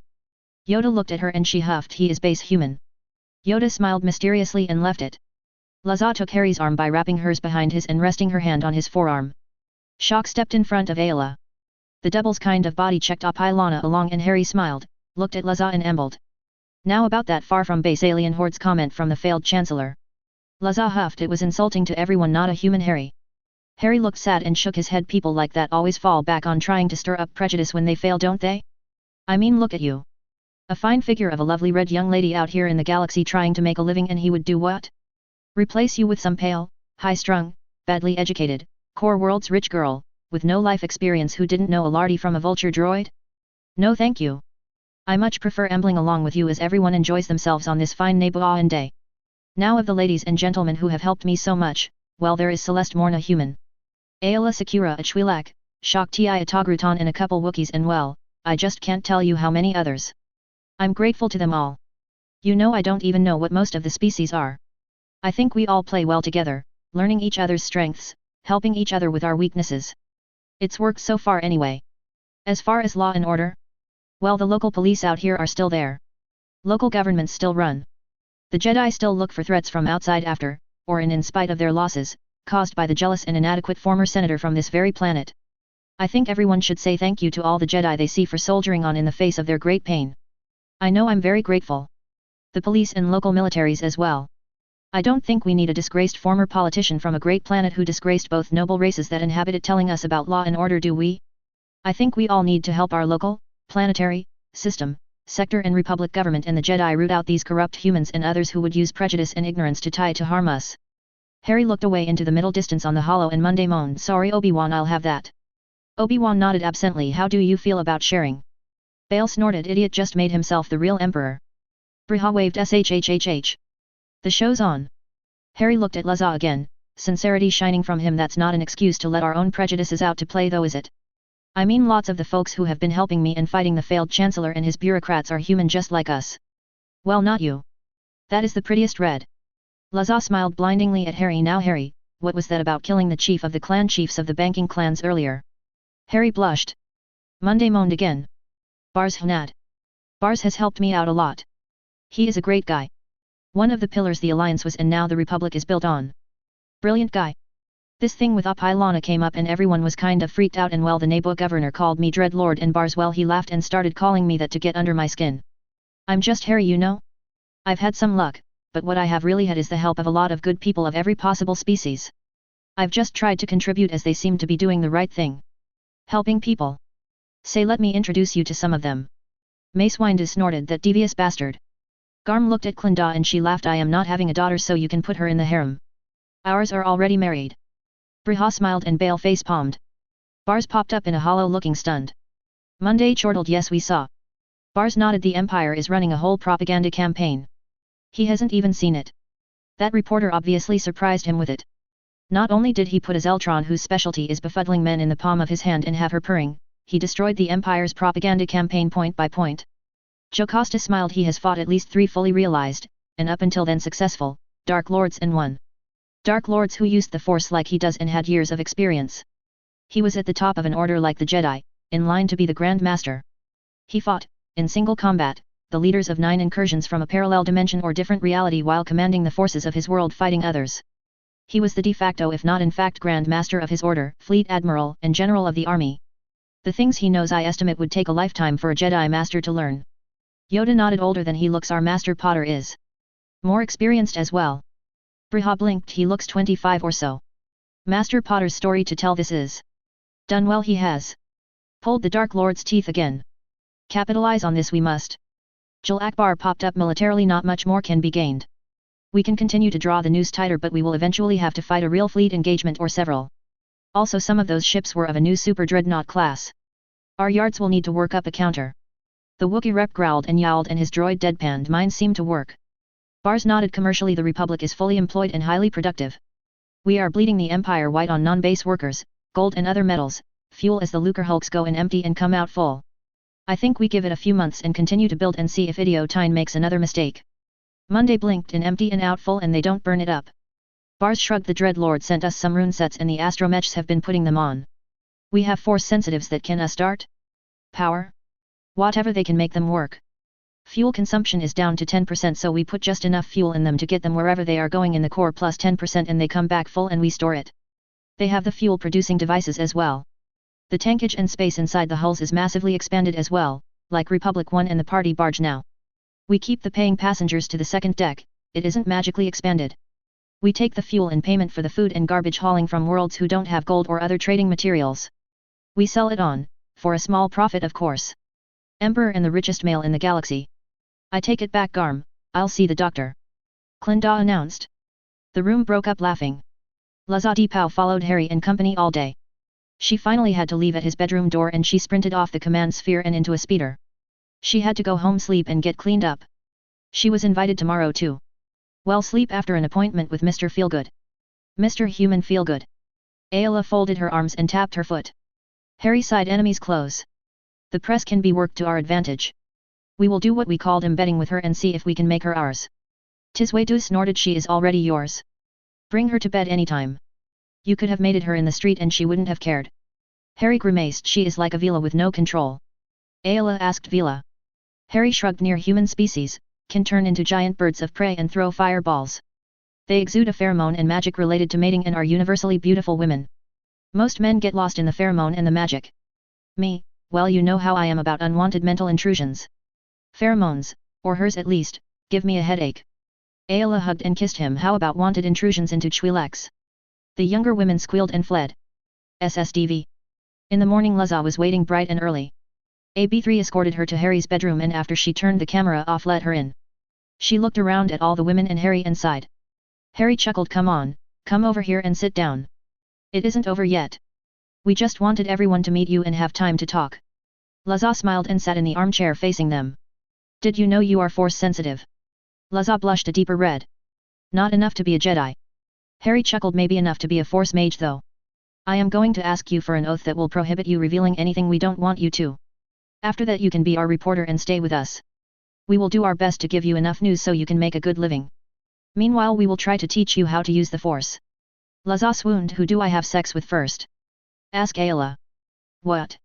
Ayla was my mate first here, anything else is up to her. After her then Shock, Celeste, Maris, and Ahsoka. Raganda, Tiswedu. Apilana and her girls are too young for that yet and we will burn that bridge when we get to it in 5 years. Harry supplied. Apilana rolled her eyes. For Tiswedu snorted. She passed out. Go away Harry, we'll handle it. Ayla gave him a shove. He walked out and went down and nearly turned around and went back when he stepped out and everyone on the ground turned to him and bowed with a fairly uniformed dreadlord. Jocasta laughing at his horrified face stopped him and started them chuckling. He sighed. Bars. Now they all really laughed. Ayla Druga still stunned but head on a swivel having Luzza up in the standard exercise clothes later armor. Harry nodded. Yeah, people will be after her. Promises, promises dreadlord. Luzza. Not you too. Didn't we cover that yesterday, and this morning? Harry looked horrified. The women and girls chatted as Harry did armor for Luzza. She then got drug off to meet the women of the Senate. The males bowed at Harry, who lit his lightsabers scattering them, except for Mace Windu. Harry gulped and legged it. Mace chased him and the others watched and laughed. At the end of the day Luzza sat in the Senate lounge. So we exercise like models, work like spice miners, and he really is like that interview he gave? That wasn't some clever ploy to frack Palpatine over. Monday snorted. You are going to need that armor. And a room on this boat. Who knew a reporter was a repub SYMP? Luzza snorted. PHHHTTTT. Those core world nerf herders see me and those like me as life support systems for sex organs. Where did you get powerful, dark, and dreamy? Are there more like him somewhere? Bale and Garm laughed. No, sorry. You'll have to ask Ayla for the story. Bale supplied. Briha shrugged. Look at what Jocasta has on him and ask questions. That oath will make you show the stories and holos to us, or them at least, for approval. You don't have a family out there that could be used against you, do you, dear? Luzza shook her head. No, actually. Okay, let me cut up what I have and we can review it today and I can send it to keep my producer off my pretty red arse. We'll start all being interested before we get in depth and give the Dreadlord the galaxy. Bars laughed in his hollow. Another convert. He is going to find a way to punish you, you know.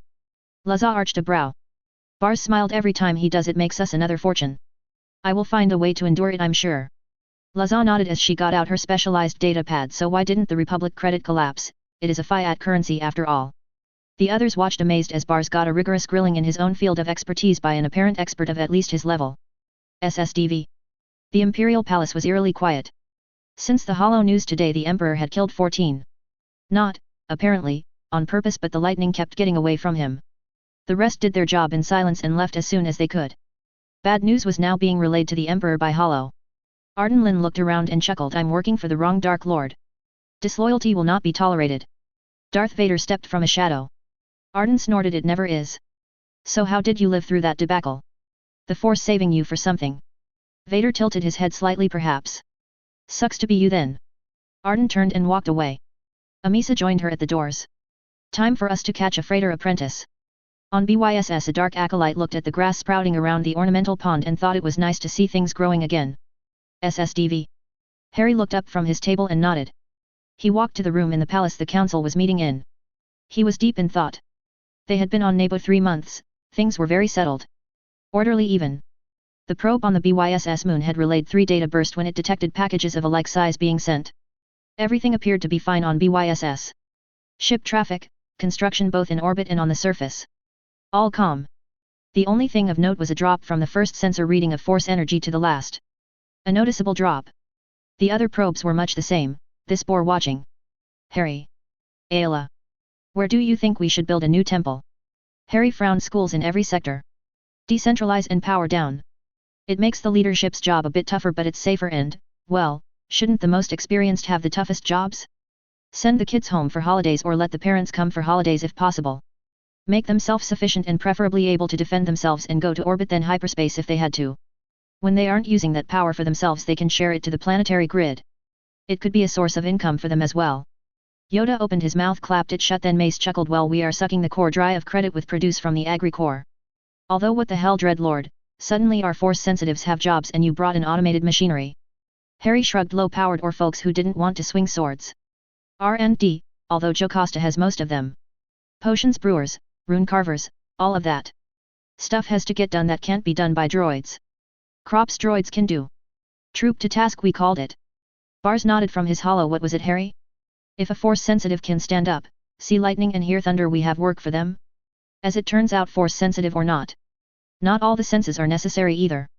Manpower is a bit of a problem. We are feeding droids in everywhere we can, but nothing beats sentient beings for some jobs. Mace snorted. We've sucked the core dry of all of those already. The ones that want to leave. The Empire's propaganda has convinced some you are the thing that goes bump in the night, Dreadlord. Harry grinned and Ayla slipped a small blue hand over his mouth and gave him a glare. His shoulders slumped and Bale made a whipping motion in a FFFCHHHH sound. Briha thumped his ear. Garm laughed then offered, all very domestic, but we are still technically in rebellion. Apilana huffed. Technically? She arched a brow. That desiccated failure called me a whore. I'm going to shoot him in the face. The Wookiee rep lifted his arms and yelled. Several other representatives cheered. Yoda sighed. Akbar spoke up from his command chair. Desultory skirmishes continue along the now stable frontier of the core worlds aside from the salient we have in the line near Alderaan. Those skirmishes are more deliberate and constant. Oddly, the droid Lucre hulks continue to ply the trade routes virtually unmolested. They send aid to casualties among the droid ships on their side and we do the same on our side. All very civilized. It is nerve-wracking. The Empire continues to build forces, at least fleet units. And recently some attempts have been made to break out to the northeast along the Perlimian trade route with scouts being shadowed to Wayland, a planet that had disappeared off electronic charts. The thousands of droid scouts deployed when you took over the Cis fleet have found it and others again, Dreadlord. Everyone pulled up the data and Monday paged through several reports and then huffed. Cloning cylinders. 20-odd thousand at Wayland. Harry smiled and Stas Ali leaned over to shock. Your mate is planning another surprise for his friend the Emperor. Akbar coughed. I believe I can help with that. Bars nodded. I may be of some assistance too. Harry paused and then grinned. Time for a trip round the Republic and then to Ilum. I might have an errand or two to run on a planet here and there as well. Lots of Padawan needing crystals, don't you think? Yoda rubbed his chin then nodded, and the planners in the Command Council, the Jedi Council and the Republic Council sighed and got to work. A shot at the Dreadlord and recovering his Sodin forces from Wayland would be too much for Palpatine to resist. SSDV. Harry and company were walking down the main street of the capital of Naboo, just out being seen when he snapped a hand out, caught a slug and summoned someone with the other hand. Amisa Darius landed at his feet. Arden Lin went to slide back in her position 80 degrees away and froze at the snap hiss of a lightsaber and the heat on her neck. Celeste nodded. Smart.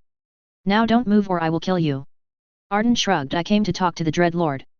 Ferris growled. We have holos. Ayla smiled at Harry after healing his hand. The dueling shield he thought onto it had been still coming up to his normal impervious. Thank you, but I felt that. Harry nodded. Two are better than one. Apilana. She held up a finger tapping away on her pad. Celeste walked up with Arden and Harry wrinkled his nose. Vampire? Oh no, that thing there. Darksider anyway, before you got that thing. Well, doesn't mean you can't be useful. He looked at Amisa. Fallen Jedi. Celeste nodded. Just kill it then.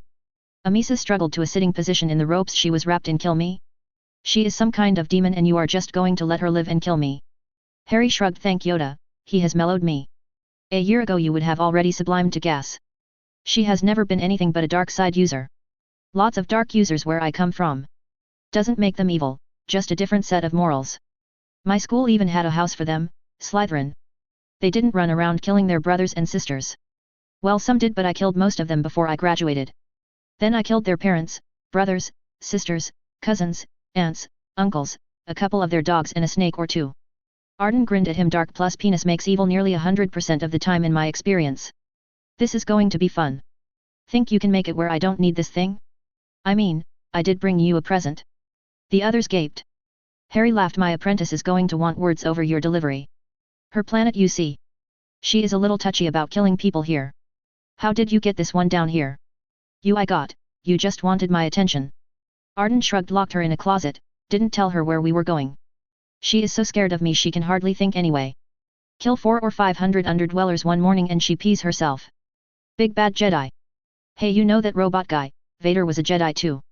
Skywalker. The Jedi blinked and Ahsoka closed her eyes. Oh no. I was hoping it was a nightmare. Maris hugged her. Arden grinned. 2 presents. Harry sighed. Slytherin. That last wasn't a present. Most of us figured. Arden tried the word out. Slytherin, Slytherin.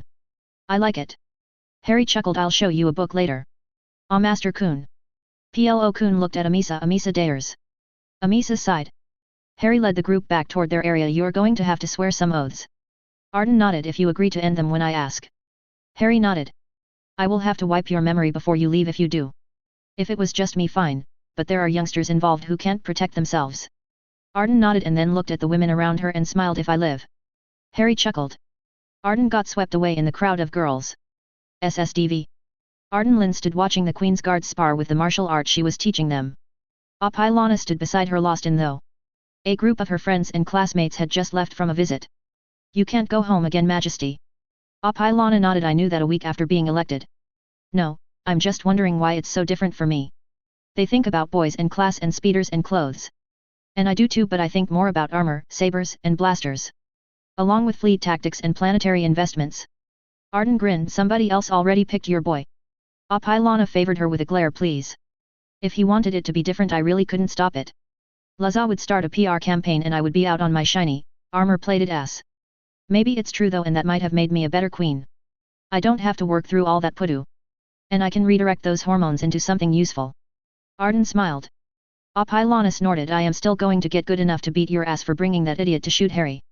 Who knew he was a lightsider and wouldn't move or would step in front of a shot so no one else would get hit. I did have the idiot use a slug thrower. If I had wanted more than his attention, I would have used a blaster. Much faster shot. Though with him he might have still caught it. He is quick. Oh, and all those lightsaber burns don't count. Arden arched a brow. Apilana smiled. From the outside he does appear a bit of an uncaring dictator. Though Laza and he have softened that right up. Only in here is his true nature obvious. As in the clones. Everyone thinks of the clones as humans, so they fret over them. Harry knows they are programmed biological machines with predetermined lifespans and abilities. He really isn't happy with the cloners. He doesn't treat the clones like machines though. Even the droids that look like machines he treats well. But instead of crushing the cloners under his heel, he lets the Senate work on them. Lightsider. Arden nodded. Harry says it's doing what is right over what is easy, and our rights end where the other fellow's nose begins. Apilana nodded. Arden shrugged. Come on, light disciple, let's see what you have today. Is Harry tapping Laza yet? Trying to make me mad won't help you. I am one with the Force. Please, you are one with sleeping across his door like a loyal guard Wookiee. Do you girls keep a schedule of who he bangs? Oh, we should. We could do pattern analysis. Arden stopped and was thrown to the sand. She laughed. So not all the way light side then. Still female. Apilana smiled tightly. Depa frowned on the raised platform that had been built by the exercise area. She is dark but not of the dark. Adi Gallia nodded. Not evil, Harry says. Fall to the dark side, more of the dark-oriented do, Master Potter says as well. Arden Lynn was or is from before the schism. Before true Jedi. She did not fall, she was always dark. Yoda offered. Depa sighed. Master Potter's world is at once more complicated and simpler than the one I inhabit. Bail Organa strode up. Why he does so well with politicians and warriors. Unbending on evil though. The schedule for the new progress is on your pads. Mostly a closer to the core course with a few excursions. One to the Hape cluster. How are we doing on night dairies? Depa squared her shoulders. She is on the confinement ship. Amazingly, and despite her intent, she had not killed anyone in cold blood yet. She had only killed when pressed. We are working with her. Master Potter has suggested a purification ritual, but we want her to realize why she should change first. Arden Lynn's purification ritual having virtually no result as it did opened a whole philosophical debate about light and dark, good and evil. Master Potter says light and dark are the same, a force of nature, and only intent can be good or evil. He also says because intent is good, doesn't preclude evil. Bale looked at his empty cup. I need more CAF before we get into that. Adi smiled, nearly the universal reaction. A stop by Alderaan? More temptation for the Emperor. Yoda shrugged. He must go to Wayland. On our terms this battle will be. Harry, Ayla, and Shock worked as they watched Maris and Ahsoka with Raganda and Tiswedu. Those two will be ready for master trials by the time we make it back to Ilum. They're Padawans for Knight's trials. All three of them, those doubles and guards as well. Ayla observed. Their magic would be at owl level now, past that really, and by then will be past newt level. Raganda and the others will be post-owl but pre-newt probably. It's a bit surprising how fast people here pick up magic. Maybe all that familiarity with the Force and the Jedi prepared them. Harry added. Harry went by the much tougher US standards. Test from a nation where ability was everything and blood didn't matter. It wasn't the utopia they had thought coming out of the Blood Wars. People were mostly asshats and loved their opinions after all, but the standards were much higher. You didn't start a fight with an American magical on bluster unless you were a complete idiot. They went quick and hard from the first insult, nothing less than intentional grievous bodily harm. Usually with the intent to maim. And that was just for a barracks or barroom brawl. Bit hot-headed the Americans. Shock looked to where Arden was working with Apilana. Her doubles and guards. Your apprentices are not far behind Harry, in any of their training. I wonder what Yoda will do. Harry watched them. Ayla snorted. Call them all Force Mage Knights. Maris and Ahsoka Master Force Mages. What are we going to do when they all want in our bed? Harry blanched. Shock chuckled. Run and hide apparently. You like them, they like you, we all get along, relax. You need heirs. Harry rolled his eyes. Did I ever mention centaurs? Body of a horse and torso of a man or woman. Sentient. Seers nearly every one of them. Favored bows and arrows. But you don't know how it happened, Harry. Ayla pointed out. Harry rolled his eyes. If you get off birth control we will find out. I found a reference to creating new species in a book I inherited. The ministries outlawed the practice on my home world, but it involved basilisk venom and phoenix tears in a human and somebody dying. I think we have all the ingredients already. So my luck is you will get off birth control and we will have sextuplets. Oh. I hope one of each primary color at least. Ayla clapped her hands in front of her chest. Harry face-palmed. Shock laughed and laughed. Mace looked over at them. Ayla will be pregnant in a month. Obi-Wan sprayed CAF over the railing. Plo Koon nodded. The Dreadlord needs heirs. Obi-Wan turned. I'm going back to bed. Good, you need heirs too. Plo nodded. Monday walked into Obi-Wan and kissed him. Told you. Different species, Mace. They haven't even seen the geneticist. I have great confidence in the Dreadlord. Mace aloud. Jocasta knew. Walked over. You read that latest translation too then. If it could or can happen, it happens to Harry. Mace nodded. And yet he comes out on top of it most times. Yeti shrugged. Karma. Rewards from the Force. Adi chuckled. Or the Force having its way with him, as he says. Obi-Wan sighed. Not another religious discussion. It's not even 9 in the morning. Mace shrugged. How far are we from having all the books he had with him translated? Master knew. Jocasta shrugged. The droids are done with the school books. The librarians are checking them to make sure. The reference books mentioned in them are next. The others? 1,000 years? Hermione Potter must have copied several hundred books a day or had people helping her. The librarians are checking the droids' work and trying to make the process faster. Learning a new language a month is a bit trying even for the droids. It is getting faster as we build up the numbers of people knowing the different languages. We have an AI working on it all now, so the concepts and theories that are actually repeatable are getting cleaned up. One of the problems is the level of power controlling what is actually possible for each individual Force Mage. That and belief in their own abilities. There is some debate over whether Harry is actually stronger than everyone else or just has unshakable belief in his own ability and the Force. Meanwhile the archivist droids have to ask him questions all day while he walks around doing magic seemingly unconsciously. We still haven't gotten explanations on some of the contents of his trunks.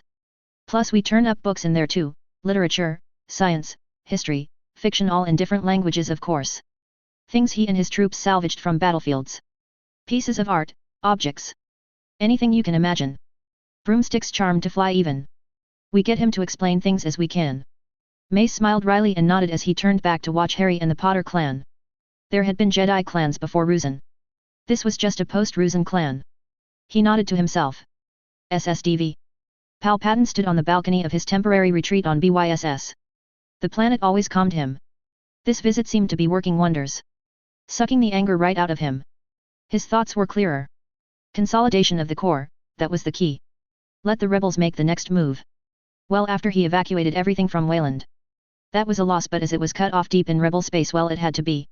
With effort it could be turned from a loss to a setback. He had plenty of time after all. He cackled a bit. Yes, let the rebels deal with the trash and beat it into some kind of order, then he could attack the strong points and collapse them and have a mostly intact magnificent empire, all built on the efforts of this Harry Potter and the Naboo and whore and her lover the Dreadlord. He would have to talk to his spies about why they referred to them like they were the same person.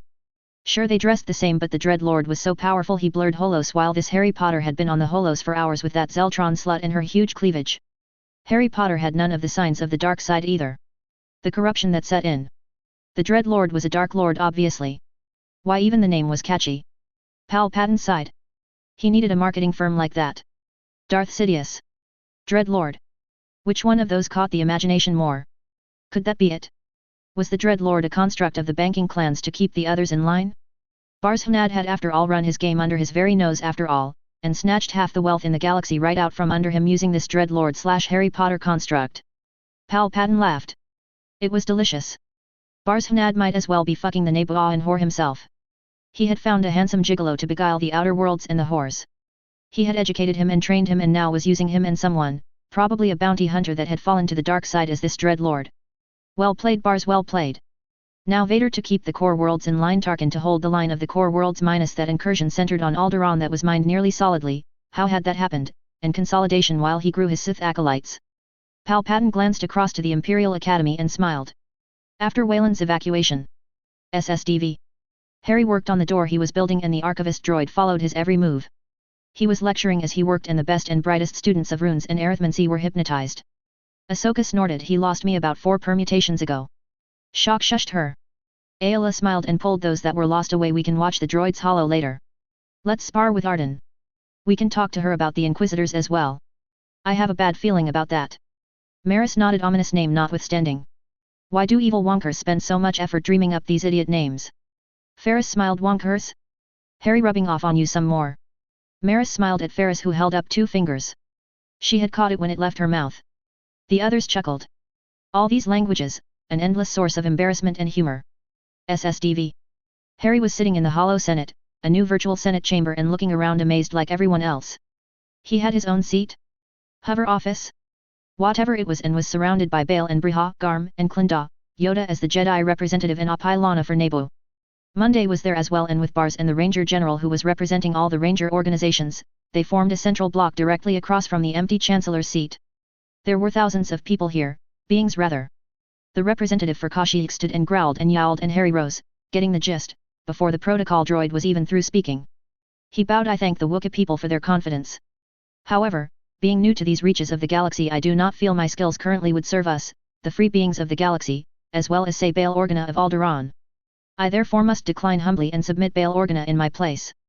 Apilana beat Garm to it. Naboo the nomination. The Senate susurrated for a moment and then the Wookiee yowled some more. Harry smiled. The droid said, well, that's done. What's next? Bail rose and smiled. I think we should have at least an affirmation vote. 90% of the virtual hover platforms front lit green and Garm laughed. You're done for, go on. Briha can be Alderaan while you play Chancellor. Bail nodded. Thanks, I think. He disappeared for a moment and reappeared in the Chancellor's seat. In reality he had walked across to another chair in the Senate lounge on the control sphere and keyed up the hollow connection in it. So now for this first session the agenda has already been determined and we have quite a few votes to get through. The first being the representative from Thrust's request to clarify Harry Potter's position by declaring him the Defender of the Republic. Monday, who had fought this tooth and nail, called out surprising nearly all members as she had touched nearly all of them in her campaign to halt this second. Harry rose and Bail looked at him before the Senate votes. I again voice my objections to being singled out for doing what any being would do in helping to defend those who are less able to defend themselves against bigotry and tyranny. The Bothan Senator rose. Call the question, Chancellor. We have heard, and are ignoring, the Dread Lord's arguments. We have decided to use him as our shield and sword. He smiled and gave Monday a short bow. Bail nodded and the yellow section of the lights beside him lit. The reply was over 90% green from the Senate with a few abstentions and no reds. Harry sat and the Senate chuckled as Ayla poked him and said, don't pout. You were going to do it anyway. The meetings aren't bad now we have this virtual space. The Bothan nodded. Something else one of your employees came up with, Dread Lord. Very efficient. We set up our droids, they peruse and synopsize the legislation in circulation, we decide what we like and then we vote. All so civilized. He seemed disappointed by the lack of chances for backroom deals and power plays on the Senate floor. The meeting continued for an hour working through the pro forma, easy votes, laws, a basic few about capital crimes. Taxation, already agreed to, and a sliding scale for individuals and corporations. All of the minutiae of government. Debates on new issues would come next week and votes the week after. It was all very calm and orderly. Later, in their quarters, Luzza popped the latches on her armor, shimmied out of the armored bikini bottom and got in the shower. She looked around. What? With that armor he has seen it all anyway. Going back to my place takes forever. Ayla laughed 4 decks down. Luzza waved her off and got in the pool-sized bath. Maris shook her head. Gave up on your producer. Turns out he is gay. I don't mind, but he should have said. A girl only has so many good years. Lazal leaned her head back on the edge of the pool. Harry grinned. This must be a spectacular one then. Thank you. Still no. I have some more fishing in the small pond to do before I jump in with the biggest shark in the ocean. Ferris laughed. Not even a tumble. Lazal lifted her head and arched a brow. If I ever do that, it will be over. It's all Dreadlord all the time or nothing. If nothing comes along by baby time, we will talk then. Harry grunted. Why am I always the backup? Ayla arched a brow and Harry ducked his head under water. Ayla nodded. The women laughed. Callus, a double, smirked. Dreadlord problems. The laughter kept on for a while. SSDV. Harry sat at his table and shrugged. Gateway stations. Half in the ward line, half out. Old Lucre Hulk hulls would be perfect.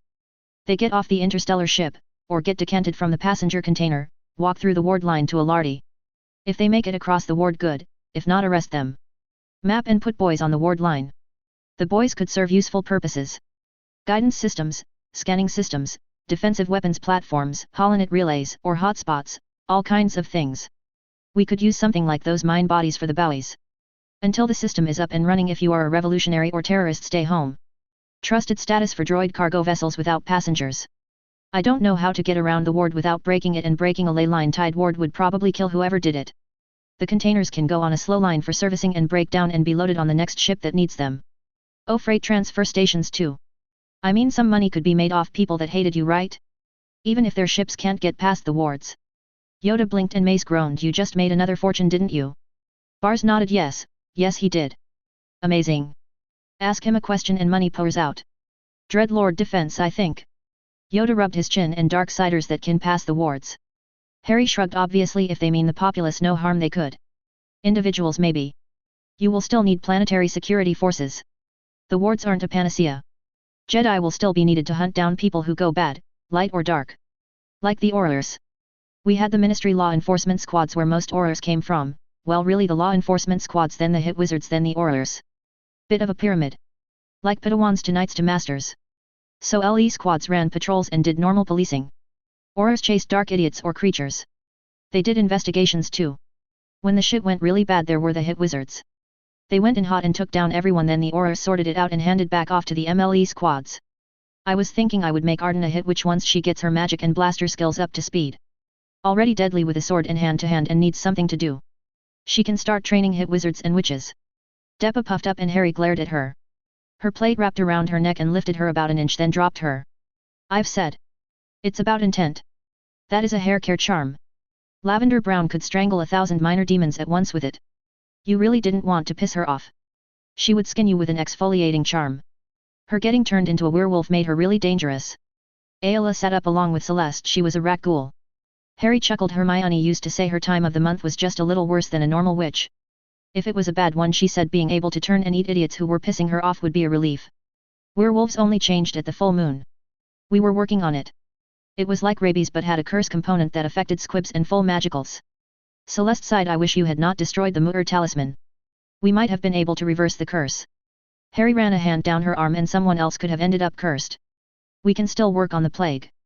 Monday snapped her fingers. Which reminds me, the probe reported a drop, a plateau, then another drop. The time of the plateau correspond to the time the Emperor was on BYSS. The others didn't do that. Harry frowned. He replenished the evil by his presence? That sounds like a tier 3 or higher demon. I think we need to put sponges on all these planets with high dark side readings and see what happens. I will make some more if we need them. Yoda nodded. To make one, how long? Harry shrugged. A year? Less probably. I've done a few now. We found 3 in Egypt. Luna deciphered and copied one of them. It took her and a team about a year. Once the droid has it, though, droids can carve them, but it takes a week to power up the rune sets and a cleansing ritual after. Our wounded did them.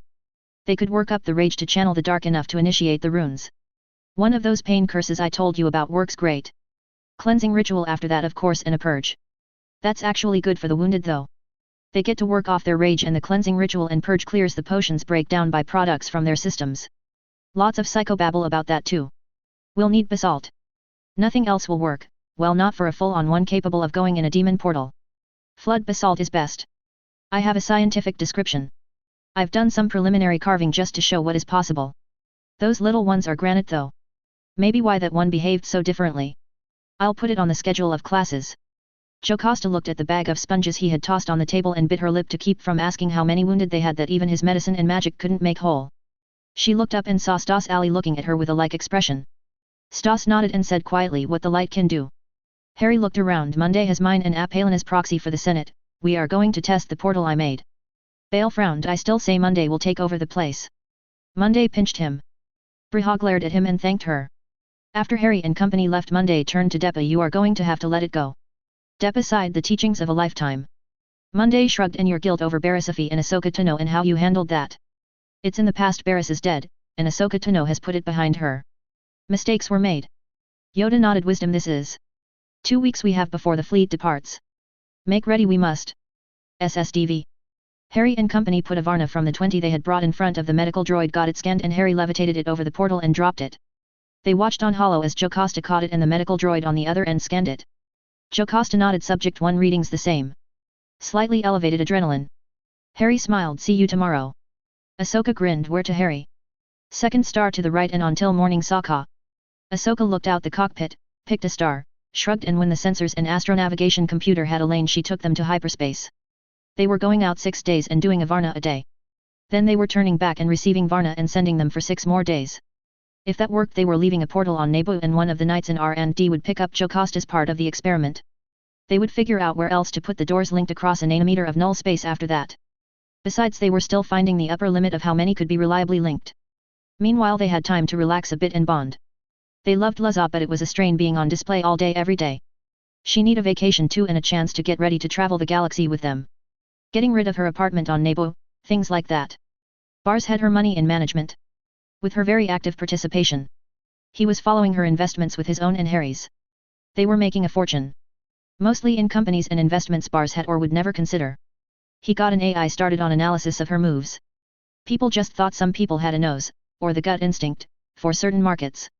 In Bar's experience, that was because they didn't know how to analyze what they were seeing. Republic 1 AI watched the Marauder with scouts, and any Republic ships near the Marauder were given warning orders in case someone did something foolish. She was tied to its more limited, but rapidly improving AI. Something the astromechs had done without telling anyone. Soon they would have it capable of being a full avatar for her, doubling her capacity and giving her a lifeboat. They had the massively expanded astrogation processor spaces to work in after all. SSDV. It happened at a party thrown by the Chandrila embassy. Someone got a little drunk, as they often do, and said what they really thought: he is the champion of the non-humans. He left the core worlds to die under the heel of Palpatine's evil boot. This loudly, too loudly honestly, in a mixed crowd of species and sexes. Briha stood her full height, turned like a laser turret, and the Queen of Alderaan gave it to the lout with both barrels. While you fought with all you had to free your money and liquidate your property in the core and were starting on the colony's space. Your defense of your riches is an epic tale we all want to hear, I'm sure. Did you even have a human carry your riches off planet for you to save even that one? What would you have him do, sir? Send in his droid army to rescue them, of course. Arden Lin laughed. You're an idiot. They can leave whenever they want. On Coruscant alone, at over 3,000 unloading and loading facilities, ships unload, take on passengers and cargo at loading stations and leave. One ascending, one descending, one unloading and loading simultaneously, all day every day at every facility. It takes about 4 hours for one to turn around a full load of containers once the loading and unloading bridge is connected. They aren't even full anymore. At least of passengers. All anyone has to do is show up, pay a modest fee and leave. They can even leave just by signing a labor contract. Their money can be moved to the banking clans and they can live in luxury on any of thousands of worlds in the expansion region, mid or outer rim. Hell, in the outer rim they can buy or claim their own planet. In wild space or the unexplored regions, they just need to find a planet and occupy it. They stay because they are grasping prejudiced scum slopping at the trough of the spillage of a Sith Lord's wealth.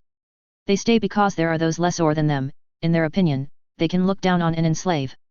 They stay because they are afraid. The dregs of humanity, too scared to leave, too stupid to survive staying. The Sith Lord will use them and then throw them away when he is done with them. As always, they convince themselves that they are loyalist and seek others of their ilk for affirmation. What they really are is cowards. Too afraid of risk of themselves or their wealth to leave. Already his minions are set on each other to provide him entertainment. Thrawn was a Chiss. Humans, and all other races, died in his fleet along with clones. Tarkin is human and his crew's made up of the same mix as Thrawn's. Tarkin was more cautious and now is the Grand Admiral of the fleet. Fighting off those below him to stay on top of the ever-shifting pile of the Emperor's favor. When the Emperor comes for your miserable planet in a year or two, which is what you are really afraid of, will you fight, or roll over and give him your wives, daughters, and obedience. Accusing the Dreadlord of cowardice while he is not here being bold talk for a fat man cowering behind him at a dinner party. A fat man who hasn't even opened his wallet to pay anything for the defense being provided to him. Why he does it I don't know. I know I wouldn't. Arden turned on her heel and strode away. The human slunk away, tail between his legs. Monday snorted and the Dreadlord has another admirer. Monday. What briha? You know it's true. I think I'll ruin that fat bastard just for fun though. Garm nodded. I'll help. SSDV. Harry rubbed the back of his head. So tie it to the wards in case anyone gets access to one and Bob's your uncle. If we need to be here or Alderaan or wherever, step through the door that leads to that planet and there we are. We already put them on every planet of every system we stopped in for 12 days. The girls got lots of exercise putting them in and putting up the Fidelius charms. So are we all packed? Ayla smiled. Or between ships and nearly. We are, but the others have some more to do. The Jedi will pull the training area down and pack it away. They may leave it and we will just build others as we need them. Apilana nodded. They are leaving it and a few of the older masters for any force sensitives that want training. Nebo is to get one of the first temple ships. I tried to give them a building or the ground but they want a landed ship. Harry nodded and stood. Want to take a walk downtown, ladies? Laza clapped like a little girl. Maris snorted and then asked, so Bar's got the Auror Academy, MLE school, and Hit Wizard school ships ready yet? Harry waved. They'll never do that. The girls looked at each other grinning. Harry could be so naive. SSDV. A month later a stunned Harry was being introduced to the heads of the Auror Academy, MLE, and Hit Wizards. Although he already knew Arden. He also met the first classes. All the force-sensitive members of the Republic's planet's police and local military, or as many as could fit on the ships. A lot of this first load were the potential new trainers. They were totally funded by the member states of the new Republic. Ships and all. Arden was even paid by them. Master of the Hit Wizards and Witches and Commandant of the Academy. Harry was pretty sure they were going to regret that. Arden didn't take crap from anyone. SSDV. Laza put an anti-hover hollow ward on the hallway to Harry's door and the lift, and moved into the room the Padawans weren't using. When asked she replied, it's the only place I feel safe out of my iron pants. The Padawans started a pool. The fleet went back around going to different planets 2 hyperspace weeks apart. The Jedi collected force sensitives who wished to join along the way in the week-long layovers. When they could, Harry put a portal on the planet for them. Rather, he showed the Jedi the technique, the droids cut the pieces, did the welding and carved the runes. Then the Jedi teams activated the portals on the world and tied it to the temple ship the student was going to, or the Progress Fleet temple ship if their sector didn't have a temple yet, after the group of recruiters put it somewhere under a Fidelius. The Varna still hadn't shown any ill effects, so all the academies and the Senate ship as well as the party barge got warded portals. A team of Jedi, Rangers, and droids began installing them. Most teams actually. It was another income stream for the Jedi and Rangers, doing the maintenance and installation. Those social political ones, as Harry called them, cost the people who wanted them or the governments involved a pretty penny. They also came with a maintenance contract and were technically leased to them, not owned by them. The things even worked in hyperspace, which drove the scientist nuts. The party barge had to have a permanent staff assigned and was leased out for meetings, conferences, and parties. It had started as a neutral ground thing and grown by leaps and bounds. Now it had security and wait staff, kitchens that could cater to any race, a maitre d' hotel in the form of a B3 along with front office staffed by droids and technicians to help with whatever information technology was needed.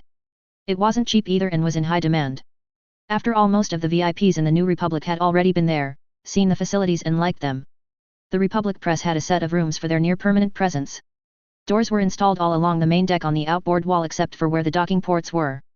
Each door could only take 100 connections. So as one filled, another was put up. A B3 and squad of B2s assigned to it, and everyone who used it checked with no exceptions. The B3s now carried tasers. A shocking development, pardon the pun, as the darts didn't need wires and had a range of about 100 meters. Law enforcement was clamoring for those, and Bars was happy to make them in a factory using just droids, as they didn't use the Force at all. That factory ran continuously. Harry's trunks were full of things like that. SSDV. The Emperor began planning again. He would feint toward Alderaan if the idiots stopped there and send a party to Wayland to recover his property. The important thing was getting the cloning chambers. Of course they would challenge this, so it needed careful preparation. He could put the oldest fleet units into the fight toward Alderaan with main goal of seizing and holding the junction of the Hydian Way and the Perlimon trade route to clear it for the Force going to Wayland. The clones and technicians there could begin packing the labs and cloning equipment and everything else in the facility. The evacuation force could arrive, load and depart with as short a presence there as possible. SSDV. Harry worked on a sponge for a couple of hours a day in the Bay of Republic 1 under the unblinking eye of a process control droid dedicated to just that. When he wasn't working on it, the droid was measuring it to the nanometer, and a factory of droids copied what he had done on 12 sponges apiece. Basalt of a specific type made the owner of one rocky planet very wealthy. It also grew that planet whole cities underground. It actually was rather lovely. It was like one of the city planets but upside down, and the in-demand apartments and buildings fronted on the air shafts, which were all standard sized to fit a Lucrehulk for loading and unloading. Transport and residential halls radiated out from the air shafts as they were dug. The bottom of the shafts were water storage and had ward stones sunk in them, and the surface was all agriculture, leveled and sculpted with the tailings from the mines after they were processed with the waste and everything of value extracted from them. The first crops were those that grew best in poor ground, and then it ramped up to others, crop by crop, year by year. The planet didn't ship any waste off-world. It was all consumed on the fields of the surface. The visit to the Hapes cluster was quick and a bit stiff, but maybe the ice was broken a little. Harry looked at the thing parked next to Republic 1 and laughed. It was a sphere perhaps twice the size of a standard control sphere, absolutely bristling with weapons. Torpedo tubes, laser cannons, mass drivers like his on the Marauder, and the ammunition for them like he used now. Ammunition, basalt that didn't make the grade for spheres with an iron core poured in them, was shrunken until it dropped in the loading tray from a hopper containing thousands. Every weapon that could be jammed on it, really. Between every muzzle, opening, longitudinal and lateral track for mass driver muzzle devices or antenna, a vulture droid perched. The latest model vulture droids. It was all droids, so it didn't have crew areas or their associate life support and waste collection. Just ammo storage behind armor, shields and wards with armored power generation buried somewhere in it. It was semi-autonomous. It had the rune-driven fuel-producing caps eliminating tankage. In a new wrinkle, the reaction mass tanks for the sublight engines were eliminated in the same way, large diameter reaction mass producing caps. Harry had wondered what those were for. AB3 controlled it from Republic 1, at least as far as telling it to shoot or stop shooting. Its sensor data fed the holo tank on Republic 1. It didn't have an AI, just redundant astromech cores for navigation and flight and redundant fire control cores. It linked to the Republic holonet but could still function autonomously if the nets were jammed. It used banks of fuel-producing fill pipe caps and reaction mass tank caps feeding redundant propulsion and attitude control systems. Bars nodded. Bit of a test bed. We hope to get it in combat and then we can make it better. Bars, if it is in combat won't I be? Bars blinked. Well, no. The plan is to send it to intercept whoever as far away from its mother as possible. The AI on Republic 1 has control of it. Oh. I thought you were mad about the death threats there for a minute. Speaking of which, have you slept with Luzza yet? We're getting close to one of my days in the pool. Bars arched a brow. Apilana. Ebe. The Queen of Napo legged it. The command council fell out laughing. They were in tears when the doubles, guards, Raganda and Tiswaydo edged to the door and shot off after her. Luzza pouted at Harry and he walked away grumbling. SSDV. Jocasta watched Harry working on the dark sponge. He had cut it in half, hollowed it out, saving the material, leaving about a 6-inch thick shell, and was drawing sections all over the inside of it in chalk. He would then come back and carve the runes. He was consulting a thick book as he did so. All of the chips from the carving were sent to the pile of rock he had carved out of the sphere. That was inside a rune circle which was drawing the force away from it, leaving the waste rock completely dead in the force. A process control droid, his favorite protocol droid, and an archivist droid were watching his every move. Jocasta was also looking at a sheet comparing readings on planets they had already put sponges on. Or rather, teams of Jedi or Jedi shadows had put them on. There was a great debate going on as it appeared the sponges were really absorbing the force, tainted by, corrupted with, or something with evil intent, or evil as Harry defined it. The debate was over whether or not this would leave the Empire with dark users like Arden. As you might imagine, it was a heated argument. Arden was no joke, and when aroused was scary for everyone, Mace Windu and Yoda included. Only Harry smiled and motioned her to come on and fight after she had gotten angry. They used staffs on each other. Harry called them quarterstaffs. Broken bones were not unusual in those matches. The rune sets he was carving and that book he was consulting had pages of were causing some consternation as well. There were whole languages of runes in there. Another archivist and first contact capable protocol droid were working on the book. The book itself was an illuminated, handwritten, dragon skin leather bound book on real parchment. A priceless work of art. Jocasta got dizzy looking at it sometimes. Librarians from far and wide were clamoring for images from the book, even though they couldn't understand a word of what it contained and would probably, unless they were Jedi, never be allowed to learn these languages. In the Jedi and Command Council a debate was raging over what to do with the fallen Jedi the shadows were bringing back. Harry had shrugged and said, purification ritual, purging drafts until you get clear fluid, and if they fall again execute them. They can't be saved, they have to save themselves. The dark side users that weren't corrupted were given to Arden, and if they survived and she judged them worthy they took oaths and became Republic hit wizards and witches. If they could find their core and do occlumency to a high enough level. If not, they worked somewhere for Potter Industries with everyone watching them. Surprise! Arden had learned occlumency or its equivalent in her youth and didn't understand how the Jedi and Sith of today didn't know it. Really couldn't, freaked completely out couldn't, and didn't know how all the Jedi hadn't fallen to the dark couldn't. More religious discussions, as Bail and Garm called them, ensued. Legilmancy was known to her but she was not a practitioner. Ayla had set on Yoda again about suppressed knowledge and the librarians and archivists were looking at everything they could find starting as far back as they could find it and asking Harry and Arden questions. The Hit Wizard program was also a training ground for healers and potion makers. All of the Academy ships were really. There were a lot of Force sensitives who didn't want to be Guardian, Sentinel, Shadow, or Consular Jedi or researchers or work in a potions factory. Bars and Harry were working on schools and jobs for them and the tent idea was looking like coming true. The Republic would soon have enough of each, law enforcement, Hit Wizards and aurors to take over from the droid armies on worlds they had to establish law and order on that had not made it to a planetary government yet. Of course the police patrol droids would still be there so it would be transparent to most citizens until a pair of coppers showed up rather than a droid squad. The droids were least at cost to the Republic and then the sector or planetary governments. Policing protocols had just been pushed to all combat-capable droids and B3S. The new B4 models would have it as well. As the occupation forces were relieved by local forces they were brought back for rebuild and upgrades then pushed out to the fleet or to other worlds as needed in 20,000 droid, armor-heavy, infantry division sets. The Consular Path Jedi were ecstatic to have jobs setting up governments on those planets and getting them in relationships with like-minded young governments either in their system or somewhere else in the new Republic. All in all, a happy busy Republic. Oh, and official lunches and dinners on the party barge 1 week in 3. Meeting the people who someone, maybe even themselves, considered important in the new Republic. Briha, Monday, Clinda, and a staff form bars ran that with Obi-Wan. The Potter ladies grew host, literal host, of female friends all over the galaxy. Well, minus the core worlds. Harry pretty much tried to ignore that part of it but he was still polite to everyone. Most of the time. A few had ended up getting interrogated then arrested. Which was better than having to duel the Dreadlord or having assassin droids show up at your house. Chapter 11. Same song different verse. Chapter 11. Going to the chapel. The group arrived in orbit of Alderaan and, as they were staying a while, put the control sphere of Republic 1 on the ground outside the Fidelius wards of the Royal Lodge. It was a much different experience from their first arrival. Alderaan's closed geosynchronous orbit fairly bristled with weapons platforms. At the poles were 2 new small moons. Lucre hulks that had been enclosed into full spheres and were bristling with weapons. They had no atmosphere and were all sensors, weapons, and vulture droids. As soon as they arrived they received a automated warning to stay in orbit no closer than the platforms. It took only seconds for Republic 1 AI to disregard all that and take over the planet's weapons in orbit. Sorting that out took a few hours. Briha finally stepped on the government and gave Republic 1 control of the planet's droid-based defenses. Things in orbit suddenly traveled rigid, predictable paths and did exactly as expected in accordance with Alderaan air and space control regulations, or a cloud of vulture droids descended on it. If whatever it was resisted it soon became an abrupt warning, followed nearly immediately with a close warning shot. Several young nobles lost major points with their romantic interest and friends as pissing yourself was a faux pas. The organics in the space control system control rooms watched nervously then relaxed.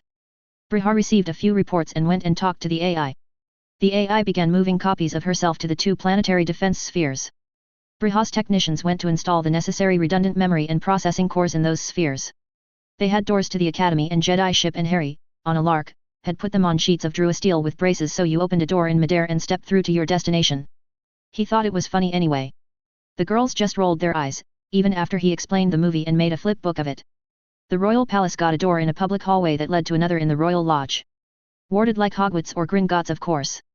In tent wards, Harry hadn't done that and found it happening a bit puzzling. The runes were right there, but he would have never put them in that particular order. It was a mystery for now, but thy worked so he shrugged and left it. Citizens on worlds widely separated began wondering what was going on as the Dreadlord and party would be seen first on their world and later that day on another. There was a hollow channel that was all Dreadlord all the time. Lazar ran it on about an hour delay. It quickly became a legendary power of the Dreadlord. He could be anywhere at any time. Harry would have laughed if he knew how crazy the girls wanting just that thing from that store on X to go with the skirt in the Commerce Center on Y was driving Imperial intelligence. Him looking for things he remembered in junk shops on seemingly thousands of different worlds whenever he had an idea or needed one and just going there didn't help. The things he bought in those places and the discussions with the shopkeepers were just scrambled enough so you couldn't really tell what it was or how much it cost on the hollows. Laza had a deal with Republic 1 AI. Republic 1 got to use the holocams watching Harry and the others and she did the OPSEC censoring on the holo feeds from those cameras. Harry agreed with the older ladies in waiting that the skirts they were matching those shoes and other things to were really belts. The girls really didn't care about that as all anyone was seeing was flesh-toned, clothing color matched, or contrasted full coverage armored pants, cuisse, complicated joints over the knee that took real skill to make, like the elbows and shoulder joints, and greaves, which had cushioning charms inside them now so you could dent the duracrete if you dropped on it full speed. Hadn't that been embarrassing? Oh, and triggered another slap injury test series. The charms didn't help with those, they were less than a millimeter thick after all, but they made the armor so much more comfortable they stayed. The Jedi Council licensed the doors from him and now Padawans and younglings got one for their homes if they had one and their families allowed it. Those were connected to the school ship the Padawan was attending, usually in their sector unless they had some special skill or need only served on a different school ship somewhere. The diplomat, scholar, warrior, monks of the Force were suddenly a lot more scholar than anything else. Keeping up with the knowledge being gained from the Dread Lord required a couple of hours of study a day. Bars, of course, was looking at the possibilities of banks of public doors, but local governments were skittish. How would they control that? What were the long-term effects, yada yada, an endless litany. Plus, or perhaps the real issue, the things cost a fortune and had to be maintained perfectly and not just everyone or any 5 Force sensitives could charge that rune set. And it was hard to figure out a way to capture the income stream of public use. The Senate doors had people like elevator operators, stupid but well, you know, people. Senators still had sentient organics answering their hollows. They, the operators, also were security for the Senate hull. The Senate hull was making the Bothans happy as it was seeing more and more use. Every sector or planet with a senator had a magically expanded standard loader droid container and outfitted them as they liked. It was a nest of intrigue of course, and had its own police force. A job Harry wished on no one, but the people that did it passed Veritas serum questioning and swore oaths. Oaths to the Republic. The scouts were dropping doors on unoccupied worlds or bodies at the same time they dropped ward sets. Those doors were being connected to doors on Republic 1. Halfway through their 2-month stay on Alderaan, Harry woke up, walked to the tank and watched B-31 Delta put the sphere of destruction, or SOD as he liked to call it, to work.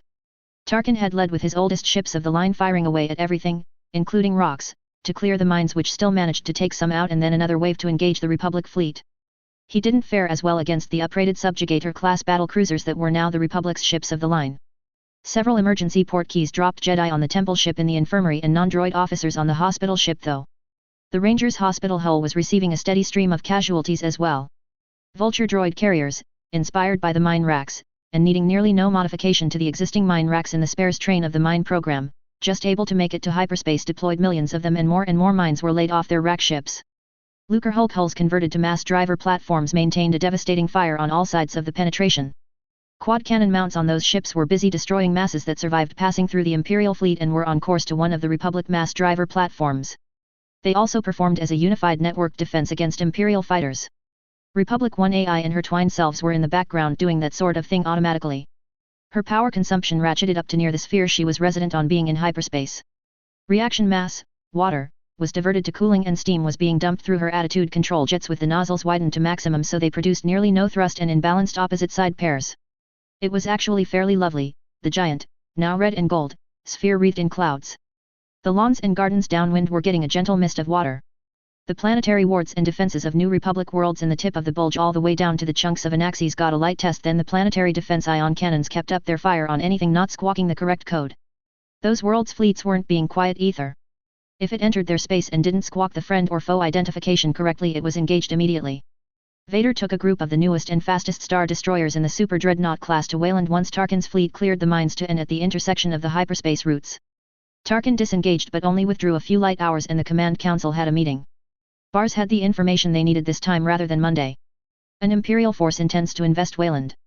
Harry grinned and 1 Delta sent the sod hurtling to try to catch them in normal space in orbit around Wayland. It had by now been fully tested and some rather spectacular techniques worked out using it. It was a bit slow in comparison to the Empire ships, at least in hyperspace. In normal space it spun like a top in any direction and the weapons fired as they bore. It had appeared as if Imperial vessels were hit with masses from nowhere as they were moving sideways nearly as fast as they were moving forward. The astromechs had adjusted those trajectories on the fly and were very excited to be allowed a free hand to work as fast as their processor cores allowed. Akbar nodded. As soon as the salvage fleet clears the lane we will mine it and prepare for Tarkin, holding the door open for their return. Meanwhile I will move some units to the hyperspace lane turning and see if we can't mine that and knock them out of hyperspace to fight. I will have some fleet units in the north push down to Wayland to join the SOD in that fight. Monday frowned. Depending on what the SOD can tell us about that unit's composition. Meanwhile we might want to move elements to contain this breakout. Garm nodded. Though I think they are only after whatever was in that base on Wayland. Harry nodded. They don't know we know that though, so let's punish them as much as we can. Flex at this hard like we think it's a major breakout, go on the offensive all around the core world's boundary, shell Coruscant if we can. Shell any we can get to from orbit, the Imperial government facilities anyway. He wants an enemy, let's be one. If we have enough assets, launch a spoiling attack at the orbital yards and planets in the Corellia sector. Get a picket of Lucre Hulk mass driver platforms facing the lanes, and as soon as anything is detected in hyperspace other than us, saturate the lanes in masses from the mass drivers. Tarkin is leading with remote-controlled near Hulks. Let's make him spend those. We need to get some people looking for what spin his propaganda machine is going to put on this and work to counter it. If nothing else, then by getting the truth out there. I think our first line though should be us responding to this unprovoked and dastardly attack. In fact, I have a speech from a memory of a documentary for our propaganda people to review. Monday rolled her eyes. Public relations and news people, Harry. Harry blinked. Yeah, those. The command council grinned and Akbar started sending instructions.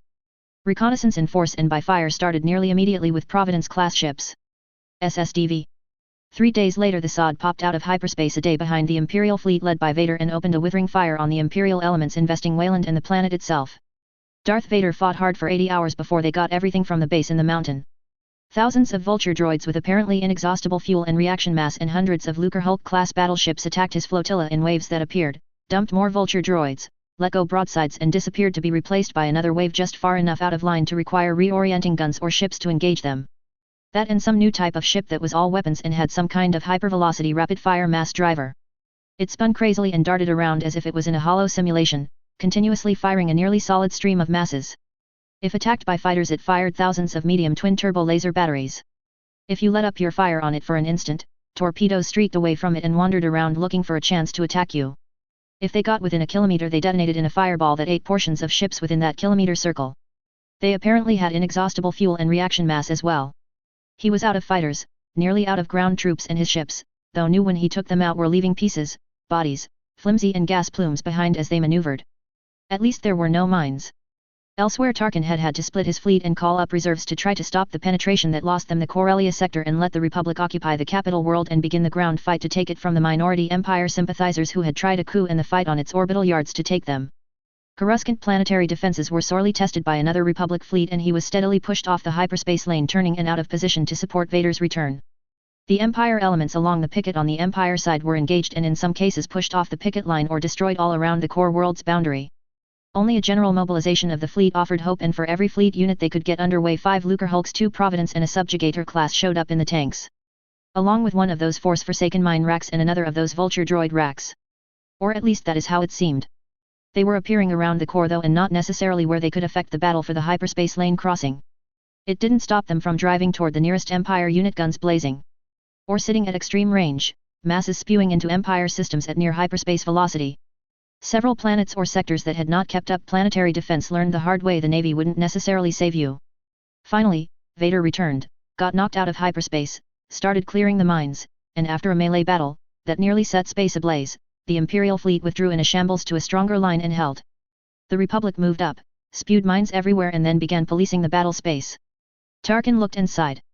They had lost everything except the core, and even then, the bulge had expanded to include the smoking ruin of Corellia and 9 other systems. The Republic left a barren field as they withdrew behind the thousands of active mines they left at the new picket line, leaving nothing in their wake, like a plague of locust. They took the pieces of an axis even. The Emperor had congratulated them on a job well done. Tarkin wondered if the man was operating in the same reality as him. SSDV. Harry came through the door to Republic 1, ran to the atmospheric shield on the front of the hull and looked at the ball. Poor sod.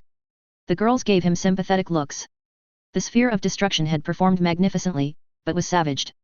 Fires burned in several locations fed by gases leaking from engineering and weapons spaces, and impact craters dotted its surface. Crippled droids crawled about its surface trying to effect repairs, pieces of droids littered the areas near the craters. Ayla sighed and hugged him. We'll get you a new, better, ball, Harry. Harry looked at her and smiled sadly. The girls rolled their eyes. Rogan Da said, come on Harry. We'll get the idiot back and finish the sponge, and the droids will make millions of them.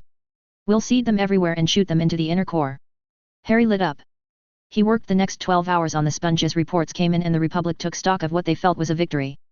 On paper it certainly was. The Empire had no units left it had had when the Clone War ended, army or navy. It had lost another 9 core systems and 2 more were now threatened and on the front lines. Coruscant had been bombarded from orbit, to desultory effect to be sure, but bombarded, and the people panicked. With 9 core systems, shields and defenses not holding, there was at least some reason for concern, and by the time the herd got done with it, it was the hysterical end of the known universe and life as they knew it. The Empire Holonet of course painted it as the gallant forces of the Empire repelling the non-human invaders, and the Republic Holonet went with the truth. Well, with a bit of FDR influence, maybe some Churchill in there too. We will fight them in space, we will fight them in orbit of our allies' worlds, we will fight them on the ground. We will never give up. In Harry's voice laid over scenes of those very things. Harry had blushed. If the girls at home ever saw this, they would take the piss out of him for years. Heavily edited holo from Laza showed Harry giving the instruction to punish them and cheering beings and hard-working droid crews serving smoking gun emplacements and sparking shield generators. Fighters of all types locked in deadly combat, ground forces of droids and humans led by Jedi fighting clone units and Imperial sympathizers on Corellia. Comm officers of all species tensely watching holo tanks, blurred for operational security, along with holo footage of what was being called the Dread Lord's weapon in space single-handedly battering multiple massive star destroyers into flying junkyards, Imperial fighters and cruisers into expanding balls of plasma, finally the savaged Sod receiving aid from the droids of Republic 1, and so he was further lionized. He rolled his eyes. SSDV. Ayla drew her saber and cut the first pair of tossed panties into 5 pieces before they hit the ground, and that didn't happen anymore. They were walking down the main street of the government center of Corellia at the time. Live footage of Harry levitating massive pieces of building off trapped survivors and then healing them in front of everyone's eyes, including his ever-present archivist droid, didn't help. Arden Lin standing over him with lightsabers did. It didn't matter at all that hundreds of Jedi and a group of girls were doing the same things in the same shot. It was all Harry all the time. The Command Council shook their heads and laughed until they hurt themselves. The Senate would declare him overlord of the universe or something. He went 2 weeks constantly in motion, fighting, healing, rescuing civilians. More and more haggard, and with the women of his close circle and the Jedi in general performing at heretofore, at least to the general populace, unseen levels, all with holocams following their every move. All suitably blurred as Republic 1 AI thought necessary for OPSEC. Harry healing children who were balls of bloody rags when they were brought to him in front of the entire Republic and most of the Empire stopped the galaxy in its tracks. Him chopping a slaver or just a rapist to pieces with a giant knife, that made the body rot or something, in front of those same eyes got them all moving again. Harry fell in bed at the end of a tough few weeks and woke up 20 hours later with Arden of all people being his blanket. She moved straight in that day. SSDV. Laza talked to her belly. Come on, baby time. Harry pounded his forehead on his work table. Ayla slid a rubber pad under his forehead and kept talking to the knight that had gotten her attention. Briha, Clinda and Monday had to walk away, they laughed until they cried. Mace looked at his pad the next day and sprayed CAF over the exercise area. Dark Jedi led by the Sith Lord Dread rape Corellia. What the frack? Look at this picture, it's Harry levitating half a building off a basement full of children. That girl, that one right there, just threw a pair of panties at him. The pieces haven't hit the ground yet from Ayla chopping them to up. Depa is in the background using the Force to unfold a speeder to get a trapped passenger out. Obi-Wan collapsed laughing. Monday had to take him to lie down. Mace went and chopped up a block of basalt that had failed inspection with his saber. Harry shrugged sheepishly and went back to getting beaten on by Ayla, sparing, yes that's what it was. Yoda made a dusty kind of noise that grew and improved into a bit of a mad cackle. Yeti glared at him. Yes, puzzling this is. He broke up again and had to toddle away. Bale lay his head back on the conjured armchair he was sitting in. Fracking Dread Lord. Briha could only nod. Leia and Luke giggled and waved chubby arms. They finally loaded up and moved on to the next world on the list. The exercise, sparring and learning of magic continued apace. SSDV. Out in the wider Republic, the Dread Lord's daily schedule was pieced together and all kind and manner of preventable sports injuries became common until Raganda and Tizwetu along with Ferris sat down with Laza and did a piece on beginning exercises, starting with stretching. The next thing that happened was white stretch sports bra crop tops and compression shorts became scarce, along with good cross-training footwear. Laza started a piece where she passed on questions from the wider galaxy to the younger girls. Makeup, none. Hair, braided tight to the skull and out of the way, excess wrapped tightly in something suitable. The grey recycle cloth worked if that was all you could get, or braided and those braids made into buns over the ears, or a sock bun for out of exercise. Harry had shown them that one. Washed and brushed out daily. While you are washing your hair or at least using a fresher on it, you might as well be in the fresher or shower.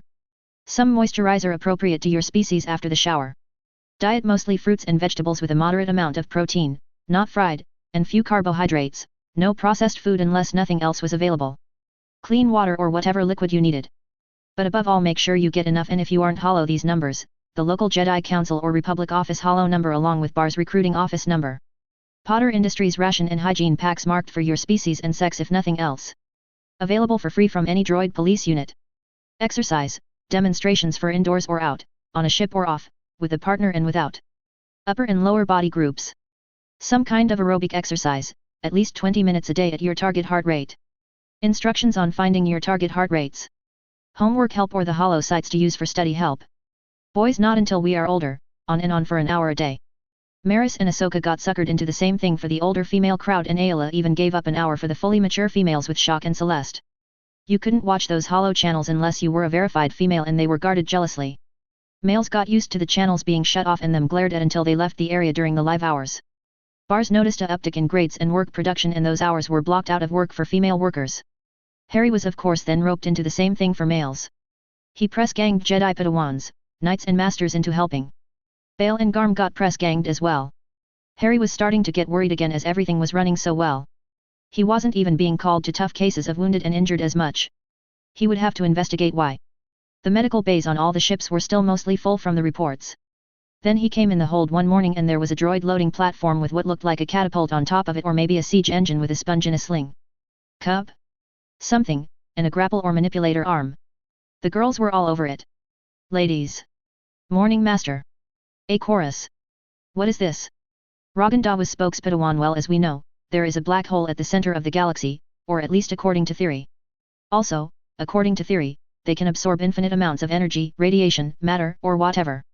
So if we slow launched a sponge at the center of the galaxy and the force is everywhere as we are taught, and so the dark or evil side is everywhere as well, wouldn't the sponge be slowly drawn to the black hole, soaking up evil all the while and then disappear in the black hole? Poof. 'Tis way to picked up. So if we had a Lucre Hulk loaded with sponges and it went an hour in hyperspace, dropped out, then slow or soft launched one at the black hole, wouldn't they eventually clean the empire of evil? Maris nodded. Meanwhile, the Lucre Hulk could be an intelligence gathering platform. And drop sensor packages. Maybe slow launch them as well, on a useful trajectory. We could repair one of the shot up ones just for droids and load it down with sensors, sponges, older rebuilt astromechs and B1 and 2 squads to keep people from being, well, people, put on fuel and mass caps and send it off. Ahsoka got into it, or a couple, one from each side going the same way round, and if the sponge landed on a planet and survived, well then that would be fine, and if it didn't, pow. One less empire world full of enemies. Harry rubbed the back of his head. Okay, so what runes are you going to need to unshrink the sponges in the launcher cradle? Then we can do away with that arm and a droid can just put one in there. Or a hopper like the SOD mass drivers. One for the sensor packages too. The sensors could be manufactured on board. Class was back in session. SSDV. On BYSS, Palpatine chuckled at the hollow stories of the Sith Lord Dread and his Dark Jedi. He had his cloning chambers, he would soon get another legion a month. The scientists and engineers could copy the chambers and the number would only increase. The Empire had stayed at wartime production levels. The yards were turning out super dreadnoughts and his secret weapons were coming along nicely. The humans in Empire space were terrified and in his pocket. Yes, consolidation, and then Alderaan would be sacrificed, followed by Naboo, and wherever Bars Hanad was clearing the way into the wider galaxy and his benign rule. This rebellion was useful after all. He hadn't realized how quickly he would need an enemy once he had won the against the Sis. Bit of an eye-opener there. Of course Bars' construct Dread filled in nicely. Yes, it delayed his plans for Hutt space, the Ascendancy, and Hapes, but it was just a delay. Those plans needed more work anyway. Dread had given him a moment's pause with that healing. That was a new skill for a Sith. At least doing it without the screaming. Then of course he had chopped those men who were simply following tradition to rotting pieces with some kind of dark artifact, so it was all even in the end. Perhaps even better. Mercurial moods of a Sith Lord and all that. The propagandist could work with that. Now which minion was getting above themselves and who could he set on them? SSDV. Bars shrugged. I like it. We have a lot of Lucre Hulks barely space-worthy for organics. We can put a few of the oldest into this. The ones that would require the most refitting to be fully useful again. The new models are so much better. We might as well get value out of them rather than scrap metal. The ladies do have a point, or many points. Harry sighed. Now we will have to drop one on a dark world and see what happens. Bail grunted. You are a softie. You do realize these people are the enemy, right? What kind of Sith Lord are you? Ayla barked. No kind. Sorry. Bit moody lately. Briha worked on her pad and a medical droid trundled in. Ayla squirmed a bit, then the droid said, Shwilek female, mixed species fetus, both healthy. Harry levitated her to his lap and sat hugging her and smiling. The girls buried them in a group hug. Clinda sighed. Oh boy, here we go. Laza smiled. I have the campaign ready. By the time it becomes obvious it will be passé. Celeste nodded and put paid to this Sith Lord nonsense. The first thing they lose is the ability to procreate. Briha sat up. Oh, a wedding. A state wedding. Ayla snorted. Harry is my mate, I am his. The discussion got really interesting immediately. SSDV. Felicia. In a cave. Briha looked at Ayla in despair. It's where I first saw Harry. When he was healing me after he stopped the clones from killing me. Sighs went up around the work area. Briha glared at the women present. She looked at Harry. Wherever Ayla wants. A hand fasting we decided though. Ayla nodded, bound by the living force. More sighs. Solemn nods from Jedi Masters. Briha thought she might be having a stroke, the pain behind her right eye was so bad. Powerful wards the planet now has. Strong in the force was always Felicia. Read this book on hand fastings I must. Yoda added. Of course it does. Well, let's get working on a guest list then. Briha nodded tightly. Harry grinned. We can invite Palpatine. Put an end to the civil war now. Very droll, Dread Lord. Briha smiled and replied, in a rather brittle voice. Harry sighed. I'm sorry, Queen Briha. Bars send Briha whatever she needs. Of course, Dread Lord. Might I suggest white for my lady's armor and leave it as a underlayer to her traditional dress? Harry blinked. Hadn't thought about that. Your black will be fine, Harry. White is too clone-like though. Perhaps orange or yellow. Ayla tapped her chin. Briha smiled and relaxed a little. Obviously, she was going to have a bride to work with after all. For a while there it had appeared to be that this was going to be a wedding at Blaster Point. Which would be a scandal, as would a wedding that was not an event, with its attendant minor scandals and chatter. She had thought Ayla more politically astute than that. The damnable clone war had taken a lot out of her apparently. She narrowed her eyes looking at Harry, or maybe something else. Bale looked at Garm as they stood some distance away. So there is that then. Garm nodded. Poor Harry. Bale snorted. Poor Harry has half the hottest women in the galaxy. He also has most of the money and does whatever he wants. Poor Harry. Are you all right, Garm? Garm sighed. The sword of Gryffindor. A poisoned, force-imbued, weapon of his family thousands of years old. Poisoned with that acid he used on the Mu'ur talisman, but not destroyed by it like pure gold was. That he got to absorb that acid by jamming it in a 60-foot-long, force-imbued, snake that can kill with a glance when he was 12 years old. From inside its mouth. That memory is the most horrifying thing I have ever seen. I don't think I have ever seen someone so single-minded and purpose-driven. Bale nodded. It's the demons, those upper-class ones, that do it for me. Fighting them at all first, and then the upper-level demons one-on-one with just the Force. He shuddered. Maybe the Force is paying him back for being a complete bitch to him for years. Can't think why else the girls all get along so well. Would have expected them to have had a giant fight by now, maybe Harry to be missing a few pieces. They do have lightsabers and he does sleep near them. Garm looked at Bale with a raised brow. SSDV. 3 days later a thoughtful Yoda came to Harry. 22 Jedi or Jedi and non-Jedi couples hand fastings on the spot you saved the order want. Harry grinned. I can take us to it. Wait a minute. Which spot? Where I stopped those meat robots from killing Ayla, where we sabotaged the armory, or at the cave where I healed Ayla and woke her up? Yoda frowned. Ask I will. Nodded and walked off, still thoughtful. The girls all jumped up and down with their hands over their mouths. Harry looked at them and rolled his eyes. It wasn't just the Padawans either. Jedi Masters were acting like teenagers. As it turned out, the memories of the whole of the first few days had to be reviewed and recorded into a holo presentation, edited by Luzza and put on the women's channels. Of course, Harry got a little skittish from the looks he was getting. The holonet crashed 5 times. Then a consensus among the brides was reached, that the landing field where Ayla and Harry had contacted Shock was the seminal location. The cave was deemed private to Ayla and Harry, and no one wanted to be married where the clones shed Jedi blood, even though it all worked out in the end. Now go back to the start and let's see it again. Pass me that pillow. Seemed to be the reaction to the presentation on the female channels of the holonet. At least at all the watching parties that sprang up. The girls knocked some designs together of a Clone Legion headquarters, just a frame with floors, in white painted structural durasteel. They assumed the original Duracrete pad would still be there.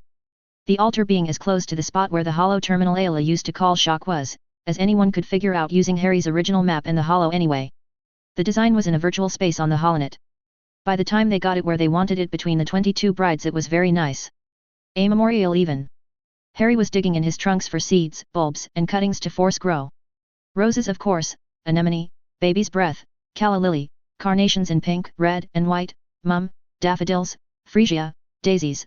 Then he had to get Neville's book on the language of flowers out, which of course led to some planning for the area surrounding the venue. It also led to Neville's book going on the holonet. He was also doing a ward scheme on the structural members, and the astromechs were already cutting members and carving runes. They had a foundry and mill in an expanded space in what used to be the service spaces under the hangar floor and was now a magically expanded industrial complex. Harry had expanded the space to the limits of his magic and fixed it with runes.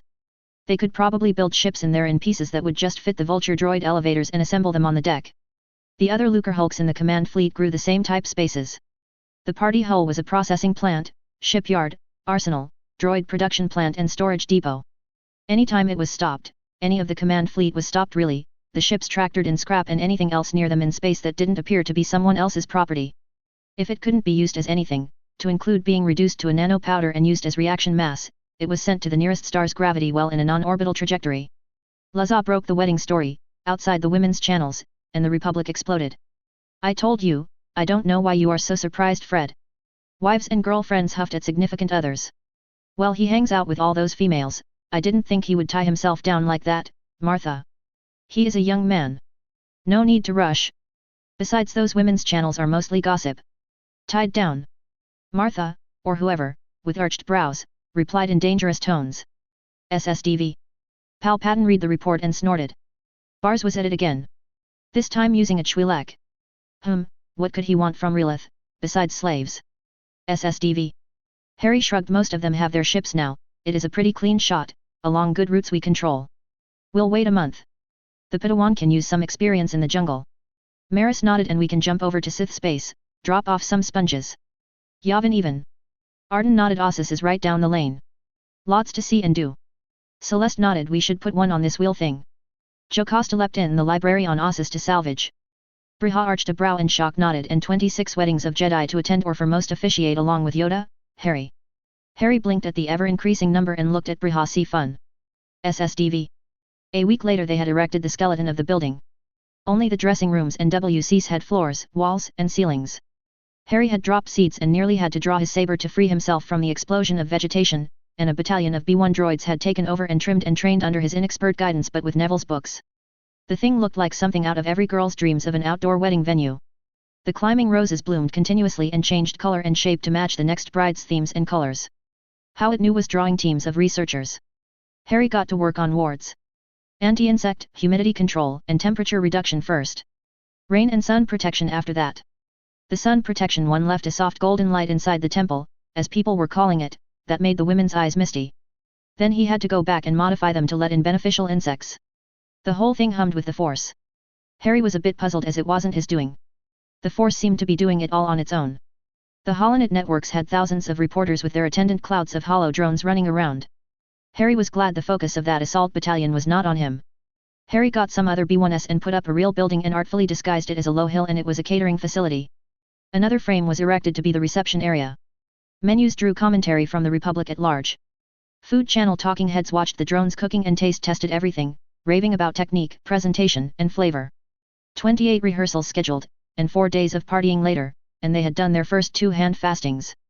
Everyone had looked at the ivy. Harry had force grown from cuttings out of stasis on Felucia, or rather Felucia had force grown and then watched as it sank into 2 masters' wrists. It was a simple ceremony with words full of meaning and a glow signifying its completion. The mark of the ivy was like a tattoo. One of those brides was not a Jedi and it sank into her and she glowed as well. The women loved it. All the women, of the entire Republic, the Empire too, using sliced receivers, from 8 to nearly dead. Bars launched a full droid control ship and its complement of droids to handle what he was certain was about to be the primary location females wanted to be married in the galaxy. He got the AI running the shipping concerns working on packages from nearly no credits to millions of credits. Luxury travel was still not cheap. A bride and groom could sign a labor contract to pay, or, if they had to, extend their existing. The regular Holonet and the Jedi loved it as well, everyone really. Harry picked a place nearby and set some ivy cuttings. He watched them take off through the week and strangle a thorn tree forest to death. He worried it would take over the planet. It finally slowed and then took up a normal kind of feeling, and the B-1s got it under control. For a few days it had felt supercharged in the Force. It also killed that thorn forest or co-opted it or something, it was a bit strange. The B-1s were training it onto the edges of the forest all the way around the enormous rammed Earth starport. The roses were running as vines in it as well. They and the ivy made an awesome natural barrier Ackley and Rancor couldn't get through. Insects barely could. The B-1s were turning the whole starport into several gardens in a landscaped park. Bars sent cargo hull after cargo hull full of prefab parts and built a hotel. An enormous low rambling hotel no part more than 3 stories tall, and a residence for Jedi to use while they were there hand-fasting couples. Harry and Felucia hid that artfully with a low-rolling set of hills as well.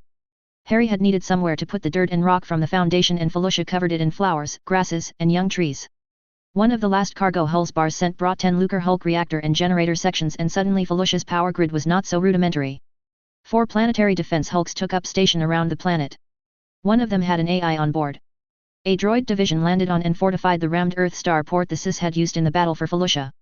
A week, and 15 weddings in, a propaganda piece about slave bindings of dark Jedi hit the Empire's nets, but now everyone knew and ignored it. Even the fat bastard, who Monday was keeping swinging slowly as if in a gibbet as she took his credits, reputation and social standing away piece by piece. Ignored is the polite way to say every hollow commentator, news person, or celebrity in the Republic had a go at getting a laugh at Palpatine and his propaganda.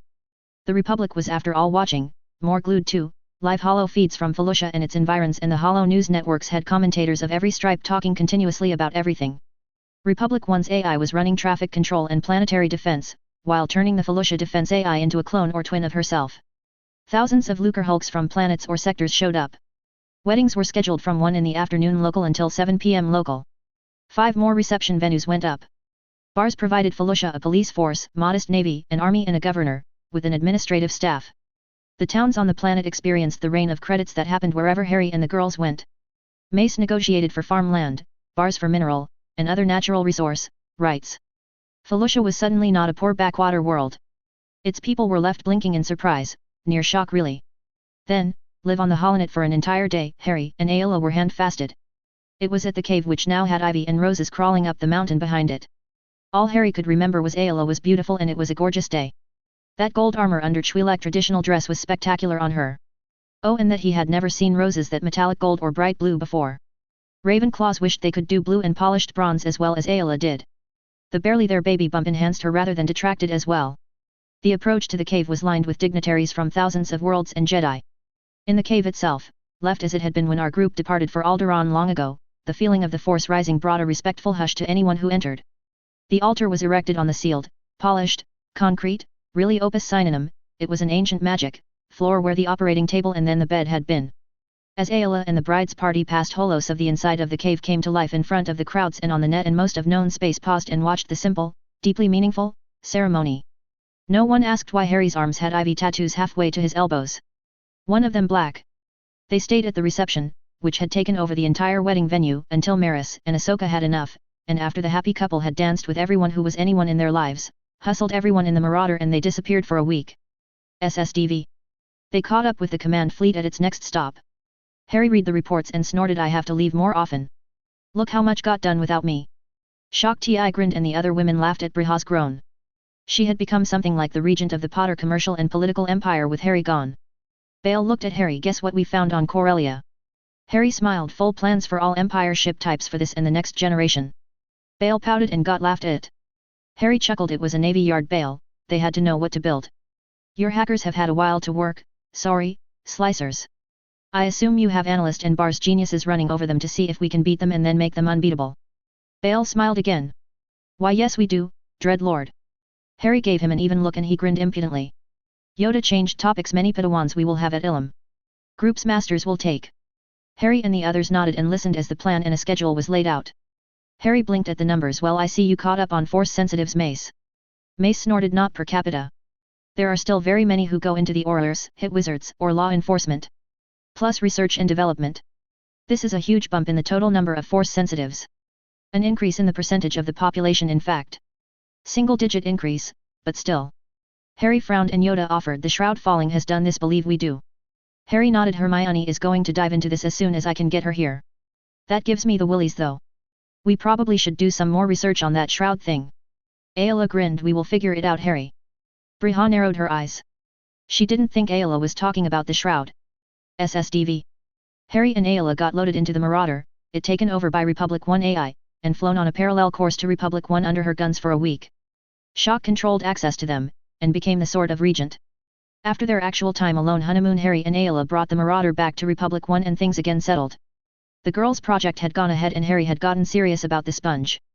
Jocasta and the archivist put the holos involving runes from translation, individual runes, their meaning and purpose, syntax, all the way to writing sets, inscribing, carving and then activation methods together into a package. The archivist had Harry trained and he talked as he worked. The sphere's construction had covered every language Harry knew of and every method he knew to complete. It was a mastery in runes then post-master work to true understanding past the doctorate level.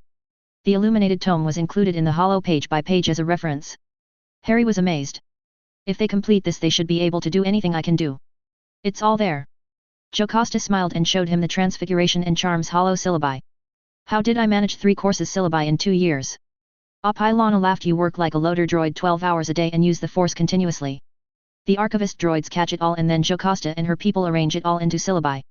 Jocasta nodded. You will have to approve defense but we have come to understand it's mostly transfiguration and charms, along with hexes and curses, with Jedi-like combat training and knowledge of force-sensitive creatures and their abilities. Potions is complete. Once we had the reaction tables, and ingredient preparation techniques that is really chemistry with a bit of a twist.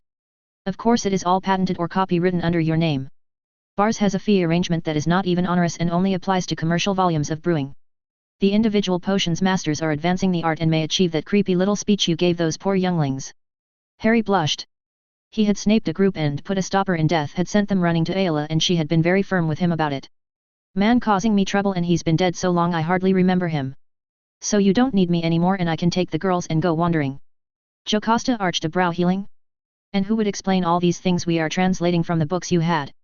The things still coming out of those trunks as well. Why potions have to be made in vessels of alloys of elements with molecular weights from 47 to 89 or synthetic crystal? Harry sighed. Okay, healing I can do. Though that seems to be about power and the healer's connection with the force. I can't explain most of the stuff in those books without tearing it all down and researching it. I have no idea why cauldrons are like that. They just are.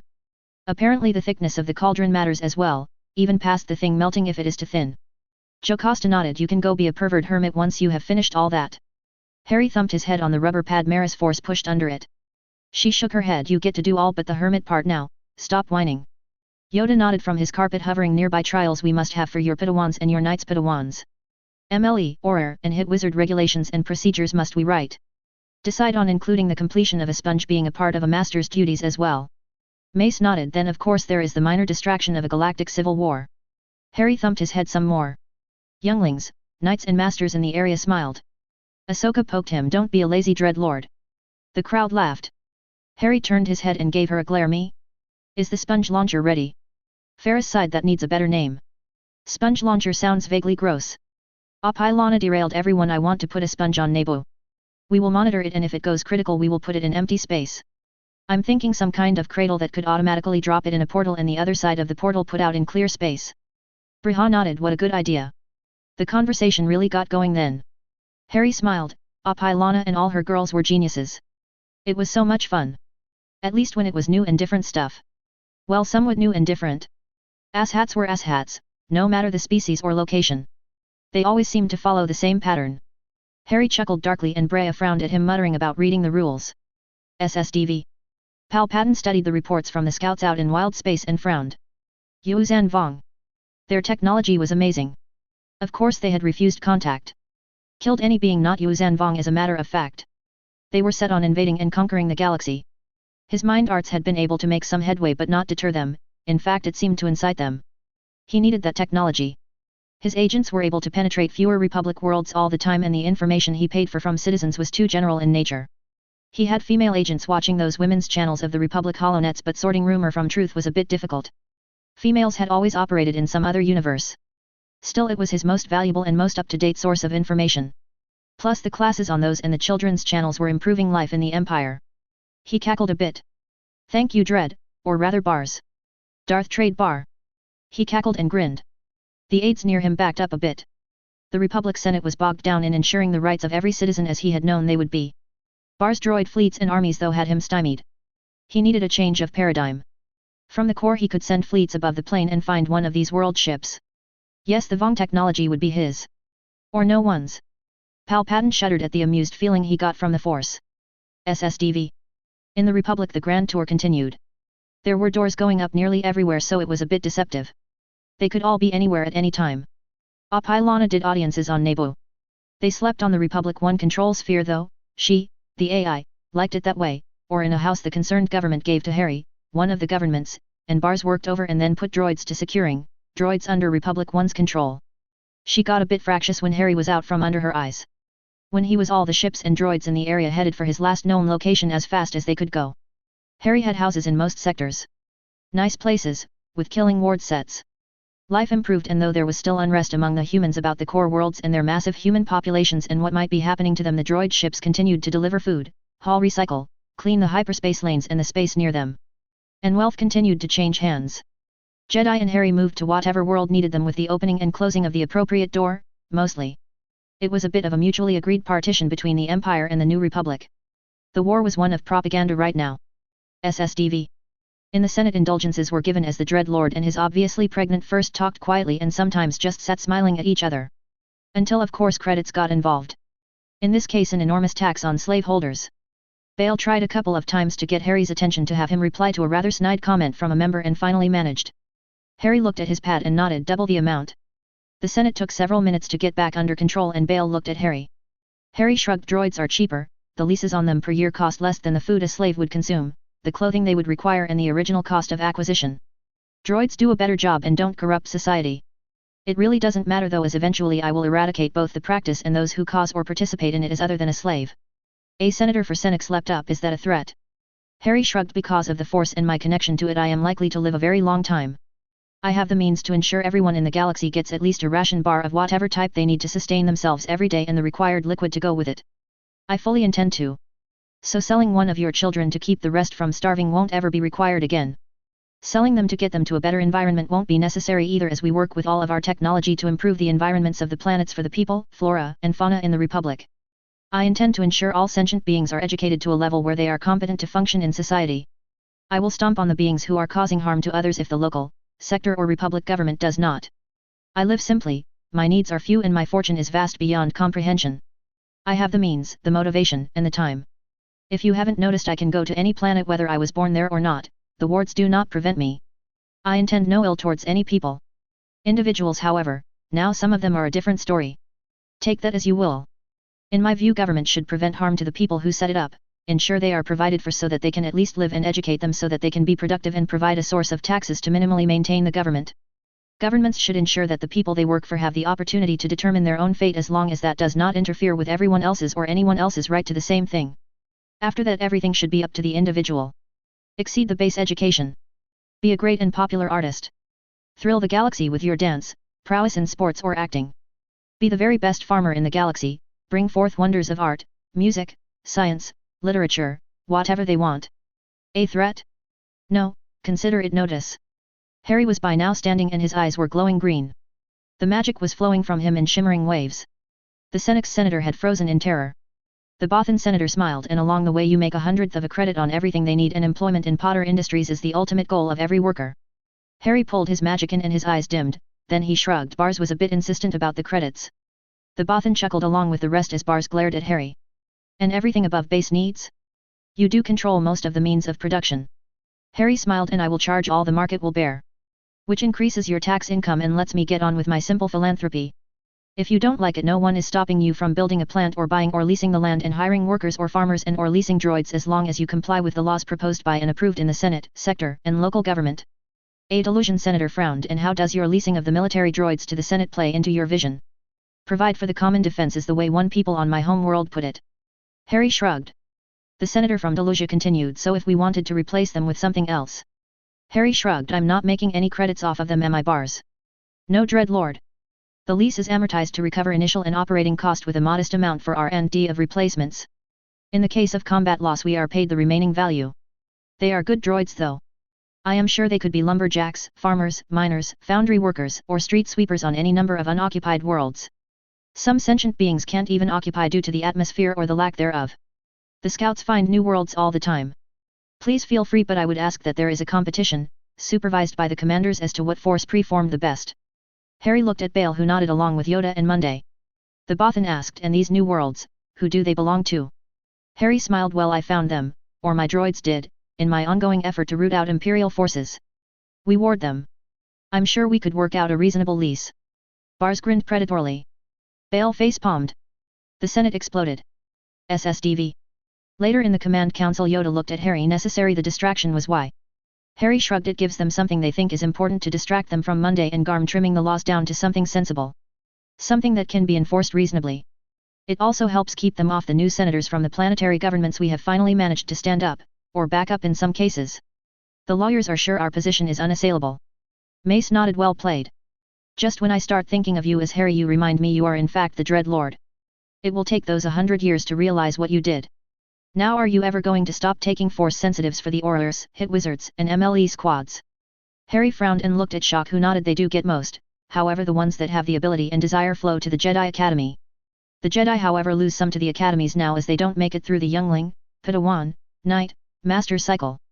Mace is concerned as they, the planetary governments, take the ones that would have worked in the Agri-Corps. We get quite a few in Potter Industries as well. Or rather Bars does. Harry smiled hard to keep them on the farm when they could have the exciting life of a flatfoot. The factory floor is so much more glamorous than the life of a roving ambassador or a itinerant warrior. Ever heard of droids, Mace? They can run a hoe all day and all night. Haven't we had this conversation? This time it isn't even me. Well, the new ones you are losing aren't. It's their planetary governments. They pay them, we just set the standards and run the training so it's all uniform. Mace glared at him. Harry smiled and held Ayla's hand. I knew there was a reason we didn't let people marry. Mace grumbled and got burning glares from females, Jedi included, and laughed at it. Celeste tapped her chin. Depa is still single, isn't she, Ayla? Monday recovered from the general laughter after that sally and looked at Harry. So we are just going to consolidate and wait on another error from the Sidiot. Harry smiled. Sidiot, I like that one. We have, in fact, about 1,000 years of work to get through Monday, and that was before the recently discovered, or rediscovered planets. We found a bunch of console things in the salvage from ancient battles that have better maps than our current ones. They even update for stellar and galactic motion. The astromechs had some kind of electronic orgasm over them. Ahsoka, standing behind Harry, shoved him. You master. Harry smiled. The scouts are launching to confirm them as soon as they are built and outfitted. We will keep improving weapons and droids and spinning the applicable technology out to civilian ventures, but until we build a little more, certainly more organic population, I don't think we can bite off any more of the Empire even if he does make a mistake. Would we try to help them? Yes, but it would be a strain, and really I have a pregnant wife and other things to do. Shock nodded. Like marry me next and Maris and Ahsoka after that, then Celeste, and of course Apilana if she is still deluded enough to be a part of this thing. All the doubles and guards if their brains fail them. Meanwhile we have Padawans and classes and work. Well, it gets a bit much even for Dread Lords. Arden cleared her throat. Sorry, and fit our Dark Lady in there somewhere. Plus she is the only one that can reach these Darksiders. Even if she does it by just beating the snot out them until they get it. Arden shrugged. It's how I learned. If it isn't broke, don't fix it yet. Besides, that only works on the females. Harry will eventually have to kill the penis carriers. One fall is too many for them. Celeste nodded. Meanwhile we are bringing in all sorts. Former Padawans, a lot of them. Ventress and Sinjay, people like that. They will take effort to reform even if we can. They need to be tried, serve their sentences and then be made productive. We need to review how masters are given Padawans. How often we see them back at an academy, and other masters look at their Padawans as well. The Knights' Padawans aren't so much a problem. Perhaps as a master of the team is there providing extra eyes. Ayla nodded. We need to get Master Kara in for an evaluation and perhaps some time with us. She trains great Jedi, but when they go off the script they do it in a big way. All these independent masters without knights and teams are somewhat the same. The practice may need to be if they come across a force-sensitive youngling, that youngling goes straight back to the closest academy ship or at a minimum a team. Monday nodded. I like it. Meanwhile the Empire has launched hundreds of scouts along the Z-axis both up and down. There are rumors of an extra-galactic race with technology he wants. Harry sighed. The Sidiot will have us all in another war, an extra-galactic one this time. The Chiss, Hapes, Hut now this. Anything you can develop on capabilities, Monday. We can put R&D to work on them. Monday nodded. Your distraction might pay more benefits than we think. SSDV. 6 months later, and just before Raganda, Tiswaydu, Apilana the guards and doubles trials of knighthood, Harry was pulled out of sleep and went to the hollow tank in the sphere grounded back on Naboo. He watched as a massive Empire fleet launched on the Z-axis up and then turned and went to hyperspace. He nodded and sent scouts after them by doing the same thing, using the Z-axis to get clear of the galactic plane. He turned and went back to bed. Over the next months, and with the girls now knights and Maris and Ahsoka officially masters, they got holos of destroyed ships and the scouts picked up samples to bring back. Harry blinked when he saw his first whole alien body minor demons. Level 7 maybe. Could be 8, depends on the magic. No way. Celine breathed. Ferris waved. Send a sponge boat out there, not like we don't have plenty. The sponges haven't soaked up enough evil, or whatever it was on the demon plane, to cause any of them to detonate. They just seem to suck in anger or any bad emotion or the force that has been corrupted by it. Even that one on the Dark Jedi confinement ship just keeps working, no glowing, no nothing. The sponge boat can do early warning for us too in case the Empire misses one of these. Arden nodded. The sponges don't hurt the dark side at all. Seem to help actually. Much better than that cleansing ritual. Just lay on one for an hour or so. Helps your back too. Philosophical debates aside, don't we want to get some salvage ships out there to pick up whatever is recyclable? That's a lot of metal. Ayla nodded and a B3 started sending orders. Harry drummed his fingers. Send a squadron of SOD IIS as well. Have them mop up any Imperial remnants. If they won't surrender. If they surrender, put them on a confinement hull and we will figure out what to do with them. Somehow I don't think we want Palpatine having this technology.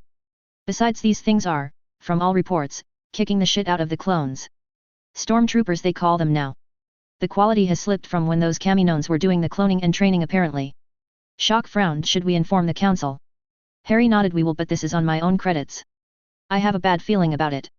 Plus it's extra galactic, so do they even have a say? Harry did inform the command council and they had the same questions, and came to the same conclusion. After much debate the Senate agreed, as it was extra galactic, and not taking away from the defense of the Republic, it was Harry's decision. They did not want their least forces or the Jedi committed to it though. Yoda agreed with Harry something was wrong. Not the least being the apparent genocide being committed by the Empire as it launched another fleet to follow up the first. As they were just collecting scrap and doing rescue, then confining the rescued, and only with droid Lucrehulks, the galaxy's garbage trucks, their surveillance operations were ignored. The SOD IIS hadn't had to engage anything. Nothing was surviving the battles. They watched as mind-bendingly large and animalistically fierce battles were waged, with planet-sized ships being destroyed by massed fleets of star destroyers. Clone armies waged war to gain and maintain control of others, all in an obvious attempt to harvest technology. The enemy, now they knew, called the Yuuzhan Vong, fought to the last, then detonated their ships, or the ships detonated themselves as they were alive, sort of. While they watched over 3 years as this titanic struggle was waged, Harry and Shock were hand-fasted on Felucia, then Maris was hand-fasted to Harry a week later at the same place.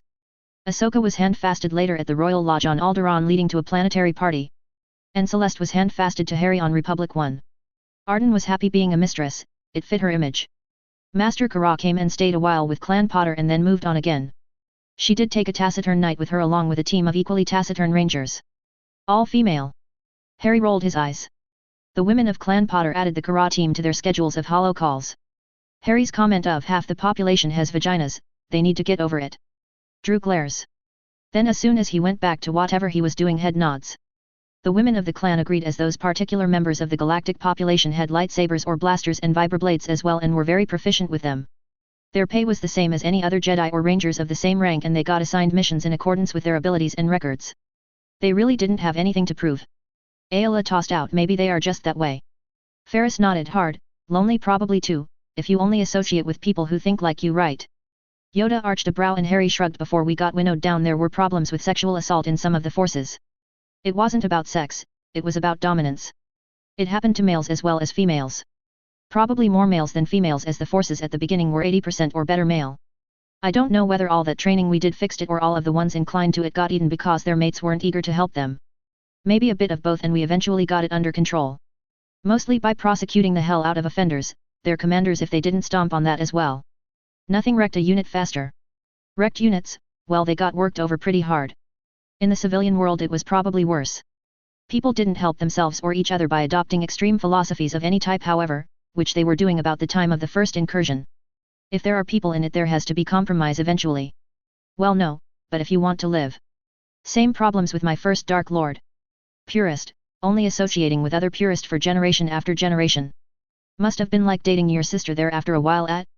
Anyway, as the planet was getting close to carrying capacity, competition for resources picked up. All that peace, love, let's get along, goes out the window when you are out of water. Potter Industries pays based on ability, and we don't tolerate any of that type of thing. He grinned. Gets me lots of employees from other companies. I hope. Everyone in the area blinked. Mace sighed. It's always something with you. What if it's just the right thing to do? Harry laughed. Doesn't mean it can't pay for itself. I proposed and voted for a bunch of laws to make things equal. I don't do civil enforcement by law, remember. The Republic retained that to themselves and the Jedi. Only if the local, system, and sector law enforcement can't handle it, and the Jedi can't or don't, do I get involved, if it's not a emergent threat. He beamed at Mace. Mace glared. Fracking Dreadlord. Harry hopped up and lit his saber. Mace grinned and lit his. Harry legged it. Mace chased him laughing. The rest of the command council sighed. The meeting was over apparently. SSDV. The Republic solidified into a true nation and Harry stayed as its defender with overall control of the military. The gargantuan 90% droid military, that when called on fought under Jedi generals and admirals and the small cadre of professional military men and women Jill had seen to the training of. Along with the various rangers in support of course. Weapons were improved as technology advanced, both through original research, then research into the weapons recovered from the battle space where the Empire of Humans fought the Yuuzhan Vong in a genocidal war of attrition. As the Empire used clones there could, in the end, be only one winner. Harry. Well too, the New Republic also, they got any spin-off technology. Well bars if you were being technical, but as he only took a fee and used Harry's wealth to fight Harry was the far and away winner as the Empire required more and more resources and Harry had them on hundreds of planets. And in the end they got most of the metals and plastics back to sell again as the salvage fleets cleaned the battle space. They also cleaned their way out to the battle space and back to wherever they were going along a different route each time, putting now standard loader droid and pallet-sized doors wherever there wasn't one. While dropping a sensor package every parsec. Asteroids, rock, ice, comets, junk they ran across. It all went into gaping maws of the salvage fleet and came out clean blocks, containers, or standard tank pallets of raw material ready to be sold to the Empire, used by Harry's industry or whoever else paid for it. Meanwhile the droids on core worlds still mined the undercities, beings still found their way to freighters' passenger compartments and then to rebel space and Harry's industries. When the Command Council thought the conflict appeared to be nearing a close, Harry, or rather Bars shut down the flow of material or rather made it arbitrarily hideously expensive and vast stockpiles grew on worlds Harry controlled. Or just in space in the case of the already processed salvage that was waiting its turn into the factories. One spot in space had so much raw salvage, that the ships had sorted but not yet processed when they reached that spot, put in it the pile had its own gravity and formed its own rogue planet. The scientists were thrilled watching what they claimed was a model of how the planets formed.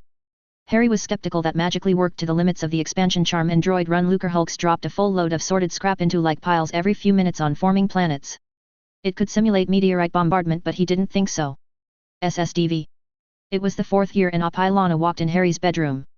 Aayla grinned, rolled off him, and Harry woke to the Queen of Naboo sliding down him. Raganda and Tiswaydol lifted their heads and nodded.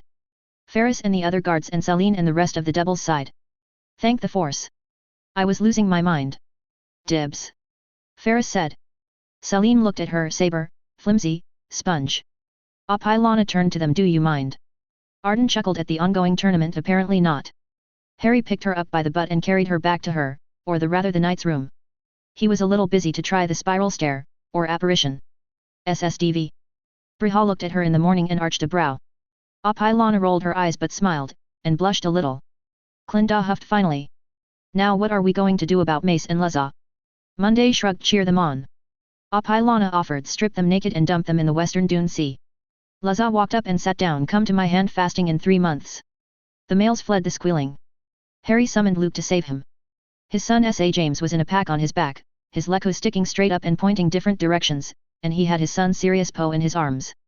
Sirius was holding the cutest little Montrals ever as his echolocation was disoriented. The daughters were all with their mothers. Leia leading the pack of them. SSDV. The first command council after Mace's wedding to the hottest reporter on the net, a glorious exercise in the media going all out for one of their own, and taking place on Alderaan. Monday informed them the last world ship escaped and is on a course that will take it under our galaxy and to another. It is out of reach of the Empire's ships.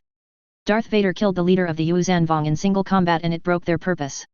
Bars nodded. The salvage fleet is finishing cleaning the battle space and the Empire is limited to the resources it possessed at the close of our last engagement with them.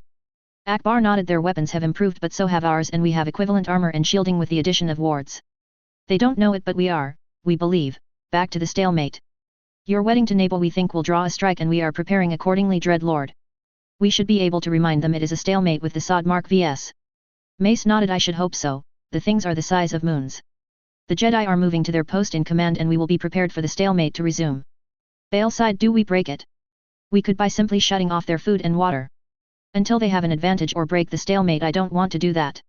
I think most of the people in the Empire are just trying to make their living and live their life. Unfortunately the best of the worst have risen to the top if that makes any sense. We eliminate the best of the worst in combat operations with little risk besides droids, which is a shame but in the end what they are for.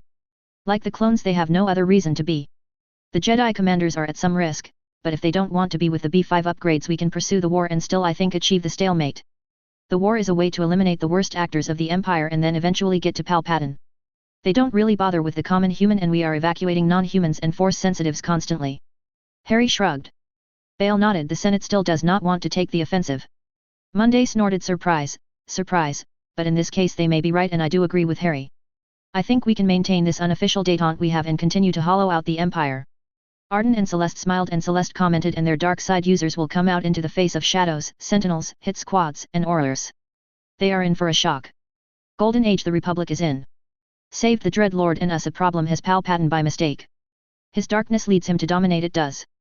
Yu Zanvong reasoned with could not be. Felt the Force they did not. Wait we should as sponge boats search intergalactic space. Another use Palpatine may yet have. Harry froze as something built in the Force. Ayla looked around wildly and grabbed him. Harry. They all watched as 4 black-clad figures dropped from thin air to the deck plates in a waft of sulphurous air. Several Jedi lit sabers. Harry goggled as the lead figure stood, turned around and looked at him then narrowed her glowing cinnamon brown eyes. Harry James Potter, what did you do? She put her fist on her hips and tapped her foot, tink tink tink. Arden snorted. I recognize that look. More wives Harry. Daphne Greengrass rose and looked at Harry then at Arden. You could sense the darkness rolling off of her. For not enough Potter. Harry winced. Luna climbed to her feet, glared at Daphne. Thanks for the hand. Looked at shock and froze. Harry, you found one, more, you found them, you found them. She jumped up and down clapping her hands. The last had landed in a crouch and rose with a ball of fire in her palm that she waved away. Harry slumped unconscious. Hermione blinked. Bloody hell. Coward. She looked around, glared at Harry again and tried. Hello. I'm. Ayla smiled and spoke English. Hermione Jane Potter. That is Daphne Potter Greengrass, you are Luna Potter Lovegood and you are Gabrielle Potter Delacour. I am Ayla Sakura Potter. Pretty much everyone had learned most of the languages the books from Harry's trunk were written in by now. There were books in all the modern languages and most of the ancient ones. Lots translated now but sometimes interpretation could be wrong. Better to get it from the source. Mace put his face in his hands. What the frack? Fracking Dreadlord. Mace had shifted to English, a bit unconsciously. Daphne chuckled as she caught that. Haven't heard that one in a while. Not since that Tier 2 in Brisbane begged for its life while Harry skinned it alive. Celeste poked Harry. You never told us that story, husband. Hermione frowned and scanned him. A Clumancy reboot, magical exhaustion as well, but he is recharging rapidly. He must have anchored our transit, give him a minute. The English is going to make this easier. Did he have a stone or just wave his hands? Monday put her chin on her hand. Her elbow was on the table where she had leaned forward. Someone get Jocasta and an archivist droid. I think we can get the whole story from the ladies Potter while he's out. You Potter wives have been holding out on us. Pillow talk is one thing, but 4 pretty, witchy, wives back in the home reality? No wonder he is always trying to find a way back. The 4 new Potter wives arched brows and Ayla waved a hand. Or to take us and him back and forth rather. At least that is what it had morphed into. We work on it about an hour a day. The physics along with the arithmancy is a bit complicated. Hermione snorted. I can imagine. No need now. That was the last one. We killed the rest of the demons on that whole plane with the sponges, and Harry killed the king on the way through when he came apparently. We just mopped up the remnants. We brought all of our stuff. She turned her wrist and Ayla looked at the 5 trunk socket, 2 wand holster. She saw the trunk holster and compartment belt around her waist in the gap in Hermione's dragon hide robe. Arden was looking at Daphne. Daphne smiled a predatory smile back at her and sighed in what was probably the sexiest voice ever in this galaxy. I have so much to teach you, my apprentice. Arden swallowed nervously. Bale blinked and Obi-Wan shuddered. I didn't know you could be that dark and alive. Gabrielle and Celeste had locked eyes and then nodded to each other. Luna looked around. So Dark Lord probably. She sniffed. Oh demons, but they are dead, or gone. Oh he has learned, he tricked the Dark Lord into fighting the demons with, golems? Clones? EO.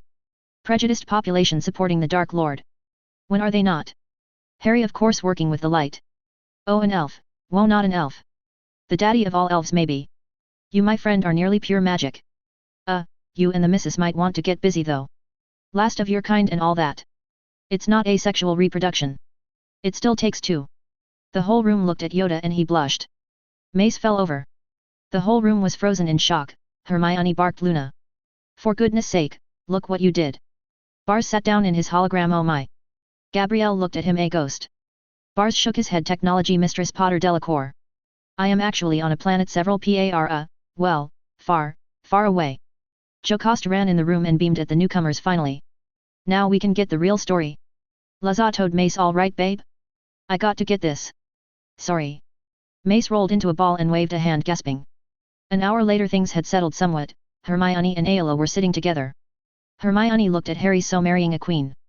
She is awful young, you did try to talk her out of it, right? Harry sighed. 4 years. Lana barked. Hey. Hermione looked at her. It's always like this around him. You seem a nice girl, run while you can. You can have some nice, pretty, prince and not have to deal with all this. Lana snorted. My planet was invaded, the Dark Lord's apprentice ruined our most popular modern queen and led her to her death. I think I'll take my chances with Harry. Gabrielle grinned at her. Bon. Good for you. Now let us discuss this wedding. Are you bringing your ladies to the harem? Harry blushed. Lana chuckled. They are bringing themselves plus Jedi Knights Raganda Izamran and Tiswaydu, in their own time and if they want. You'll meet them all in our quarters tonight. They are out on a mission right now. Bale brightened. Harry, you are going to have to get a bigger boat. Hermione blinked. We live on a boat. Harry sighed. Starship, and we can do magic. Bale. We can make the space bigger. Hermione sighed and looked at her notes. Sponges, portals, wards, magic in space, space, hyperspace, why this reality feels so magical. We have so much to check. Hey, it all worked. Harry defended. Daphne chuckled. Everything works for you and probably for Yoda too, Harry. The rest of us have to be right. And use the right spells, not just point and will it so. Well, those not mated to you. Now where did you find my apprentice? We looked for so long for one with the darkness that had not fallen to it. Harry looked at Arden sitting in the chair with Daphne looking a little glassy-eyed. She was in stasis for 25,000 years because of some talisman, that apparently, my appearance in this reality broke. It, or she, sucked the life and force, magic, whatever out of several of the Death Eater equivalents of this reality and then came and found me after she decided the Voldemort equivalent of this reality was an idiot. Used a minion to take a shot at me to get my attention. Killed a few of the Dark Lord's minions on her way to me. Surprised me showing up in the bed one day. Daphne rolled her eyes. Power, Harry, it's about power. We had this discussion at least 40 years ago. When I seduced Hermione to get in your bed. We will discuss subtlety, my apprentice. TMI Daphne. Ayla babies. Hermione steered the conversation back. Ayla opened her mouth and then snapped it closed and started again. Where are your kids? Luna pointed at Harry. Well, half are in there and half are in us. You don't want to have kids with demons running around. It took all we had to protect the few we had.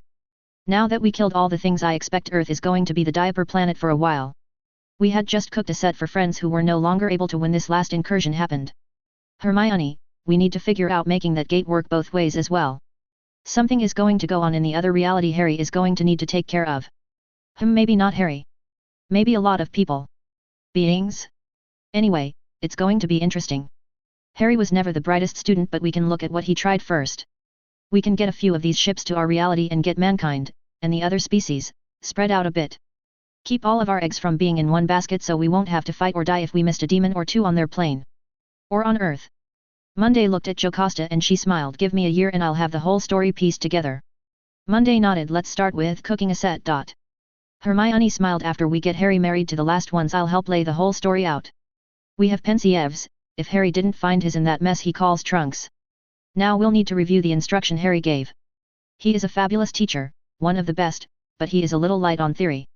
Mainly because he doesn't need it, but it will help your students who are not as powerful as gods.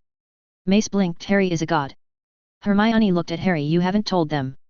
Harry sighed. It didn't come up. And you just want to be Harry, not the immortal master of the personification of death. Vacation over, back to work. Luna gave him a glare and nudge with a foot. Bars grinned. Dreadlord indeed. Mace pinched the bridge of his nose. Fracking Dreadlord. Fracking immortal. A fracking god or demigod. Well, that explains some things. Millions of years old probably. Harry rolled his eyes. 50, 60 odd at the most. Hard to track in this plane. Ahsoka smirked. Cradle robbing pervert. Harry huffed. I told you all. Holding out again. Ladies Potter. We are going to talk about this. Monday glared around at the girls. Briha sighed. I am tired. The children need put down for a nap. Harry needs to go make his stateroom or the mansion bigger. How about we have dinner in the Great Hall in the lodge at 7 local?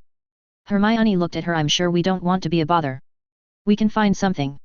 If Harry is out of money, I have a little gold, some platinum too. Bars fell over and disappeared from his hollow laughing. Briha chuckled. Harry and Bars somehow made Harry the richest man in the galaxy. You, all of your CO wives and all of their children, perhaps the entire population of your planet will never have to work again. Luna nodded. Being an abused slave, tortured to death several times by a dark and light lord for 17 years, then having to fight for your and our lives for 40 more, build up some good karma. Told you so, Harry. Harry blushed. Come on. Nobody wants to hear about that, Luna, it's all in the past. I'll show you the stateroom then the house Briha and Bale let us use. We can figure out what we want to do to it. Laza sighed as they disappeared. He is so wrong. Everyone wants to know about that. Stas arched a brow at Adi, so that's how he knows what the light can do. Mace sighed, frack me. Obi-Wan nodded quite. And then a genocidal war for his race's survival, with demons. The immortal master of death itself. Yoda nodded, pity the demons you must. Garm nodded, poor bastards never had a chance.